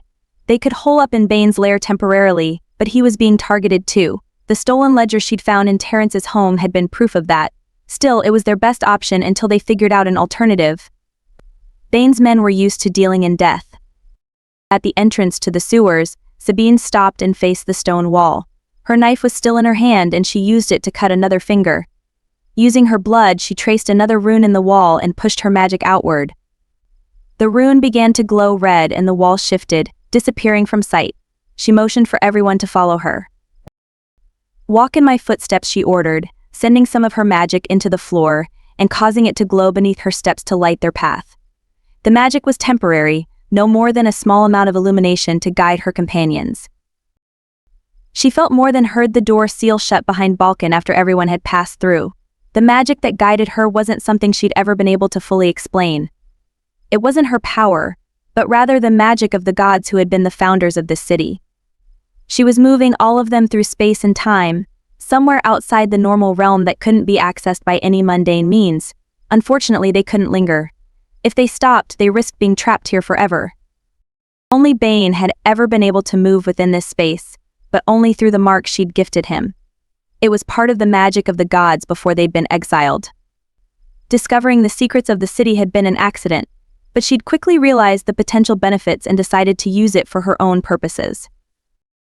Sabine paused outside another wall, some innate part of her knowing this was the correct location. It had taken more than a year to teach Bane how to listen to the whispers of the darkness, so he could navigate these passages. Toby had picked it up within weeks. She'd assigned him the task of gatekeeper, a job he was intensely proud to hold. Toby kept watch in the temple area and behind the burial stones, guiding the newer children into the safety of the crypts. She suspected he'd been able to learn it so easily because she'd given much of her own magic when she'd saved his life more than a year ago. Sabine cut into another finger, recognizing she would need to rest soon. The power required to move this many people through space and time was quickly wearing upon her. If the wild hunt was approaching, she needed to conserve her strength, but she needed to get everyone to safety first. Tracing another rune into the wall shimmered and fell away. Sabine entered a room with stone walls, recognizing they were once again back within the confines of Akros's reality. She leaned against the wall, trying to catch her breath as everyone filed through. The wall closed behind Balkan, but it was Malek who turned to her first and asked, "You're performing major magic again. Are you all right?" "Just tired, but I'll recover soon enough," she pushed away from the wall. Bane had taken the lead, recognizing the basement as part of the building he owned. He ran up the stairs with everyone following behind him. Balkan held out his hand toward her, and she accepted the strength he offered, infusing some of his power with hers. The magic of the beast people was complementary, especially when they were sworn to serve a particular family. Sabine gave him a nod to indicate it was enough. He released her hand, waiting for her to head up the stairs. Bane shouted orders to Evio and some of his men, who were busy equipping weapons and planning how they'd eliminate the city guards surrounding the tavern. Sabine walked into the large dining hall and slumped down in a chair, taking the opportunity to catch her breath. Blossom scooted close to her ear and said, "The goddess says the city is on fire." What she managed, pushing herself back out of the chair. Sabine rushed toward the window and gasped, The sky had prematurely darkened to the deepest clutches of night, with neither the moon nor the sun anywhere in sight. Magic prickled along her skin, warning the darkness consuming the city wasn't natural in design. A golden glow rose from some distant part of the city, in the direction of the tavern. "No," she whispered, pressing her palm against the window. Malek approached her. "What is it?" "The city's on fire." I'm not sure." Sabine swallowed, uncertain and confused. The magic she'd sensed couldn't be from that glow, could it? Turning to the pixie, she asked, "Blossom, did the goddess tell you who is burning the city?" Malek's gaze sharpened on Blossom. Pixies can speak to the gods. Blossom ignored him and fluttered out of her hair to stare out the window. "She says it's the humans, but the wild hunt comes too. She can help you kill the humans, but she doesn't have enough stored magic yet to destroy the hunt." Sabine frowned. This goddess was a little too eager to kill off the humans. Laklina was the goddess who had betrayed the other gods to provide information on how to close the portal. If her essence had been trapped within the chalice for centuries and then buried in the catacombs, she probably didn't realize how much the world had changed. That would be something to consider later. Esmel's face paled as she watched the golden glow. They set the tavern on fire to flush everyone out, but the buildings there are too close together. Those idiots are going to destroy the city. Probably, Dax agreed, staring out the window with barely restrained fury. If the tavern goes, the entire neighborhood will go with it. I've got enough magical objects in my vault to level that entire part of the city. "My shop," Esmel whispered, horror on her face. Sabine swallowed. "Blossom, you need to get to your family and tell them to escape. They're too close to the flames." Blossom landed on her shoulder and leaned against her. "It's okay. They know. The goddess said she'll tell Barley. He'll get the pixies out of the city. They'll be okay. I'm supposed to stay with you. The hunt is searching for you." She barely managed to nod, turning to look at Malek, whose expression had hardened as he stared at the flames on the horizon. "The fire is in the direction of the docks. If the wind shifts, it'll catch the entire wharf." "You should warn your crew and move your ship," Sabine said, searching the skies for any signs of the wild hunt. Malek shook his head. "I'm not leaving you. If you come with me, I can get you and your friends safely out of the city." "What?" He captured her hand and squeezed it. "Come with me, Sabine. I can protect you and help mask your presence from the wild hunt. At the very least, I can give you space to decide your next move. You can't stay here if they're hunting you." Pulling away from him, she shook her head. Dax moved between them and glared at Malek. "Back off, dragon. She's not yours."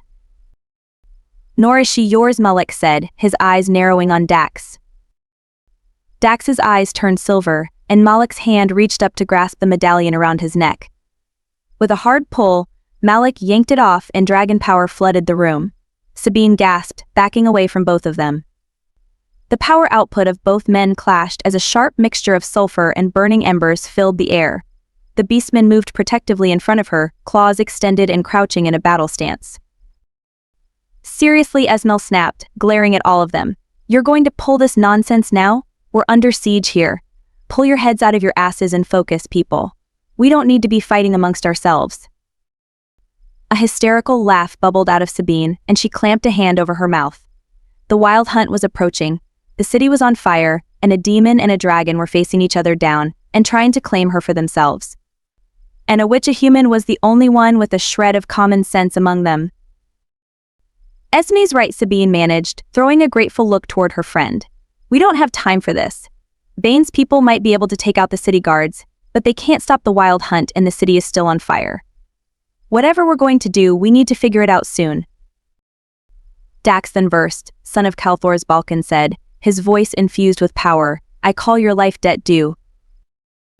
Dax's silver eyes turned to Balkan.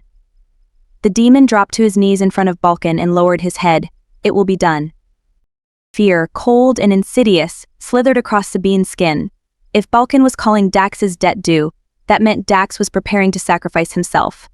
"Balkan, no, you can't do this. I never agreed to this." Balkan's jaw clenched and he didn't respond. Dax rose to his feet, his eyes still silver, and he stalked toward her.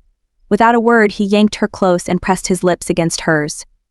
She tried to struggle, but the demon held her tightly, siphoning off her unseelie magic through the debt marker Balkan had accepted when she was born. The connection between the beastman and Sabine flared to life as magic rushed outward through it and into Dax. Balkan was the bridge connecting them, and he was stealing part of her essence. Malek rushed toward them, but Balkan hauled him backward and whispered something she couldn't hear. Tears streamed down her cheeks, blinding her. Sabine's hands clawed at the demon, trying to scratch or touch any part of Dax's skin to blast him with her magic. He took everything she threw at him, stealing it for himself and bundling her raw power with his. With Balkan's connection active, she couldn't harm him. Panic, potent and staggering, filled her as she continued to fight him, desperate not to give in. She reached downward, fumbling for her weapon, but someone yanked it out of her grasp before she could use it. Her mind screamed, knowing what they were trying to do. This shouldn't be possible. Magic was supposed to be a gift. But this had always been part of Balkan's plan, a last resort if his attempts at hiding her should ever fail. After what felt like an eternity, Dax pulled away, swaying from the rush of her power that now filled him. Dizziness swept over her and darkness crept into the corners of her vision. She felt empty. The chalice at her waist warmed and pulsed in time with the new mark it had placed on her wrist. The worst of the effects passed, stabilizing her. She'd been weakened, significantly. Sabine trembled, her teeth chattering as she stared up at Dax. She'd never begged him for anything, but she was willing to do so now. "Please, Dax, don't do this. I don't want to lose you." He pressed his forehead against hers and murmured, "This has always been the plan. Did you think it was a coincidence I swore to serve you through Balkan? I would have died years ago if it hadn't been for this pact. You allowed me a chance to live." She reached up to cup his face. "This isn't your sacrifice to make. Give me back my magic, Dax. I know you don't want to die. It doesn't have to be like this." "Dax, you must go now," Balkan said, his voice colder than she'd heard in a long time. "The magic won't fool them for long." Dax gave him a curt nod and pressed a brief kiss against her lips. He winked at her and said, "If I live through this, I'm locking you in my room for a week." "Dax," she yelled, reaching for him as he pulled away. Bane appeared suddenly. He wrapped his arm around her and hauled her against him. Nuzzling her neck, he said, "Calm yourself, Sabine. This must be done." She shook her head, blinking back tears as Esmel approached Dax. The sharp and aromatic scent of crushed herbs filled the room, the telltale sign of nature magic at work. Esmel waved her hands, and Dax's image flickered and shifted, changing the demon's appearance to one almost identical to Sabine's. This was the reason Esmel had helped craft her human illusion. It wasn't just so Sabine could hide amongst the humans. It was also so the witch could determine how to replicate it. "Esme, please," she begged. "Don't do this." Esmel squeezed her eyes shut. "I'm sorry, Sabine. We all knew this would happen one day, and we prepared for this eventuality. We couldn't risk telling you, we knew you would never agree." Sparing her one last glance, Dax drew his weapons and ran from the room, a mirrored image of her human form. A choked sob broke out of her, and she slumped against Bane. His arms tightened around her in reassurance and to restrain her. Balkan turned to Malek. "You made a blood oath to protect Sabine from harm. The final part is yours." Malek hesitated. He held her gaze, searching her expression. "Sabine, I'm... No," she whispered, knowing what was coming and the real reason Balkan had wanted to speak with Malek alone. "You don't owe Balkan anything. There is no debt between you two. There is no gift he can offer that's greater than what I can provide." Balkan's expression became thunderous. She ignored him, focused on the dragon who had intrigued her from the first moment they'd met. "The chalice is fused to me and my will, Malek. If you try to take my silly magic through my mark, I will never help you find the remaining artifacts. I swear by blood and magic, I will spend the rest of my life doing everything within my power to end you and the rest of the dragons. Or I can be your ally. The choice is yours." Dimly, she recalled the seer's warning. A battle on stone streets. The moon fell into darkness. An ancient iron blade forged in dragonfire. Death. Plots within plots. A crossroads and a choice. This must be the crossroads and choice Isadi had talked about. But it wasn't hers to make. It was Malek's decision whether to embrace her as friend or foe. The air in the room took on a strange weight, as though even the universe held its breath while it awaited Malek's decision. Malek froze, searching her expression for a long time. After what felt an eternity, he shook his head. I refuse. I won't betray you, nor will I force this upon you, Sabine. You have nothing to fear from me. I will be your ally, if you're willing. Relief flooded through her. She nodded in acceptance of his vow. Of all the likely places to find a potential ally, a dragon was the only one able or willing to support her wishes and stand against the beastmen. Balkan's jaw clenched as he approached her. Reaching out his hand, he cupped her face. Almost a millennium ago, I swore an oath to protect your family even from themselves. I will not be forsworn. Sabine held Balkan's gaze and hissed, Separar. Balkan flinched and jerked his hand away from her as though burned. Our bond is not so easily broken, my darling kitten. I will take your magic and protect you by force, if necessary. Her heart clenched, knowing he would do what he promised. Balkan still harbored guilt for not being there to protect her mother, but no one could have predicted the depths of her father's treachery. It didn't matter what she said or did. Balkan was determined to save her, even at the expense of everyone she held dear. She wouldn't allow it. Sabine closed her eyes, feeling the weight of the chalice at her side. Siphoning the power of the goddess into herself, she expelled it in a shocking blast, scattering everyone away from her.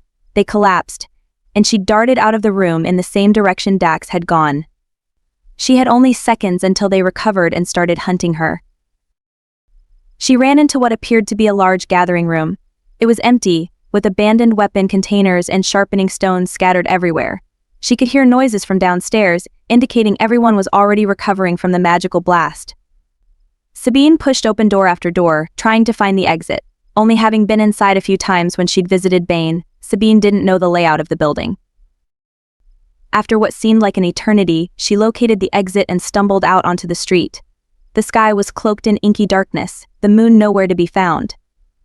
The streets were also empty, as though potential violence hung heavily in the air and acted as a deterrent for anyone considering walking the city streets.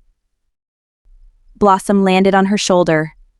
I don't think that was a good idea, Sabine. Balkan's really mad. Sabine didn't respond, too busy staring at the golden glow on the western side of the city.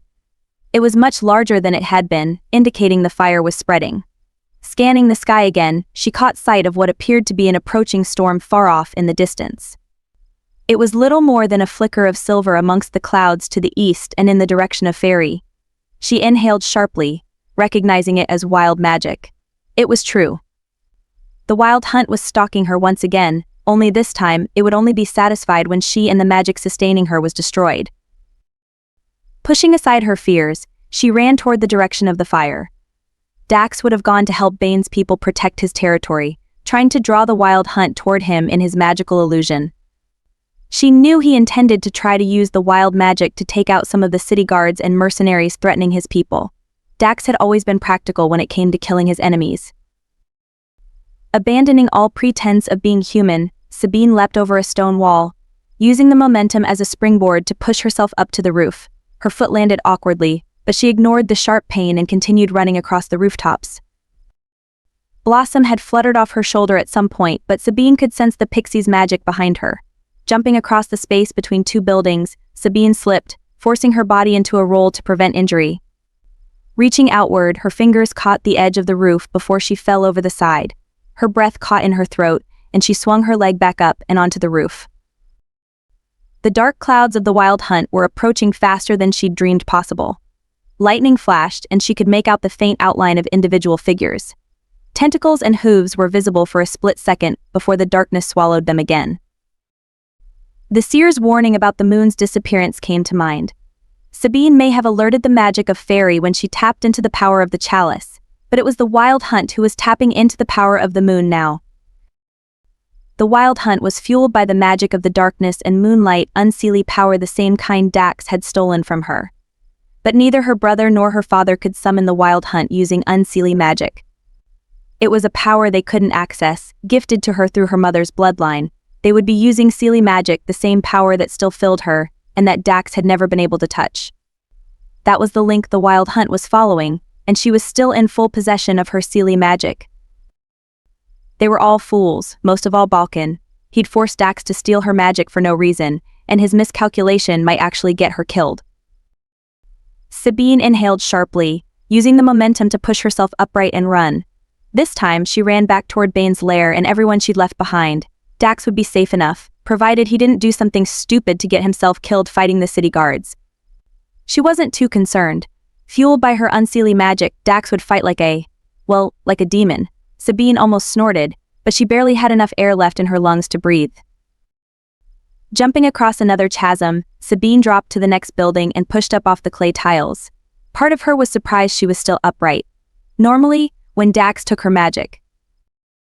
Sabine staggered to a full stop, almost collapsing as she tried to catch her breath. She should be much weaker with only half of her magic fueling her. The first time she'd touched the chalice, it had nearly stripped her magic to the point of almost killing her. This time, after losing most of her unseelie power, she was still able to race across the rooftops. Sabine rubbed the sharp pain in her side from running too hard, but it was a physical ailment, not a magical one. Lightning flashed in the distance, and thunder followed a few seconds later. Only this thunder had the same cadence as the hooves from fairy mounts, the sound that heralded the hunt's imminent arrival. She shook her head, lowering her chin and running again. The chalice had done something to her. Either that, or it was Malek's dragonfire. Those were the only two explanations, but she didn't have time to evaluate. She had to get to. A roar and a huge set of wings shot up from the ground in front of the rooftop she was on. Sabine stumbled in shock. She fell backward, sliding toward the edge of the roof. A scream ripped out of her, and she scrambled, trying to find purchase to stop her rapid descent. Hitting the edge of the roof, she started to fall, barely catching herself before tumbling to the ground. The momentum was enough to slam her against the adjacent wall, forcing a strangled cry from her throat. A clawed hand wrapped around her wrist and hauled her onto the roof. She blinked up at Balkan, and the beastman dropped down beside her. He wrapped her in his embrace and she held on, burying her face against his pelt. Despite their differences, Balkan had always been there for her. Once again, he'd come to her rescue.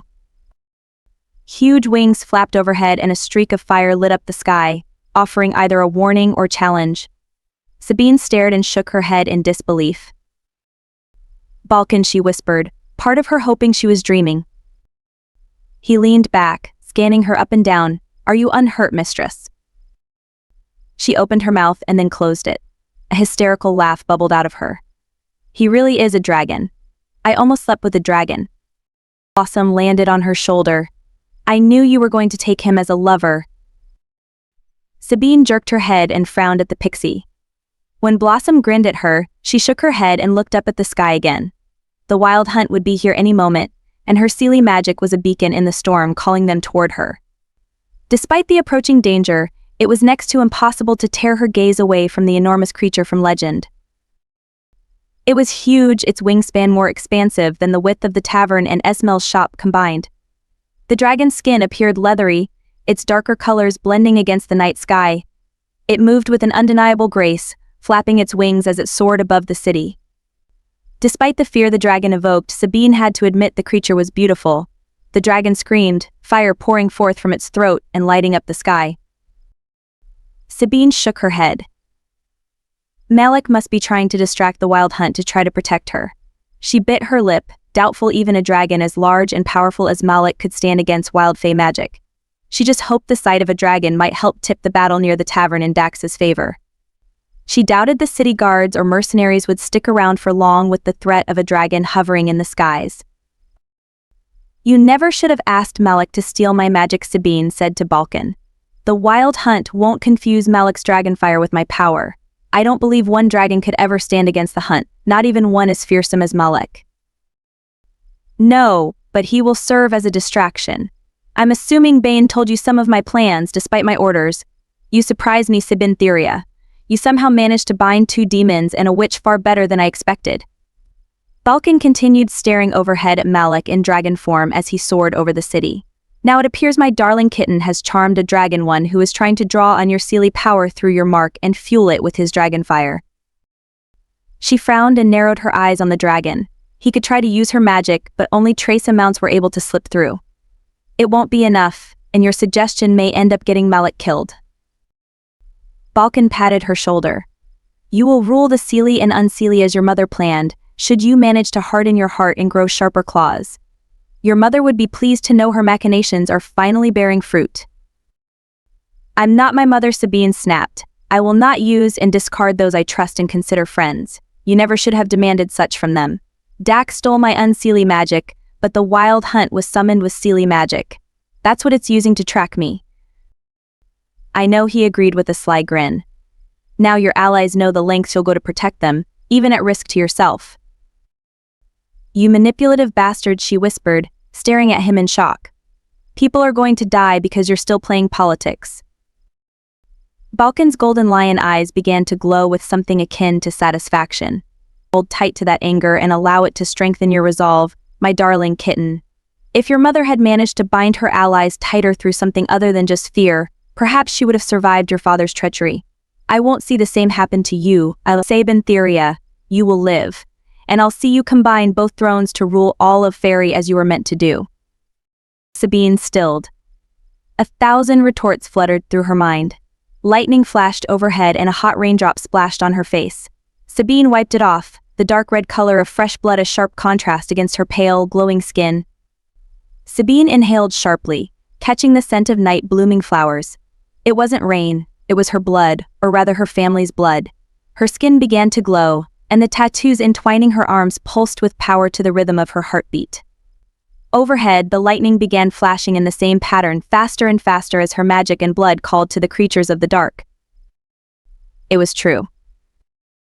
Her brother had summoned the wild hunt, using their shared blood and magic to unleash it. The last shred of hope about her brother's innocence shattered. He wanted her dead. Balkan stared at the droplet, his mouth turning grim. We are out of time. You must find an outlet for your seelie magic. Go. Now. Sabine turned and ran. The enormous dragon overhead roared, the sound piercing the night. Another streak of dragon fire lit up the sky, illuminating the creatures of nightmares that lurked in the darkness.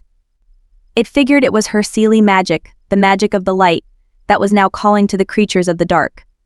In Sabine's experience, the most terrible monsters weren't always the ones confined to the dark. Her only living family was proof of that. Jumping across the rooftop, Sabine missed the edge and rolled again. This time she caught herself before Balkan did, although she heard him a handful of steps behind her. Somewhere nearby and below her, she could feel Bane rapidly approaching. Dropping onto a balcony, she grabbed the edge of a trellis and slid to the ground. The thundering in the air was almost deafening. It sounded as though some of the fairy mounts had landed and were now racing through the city streets. Sabine ran toward the oldest section of the city. She was leading the wild hunt closer than she wanted to where the children were hiding in the crypt, but she didn't have a choice. There was only one possibility that might save everyone, and the rapidly approaching hooves warned she wouldn't have enough time to make it out of the city. She ran down empty streets in the direction of the temple. The magic of the wild hunt was such that ordinary people, those not drawn into the violence of the night, obeyed the whispers of the darkness, encouraging them to stay inside and hide. They were the same whispers a child hears in their nightmares. They were all part of the wild hunt. Sabine turned a corner, spotting the temple ahead. Malek dove toward the temple and then upward, as though trying to steer the hunt away from the children. Sabine blinked away, the emotion gathering in her eyes. She'd sorely misjudged a dragon, believing the stories she'd grown up hearing. Malek was once again proving to her with actions and words who he truly was. She should have known better. She wasn't what people believed of the Fae either. Leaping over the fence that led into the temple, she darted across the grass and toward the burial stones. Toby stood there, staring overhead with an expression of shock and petrifying terror. The wild hunt could easily steal someone's will, if they weren't strong enough to stand against it. She would not allow him to die. Racing up to him, she wrapped her arm around him and yanked him against her body. Her shoulder slammed against the wall. Withdrawing her knife, she sliced the palm of her hand and hastily etched a rune. The wall dissolved, and she shoved Toby inside, resealing the wall behind him with the death rune. The children knew how to deactivate it, but they'd know not to risk it until it was safe. Spinning around, the sight of some of Fairy's most fearsome creatures raced toward her. Horses, with coats the color of midnight and manes of fire, stampeded in her direction. The riders, with their billowing dark wings, whipped through the air as the specters of the night hunted her. Tentacles, silver and sinewy, peeked out from beneath their robes, tasting the air in search of her magic. The horses and riders were equally beautiful and terrible, nearly cruel in their ability to beguile anyone who witnessed their awesome power. Few people ever survived laying their eyes on them, and this wasn't the first time she'd faced them down. Now, Sabine, or all is lost, Balkan shouted over the sound of their thundering hooves. Sabine slapped her hand against the ground, the blood from the cut on her palm rushing to meet the rich soil. The magic of the gods lapped against her in this place of power, and she fortified her strength with it. Shoving her silly magic into the ground, she screamed as it poured out of her. The ground trembled as seeds and plants sprouted to life and shot up to impossible heights. Flowers exploded in a kaleidoscope of colors, their heady perfume filling the air. The trees shot upward, turning their limbs toward her, reaching and stretching as though they were trying to touch the sun. It still wasn't enough. Sabine cut her other hand and placed her palm against the ground. The wild hunt had slowed, but they still approached. Sabine closed her eyes, pouring everything she was into the earth. The soil accepted all of it, eager for what she offered. It had been far too long since the magic of the gods had touched this place, but it still recognized her. It was hungry. When the last vestiges of her strength and magic left her, she slumped, falling onto the ground. Balkan swept her into his arms, racing away from the temple and the enormous forest she'd brought to life in the middle of the city. A thunderous blast filled the air as her forest caught on fire. Sabine screamed. Pain, unlike anything she'd ever felt, ripped through her as the wild hunt began destroying her creation and magic. The riders cut down the trees and plants, the fiery manes of the horses burning away any trace of the magic that had been used to fuel the forest's birth. A hooded rider skidded to a halt in front of her and Balkan. His mount pranced in place, tossing its head angrily as the rider gripped the reins with skeletal hands. He turned his glowing red eyes upon her, the rider's physical appearance bearing more of a resemblance to the demons than to the Fae. He seeks the death of your magic. The mental voice was like velvet, wrapping around her mind and exploring her essence. Sabine managed to take a jagged breath, the pain from the destruction of her forest making it difficult to focus. Balkan opened his mouth to speak, but she pressed her hand against his chest to stop him. This was more than a simple rider. The huntsman was the spokesman for the wild hunt and the leader in charge of pursuing its quarry. She couldn't risk Balkan speaking for her this time. She inclined her head in acknowledgement of his words, wishing she had the power to stand on her own. Balkan was still carrying her, his arms tightening uncomfortably around her. The huntsman stared at her for a long time, not moving. Waiting. The chalice at her side warmed, and the mark on her wrist flared. She inhaled sharply, as the goddess's power flowed through her. It cradled the tiny embers of her seelie and unseelie magic that were nearly extinguished, wrapping them in a protective coating.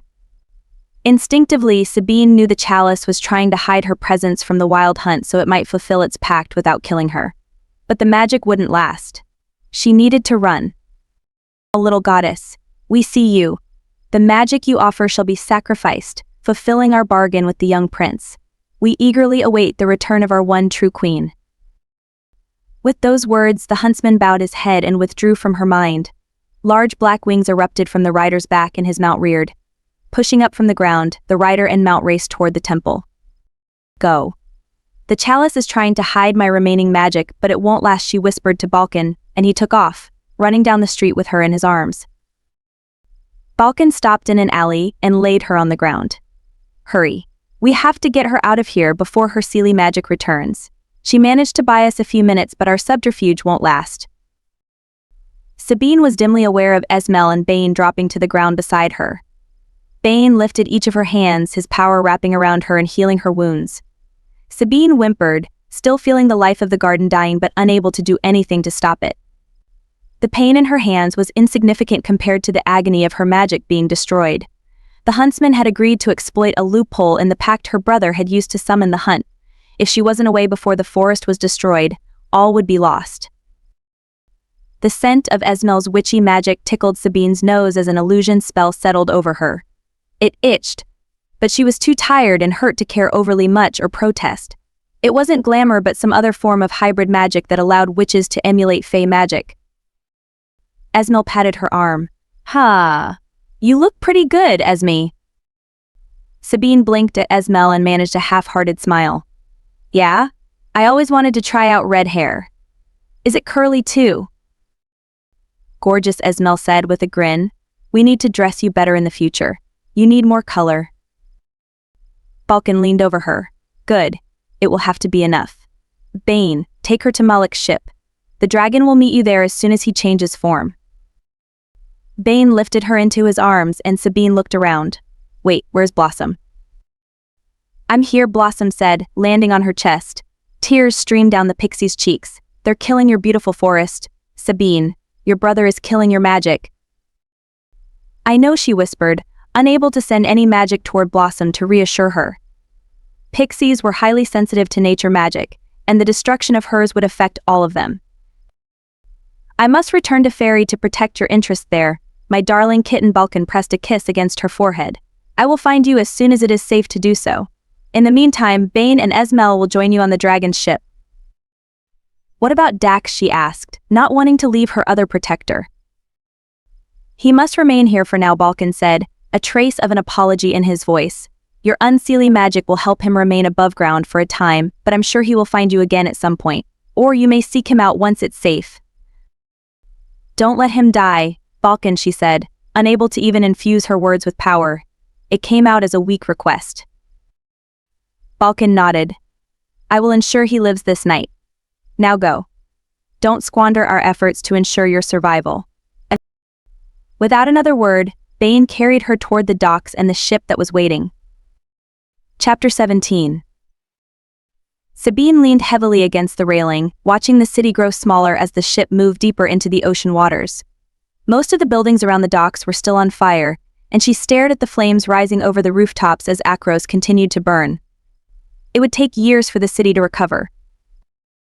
Humans were resilient, far more than many of the other magical races. It would take time, but they'd eventually manage to rebuild.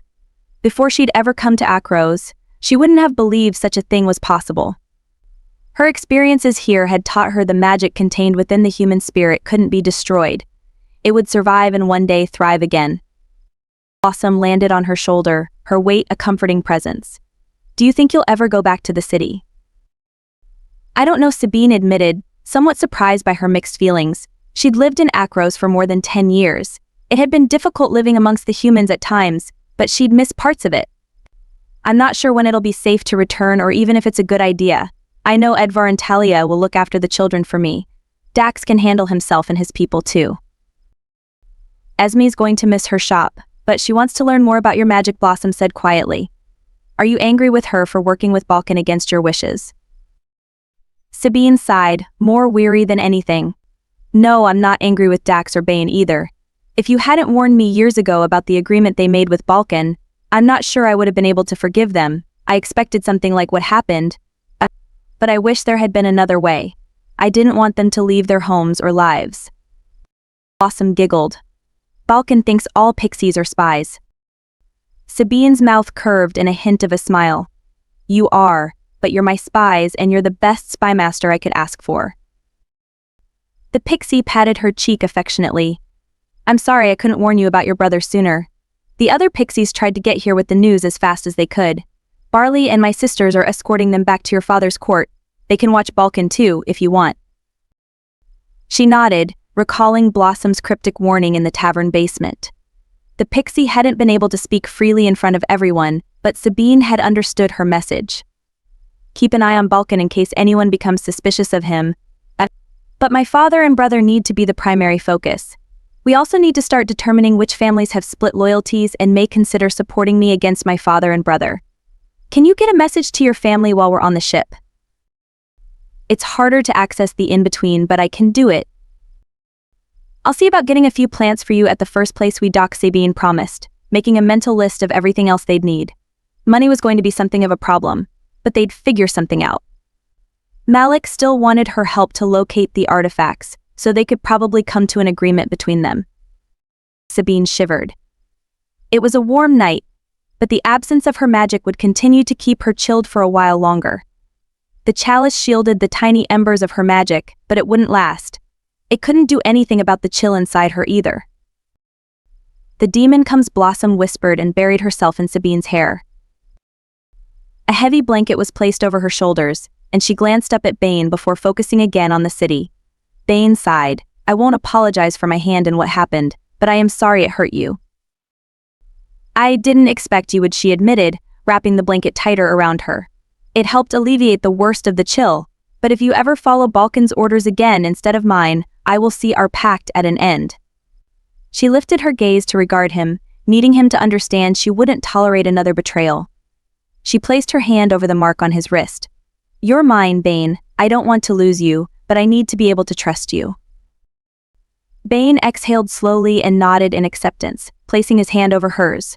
She turned back to stare out across the water and in the direction of the burning city. It was growing increasingly smaller, and she no longer felt the prickle of wild magic on her skin. The Wild Hunt would likely abandon their pursuit for now, but it was only a matter of time before her family realized she was still alive. They stood in silence for a long time. The only sound was of the crew working and the crashing of the waves as the ship moved steadily through the water. The moon had reappeared, casting a silvery glow over the ocean. Bane sighed and leaned heavily against the railing. The dragon believes you're angry with him. You should consider speaking to him when you feel up to it. Sabine turned to look across the ship. Malek's crew worked diligently doing whatever it was to make the ship move. Malek stood at the giant wheel, staring across the horizon. His black hair was tied back, but a few strands had escaped, the inky darkness contrasting with his golden skin. He was a beautiful man, but an extraordinary dragon. She'd never forget the way his wings had seemed to swallow the sky whole, or how he'd tried to divert the Wild Hunt away from the children hiding near the ancient temple.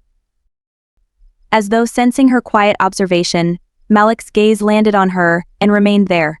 She hadn't spoken to him since she was brought on board the ship. Things had happened rather quickly while they set sail, but they'd have time soon enough. She gave him a small smile and dipped her head in appreciation for everything he'd done. He might be one of the fearsome creatures from legend that had almost destroyed her people, but Malek was different. He cared. Malek's eyes warmed at the gesture, and he smiled. He angled his head in acknowledgement, and a pleasurable warmth spread through her. A dragon. She almost laughed, recalling her near hysteria as he'd flown across the sky. Balkan had claimed she'd charmed a dragon, but she wasn't quite so sure. In her mind, Malek had been the one who had charmed her. Dax will come for you as soon as he can escape Balkan's orders, Bane said, still staring in the direction of Akros. Will you bind him to you as well? I don't know, she admitted, unsure about anything right now. I'd hoped to do it before I had to leave Akros, but we haven't found a balance between us yet. I'm not strong enough to hold him if he keeps challenging me, and I have no wish to see him broken. I need strong allies, not more adversaries. Bane nodded as though he'd guessed her answer. Perhaps the distance is for the best then. It may be the only thing that breaks the strength of his will. My brother has always been foolishly stubborn.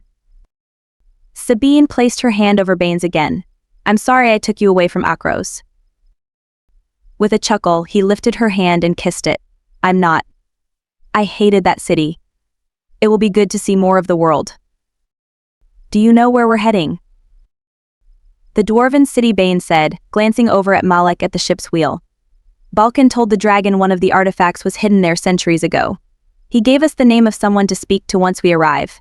It's unknown whether it's still there, but at least it's a lead to follow.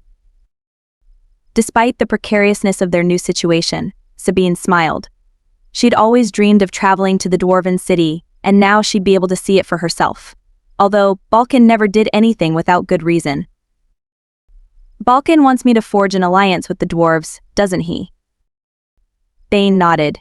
You need more allies. If we're going to make you Queen of Fairy in truth, you'll need every resource we can manage. Having the Unseelie stand behind you won't be enough. The chalice attached to her belt warmed in response to Bane's words. Sabine frowned. I made an oath when I accepted the power of the chalice, Bane. My first priority is to ensure this world is protected. Fairy politics and my duplicitous family will need to wait until the immediate threat is handled. If our world is destroyed by another war, it won't matter who holds the throne. They may not be willing to wait, Bane warned, his hands tightening on the railing. If you wish to help the dragon acquire the artifacts to lock down the portal, it will be done, but you may need to eliminate the threats against you first, or risk facing the Wild Hunt again. It's unlikely we'll be able to escape them a second time. Only the gods themselves know what's coming, and they're not talking. Blossom tugged gently on Sabine's hair, and she smiled at the reminder. The gods hadn't stopped talking to anyone. The portal closing had simply made it more difficult for most people to listen. Fortunately, pixies had always been very good at listening even when they shouldn't. Sabine squeezed Bane's hand. I think I'll go speak with the ship captain.